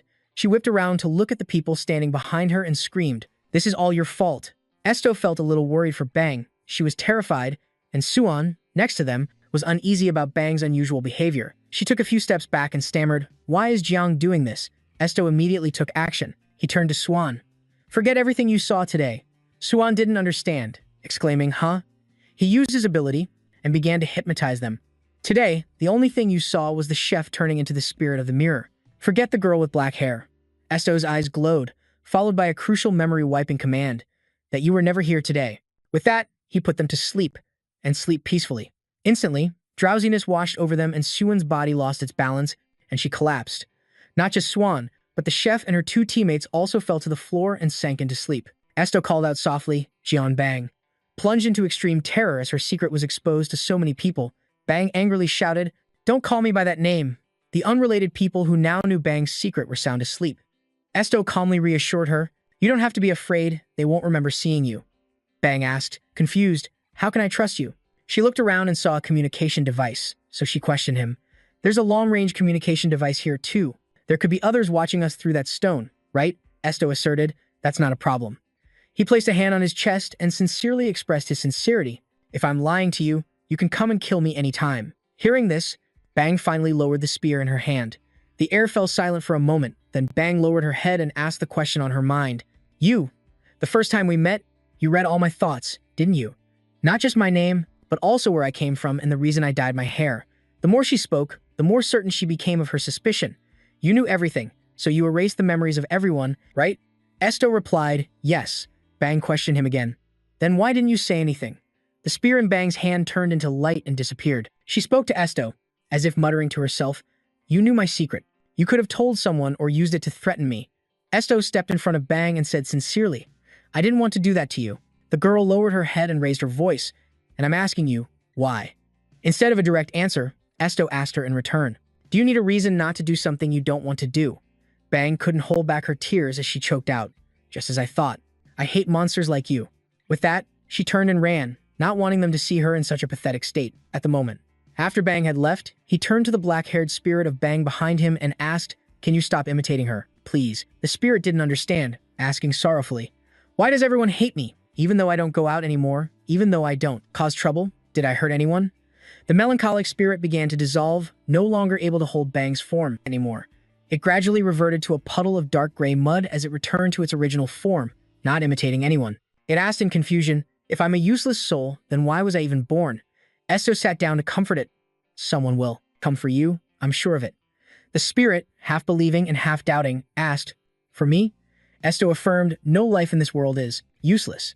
1 month later, on a beautiful evening at sunset inside Esto's luxurious and splendid home, he spoke up. "There's a request for the branch in Turkey." Mew slung an arm over Parker's shoulder and asked, "Oh, that's Turkey, right? The vast desert region in the south." Parker seemed a little worried. "It's been a long time since we received a request so far from headquarters. Leader, will it be okay?" Esto looked up at them and calmly explained the reason for the trip. "Yes, the request is to transport the Mirror's Soul for sealing. It's an extension of the Mirror's Soul mission we accepted before, so even though the desert in Turkey is very far, I still want to complete it." Ahu the cactus cheered excitedly. "What? The desert in Turkey? What a coincidence, that's my hometown." Nezu the white-furred monkey's eyes widened in anticipation, asking, "Really? So, are we going to meet Ahu's family?" The cactus laughed and replied, "I'm so excited. Let's go meet my mother." The ever-curious Mew asked, "Do plants also have a family structure?" Ahu explained, "We don't really have bloodlines like humans do. I remember my mother, but as for my siblings..." He laughed at this point. "There are too many to even be called siblings. There's just me, you, and all of us." Everyone was impressed, exclaiming, "How interesting." The next day, Kai approached with a worried expression. "I heard you're going to the desert in Turkey. A trip to the desert won't be easy." She looked at Esto anxiously. "I want to go with you too, but given the current situation, that would be very difficult." "I'm sorry." Esto reassured her. "It's all right." He was about to turn and leave when Kai called out, "One more thing, Esto," she introduced, the member who would be going with them. "This is the support member for this mission, the one who will accompany you all in my stead." The person introduced was Bang, who appeared hesitantly. Seeing her, Esto said emotionlessly, "I recall you saying that we would never take a mission together again." Bang hesitated. "I volunteered for this." She explained, a bit nervously. "I asked the master if I could join the team leader's support group. If you don't want me to, just say no. It's not like I'm joining because I want to, either." Bang's voice choked up a little. "I need to repay a debt to you, the guild master, and that stubborn girl. Besides, at least I'll have more peace of mind knowing where the person who holds my secret is going." Esto thought for a moment, then flatly declared, "I refuse." He explained, "We already have enough members in the group. We don't need anyone else." He told Bang, "Just go back. I won't tell your secret to anyone." The girl began to get furious, angrily yelled, "Shut up. How can I possibly believe a promise like that?" Sto calmly replied, "The feeling is mutual." He retorted, "How can I accept someone who doesn't even trust me and my team?" Faced with that question, Bang gritted her teeth, trying to remain calm. Finally, she lowered her head, thought for a moment, and dejectedly replied, "All right, I was wrong." She remembered the animals she had harmed and promised, "I will apologize for causing trouble with your pets and for treating them like monsters. Now that I know the leader dislikes killing, I will not kill anything without permission. I promise." With that said, Bang pointed at Sto and made a demand, "So you better keep your earlier promise too." Sto nodded in agreement. "Understood. On the condition that these promises are kept, I will accept you as a member of the team. But remember this well." He looked over at his teammates, the white-furred monkey, the cactus, Mew Bien, and Parker, then corrected Bang. "They are not pets, they are teammates. As long as you are a member of this team, they are your teammates as well." Bang's eyes widened and she repeated, in confusion, Teammates." Seeing that everything was settled, Kai opened a portal and said, "Now let's go before the portal closes." Sto replied seriously, "Yeah, that's right." Parker smiled cheerfully, "We're off." Sto pulled his blindfold up and nodded to reassure Kai. Still worried, she replied, "It won't take long. I believe you'll do well," and she reminded him, "Please be careful."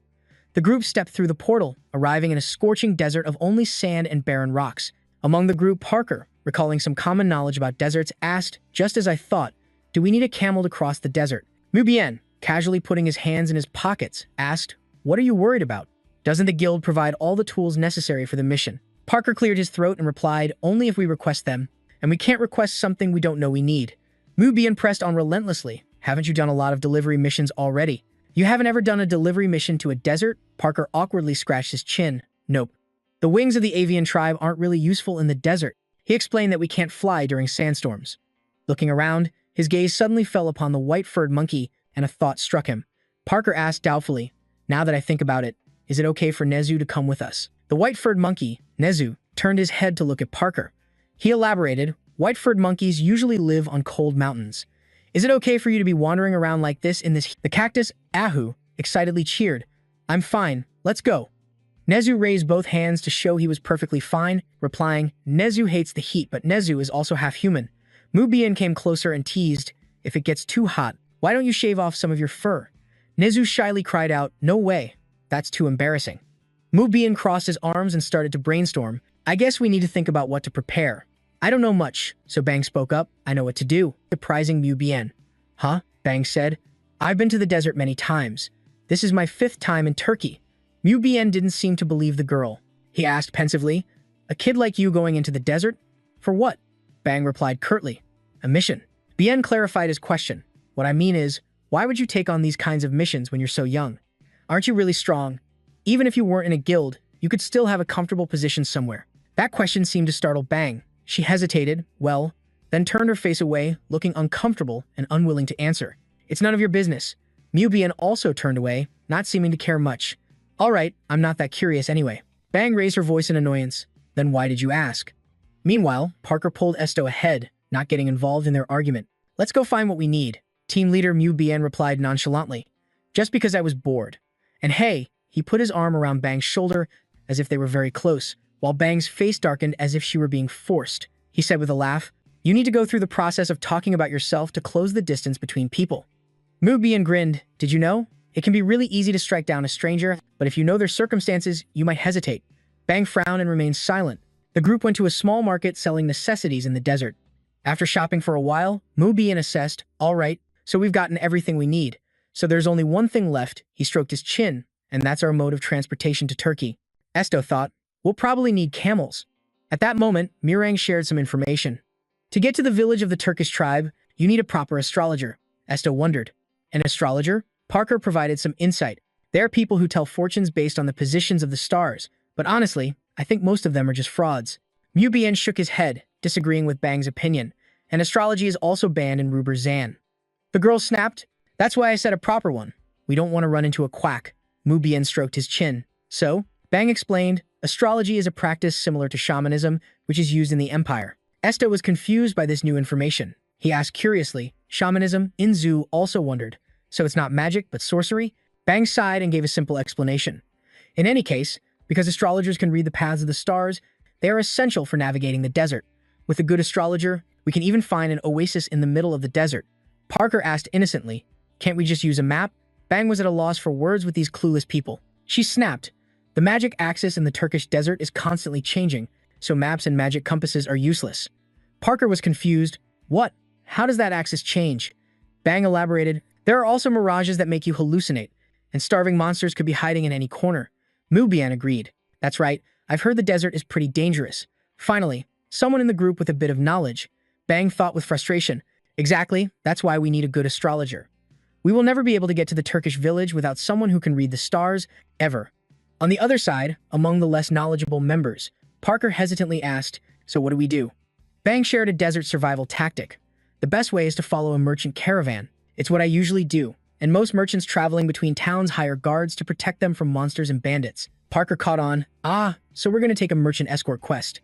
Bira nodded, satisfied. Correct. We'll go with them with the shared goal of reaching the destination safely. In the middle of the market, Mu Bien spoke up. I'm on board with this. Parker added, I agree with this method as well. Esto finalized the decision. Okay then.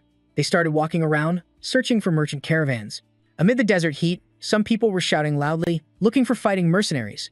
We're looking for another ice support mage. Mu Bien glanced around looking for a suitable group and asked, are they all merchants? Para replied, most of them seem to be. The group of merchants looked at the party and murmured, isn't that the Ignis Guild? They whispered amongst themselves, I think so. They have the Firebird emblem and black uniforms. It would be best if the Ignis Guild accepted our request. Para looked around and suggested, there are a lot of people here. It's probably best to go with the largest merchant caravan. Mu Bien also agreed, of course. This is the time to leverage the Ignis Guild's reputation. While everyone was looking for a group, Esto, who was blindfolded, suddenly turned his head in one direction as if sensing something. He listened silently and sensed a small figure approaching barefoot. Strangely, it was a little girl in ragged clothes. The little girl looked up at Esto and asked, why don't you have a star, big brother? The little girl held out her hand and said, everyone is born under a unique star. The star will tell you your destiny and guide your way. The little girl explained, our merchant family and the other mercenaries all have a star. But why? She asked curiously and thoughtfully. Don't you have a star, big brother?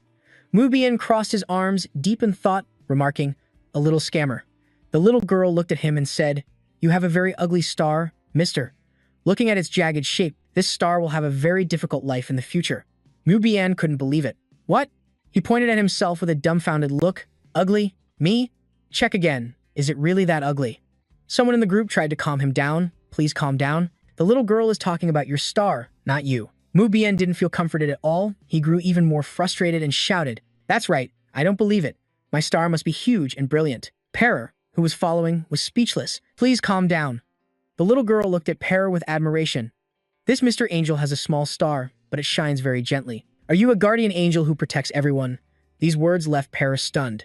Huh? He laughed and corrected her. No, I'm not an angel. I'm a bird person. The little girl didn't understand. A bird? Para spread his wings for the little girl to see and laughed heartily. We're just people with wings. We're just like normal humans, except we have an extra pair of wings." The little girl was delighted as she looked at the wings, her eyes sparkling as she gazed at Perer. "But you really do look like an angel. Seeing the gentle light from your star, you must help a lot of people, right?" "That's amazing." Someone approached from behind, laughing, and he explained, "That child is a star contractor." Then he called the little girl a nip. The little girl immediately ran to his side and he smiled kindly and greeted them. "Hello, I am the leader of the Pora caravan, Russell." Esto politely extended his hand to shake Russell's and introduce himself. "I am the guild master of Ignis Esto." Russell was surprised. The guild master? His eyes widened as he thought to himself. The new guild master of the Ignis Guild? The one who can read hearts? What a special encounter. To meet the main character of that story. Russell proudly introduced her. "This child is a nip. She's my granddaughter. She's also one of the best star contractors in this desert." Para politely asked, "Excuse me for interrupting, caravan leader, but what is a star contractor?" Russell was surprised by the question. "Wait, is this the first time you've heard of this concept after coming to the desert in Turkey?" Mubian guessed. "They might call astrologers that here." Caravan leader Russell explained in detail. "Close. But you're wrong. Star contractors are not ordinary astrologers. They are people who could directly hear the whispers of the stars, and in the world of astrology, as he imagined it, they had a connection with spirits." So did he say they were named that way because it looked as if they had made a pact with a spirit? In any case, they are very precious individuals. At this, Russell smiled and patted his granddaughter's head. "Ah, Anip did say she would meet special people if we went to the job hunters, but I never expected we'd meet Guildmaster GS. Hearing this, he asked, "So Russell, didn't you come here to hire mercenaries?" He replied, "We've already hired a combat team." Someone spoke up from behind him. "Huh, wait a minute." The person waved. "It's the black-haired kid from the Ignis Guild." GS was surprised, thinking to himself, "A kid?" Josemark appeared with two others, smiling as he greeted him. "What a rare sight. We meet again," the merchants exclaimed in surprise. "The Ballistic Guild." Josemark waved his hand and laughed. "Our guild collapsed." Everyone was shocked. "What?" He spoke of it so casually, as if it wasn't his guild. "It's completely gone." The guildmaster ran off. Everyone was stunned. "Ran off?" Josemark continued, "So we're just moving together as a mercenary group now, since we were on the same team before." His two teammates nodded vigorously, confirming his words were true. The two groups faced each other, Anip hiding behind Russell. Esto spoke up. "I didn't think I'd see you again." Josemark replied, "Yeah, we really do meet quite often. Come to think of it." "Huh, wait." He noticed Esto's eye was covered and asked, "Did you injure your eye?" Esto didn't elaborate, something like that. Josemark remarked, "Geez, it's tough for a rookie to lose an eye. Do you think it'll recover?" Esto replied curtly, "I don't know." Josemark clicked his tongue and said condescendingly, "Look at you. Coming all the way to the Turkic desert? Even though you're from the Ignis Guild, you've really fallen low." Bang, who was behind Esto, was not happy to hear such negative comments about her guild. Perhaps because her annoyance was so obvious, when Josemark's group saw her, they screamed in fear like children seeing a boogeyman. "What? Why are you with this scary woman?" Bang glared at them, issuing a warning, "Don't talk to me." The group trembled and obediently replied, "Yes, ma'am." Esto asked Josemark, "Are you the mercenary group that the Pora Merchant Guild hired?" He answered, "Yeah, that's right. We just received our payment. What about you guys?" Hearing this, Russell waved his hands worriedly. "No, not at all. Don't say it like that. I don't have that much money." Josemark sighed, not happy. A merchant guildmaster with no money? Esto stepped in to help the guildmaster. Russell turned and asked, "What is it?" He stated his intention. "We need to get to the Turkic tribal village in the desert. Can we accompany you as mercenaries?" Russell was stunned. "Actually, I don't have the money to pay you." Esto reassured him, "We don't need money." Russell hesitated. "Is that really okay?" Members of the Ignis Guild working without a fee. Mirang also spoke up, "It's fine, as long as we can get to the Turkic village." Paris smiled gently, "And we just follow our captain's decision." Mubian crossed his arms and asked, "Is that so? What have you decided? Can we go with you?" Russell cleared his throat and said with some concern, "Of course. But the Pora Merchant Guild has never made a request without offering something in return." "Why?" He declared righteously, "You have to give to get. That's the mindset of merchants. If we reach the village safely, I will share a portion of the revenue with you all." Amidst the scorching desert sun, the voice of caravan leader Rasso boomed. "Now, to all of you who have trusted and chosen the Pora Merchant Guild, I am entrusting this to you." Finally, the group had achieved their goal of traveling with a merchant caravan, surrounded by wagons and supplies. They looked around, seeing elephants pulling carts and camels carrying goods. Parker got excited. "Those camels over there?" Then, the caravan leader countered, "They're not for us." Parker was confused. "If we're not using camels in the desert, then what will we ride?" He exclaimed, "Huh." Mr. Rasso didn't say much. He just turned and pointed, "We'll be riding that thing." In the middle of the desert, a massive crustacean leg slowly stepped forward. Someone stammered, "This is certainly a very unique choice." Rasso encouraged everyone. "They're all gentle and sturdy, so don't be afraid. Haven't you all ridden a horse before?" Staring at the giant mount in front of them, the group was a little intimidated. Since Esto was blindfolded, he was also curious since he couldn't see. Parker even yelled, "This is completely different from riding a horse." Rasso smiled warmly. "After a while, it's all the same." Esto cautiously stepped forward like a blind man examining an elephant. He reached out to touch the creature in front of him and silently remarked, "It's really solid." "Is it wearing armor?" Because he was touching a living creature, Esto could read its thoughts and emotions. "I like you. I like." Hearing this, he wondered, "So it likes me?" Esto turned his head to ask his teammate, "Parker, what is this?" Parker scratched his head. "Well, it's almost too big to be called an animal." After hesitating for a moment, he announced, "It's a desert crab." Sir Esto was standing in front of a giant crab, the scale of which he couldn't even picture just how massive it was. He exclaimed in shock, "A crab?" Parker held up a hand and explained, "They usually live under the sea, but it seems they appear in the desert too. It's really big, so riding it shouldn't be a problem. It just looks a bit weird." He looked at the crabs being distributed to everyone and said, "The one you'll be riding is a blue desert crab with a beautiful, dark-colored shell." Then Parker looked over at the crab assigned to him, "And as for me, I'm riding a hairy, green desert crab." Mubian's face darkened, and he pondered for a long time. This is a really awkward situation. I've never ridden a crab before. Caravan leader Rasso, leading his granddaughter away, turned back and smiled reassuringly at him. "Don't worry, just get in the saddle and hold on tight." Mubian turned his head and sighed. "Even if I wanted to, it would be hard since this saddle is tilted to one side." A crab approached, and a clear voice called down from on top of it. Bang spoke scornfully, "You're a learned man, right?" Crabs walked sideways. But the funny thing was, the crab she was riding was walking straight ahead. This caused Mubian to shout in terror. "You just said crabs walk sideways, so why is that one walking straight like that?" Bang frowned, disdainful of Mubian's lack of knowledge. "That's a pebble crab, a different species. Isn't this supposed to be common knowledge?" Mubian genuinely didn't know. He was dumbfounded. Really? Sitting atop the crab, Parker was also timid and fearful. He looked around and asked, "Is everyone mounted?" Noticing Esto hadn't gotten on his crab yet, Parker leaned down and asked, "Guildmaster, are you all right?" Esto turned his head and answered quietly, "I'm fine." Parker chuckled and asked, "Really?" Then he said something that startled Esto because it hit the nail right on the head. "Could it be that you're scared?" Parker put on a one-man show, laughing heartily as he gestured wildly. "I bet that's it. Well, I'm a little scared too. You're also blindfolded, and people say that not being able to see makes things even more terrifying." Esto just remained silent. Parker suggested, "Do you want to ride with Nezu? These giant crabs are huge. Several people can ride at once." Just then, Esto heard the crab's thoughts. It said, "Don't go." He slightly raised his head in surprise. Suddenly, he felt his body being lifted, his feet leaving the ground. It turned out the crab had grabbed Esto and was lifting him up high. It whispered, "I want you to ride me." Then, it placed Esto on the seat next to Anep. Seeing that he was no longer floating, Esto let out a sigh of relief. Sensing the presence of the person beside him, he spoke up to Anep. The girl held the reins, saying, "Poco is my blue crab." She beamed and boasted, "This is the first time I've seen Poco pick someone up on its own. It only picks me up with its pincer because I've been riding it since I was little. Since you can't see, I'll take the reins." Esto politely thanked her, and Anep began to control the crab and warned, "It's going to shake a little, so hold on tight." The group set off and traveled until dusk when they stopped. The sound of someone retching could be heard. It was Parker. Even though he's from the bird folk, his sense of balance isn't very good. While throwing up, Parker said, "I get motion sickness." Jose Smark walked over and patted his back with concern. "Are you okay?" Parker was very honest and replied, "No. Every time the crab runs, I feel like my insides are all jumbled up." Behind them, Anip and Esto had gotten off the crab.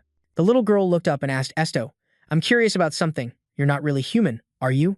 Anip said honestly, "I knew from the first time we met, you're the only one without a star." Esto chuckled and asked back, "What does it mean to not have a star?" The little girl patiently explained, "All humans are born with their own unique star." She looked up at the evening sky and thought of a sky full of stars. Depending on their heart, the star's light can become brighter or dimmer, and they come in many different shapes, and sometimes they even foretell dangers that might befall their owner.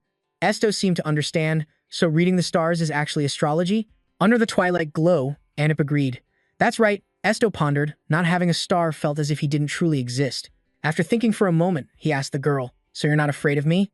She gave a bright smile and replied as if it were obvious. How could someone that Paco likes be a bad person? The group made camp to rest. They started a fire and cooked soup, the fragrant aroma filling the air. Parker held his bowl of soup, eating heartily. As everyone gathered around the campfire for dinner, Anip asked, "By the way, Mr. Angel, what's your name?" Parker replied cheerfully, I'm Bunny Parker, just call me Parker. The girl asked in confusion. But isn't Bunny your first name? Parker chuckled and began to explain his name. Ah, this is a custom of the bird folk, perhaps you all don't know. Usually, a person's name consists of a given name and a family name, but the bird folk are different. We use our village's name instead of a surname. Ainep was curious and confused. A village's name, Parker clarified for everyone. That's right, when a child is born, the bird folk hold a ceremony, during which the elder gives the child a name, so the village name always comes before the given name, which means Parker is my real name. While Parker and Anip were talking, the fake mage Jose Smark suddenly noticed something. Huh? A cat walked over, meowing. It sat by the campfire and licked its paw. Jose Smark was curious. A cat? Where did it come from? Muan, who was nearby, said tersely, "That's Lord Esto's cat." Immediately, Jose Smark put on a fawning expression, wanting to play with the cat. "Here, kitty kitty, come here." Muan glanced at him and warned, "Be careful. If you say anything stupid to that cat, something might happen." But Jose Smark didn't seem to care much. Well, whatever. It's just a cat after all. How bad can its bite be anyway? Mubian was at a loss with this moron. He said coldly, "Don't say I didn't warn you." Josmar turned to look at Mubian and laughed loudly. "I thought you were a mighty warrior, but who knew you were so timid? Huh? Afraid of a cat? Are you going to pass out if you run into a desert monster?" Mubian refused to comment, turning away and leaving a remark. That cat is more terrifying than any desert monster. His action made Josmar even more confident that Mubian was just being paranoid. He grinned. "Just kidding. You've never seen a desert monster, have you?" Mubian coolly replied, "No." Josmar smiled and nodded. "Neither have we." Thinking about the mysterious desert monsters, he began to speak more confidently. "I heard that all of them are extremely ferocious. Starting tomorrow, things could get very dangerous, so brace yourself." Mubian quietly muttered to himself, "Dangerous?" He fell silent, a brutal scene from his past flashing in his mind. The nosy Josmar asked, "By the way, I heard you aren't even a guild member, so why do you keep following that kid?" Then, Mubian's reply seemed completely unrelated. "This has been bugging me," Josmar said in confusion. Then, Mubian turned to ask, "Let me ask you this first. Why do you keep treating him like a child?" Josmar looked away, scratching his face hesitantly. "I heard he's just a rookie who joined the guild a short while ago." Mubian asked, "So what?" Josmar recalled his previous meeting with Esto. He remarked, "The last time I saw him, he didn't even look like a fighter. He was low level and couldn't use a sword or magic. So doesn't that just make him a kid?" Then he suddenly paused to think again. "Wait a minute, now that I think about it. How did he even get into the guild in the first place?" An idea suddenly struck Josmar. "Wait a minute." He was stunned, turning suddenly to ask Mubian, "Was it through connections? Is he from a noble family?" Mubian just sighed, completely exasperated. You really can't have a normal conversation with someone who thinks so weirdly. He didn't say anything. Instead, turning to clap him on the shoulder, "Go to sleep." Josmar jumped from the forceful clap, feeling like his soul almost leaped out of his body. A few days later, amidst the vast sands, a voice called out, "This journey is about to end." Para looked around and remarked, "I wondered what the desert monsters would look like, but it's really just an endless sea of sand."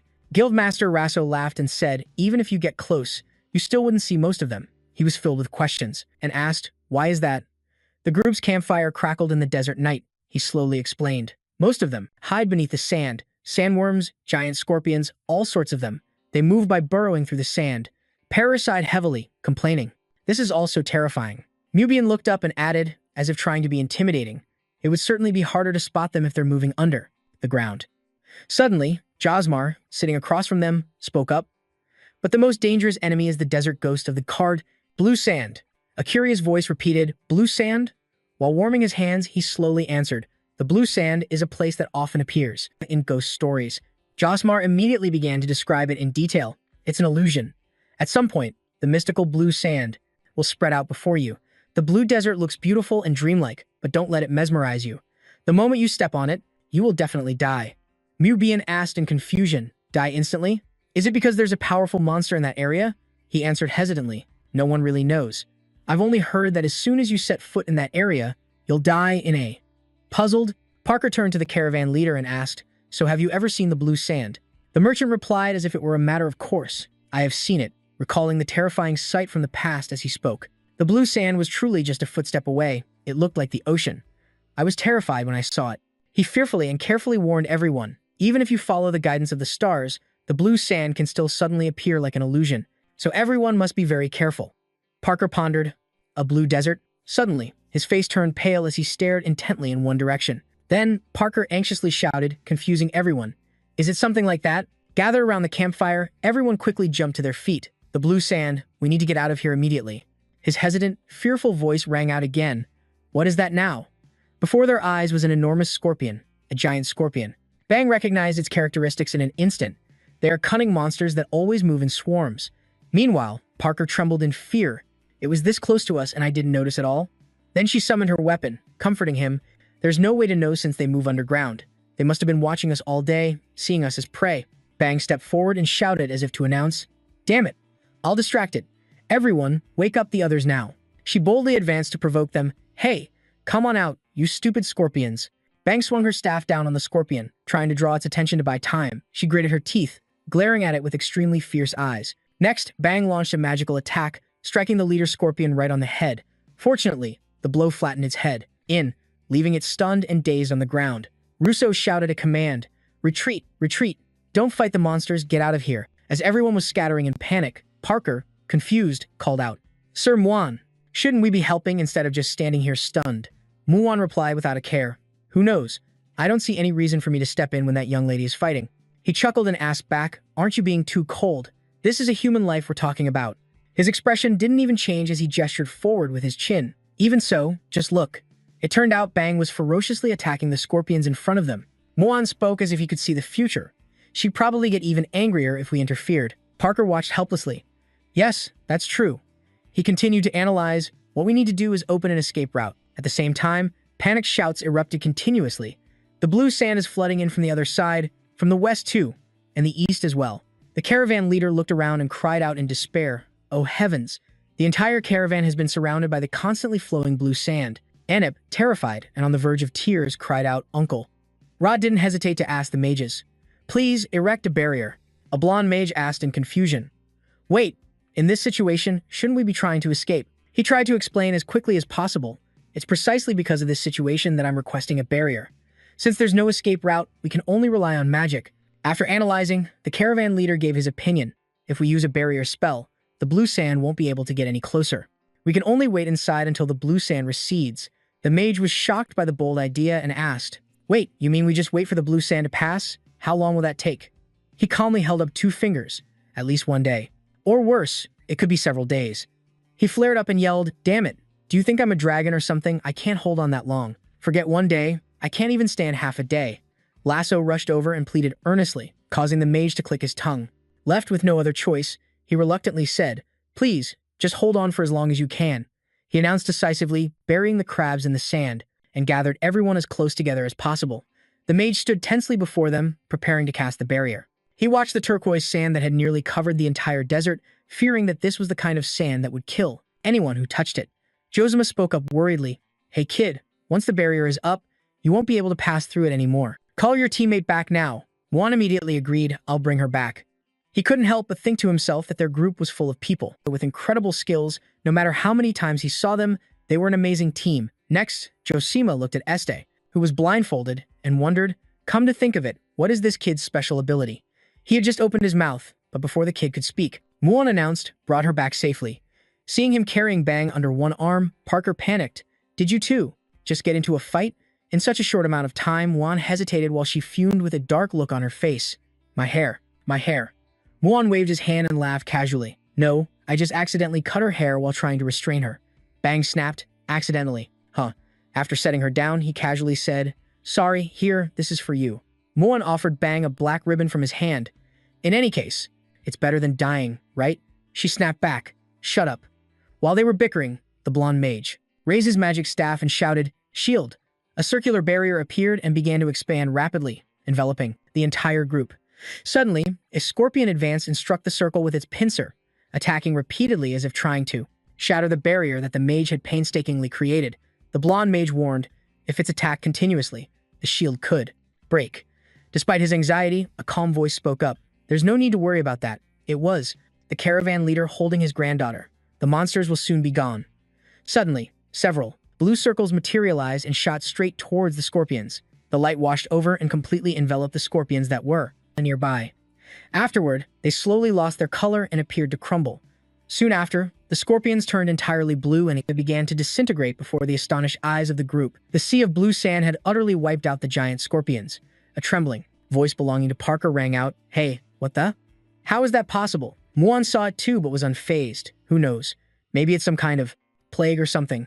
He calmly walked closer to the barrier and added, in any case, it can't get through the shield. Parker nervously warned him again and again. It's dangerous. Sir Muan, please step back. Muan just chuckled reassuringly. It's fine. It's fine. Even if it's dangerous, the sand can't pass through the shield. Parker was still hesitant. But what if the shield disappears? He answered as if it were obvious. Then we'll just have to see. Muan looked puzzled. Why are you so scared? You can just fly away and avoid it. Still uneasy, Parker asked again, but what about the rest of us? After a moment of thought, Muan had an idea. When you fly up, just grab us with you. As if he'd just come up with a brilliant plan, Muan said confidently, makes sense, doesn't it? We can all stack up, like a human ladder, and then we'll just fly away. Parker replied helplessly, I can't carry anyone heavier than I am. But he still shamelessly joked, I'm just kidding. Amidst the noisy banter, Esto suddenly noticed something. Something felt off. He recalled the information he had. I've heard that the blue sand is a strange phenomenon in the desert and that people will die if they touch the cursed blue sand. Then what am I hearing right now? Esto called out loudly, startling Jose, who answered instinctively. Jose.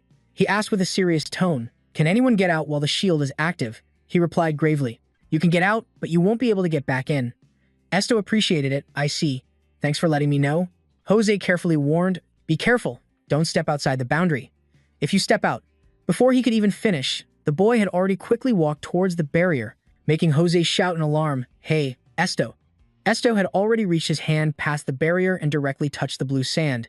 Everyone was horrified at the sight before them. He touched the blue sand. After making contact with the blue sand, he immediately realized it was just as he'd thought. This wasn't a curse. Surprisingly, Esto's hand remained completely normal after touching the sea of blue sand. The surrounding group gasped in amazement upon seeing that he was completely unharmed. I can't believe it. He's completely fine. They couldn't comprehend it, breaking out in a cold sweat. He didn't turn into sand, nor did he die. Did that kid really just touch the blue sand? At that moment, Parker shouted to stop them. You can't go out. Both Mubi and Nezu were also following Esto outside, and he couldn't stop them in time. Without a second thought, Parker ran after them. Commander, you should tell us before you act. Nezu chimed in. That's right. Esto turned back apologetically. Parker said gently, we're your teammates, Commander. If you keep acting without informing us in dangerous situations like this, it's as if you don't trust us. I'll get upset. Before he could regain his composure, Parker's tone turned reproachful. And you too, Mubi. Even if you were worried about the commander, how could you just follow him like that? Bang, standing inside the shield, was at a loss for words. Are they all idiots? How can they trust someone so much? She affirmed to herself with a grim face. In this world, there's no one worthy of entrusting your very life to. Parker looked curiously at the glowing sea of blue sand. But didn't they say this blue sand was cursed?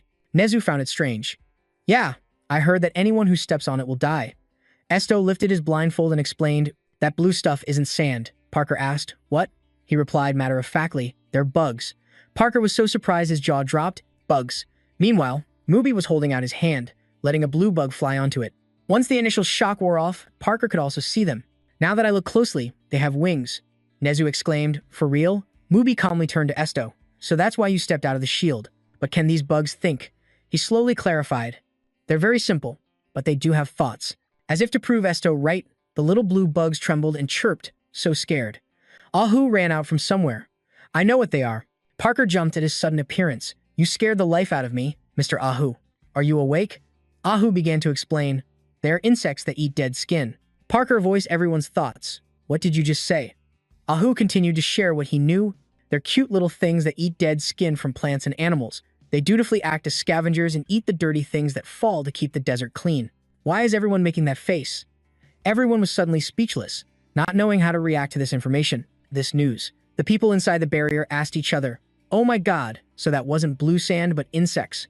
What about the victims until now? And the monsters from before, were they all eaten by the flesh-eating insects? Should we turn off the shield now? The guild leader found it strange. Why aren't they attacking us? Ahu was also confused by this information. It's strange. When they attack humans, they're usually super lazy. Sometimes they even starve to death from being too lazy. He realized something. Oh, I see. But who's talking? Esto began to answer everyone's questions. The reason these insects are attacking other creatures is because they are extremely afraid of someone. Staring intently at the blue bug, one person spoke up. Have the insects lost their minds? He replied as the barrier slowly faded. Yes, they attack anything they encounter after their survival instincts kick in. Esto sounded a little sad, lowering his voice. I don't know what the cause is. I think I can see something, but they are all just fragments. Mew saw that he seemed distressed and said, please don't overdo it. In any case, the important thing now isn't the bugs, but you. Para chimed in cheerfully, it's great that everyone here has escaped that dangerous blue sand.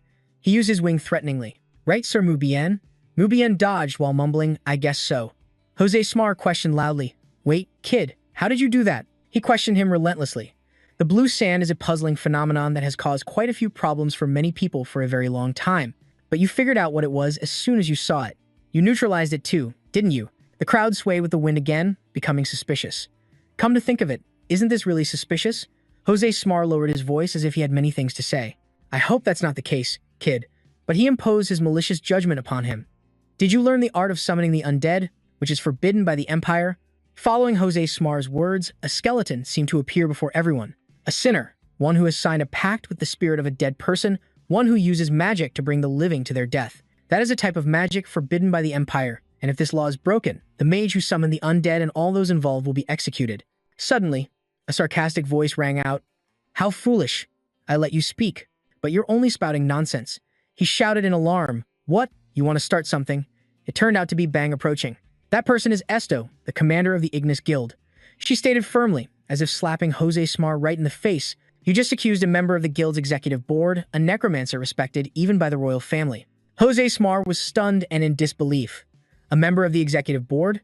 As soon as he finished, he started thinking, now that I notice, the clothes he's wearing look quite expensive. He's been wearing them all day, so they must have temperature control magic integrated. There's no way a rookie kid would have such high-quality clothes with enchantments on them. Jose Smar was sweating bullets anxiously. Damn it, why didn't I think of this sooner? Is it true, sir? He stammered, needing confirmation. Kid, no. Are you really a member of the Ignis Guild's executive board? Esto, with his glowing insignia, replied, yes. He answered gently, do you have any more doubts? Or should I provide more proof? That alone was enough to scare Jose Smar, who waved his hands. That's enough, Bang said with disdain, lecturing him. Just answer straight when hearing such nonsense. You should at least have some reaction, right? Esto remained completely unfazed. Why should I? I don't particularly mind, though it seems to annoy you, he said, stressing that he was a member of the executive committee. Bang suddenly became furious at his calmness. An insult to the guild master is an insult to Ignis. You can't tarnish the guild's name while you're still on the executive committee. While raising her voice, she suddenly softened her tone. Ignis is an important place to me. Parker couldn't help but interrupt. More importantly, Sir Esto, I think you should take these insects somewhere else. Esto replied, actually, that's impossible. It seems there's nowhere for these insects to return to. Seeing this, Parker offered his opinion. In that case, I think we should leave as quickly as possible. He slowly pointed out the crux of the problem. Even if we leave, nothing will be solved. More and more terrified insects are appearing in this area. The perceptive Moo pointed out, you mean we should go find the source of the blue sand? Esto immediately agreed. Yes. Suddenly, a hand shot up as if to give an opinion. The merchants made an obvious demand. Can't you protect us all the way there? That's right. Aren't you here as mercenaries? To escort us? Let's just get to the Turk tribe's village safely first. He felt a pang of disappointment, thinking, I still haven't fully controlled my power yet. Maybe it's better to go to the village first. Esto gently lowered his voice to make a request. I understand. I'll have to rely on you again, Anjanin. Then he turned away while the insects continued to tremble in fear. How? Scary. So scary. Esto turned away, showing only the back of his neck, but he couldn't hide his overwhelming disappointment. I'm sorry. I can't help you. The insects pleaded continuously, pitifully, please save us. The sky had brightened and the sun was high, casting scorching rays down on the desert. The group expressed their gratitude. Thank you for escorting us here. Esto smiled and extended his hand. Although we poorer merchants are just a small group, I can guarantee the loyalty of the poorer people. The man shook Esto's hand while expressing his gratitude. I will never forget what you've done for us. Annette peeked out to talk about their next plan. We have to continue to the other side of the desert. Other mercenaries will go with us. The little girl held a blue gem in her hand. Here, please take this. Annette cheerfully handed him the guiding orb and explained, when you return, you just need to follow the path that led you here. And the little girl tried. To remind him, many great and powerful stars have gathered around you. You must be careful. Esto spoke up. Thank you for the warning. You be careful too. Annette, walking with the merchant caravan leader, turned her head to say goodbye. Thank you for everything. In the village, the market was still bustling and crowded. Parker approached to ask for directions. Excuse me, can I ask you something? We're looking for the Ignis Guild building. Cavan laughed loudly, turning his head to reply. Ignis? What a coincidence. This excessive friendliness startled Parker. It is, The man casually pointed the way. I'm also on my way there to submit a request, so let's go together. Parker was surprised but had to agree. All right then. Cavan cheerfully inquired, looking at your outfits. You must be from the guild, right? Were you just hired for the Turk branch? Or are you just visiting? Esto cautiously replied, we're here to make a delivery. The man got the hint. I guess I shouldn't ask about that, right? Esto had replied curtly, his face impassive. No, Cavan exclaimed, both surprised and amused. You're so straightforward. He still cheerfully struck up a conversation. After all, it's been a while since we've had visitors in our town. Para curiously chimed in. Really? I heard that merchants pass by this place quite often. Cavan eagerly explained while Esto watched intently. Of course, there are many merchants who pass through here, but the feeling is different from tourists and sightseers. I don't really know how to explain it precisely. He helped him out. When merchants stop by, it's for a single purpose, so they feel more like familiar associates. But sightseers come here for their own reasons, so every visit feels new. Cavan laughed heartily, praising him. That's right. How did you put that so well? It's as if you can read my mind. Seeing this, Para grew curious. So why are you going to the guild? He casually replied, the entire town decided to submit a request for something.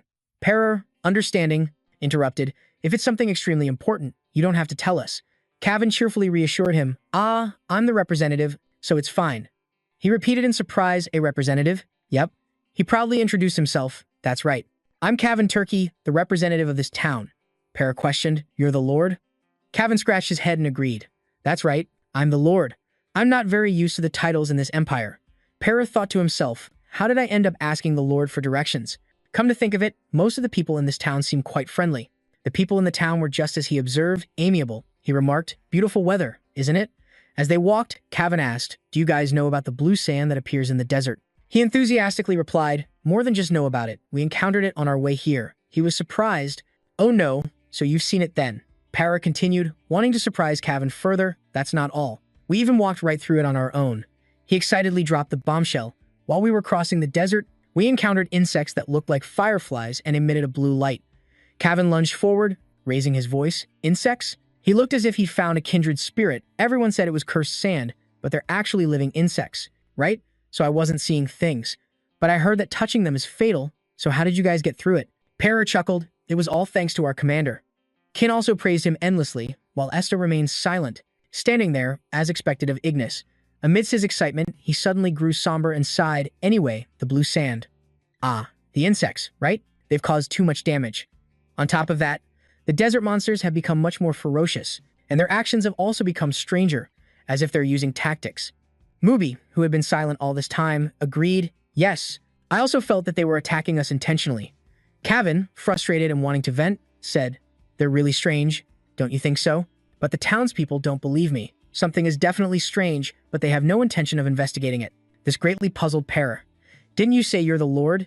You could just order them. He raised his finger and explained like a seasoned veteran, forcing people to do something unbelievable will only cause trouble and ultimately get you yelled at. That's why I'm on my way to submit a request to the guild. Cavan then asked curiously, I heard that the Ignis Guild accepts any request, no matter what it is that true? Para wasn't so sure and replied, if it's something we're capable of doing. If it's possible, they'll send a suitable person to resolve it, but some requests might be denied. They stood before a magnificent building and told each other that they had arrived. The doors of the building slowly opened, revealing a blue-haired girl who smiled gently in welcome. I've been waiting for you for a long time, Commander. I am a member of the Turkey branch of the Administrators Guild. My name is Dien. While she was speaking, she abruptly stopped, then continued in a hushed tone, and also someone with the same type of ability as you, Commander. Esto asked with great curiosity, the same type? Jinu immediately explained, I can infuse emotions into my voice and spread them to others. A person who possesses a psychic type ability, she remarked as everyone watched. My ability is called emotional assimilation. Esto seemed more excited than usual. I've never thought there would be someone with an ability like mine. Jinu shook her head in denial. No guild master. I can't read minds of others. My ability's effectiveness isn't very strong and its duration is also very short. She looked at him with joyful admiration and praised, you are truly the best in the field of psychic abilities. It's an honor to meet you, guild master. After hearing Jinu's explanation, he lowered his head in disappointment. I see. Para, standing to the side, held out his hand as if to get their attention. I think you should hear our request first. She spoke apologetically. My apologies. Lord, what is your request? Cavan quickly stated his request. I want someone to investigate the blue sand and find out why the insects have been appearing around us. If possible, I'm hoping for evidence proving that the blue sand is also a type of insect. He laughed heartily. I need to inform the townspeople about them. Jinu asked curiously. Don't you want to exterminate them? Cavan replied confidently while flexing his muscles. If we have enough evidence and information about their origin, then we Turkish warriors can deal with the desert insects ourselves. Turkey is our homeland, wouldn't you agree? With a slight hesitation, she said. All right, I will accept your request. He grinned, showing off his healthy white teeth. If any of you run into any problems while you're here, just come find me. I'll help as much as I can. Then, like the wind, Cavan dashed off. All right, see you later. Perer, still recovering from Cavan's eccentricity, remarked, the lord of this place. How should I put it? He's certainly impressive. Inside the guild was a vast space with immense winding staircases when a voice curiously rang out in front of the round mirror. So, this is the spirit-containing mirror? Jinu recounted what she knew. I heard that the mirror spirit can change its form like an imposter. Esto said slowly. That's right. There's no reaction at the moment because they are sleeping, so we need to store it in a quiet and deserted place. While explaining, Esto recalled an image of himself conversing with a shapeless creature. One day, when the one searching for you appears, I hope you can awaken from your deep slumber and find happiness. He gently asked, I heard there is a place in the Turkish desert suitable for storing the mirror. She also thoughtfully recalled, near the town there is an ancient temple from long ago. The guides preserve it very carefully, so it's a good place to store it. But there is a problem right now. Jinu suddenly remembered the temple and the blue sand and grew worried. Just as the Turkish lord said, recently the blue sand and monsters have been continuously appearing and attacking the area around the temple. The path to the temple has become dangerous, causing the followers to stop visiting as well. Esto stared into space, thinking to himself, so that's why he said it had been a while since they had any guests. An image of Cavan rambling on flashed through his mind. Anyway, it's been a long time since we've had guests. Guests coming to our town while everyone is gathered around the table. She announced news that made Perer shout in shock. We also felt this phenomenon was very strange, so we conducted a preliminary investigation. He whipped around worriedly, but Turkey branch manager, isn't the guild forbidden from acting without a request? That's a violation of the guild's rules. Daidu stated seriously, the guild master has ordered us to investigate the unusual activities in the Turkish desert. As soon as she finished her sentence, the group immediately began to speculate and thought of Kai. Wait a minute, is that why she sent us here too? Mubian was so annoyed he couldn't control the expression on his face. That damn kid, she's using us like pawns while still pretending to be innocent. At that moment in Turkey, it was getting dark and sparkling stars were appearing in the sky. A green lizard was clinging to the transparent window pane. Esto was wide awake, lying in bed with Mubian, who was fast asleep. He kept his eyes wide open, staring at the ceiling, lost in thought. Suddenly, Esto sat up in silence. Putting on his cloak, he stealthily made his way to the door. He had reached the door and was about to open it when suddenly Suki's voice came from behind. Where do you think you're going? Esto immediately glanced back and saw Suki. He opened his mouth to explain but didn't know what to say. Esto boldly stepped out of the room anyway, replying nonchalantly, it's nothing. He walked further and further from the building, his steps focused. Esto stopped abruptly as if frozen in place. It seemed he had detected someone. This place could be dangerous for you. Esto turned around suspiciously. Have you been following me this whole time? It was Mubian, who should have been asleep, affirming, that's what I need to do here. Suki also wondered, but there was nothing interesting about just following him. Mubian bowed his head and chuckled softly, teasing, if there's no battle, what am I supposed to do? Black Cat. The cat paid him no mind, retorting, I'm not Black Cat. Mubian continued to chatter, even if it's boring, safety is best, Black Cat. Though he already understood, he still walked over to ask. More importantly, this isn't a good area for a stroll. Are you having trouble sleeping? Esther replied softly. Yeah. Mubian suddenly recalled the bloodstains scattered everywhere, his voice deepening. There are days like that, when my body is tired, but my mind is wide awake. I just can't stop thinking. He returned to his usual playful tone, shrugging, so at times like this, I feel the need to do something, so I go hunting a lot. Suki was suspicious of what he just heard. Hunting? Mu continuously recalled hunting monsters. There are monsters everywhere, so I can just lose myself in hunting them. Then he became surprisingly serious. Mr. Esto, after surviving the encounter with the unusual phenomenon in the desert, I have a question. Esto didn't hesitate. What is it? Mubian offered his theory, if someone is controlling the monsters that were targeting the golden dragon Suhanan. He then issued a warning. The Turkish desert might be far more dangerous than we think. Suddenly, a noise startled him, and he looked around cautiously. Mubian spun around to face the stacks of firewood in the corner, shouting, Who's there? Something was peeking out from behind a rack. After a moment of hesitation, a potted cactus shyly appeared. When Mubian saw it, he sighed in relief. What's this? Turns out it's Mr. Cactus. The cactus spoke fearfully. That's what I should be saying. Why are you standing there in the dark? I thought you were a monster. Ahu used its roots to lift its pot and moved closer to Esto's group and asked, So what are the three of you doing here? The atmosphere seems so serious. Are you guys fighting? Muan sighed and said, we're just taking a night walk. Esto asked with concern, Ahu, do you want to go back to your family? Ahu questioned, family? Esto said, I don't know how you got to Galaxia, but I don't think you wanted to come here. He asked Ahu, don't you want to go back home? The cactus replied with a start, no, not at all. I think you've misunderstood. Ahu pointed to itself in confusion. My family? Can you even call it a family? Anyway, we don't have deep family bonds like humans do. It began to recount its harsh childhood. We were born underground, and after growing to a certain size, my mother would push each of us up to the surface. My first memory upon reaching the surface was the desert under the scorching hot Sunday. It had a bad impression of it. I hate that hot and silent desert. Ahu remembered the shadow of a human that shielded it, and then by a stroke of luck, I got to travel all over the continent thanks to a human. It was put in a pot, placed in a carriage, and went everywhere, which is how it lost track of its family.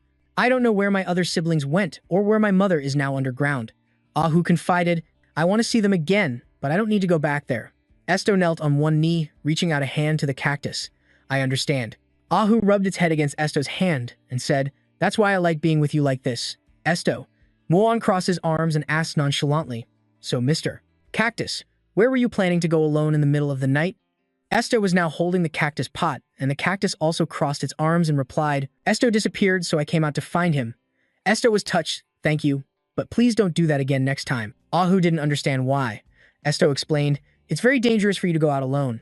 He instructed, next time please wake someone up or wait for me to come back. Holding the cactus to his chest, Esto promised, I promise I'll be back as soon as possible. Comforted and advised, Ahu also understood, all right, you promise.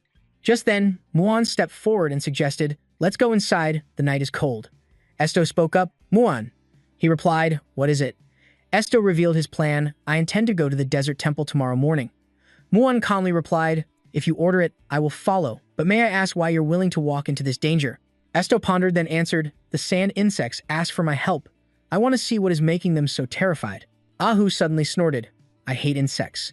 Muan asked in surprise, but you're a cactus, why do you hate insects? The cactus retorted sharply, just because I'm a plant, does that mean I have to like insects? Everyone went inside to rest. Muan soothed the cactus. All right, all right. The next morning, in a magnificent and splendid house, a voice of apology was heard. I'm sorry, Jinu said in embarrassment. If I had known you were going to the desert temple, I would have prepared in advance. Esto replied, it's fine. To salvage his support service, Jinu hesitated. We've also quickly prepared a means of transportation. A few minutes later, everyone was arranged to ride on giant desert crabs. Muan grumbled at Bang, who was sitting in front. Don't make that face, girl. It's not like I wanted to ride this thing either. If you hate it so much, you can get off. He gave a strained and annoyed smile. I'm more than enough to protect him by myself. Suddenly, the reins were yanked from his hand, and Bang glared at him. I gritted my teeth. What do you mean, get down? I'm the one driving. Mu put his hands behind his head and whistled. All right, just remember to drive carefully. Bang thought in annoyance. Carefully. Don't make me laugh. You're going to regret letting me drive.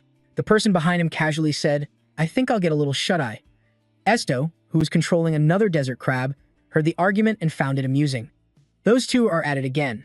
Nezu, who was hugging Ahu while steering another crab, felt a pang of pity and said, that poor crab. Ahu chimed in, good thing I was born a cactus. Seeing that the team was settled in their positions, Esto took the lead, let's go. The place they arrived at was an old, dilapidated temple, where the angel statues were damaged with broken wings and missing heads, as if they had endured severe destruction, and the decaying, cobweb-covered walls made it look even more desolate. The group dismounted from the crabs' backs, and Perrer, having just gotten off the giant crab, followed Esto and asked, Guildmaster, is this the ruined temple? Esto looked around, I don't sense any human presence here. He looked at the trembling crabs and thought, and the desert crabs are terrified of this place too. Mew then came up behind them and suggested, let's set up the equipment we got from the association and then explore the area. Esto looked up at the entrance to the dilapidated temple in front of him. The dark interior exuded a mysterious and dangerous aura, but he didn't hesitate and chose to head inside, where it was pitch black. What awaited them inside? Because of the darkness, the group stuck close together to avoid getting separated, and Mu remarked, given its state, I guess we can't really call this a ruin. Para said nervously, I don't think there's anything here, and there are no signs of human activity either. Esto walked in front, his face serious as he remained silent. Noticing he was quieter than usual, Para gently called out, Guildmaster. Then suddenly, Esto's eyes widened as he heard someone crying, I'm scared, I want to go home, save me. Para reached out to touch Esto, who was ahead of him, Guildmaster, but he had already dashed inside, someone is here. I can hear them. Para hurriedly shouted, "Guildmaster, wait for us." Inside the desolate temple, the flickering flames from a wall sconce was the only light to guide them. The group carefully descended the staircase, and the deeper they went, the more the architecture and sculptures inside amazed them, causing them to exclaim, "This is incredible." This is a temple built by people who lived thousands of years ago. It must have been incredibly difficult to build something like this, even with all of our modern techniques. Paris spoke up fearfully, "Guildmaster, let's turn back. I don't think we're going to meet anyone if we keep going deeper." Esto stated firmly, "There are no living people here."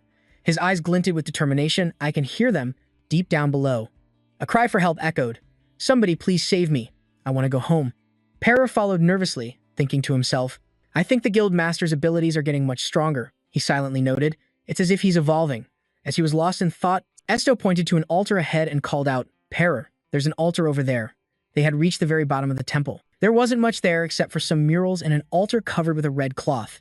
Para looked around and said, "I think this was originally a place of worship." Esto was surprised. "A place of worship?" Para continued. "I heard that in the old days, people used to sacrifice live animals to the gods." Mu immediately chimed in, "Yeah, I've heard about that too. Don't some people still do that?" Para explained, "Nowadays, they only do it on special occasions. In ancient temples, for every ritual, they had to. To perform the sacrifice, Muan revealed something shocking, saying that records indicated they also sacrificed humans, which terrified Parker. Frightened, huh? While Esto looked around, Muan continued sharing information. That was just a theory when the ancient ruins were first discovered. Human bodies were found buried in the ground of temples like this one. Hearing this, Parker was so scared he felt his soul leaving his body, and he trembled and stammered, "Bow bodies," trying to calm his terrified soul. He protested, "That's impossible. Why would people who worship gods do that? They must have done this for funeral purposes, right?"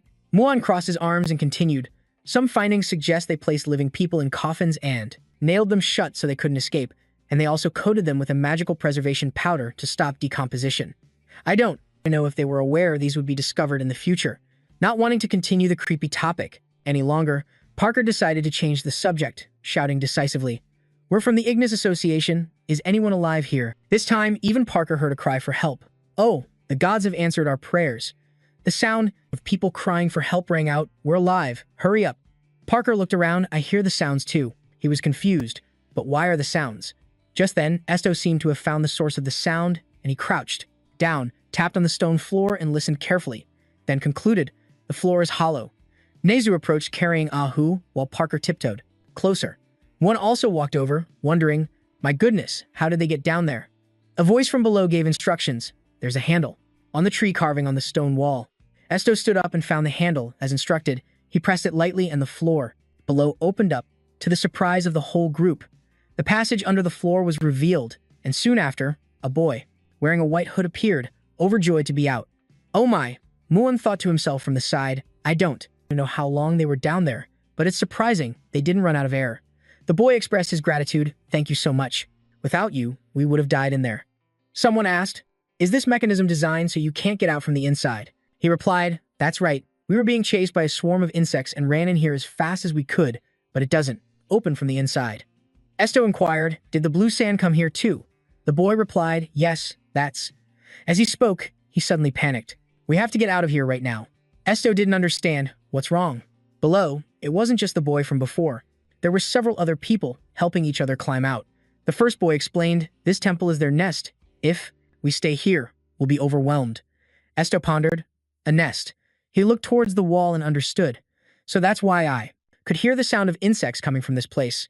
Following his instinct, he walked over and lightly pressed a brick on the wall. Muan saw this and said, "There's a door behind the altar." The stone door looked heavy, remaining still and unmoving. The group of people wearing the white hoods had escaped and were now huddled together, trembling. One of them spoke up, "That door doesn't open. It's a room that has been sealed for a long time." The person said, "According to legend, unless a person is divine and blessed by the gods, it cannot be opened." As he said this, the speaker fell silent because Esto had opened the stone door. The hooded group was also stunned as a light flashed from within the doorway. Seeing this, they screamed in fear and ran away. Blue sand. Parker asked worriedly, "Are we just going to let them go?" Mu didn't seem to care much. "Let them go, they'll be fine." Esto looked inside the room. It was much brighter inside than it was outside. He remarked, "How interesting. It's underground, yet brighter than day.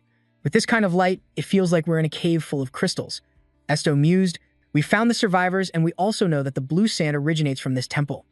So in the end, what reason do we have to continue into this dangerous place? Footsteps echoed from behind. Just let me burn this whole place down. Bang walked up and offered her opinion. Even though they're small, if the passage is on fire, their numbers will be significantly reduced. She tried to persuade Esto. They're different from the monkeys and cacti you love, Guild Master. These insects are man-eating monsters. If we want to eliminate them, we have to do it now so they can't crawl up to the surface anymore. Esto stopped her. Wait, they were originally gentle, abstract creatures. His eyes were filled with sincerity. We need to find out why they turned into monsters. Bang questioned, are you saying we'll understand if we go in there?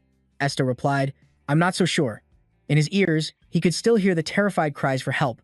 I'm so scared, please help. Esto pushed the stone door and said, but I'll check after I go in. With that, he went inside. He turned his head to add, do as you wish, you don't have to follow me. Bang said stubbornly, I'm going in to check too. She said worriedly, if creatures that were originally gentle can turn into monsters because of an external factor.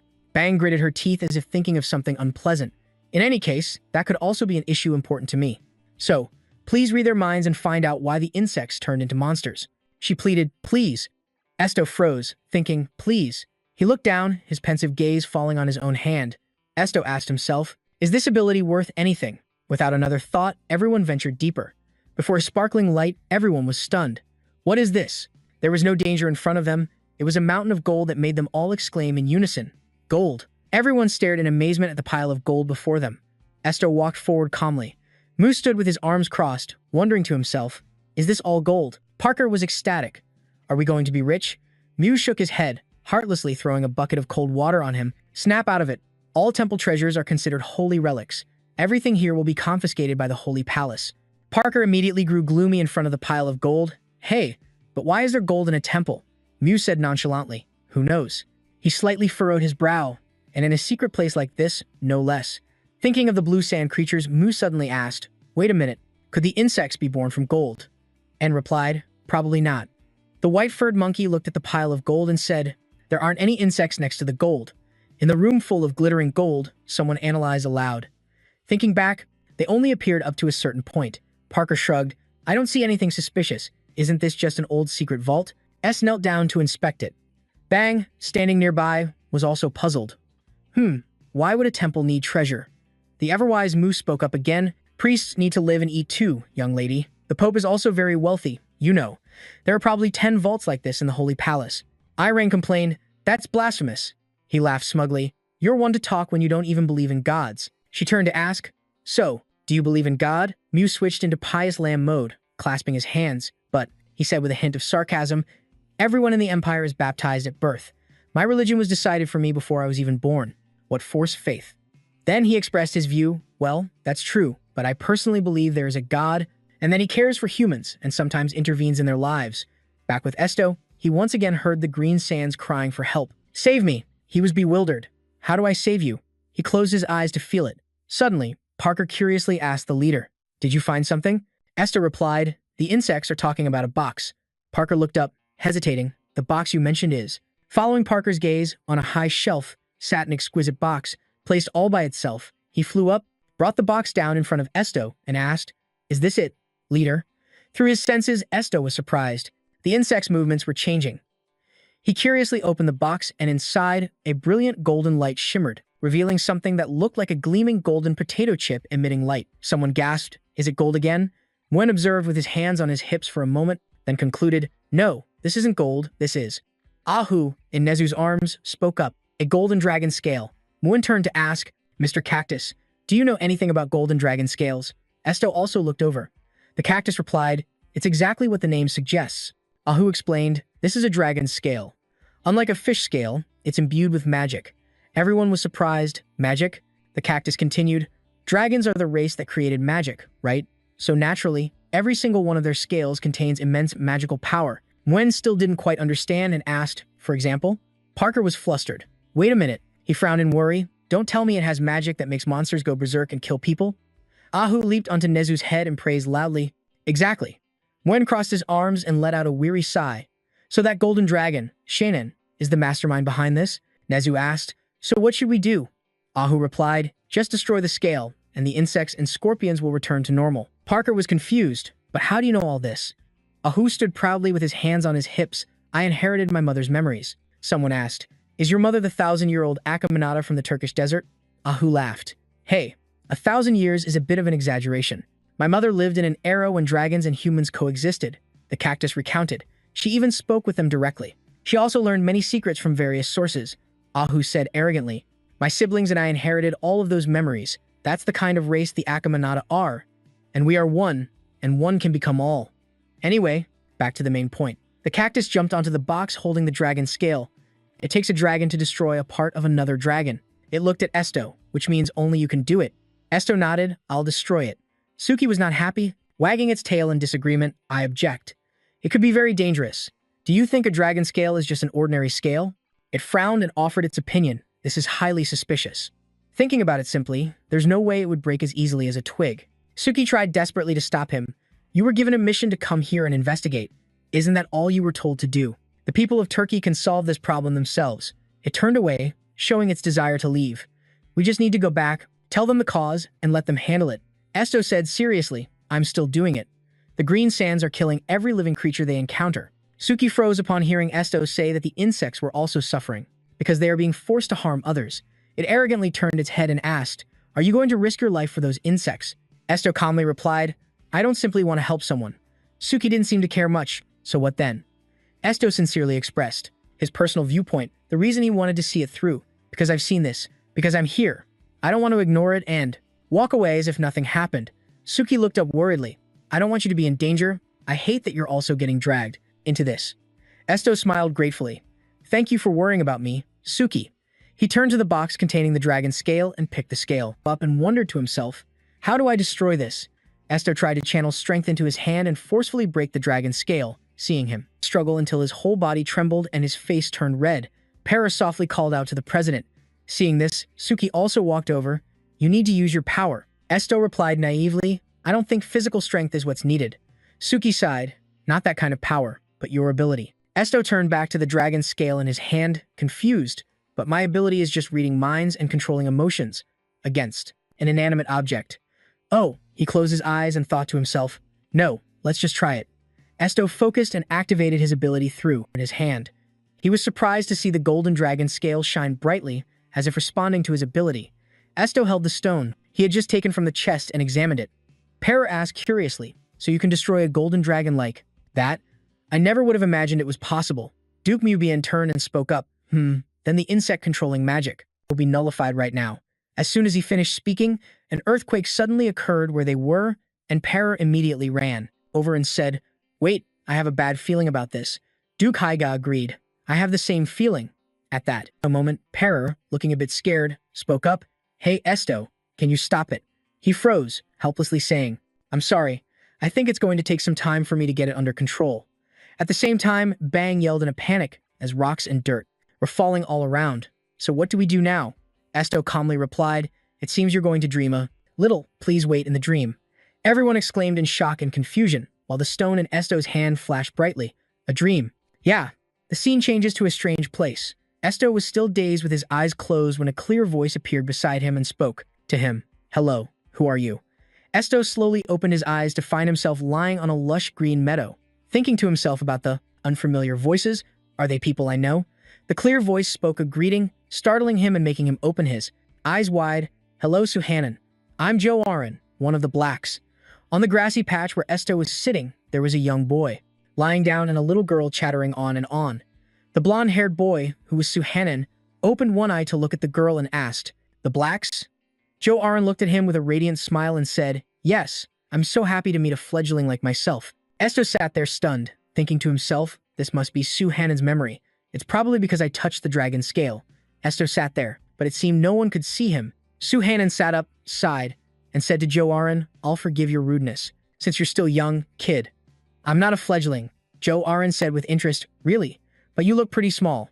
That made him fume. Then Suhanan continued, I intentionally dressed this way to appear more decent to humans. Joe Aron squatted down beside him with a curious expression, asking non-stop questions. Really? I've never spoken about humans. What do they look like? Do you understand them? Suhanan turned and said, You ask a lot of questions, kid. Just what I'd expect from a fledgling.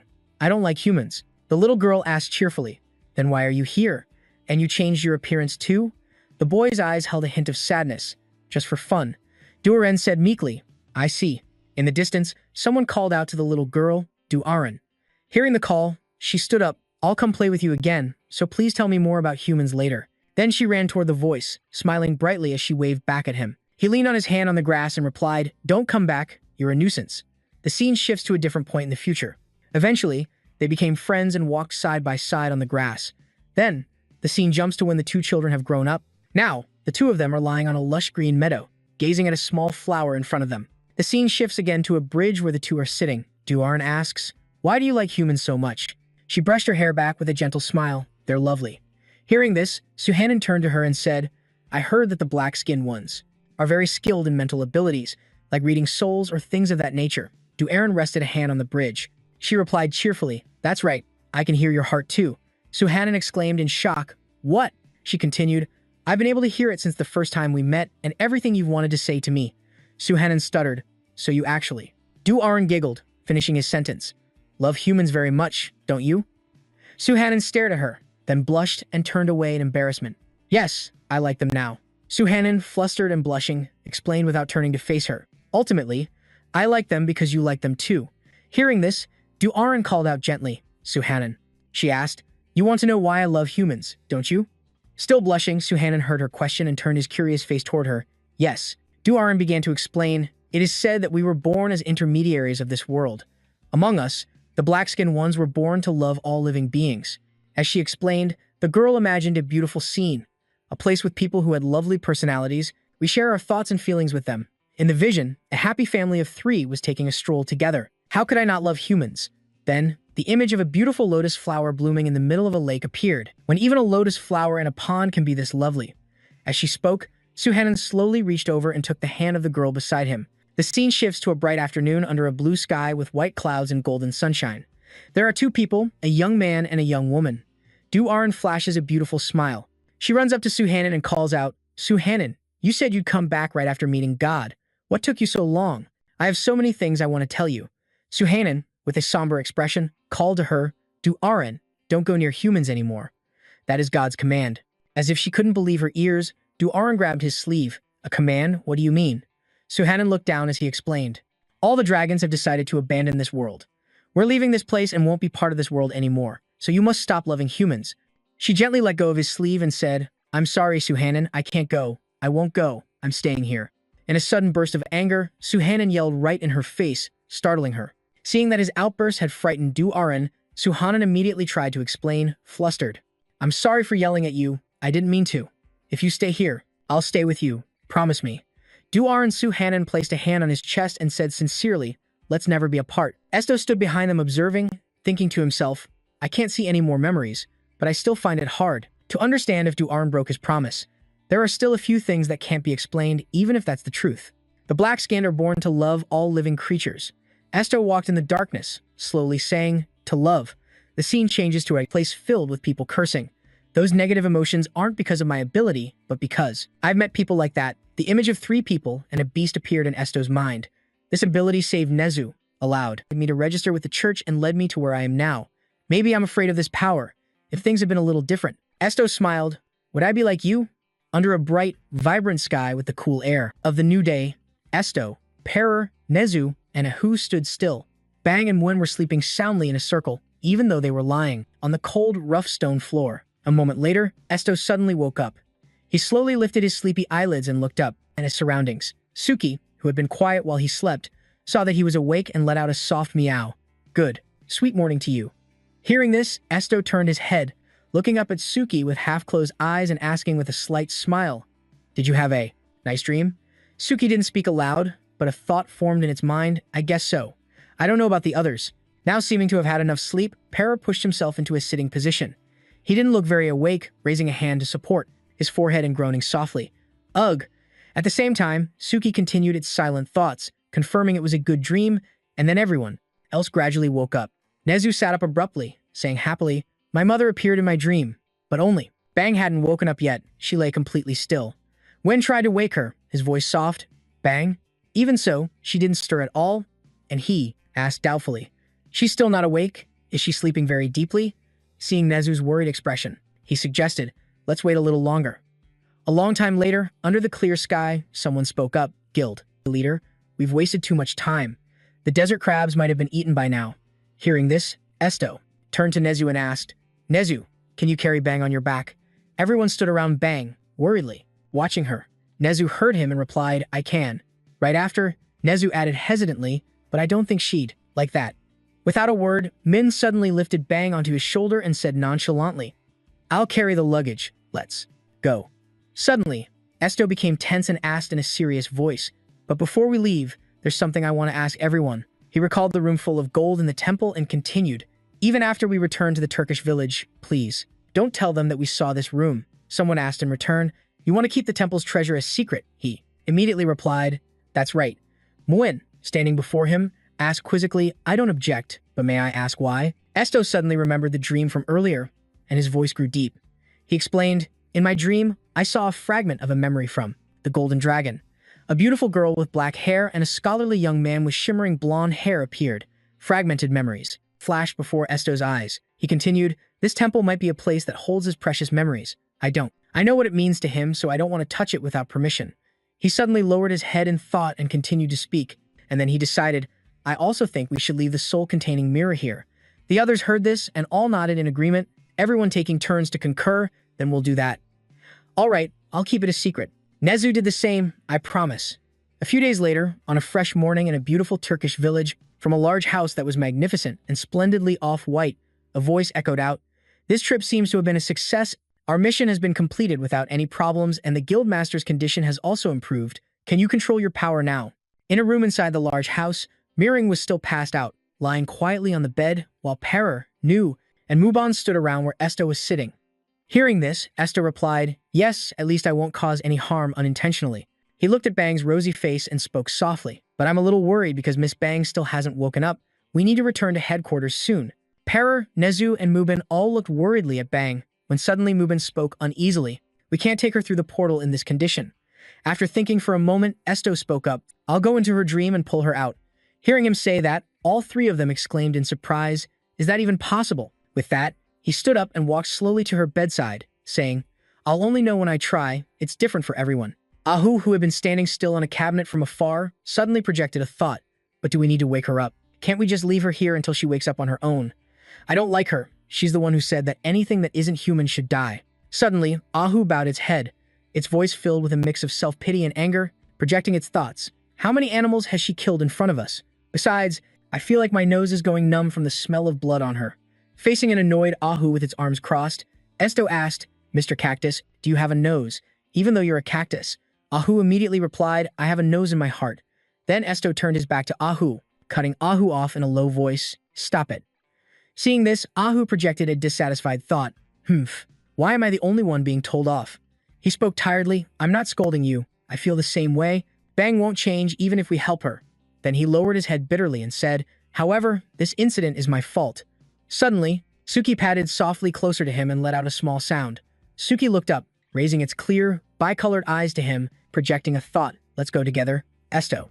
Esto nodded in response to Suki's gaze, then walked to Bang's bedside. Gently placing his hand on her forehead, he channeled power into his palm, and suddenly, within his hand, clusters of light began to flash.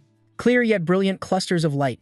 Beneath a clear blue sky with warm sunlight shining everywhere was a lush, fresh, and vibrant bamboo garden.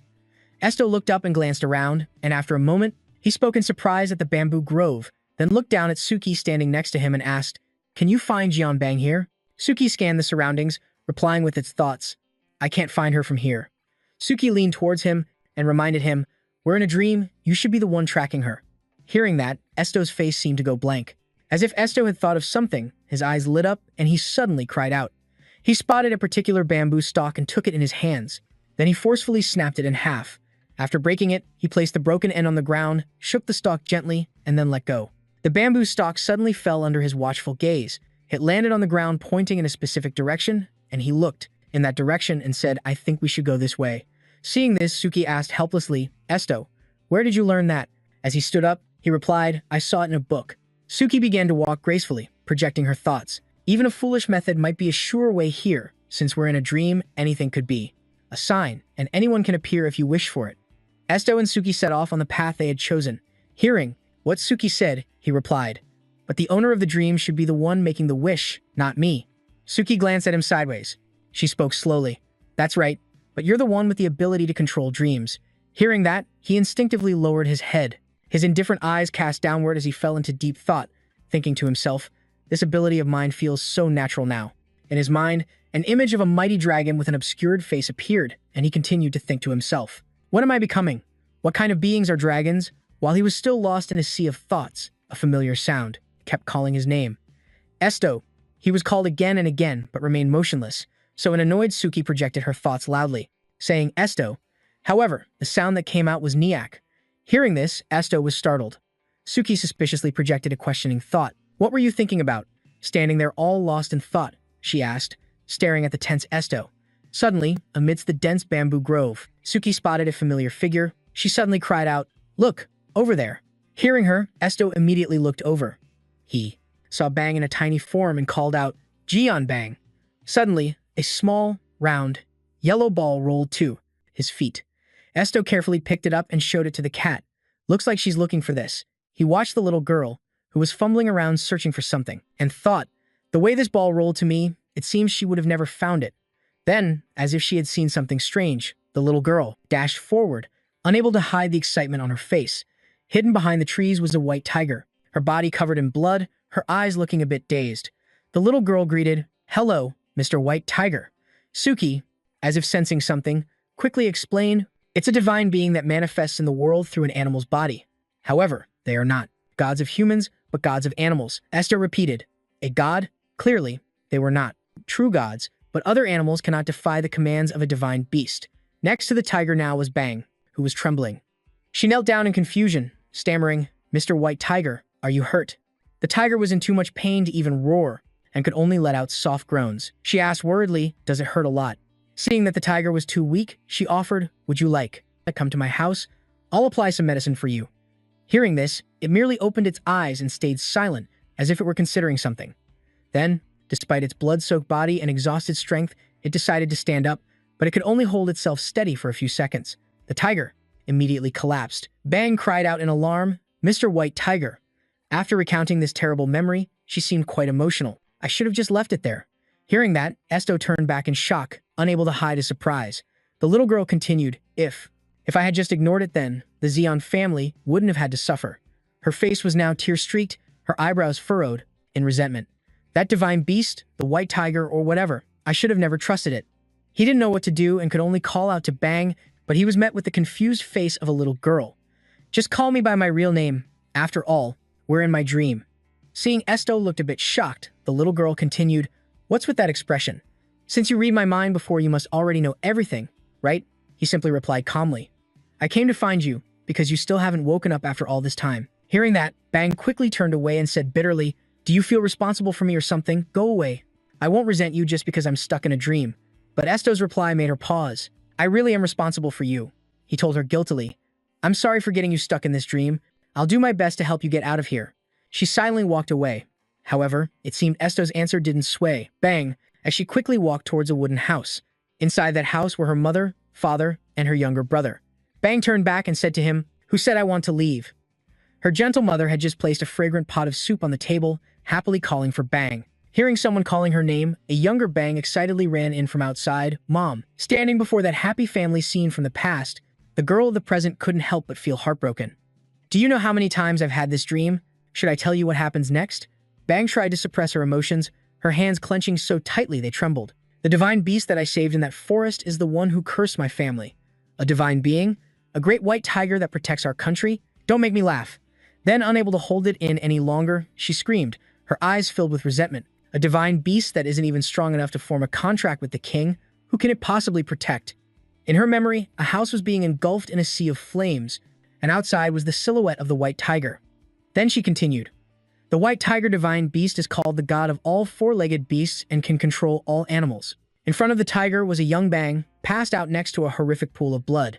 I passed out right after that, so I don't know why I was the only survivor. But thinking back now is meaningless. The tiger seemed to have just left.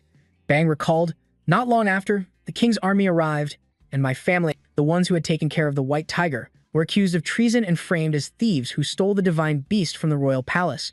As she said this, she gritted her teeth, tears welling up, her face filled with extreme indignation. Everyone was falsely accused because of me.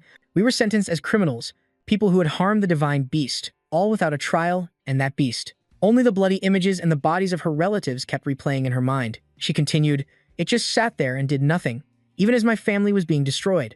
After telling that heartbreaking story, she just said softly, "So it's fine to stay in this dream. As long as I can see my family, that's enough for me." Bang turned back, giving a bright smile to the two who had listened to her story from beginning to end. "Thank you, President." After witnessing such a tragic situation, Esto was a bit flustered. He was silent for a moment. Suki then spoke up. "Actually, divine beasts truly are the gods of animals, and they wouldn't kill humans without reason." After his silence, Esto offered, "I will help you," but he was met with a sharp retort of Bang's. "I told her it wasn't necessary, but she seemed very upset, turned around, and stormed out. What else could I do then? That king and that entire country are insane.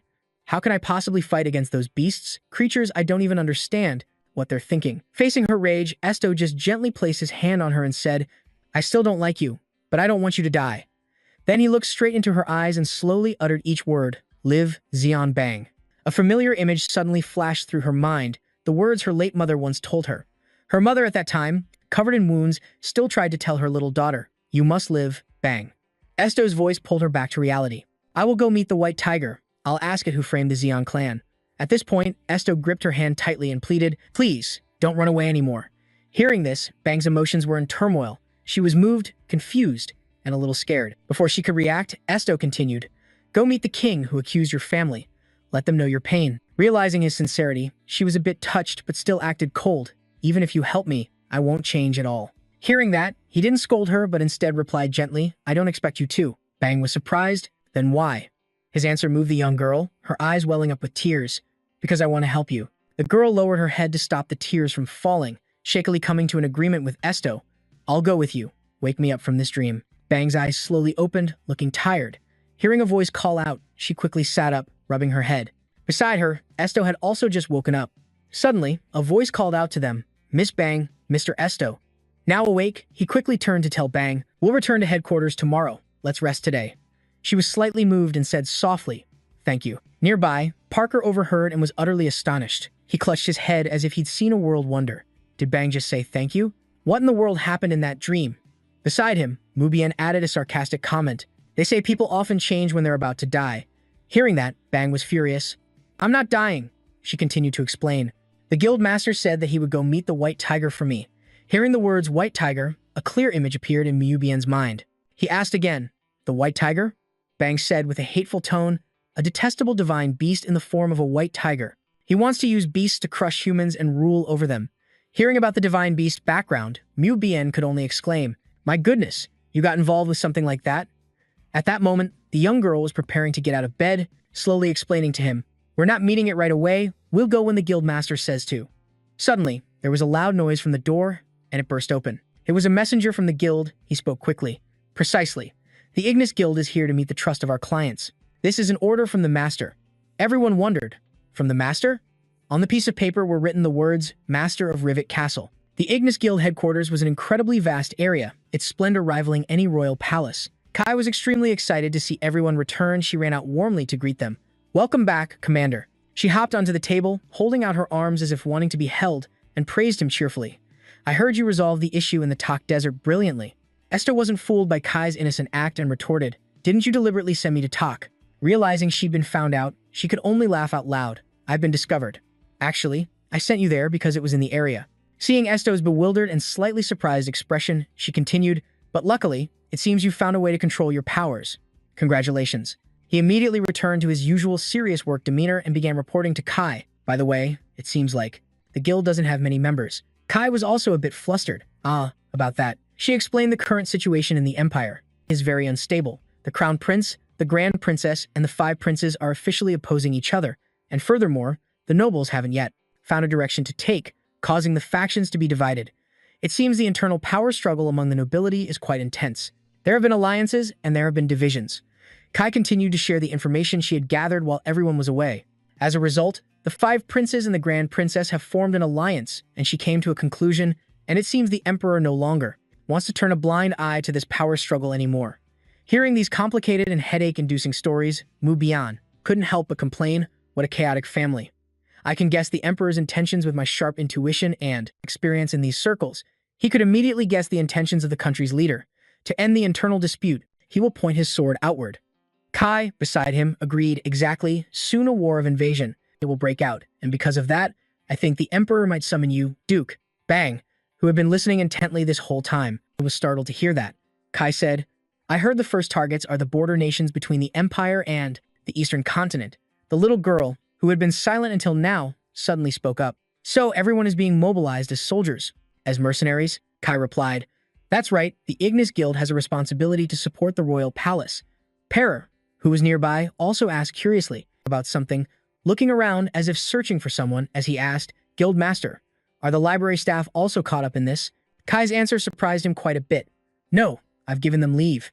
The library is currently empty because all the staff have left, leaving only a messy pile of papers on the desk. She explained, because I have a hard time working when there are people around. Due to my weak heart, I'm easily influenced by the thoughts of others when I work. After having briefly described the current situation, it was Kai's turn to ask, I'm just asking to be sure, Guild Master, but please don't interfere in the Empire's war. Esto, understanding the gravity of the situation, became very serious. I understand, seeing that his comrades seemed exhausted from their journey, Kai said gently, so I'll let you rest. Please go somewhere peaceful and enjoy life. I will call you back for the Pope's inauguration ceremony. She smiled mysteriously, and then suddenly, Esto was pulled back. Kai's sudden action left him quite confused. After they finished talking, everyone parted ways. Esto gratefully said to Mu Bian, thank you for accompanying us. Please return to the people you need to protect. But Mu Bian didn't seem to. Very resigned. He argued back, I am a guard, and the master I need to protect is still here. Esto interrupted, but before that, you were also Duke Haiga. Seeing the unwilling expression on his friend's face, he comforted him. I will always be here, so please go back after you finish what you need to do. Hearing his leader's words, Mu Bian didn't want to resist. He promised, then I will return as soon as possible. At their side, Jiang also expressed her desire to go somewhere. I'm going too. Her words surprised Perer quite a bit. Huh? Where are you going? Jiang answered, to become a mercenary, only the guild master isn't allowed to participate in the war. The promise you made, call me when you want to fulfill it. And before their two figures disappeared from view, Jiang managed to say her final words, which also spoke for everyone else. Even if it's not for that promise, if you need me, just call. If it's your command, I will follow without question. Watching his comrades leave one by one, Esto felt a bit lonely for a moment. Parker, beside him, turned and asked, so, Guildmaster, what do you plan to do next? He recalled the words that Kai had whispered to him earlier. If you go to the Sky Island of Elia, a place rumored to be inhabited by Pegasi and unicorns, you might find a clue about your origins. It seems there's a path leading to this island if you go to the cliffs of the Wind Mountain Range. The final words she spoke still echoed in his head. Whether you go or not is up to you. Esto decided on his next destination. I'm going to the Sky Island of Elia. Hearing this, Parker was extremely excited, leaping towards his commander. I'm going with you. Hearing that, Esto was a bit hesitant and asked, are you sure you're okay with using your vacation to come with me? But Parker didn't seem to care about his vacation, saying with sparkling eyes, I've only heard about Ilia, but I've always wanted to go there. And so, the four of them began their journey to the new land. While everyone else was walking at a leisurely pace, Parker had to struggle to keep up. He exclaimed, looks like this is our first long trip since we went to your village without using a teleportation gate. Noticing his companion was getting tired and falling behind, Esto immediately turned back to apologize for the tiring journey. Parker panicked when he heard this. That's not it at all. This is also a chance to get some exercise. Esto looked up at the sky. The sun was about to set. Seeing this, he ordered, let's find a place to rest for the night. As everyone was considering where to camp, Nezu's sharp ears picked something up. It quickly reported to its master, Esto, I hear something strange. Looking into the deep, desolate forest, it began to speculate. It sounds like a large beast in pain. At this point, Esto had to rely on Parker's abilities. Parker, can you check the surrounding area? He sprang up at his commander's order. Parker spread his large wings, quickly gaining momentum and soaring into the sky, scouting the surroundings as he flew. Suddenly, something caught his eye, startling him. Parker rushed back towards his comrades, shouting as he flew, Guildmaster. 30 meters to the north, there's a small pit, and next to it, a unicorn has collapsed, a blood-soaked unicorn unconscious on the ground. Its condition is quite serious. The team quickly moved to check on it. Parker guessed, it looks like it was injured by hunters or poachers. It probably managed to escape since I don't see anyone else around. Well, Parker fumbled through his bag, flustered. I don't have any medicine to treat a wound this severe like this. Just then, Esto had an idea. Do you have a knife or anything sharp? Parker quickly handed his leader a dagger. I have a dagger. Thanks. Esto bit down hard on a cloth to keep from crying out and hastily cut his own palm to draw his own blood. Then he offered his hand for the unicorn to lick. Seeing that it seemed to be doing better, Esto felt a sense of relief. The team decided to set up camp there. Let's rest here tonight. The drowsy unicorn suddenly heard a faint voice asking, "Does it hurt?" It slowly opened its eyes. The first thing it saw was something very furry and as white as snow the creature was. Cheerfully, "Oh, you're awake? Are you okay?" Seeing his strange appearance, the unicorn was a little startled, thinking to itself, "A beast. Am I going to be eaten? But maybe that's still better than being caught by humans," so quickly curled up, cowering at the base of a tree. It didn't dare to look at the big beast. Seeing this, Nezu was quite surprised. "Hello?" Nezu's greeting not only didn't help, it actually made the unicorn cry louder and become more scared. Hearing the commotion, Esto, who was warming himself, turned and asked, "What's wrong, Nezu?" He replied, "I think I scared it." Hearing that, Esto quickly reassured him, "It's not your fault, it must still be." Very disoriented after waking up from an attack. The unicorn was quite frightened and suddenly startled. That voice, I've heard it somewhere a long time ago. On the other side, Esto had started to stand up to go rest while it was still struggling with its own thoughts and doubts. When was that? Esto gently held out his hand and said, "It's okay, we can help. You get back home." The unicorn, with teary eyes, asked, "Really? Who are you all?" He slowly introduced himself. "I am Esto." The unicorn replied, "I've never heard that name before, but you have a very familiar scent."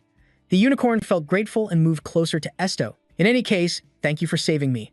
The unicorn looked around and explained, "Your group has many different races traveling together, and that's why I feel I can trust you more." He asked curiously, "Why?" The unicorn, remembering the vicious humans, answered, "The humans I know all dislike being with other races." The wicked people in the unicorn's memory continuously gave in the order to capture it. Nezu was full of questions. But aren't other races like that too? Suki and Ahu also dislike humans, and Nezu used to be the same. An image of his old self, baring his teeth and glaring, gradually appeared in his mind. Wide-eyed in astonishment, "I didn't mean it exactly like that, but what you said is also true." Esto looked at the starry night sky and announced, "It's late, let's get some sleep. We'll talk later, we'll set off tomorrow when the sun rises." Everyone was lying down near the fire, only he was sitting quietly, hugging his knees. Suki slowly walked over and asked, startling Esto, "Why aren't you asleep yet?" He gently replied, "I'm just not sleepy." "What about you, Suki?" The cat spoke up. With a scornful tone, "How could I possibly sleep in a place like this?" Esto tried to reassure him, "This mountain isn't dangerous." Suki disagreed and turned away. "There's no place in this world that's completely safe."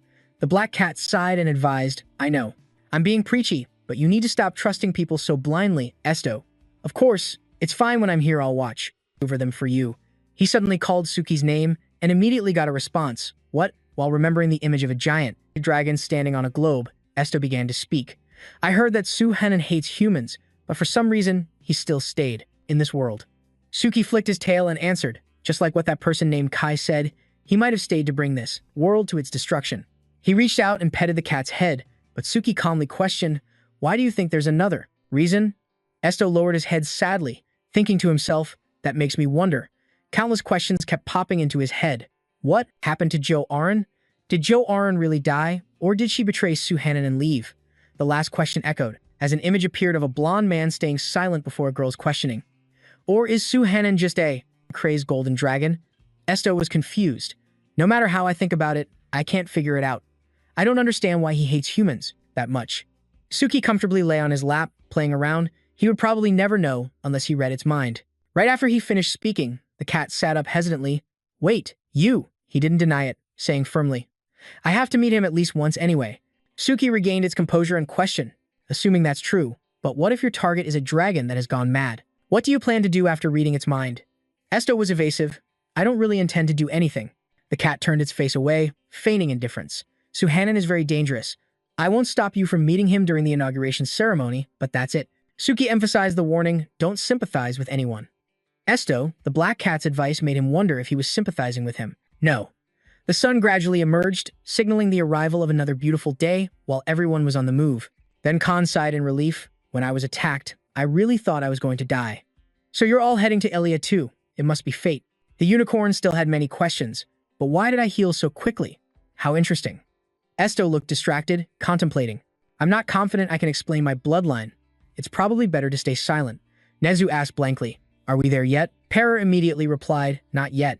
He observed the vast scenery and announced, "We still have a long way to go. This is just the first peak. We need to cross 5 more mountains to reach our destination." The monkey repeated in panic, while Khan was still excited, 5 mountains? Para confirmed cheerfully. That's right, but luckily, I know a shortcut. Before he could rejoice for long, he began to doubt himself when he saw the scene before him. This is a shortcut? Just then, Khan flew up high. Now the unicorn gave instructions, let's fly from this point. Para said timidly, Miss Khan, I'm the only one with wings. The others don't know how to fly. Khan knew that perfectly well and comforted him. It's okay. Of course, I'm not telling you to fly by yourself. The unicorn smiled and suggested, Esto, did you think I wouldn't repay you for helping me? Khan's cheerful tone confused Esto, who looked up. The whole group suddenly exclaimed in unison, constantly looking around. I hear the sound of hooves from somewhere. A startled Nezu suddenly pointed to the sky. In the sky, against the clear blue sky, 4 beautiful unicorns were flying towards them. One golden-haired unicorn called out, Khan. Khan cheered joyfully. Elder. Kiran slowly landed. So you're all right. I was very worried when the birds told me you were being hunted by humans. Congestured, these people saved me. Can we invite them to Elia? The elder asked in disbelief, Humans saved you. He refused without hesitation. But we cannot welcome the human race. Khan was shocked. Elder. The unicorn continued to plead. Elder, they are not hunters, they are my benefactors. The ones who saved me and healed my wounds. I owe them a debt and I want to repay it. Kiran frowned and pressed. Healed your wounds? The elder was suspicious. But I don't see any injuries on you, nor do I smell any blood around you. Khan, were you injured when the hunters caught you?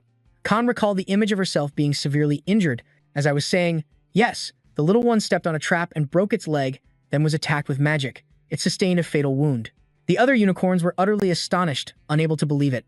Only the spring water of Elia can heal the wounds of a Pegasus. The elder stared intently at Esto, who was standing obediently still. If it wasn't him, then it could only be the dragons who created the Pegasus. He landed in front of the boy and asked, What is your name? Esto gently introduced himself. I am Esto. The Kiran was Serp, unexpectedly knelt on one knee to show reverence. The humble elder bowed to welcome the last descendant of the Black Dragon's bloodline. Parker's surprised voice rang out. I can see Pegasi and unicorns everywhere. This is fascinating. Asking in return, Are you that surprised? We have a good relationship with the bird folk and communicate with them often. His eyes sparkled as he smiled brightly and said, I left the bird folk village a long time ago to work in the city, so everything here is really interesting. The blue unicorn thought to itself, but you people are even more interesting. As it gazed at Esto's back, finding it hard to believe he was a descendant of the Black Dragon, the unicorn continued to think, he looks just like a normal human. At that moment, Kiran respectfully invited Lord Esto. This way, please. A shimmering azure lake gradually came into view, as the elder explained that unicorns are born from this lake. The golden-haired Kiran continued, This is the place I wanted to show Lady Duaran, if she ever returned, that the Pegasi she blessed would continue to be born here. Esto immediately denied it, I am not Duaran. The elder replied calmly, But I still wanted you to know, you are the last trace of the Black Dragon existing in this world. Lord Esto pressed his lips together, holding back a denial, to himself. I never wanted this. The elder continued to explain, The lake is blessed by the gods, and the pebbles are soaked in the magic of the yellow dragon. As if to prove Kiran's words, a gentle sunbeam shone directly down onto the lake, the light pausing for about 3 seconds. He continued, These 3 elements combine to create unicorns. Esto asked, So how are the Pegasi born? The elder's voice grew sorrowful. Not anymore. As he reached his hand into the lake and picked up a stone. Kiran said, Pegasi are born from the magic of the Black Dragon. The elder spoke in a monotone voice, Because Lady Duaran has returned to the god's embrace, no one can provide that magic anymore. Kiran nervously suggested, So perhaps you could share your magic with us as the inheritor of the Black Dragon's lineage. Esto was silent, feeling helpless inside, I can't. As if giving up, he dropped the stone, thinking with self-reproach, I don't know what magic is, and I'm not the inheritor. The stone fell into the lake and made a sound that was neither loud nor soft, but it was enough to shift the atmosphere. The elder, understanding, replied, If that makes you uncomfortable, I will not ask again. Esto then asked his own question, I have a question. Did Suhanan help this place? Kiran exclaimed in surprise, You already know of Master Suhanan? The elder thought, puzzled, how strange. Master Suhanan never mentioned this person. His voice echoed in the vast space. He once wanted to destroy everything Duaran cherished, but at least he still took care of Elia. Esto stared at Kiran in confusion. Why is that? The elder continued to share what he knew. I don't know the details, but Master Suhanan was originally a benevolent dragon. Esto called out solemnly, Elder. He gently suggested, Please call me Kiran. Esto calmly pressed for the truth, apprising the elder. Kiran, was Suhanan really the one who killed Duaran? Kiran could not keep his composure and immediately refuted it. No, that's not true. Good heavens, is that the rumor among humans? The elder hastily tried to clarify. They were mates, sharing a single heartbeat. If one died, the other would also die together, so they couldn't hurt each other. Instantly, Esto realized the key point. So if Suhanan was still alive, then Du Aran isn't dead, then? Kirin replied in a gentle voice. Lady Du Aran has passed away, because I, Kirin, was created by her own hands, so I can feel it, the elder continued, even though he was confused. But her heart is still alive, Kirin recounted. What he knew. I've heard that dragons can pass their hearts to their children before they die. The elder's eyes gradually welled up with emotion. Therefore, as long as the bloodline exists, the heart will also continue to beat. When I hear the beat in your chest, I can feel Du Aran. A shocked Esto clutched his left chest, continuing to finish the unfinished sentence. I am the inheritor of Du Aran's heart. Immediately after, Esto analyzed it in his head, but the timeline doesn't match. Du Aran died over 1,000 years ago, while I was only born 19 years ago. Wait, how long was I asleep in that egg? Kirin angrily exposed the truth. The one who betrayed Du Aran and took her life was not Suhanan, but humans.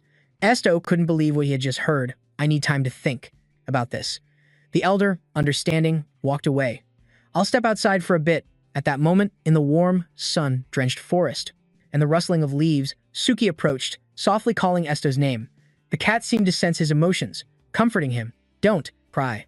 Suki was heartbroken seeing his tear-streaked face. Why are you the one crying? Esto suddenly realized, clutching his left chest tightly where the heart resided. She wasn't gone. She was always here protecting me. He sobbed so much that he couldn't speak. Suki repeatedly pleaded, please don't cry. Suddenly, the black cat unexpectedly called out to Esto as loud noises rang out continuously, startling them both. Esto frantically turned his head to look at the sky, unable to believe the sight of the court, unicorns frantically fleeing from human chains that appeared before his eyes. The sound of Ruberry's command rang out. Capture the foals. The cruel command continued. It doesn't matter if you kill the large ones or not. Esto immediately ran to the others, asking about the situation. Is everyone okay?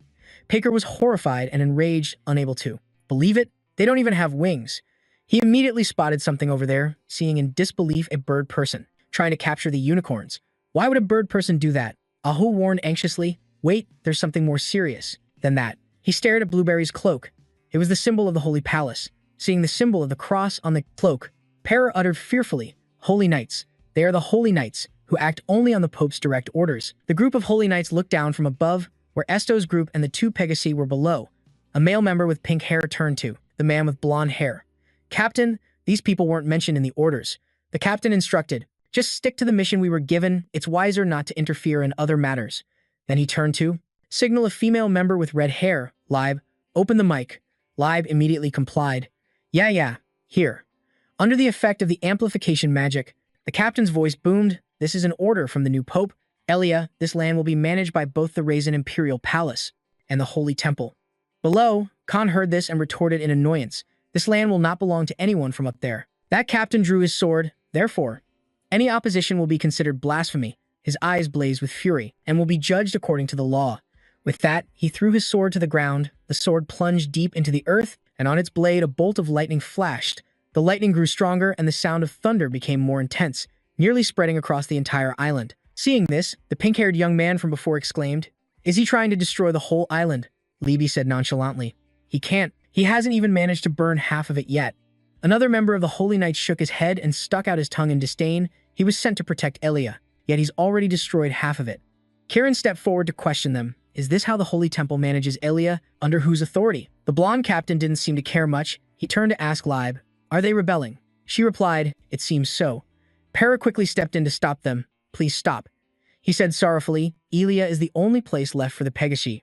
He begged, Please don't turn the Sky Island into a battlefield. Just then, a hunter approached, unnoticed by Para.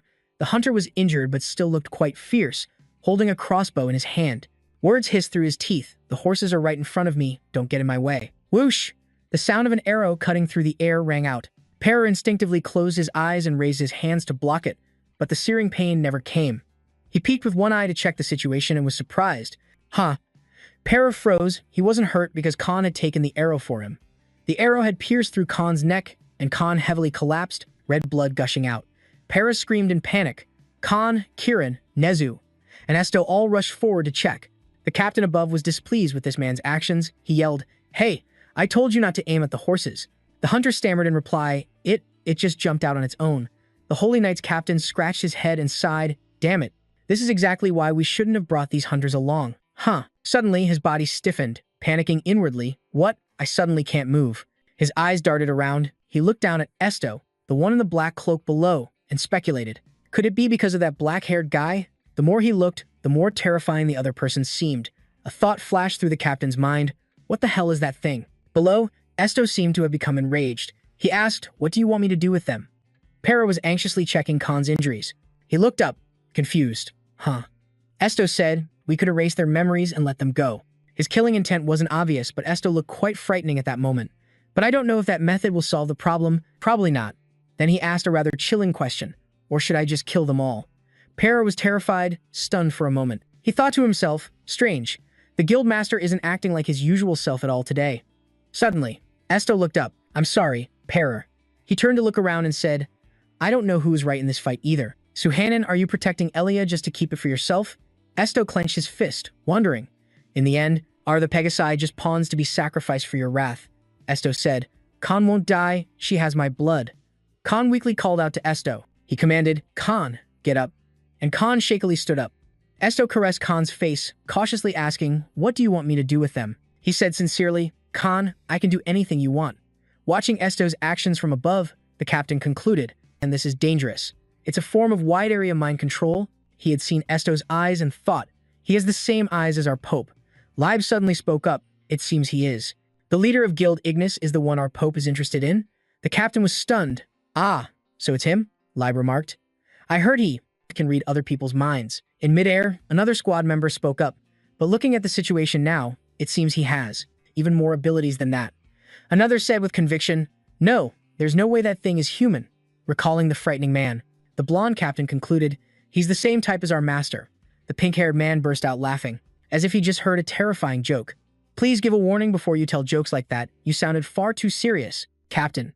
But the captain's expression was grim and serious, without a hint of jest, and the smile on the pink-haired member's face slowly twisted. Finally, he pursed his lips. Are you serious? The captain replied. We'll find out if it's true when we clash with him. And then he realized he could move normally again. I can move again. He turned and signaled to Libe. Libe, transform the holy relic. She replied, understood. Green energy flared up as she cast the spell. A holy sword appeared before Libe, and as the energy faded, the sword became more tangible. A hand reached out and gripped the hilt. The captain aimed the sword downward and declared, first, let's deal with the troublemakers. The tip of the sword began to gather energy. It emitted a blinding light, which coalesced into a powerful attack that rained down upon the island. A flash of light struck the island hard. The attack was so powerful it shook a corner of the island, sending dust and debris flying and forcing Esto's group to shield their faces. Para groaned, oh my god. When the aftershock subsided, Para peeked open his eyes, stunned. Huh? Looking at the hunters lying scattered on the ground, he was shocked. The hunters? No way, they're the only ones who died. The captain of the Holy Knights spoke up. The leader of Guild Ignis, it seems he landed on the island during that last attack. He walked over with his sword and stated his intention. It looked like you were wondering how to handle this trash, so I took care of it for you. He introduced himself. I am Blueberry, the only knight under the Pope's direct command to protect Elia. Esto stated flatly, a Pope candidate who hasn't been baptized cannot be called the Pope, and he has no authority to command the Holy Knigh. Talids. Therefore, you, he glared at Blueberry and continued, are not a knight serving the Pope, but merely a loyal follower of Suhanan. Looking at the arrogant man before him, Esto finished, just a guard. Blueberry chuckled. Oh, so you already figured it out, guild leader? What in the world are you? Esto remained silent, and the man didn't seem to want an answer anyway, slinging the sword over his shoulder and saying, well, it doesn't matter. I never do anything beyond the orders I'm given. However, I feel it's best to eliminate any potential threats that could hinder my master's work. As he said this, Blueberry charged toward Esto. He yelled, my master will be most pleased if I bring him your head. A sound of impa. CT rang out, and both the sword and Blueberry were sent flying back. The sword in his hand was still trembling, a testament to how powerful the clash was. He thought in confusion. He blocked my attack? What stood before Blueberry now was not Esto, but a tiger with one yellow and one green eye, glaring at him furiously. Suki had transformed to protect Esto, who was behind it, and had just knocked Blueberry back. Esto called out in concern, Suki. Terrified, Blueberry gritted his teeth, his fighting spirit gone.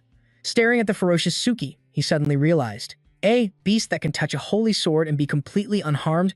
Suki opened its mouth and roared, the force of it sending Blueberry tumbling backward. His squad member panicked, and Captain Rubery gave a strange smile.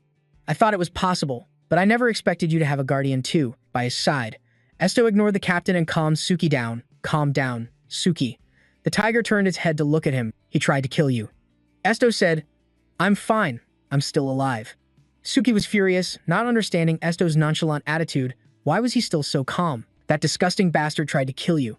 Esto nodded, but anyway, he couldn't harm me. Suki asked, did you read his thoughts? Esto's gaze grew a bit pensive. Yes, but not exactly. He looked at the sword in Ruberry's hand. I read the will of the sword he was holding. Just then, Libby stepped forward, startling Blueberry. Huh? Lib.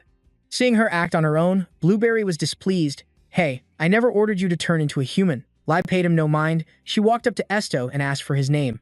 Esto answered succinctly. Esto. She stated her position. I've decided that from now on, I will no longer attack you. Blueberry, in the back, seemed unable to overcome his fear and was still sitting on the ground, not yet able to stand up. He said angrily, by whose order? Take it back. That's an order. Lib stubbornly turned her head and retorted, I don't want to. Lib has the right to decide for herself. Blueberry had a headache. This is driving me crazy. Esto pondered why she would betray her comrade. He found the girl somewhat familiar, and upon a closer look, she bore a resemblance to Du Aaron. Placing a hand on her chest, she introduced herself. I was born from the bones of the yellow dragon, and I can sense a similar energy from you. Sinan and Du Aaron, I know they once performed a bonding ritual. Esto speculated, so that means my father is. At that thought, Esto didn't dwell on it. He said coldly, go back. Lib turned and left immediately, while Blueberry, who had just been helped up by his squad member, was surprised. He staggered, pointed at himself, and asked, what? You're not going to kill me, and you're letting me go back? Esto replied calmly. That's right. Blueberry was confused. Even though I tried to kill you, you're not going to hold it against me? Esto explained, the ones who made me angry are all 6 feet under now. He glanced at his own group. The people I want to protect are still alive, so I don't mind. He took a step forward and asked him to pass on a message. So go back to Suhanan and tell him this. On the promised day, I will go to the Ilium Holy Temple. Esto said seriously, I also have something I want to ask him. A few weeks later, putting down the newspaper in his hands, Parker complained, I thought we could finally relax after that whole mess in Elia. He slammed his hand on the newspaper, showing extreme frustration and annoyance. But it's war every single day. This country is such a mess. Just then, Esto walked over carrying a tray of cookies, and Parker looked up at him and said worriedly, there's urgent news every day. I'm afraid it'll be a long time before Sir Mu Bien returns. Esto placed the tray of cookies down on the table and replied, I see. Parker looked at the freshly baked cookies that didn't look very appetizing at all and hesitantly asked, so this cookie thing, you've been practicing it for a few days now, right? Esto popped a cookie into his mouth, chewed it with relish, and replied, that's right. Afraid Esto would offer him a cookie. Parker quickly changed the subject. Aren't you worried about Sir Mu Bien? Esto shrugged, not yet. Parker's eyes widened in confusion. You mean you're fine because you haven't heard any bad news? Esto picked up a cookie and explained, he's really fine. No need to worry. I can feel it. Just then, a knocking sound was heard. Parker stood up and looked around. Did you hear that knocking? After looking around for a moment, he discovered someone was knocking on the window. Parker was startled to see something on the windowsill. A toy soldier-style doll was there, raising its hand in a salute. As if it had a soul, or was pre-programmed, it smiled brightly and said, I am the master's doll. Hello. Parker opened the window for the doll to enter. Standing on the windowsill, it introduced itself. I am Johnny, and I've come on my master's orders. Esto greeted it back. Hello, the doll said. My master has a message for the captain. Esto was curious. A message? As if activated, the recording program began to play the message. I hope you've rested well today. It seems today is a special day off for you. This is a message from Kai, the master of this messenger doll. Her voice echoed through the messenger doll. My apologies for interrupting your day off, but as soon as you receive this message, please prepare thoroughly. On New Year's Day, the ceremony of the Pillar of Light will take place. That night, in his luxurious home, Esto lay in bed, restlessly thinking. It was rumored that the Pope held power comparable to the Emperor, and the new Pope is only consecrated after their baptism ceremony. To think I was invited to such an event instead of the Emperor is truly a great honor. He clenched his fist, his mind racing. Perhaps Suhanan knows that. Esto turned over, pondering. No, that's impossible. He can't know that Aaron died. He agonized. Then why would Suhanan summon me at this time? A voice spoke near his ear. This is a bad feeling, Esto. It was Suki, who had jumped onto Esto's bed and was now advising him. Just as I thought, you shouldn't go to the baptism. Seeing him will only bring you pain. Esto sat up and replied, I still need to go. Suki said worriedly, I might not be able to protect you this time. Esto picked Suki up to comfort it. It's all right. Whatever happens, I can handle it. Esto hugged Suki close and stroked its fur, so please don't worry. Comforted by his words, the cat's eyes remained sad and worried, but it said no more. On the last day of the year, Parker had already arrived and was talking with Kai and Jen when he spotted Esto approaching. He waved and called out, "Captain, over here." Esto walked over, surprised to see who was standing beside Parker. She nodded with a smile. "Hello. It's been a long time." Esto greeted them as well. "Hello to you too, Jen." She gave him a slight bow in return. He was puzzled, but Esto asked, "Weren't you busy?" Kai replied, "I am. But the thought of you meeting Sue Hannon alone made me worried."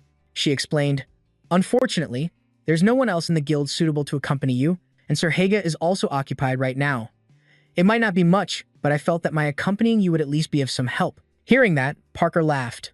"Well, in that case, the captain isn't completely alone. But if the guild master is going too, I'll feel much more relieved." He scratched his head, laughing to cover up his anxiety. "I was a bit scared about this." Kai cleared her throat. "In any case." Esto thought of the Holy Temple. She said, "For that reason, I will go with you to the Holy Temple." She earnestly shared, "When you are in danger, I will use my full power to assist you." Kai's expression turned grim. Of course, since this visit is for a sacred baptism ceremony, such things shouldn't happen. But considering who we're dealing with, I can't be certain. Esto thought of the yellow dragon, Sue Hannon. He wondered to himself, should I tell her about my relationship with Sue Hannon? No, it probably doesn't matter anyway. He thought sadly, he never even met me once in 19 years. Kai announced, "Let's be on our way." Watching everyone step into the teleportation portal, Esto's mind was still a chaotic mess of thoughts. He walked along with the group, the lonely thought that he wasn't needed crossing his mind as he stepped through the gate. It teleported them to the sanctuary, where statues of angels stood, and the sanctuary's dome was built quite high in a circular architectural style. They could see the starry sky above, and someone exclaimed, "This is Ilium." Para glanced around, observing his surroundings, and remarked, "This place feels so solemn, and there aren't many people." Kai saw two people scurrying away, quickly, as if trying to avoid them. She said, "It didn't look like this when I was here before. How strange." Kai grew more cautious, certain that something had happened. She noticed some candles in the corner, sacred candles used to ward off negative energy, which had weakened. "It's best we don't run into anyone from the new pope's side until we reach the ceremony." As the group was walking, a spine-chilling sound rang out, and as usual, Para was the first to speak up in fear. "What is that sound?" Esto analyzed. "It sounds like a wolf. Are there wolves in the palace?" A terrified Para voiced his theory. "Oh my god, maybe Suhanna released a monster to take over the palace." Kai laughed. "That's not a wolf, at all." She said with a smile, "It's a dog." Para was incredulous. "Here?" But still asked fearfully, "What? A dog?" A shadow darted past and landed, a fierce growl echoing throughout the sanctuary, its mouth drooling, not looking friendly at all. Its silhouette appeared at the apex of the sanctuary's dome, where one could see the starry sky. It was a white dog with a single horn like a unicorn's. Kai introduced it, the guardian dog of Sanctus Heavenesis. Nezu's eyes widened in admiration. "It looks just like a puppy." Para, however, turned pale with fear. "It looks more like a bear, if you ask me." The guardian dog's shadow zipped away, disappearing from the temple dome. It leaped to the ground, moving along the pillars that supported the dome. Seeing this, Kai continued, "I heard that Heavenesis is a divine beast that descended from the heavens to protect the Sanctus. When the dog blocked their path," Kai said, "from what I understand, it isn't as savage or bloodthirsty as a monster." Para didn't think so. He trembled and cautiously backed away. "Are you sure?" Sensing the movement, the dog growled threateningly. Para jumped in fright, panicking and yelling, "I take it back," that statement. The dog bared its teeth angrily as if about to charge and bite him, whom it deemed an intruder in the sanctuary. Esto's expression darkened, and he stepped forward despite Para's anxiety, commanding, "Leave it to me, I'll make it so everyone can hear its voice." For a moment, his gaze was resolute. He, the creature, spoke before Esto could. "I am here to guide you on the orders of Saintus Jigrail." Para sighed in relief upon hearing this, but still asked, "I'm glad it's not here to harm us, but why the Saintus and not Suhannon?" Its eyes grew firm as it replied, "I listen to no one but Jigrail." At this, Esto asked, "Is Suhannon truly the Pope?" He immediately answered, "Suhannon is beloved by God. He has the qualifications to change the world and the power to control justice. For that reason, Jigrail believes he is worthy of becoming the Pope, which is why it's a given that Suhannon will be granted the title as Pope, even though you are also qualified." It gnashed its teeth, its hatred palpable. At this, he voiced his suspicion, "Why are you telling me these things?" He replied, "I will now lead you to Jigrail. However, you cannot bring your companions with you." Hearing its request, Para was startled and immediately grabbed one of his arms. Sobbing, they cried, "We can't let our leader go alone." The white monkey beside them, just like Para, exclaimed, "Nu will go with you." His face was grim as he growled, "Make a choice. If you don't meet Jaegro, you won't be able to meet Suhanan." Esto asked, "But why?" He then began to explain the whole story. The Saintess is the one who chooses and cares for the Pope because Suhanan received the Saintess's grace. Suki then suddenly advised him, "Esto, just go. You said that you wanted to meet the Golden Dragon Suhanan." She urged, "Go and convince the Saintess. Then we can go meet the Golden Dragon together." Suki's eyes sparkled as she looked at him intently. "I will wait for you." The two who were clinging tightly, not wanting Esto to leave, now let go and stammered, "I'll wait here. I'll wait too." He left with but didn't forget to look back and tell them, "I will be back." He then stomped his foot hard, and his form immediately transformed into something like a unicorn. Esto stared intently at him, then climbed onto his back without hesitation. The scene shifts to another location, resembling a grand shrine. As Esto was curiously looking around, a gentle voice suddenly rang out, "Thank you for accepting my request." The Saintess gently introduced herself. "I am one of the children who has inherited the name of Jaegrel." He also formally said, "I am Esto." She said warmly, "Esto, I'm very happy to meet you." Jaegrel also patted he on the head beside her, saying, "Thank you, he." Esto carefully brought up the reason for his visit. "I came here today at the request of Suhanan, if you intend to stop me from seeing him." Before he could finish, she interrupted, "Lord Esto, I was actually hoping you could meet Lord Suhanan." Jesso explained, "The only one who can calm him down is you, the arbiter who can read hearts, one of the black dragons. Now, I will tell you the story of Lord Suhanan." She then clasped her hands as if in prayer. "When I first met Lord Suhanan, he had completely lost control. He couldn't overcome his rage and inflicted a great deal of harm upon himself. His back was once covered with countless wounds, large and small. Holy water could heal the physical injuries, but it couldn't heal the wounds in his heart. His wounds would bleed so much they soaked through his clothes, and I couldn't stop his frenzy. All I could do was weep." Jesso confided in him, her voice pleading as she continued, "As the last member of the Gold, I decided to follow him, even if he ultimately chooses to destroy all of humankind in the world." Esto was puzzled by Jaegro's strange words. "How can you be so sure that I can stop him?" She answered without hesitation, "Because you are one of the black dragons, the ones he loves." He immediately retorted against this idea. "Suhanan loved Duaran, not me." Jesso asked, "Could you listen to a little more of my story, please?" She continued in a low voice, "Lord Suhanan never had the chance to witness Lady Duaran's final moments. When all the dragons were leaving this world to return to the world of dragons, Lady Duaran suddenly vanished. It's said that it happened because when humans realized the Arbiter gods were abandoning the world, they betrayed Lady Doran to seize her power for themselves, which is the reason why Suhan's loss of control is becoming clearer. It means they hunted a dragon, that humans ruthlessly murdered that young girl. They believed that possessing the black dragon's heart would allow them to rule the world, but whether this legend was true or not didn't matter. Those heroes took the black dragon's scales and bones as trophies of war, and when Suhanan saw this, he lost control. The poor girl Joaran was left as nothing but a skeleton."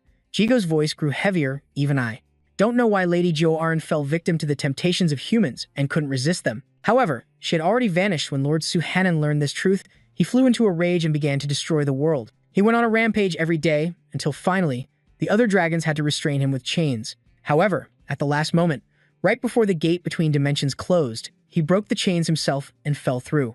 Now, due to the injuries he sustained back then, he has lost most of his power and is slowly dying." She was incredibly sympathetic to his plight, and Esto, hearing this truth for the first time, was utterly shocked. Jigo pleaded, "That is why I dared to tell you, but please, put an end to his madness so he can finally find peace." Without hesitation, he silently agreed, "All right, I need to tell him that Joaran's heart is inside of me. At the very least." Esto gently placed a hand on his heart, thought for a moment, and then replied, "If that's the case. The anger I just felt earlier." Suddenly, as Esto was speaking, an image of Suki lying in a pool of blood, calling his name for help, flashed in his mind. "Esto." His eyes widened in shock. Esto screamed Suki's name in horror, to Jigo's astonishment. She hurriedly called out as she saw his frantic steps, "Lord Esto." Elsewhere, Esto had just dealt with a group of soldiers. He suddenly froze as an unexpected voice rang out, "Lord Esto." Suki's voice echoed, trying to stop Esto. "Don't come here. Don't come, Esto."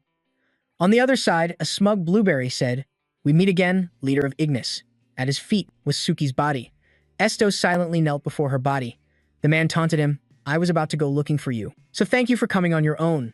He didn't respond, instead staring intently at Suki and her pool of blood, softly calling, "Suki." Nezu the monkey was also injured and weakly tried to shoo him away. "Esto, get out of here." Kai did the same, trying to stop Esto. "You need to run. I should have protected them better. I have no excuse. It was an ambush. They just happened to have a fire user. So, my puppets had a hard time.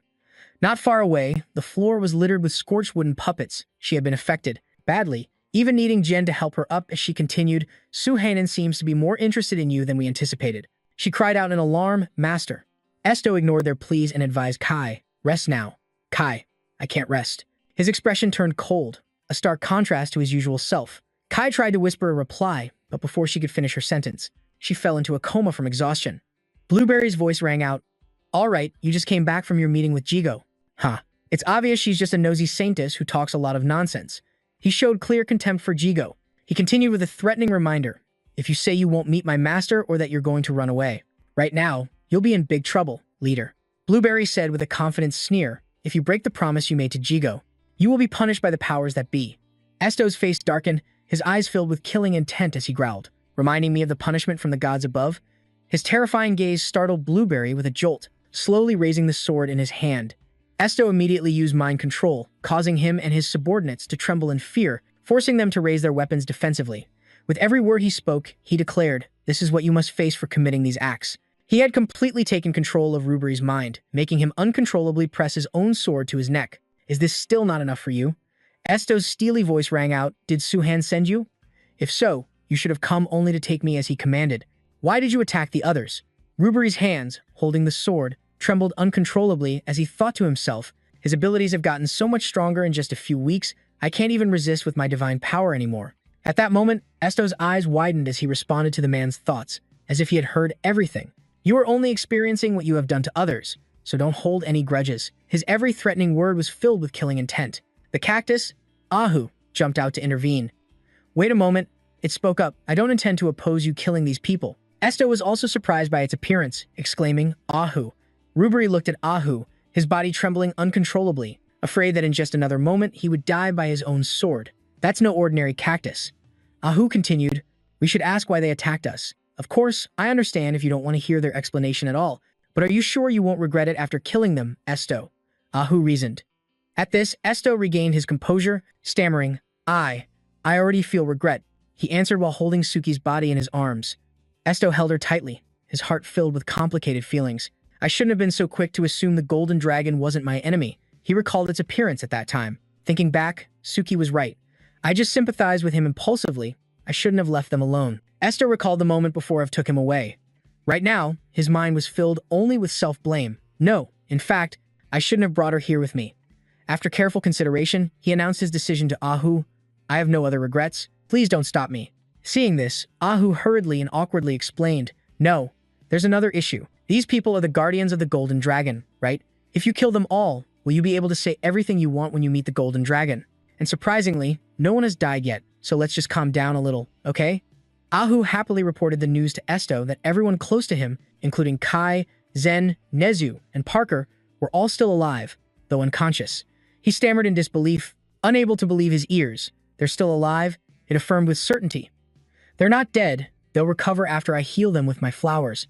So, what do you want to do now, Esto? This question made Esto reconsider his initial goal, which was to kill Rubery's entire group to avenge his teammates. With this good news, they could now begin the most important task. For now, let's start by healing them. Ahu agreed, replying, all right. At this point, Esto no longer held the same hatred as before and told Rubery's group, you can sit and rest for a bit. They didn't dare to be arrogant like before, so they obediently followed his command. After some time of being treated, Lady Nu and Kai both had their wounds bandaged and had fallen asleep. Almost all of the medical supplies had to be used. Suki, who was the most seriously injured, had also been cared for. Esto walked over at that moment and called out to Blueberry. He calmly asked, what was the order you received from Suhanan? The man answered honestly, it was to deal with the people around you. As soon as he finished speaking, he immediately paid the price, as Esto controlled his head and slammed it hard onto the floor. Esto reminded him, let's be clear, your orders weren't to kill me, but to kill my allies, correct? Blueberry had no choice but to concede and answer truthfully. It wasn't to kill them, but to ensure that they no longer follow you anymore. After receiving the answer, Esto lowered his gaze and thought, Suhanan ordered him to deal with the people around me? Why would he target them instead of me? He then issued a warning. Don't just assume that I will obediently listen and follow Suhanan just because he requested my presence. Blueberry cautiously asked, don't you want to meet our master? Esto turned away and replied, I do, but I must at least wait for my comrades to recover first. All three members of Blueberry's group looked helplessly dejected. Paying them no mind, Esto asked his comrade, Kai, are your injuries okay? She was already awake and said cheerfully, "This wound is healed thanks to you. It's surprising to see that your cactus has such impressive healing abilities." Ahu, upon hearing the praise, also smugly cleared his throat and demanded, "Just call me doctor." Not far away, Suki was still fast asleep. Esto spoke sorrowfully, "I thought I could protect you. I'm sorry." Then he knelt before Suki's body, and behind him, the moonlight shone straight down onto the round glass of the dome. A new day began, the sky clear and peaceful. Kai looked at the scenery outside and remarked, "It's time, have a safe trip." Esto calmly replied, "I'm not going. I don't know what will happen if I leave you all again. Protecting my comrades is more important." After yesterday's incident left a bad impression on him. Suddenly, J. Russell, appearing from out of nowhere, spoke up, "You don't need to worry about that. I've used my divine power to take your friends to a safe place." Esto asked guardedly, "Where did you take them?" She readily explained, "I sent them to your guild headquarters, so you can go with peace of mind. May you be protected by the one above." Scene change. Familiar footsteps now ascended the stairs as Esto followed the sound of music coming from upstairs. He felt conflicted. Following the sound, after walking for a while, Esto stopped before a large, wide-open door. The room inside was luxuriously decorated, and piano keys were continuously producing melodious music. The silhouette of a man stood before a window, his ears suddenly twitching as he heard a sound besides the music. Sharp, cold eyes opened. That person was none other than Su Hanan, who had summoned Esto. Seeing him so silent, Esto didn't dare make a peep, only assessing him quietly. "Is that Su Hanan? He's so still, it's as if he's no longer alive." Meeting him for the first time like this, Esto was anxious and slowly stepped closer to Su Hanan. Each step Esto took caused the piano's tubes to shatter, and this very sound pulled Su Hanan out of a hallucination, making him turn his head. Esto was startled by Su Hanan's gaze and froze, his eyes wide, as he tremblingly called out, "Do Arin." Su Hanan looked at him and said strange things. "Another hallucination? You're wearing different clothes this time. Light always chases the darkness, but if you chase too hastily, you'll find the darkness has already gone. Even if you're just an illusion, it's okay, so please just stay with me a little longer, Do Arin." Su Hanan pleaded. Esto stood still, allowing his hand to touch his hair.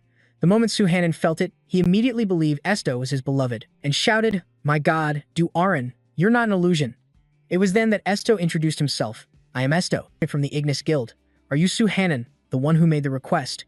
Su Hanan's eyes widened in surprise at this information, and in just a moment, his expression clearly showed disappointment. He whispered, "You're not Do Arin, so why do I feel Do Arin's presence within you?" Su Hanan's whole body trembled as he grabbed Esto's collar, and seeing his suffering. Esto seemed to feel it too. The pain, sorrow, and rage, all these emotions flooded into him. He could almost see the thoughts, deep in Su Hanan's heart. What's the point of living a life without her? If I had been the one to die instead, why was I left here all alone? Give her back to me. Su Hanan's attitude quickly changed, and he grabbed Esto's shirt, interrogating him. "I can hear Do Arin's heartbeat inside your body. You killed her, didn't you? In the end, was it a human who took a dragon's heart?" His eyes widened as if he wanted to tear Esto into 100 pieces. Su Hanan gritted his teeth and asked, "You're the one who cut off her scales and skin to take her heart, right?" Suddenly, a loud manic laugh echoed out. He lowered his head, his mind spiraling as he said, "Look here, Do Arin, you love these humans, but in the end, they didn't love you back. If you are no longer in this world, then I no longer have any reason to stay either." Despair and helplessness were etched onto Su Hanan's face. He immediately summoned his weapon, Liberstick Mata. Startled by the sudden action, Esto rushed forward, shouting to stop him. "Wait, give it to me." Esto grabbed the sword tightly, causing Su Hanan to stutter in shock. "What?" Su Hanan then noticed and his action and became bewildered. "Wait, how can he touch the holy sword when he isn't a guardian?" Esto held the sword in front of him and explained, "This heart that Do Arin left behind, I will return it to you, her beloved. So please, please, stop hurting yourself," he pleaded. After speaking, Esto didn't hesitate to plunge the sword straight into his own chest. He lowered his gaze, thinking to himself, "So you won't know anything about me. Perhaps that's for the best." An image of Suki appeared in Esto's mind. He collapsed to his knees, suppressing the physical pain and comforting himself. "If this heart can soothe your sorrow, maybe it's better this way. If only I had time to say goodbye." Su Hanan was stunned by the scene, stammering, "Why?" Before he could finish, Esto held out the heart he had just removed, saying, "This is Do Arin's dragon heart." He looked at the heart in his hand and thought, "Only a blood relative can. Take the dragon heart from my body and hold the holy sword." Esto then glanced at the sword lying in the pool of blood that flowed from him. At that moment, Su Hanan took the heart in his hands. Only golden dragons can wield the holy sword, the guardians, and his eyes widened at the sight before him. Su Hanan looked at Esto's side profile and was struck by how it was the spitting image of Do Arin, the image of the woman he longed for appearing right before him, leading to a bold thought. Perhaps he is our child. After removing the heart, Esto fell into a coma.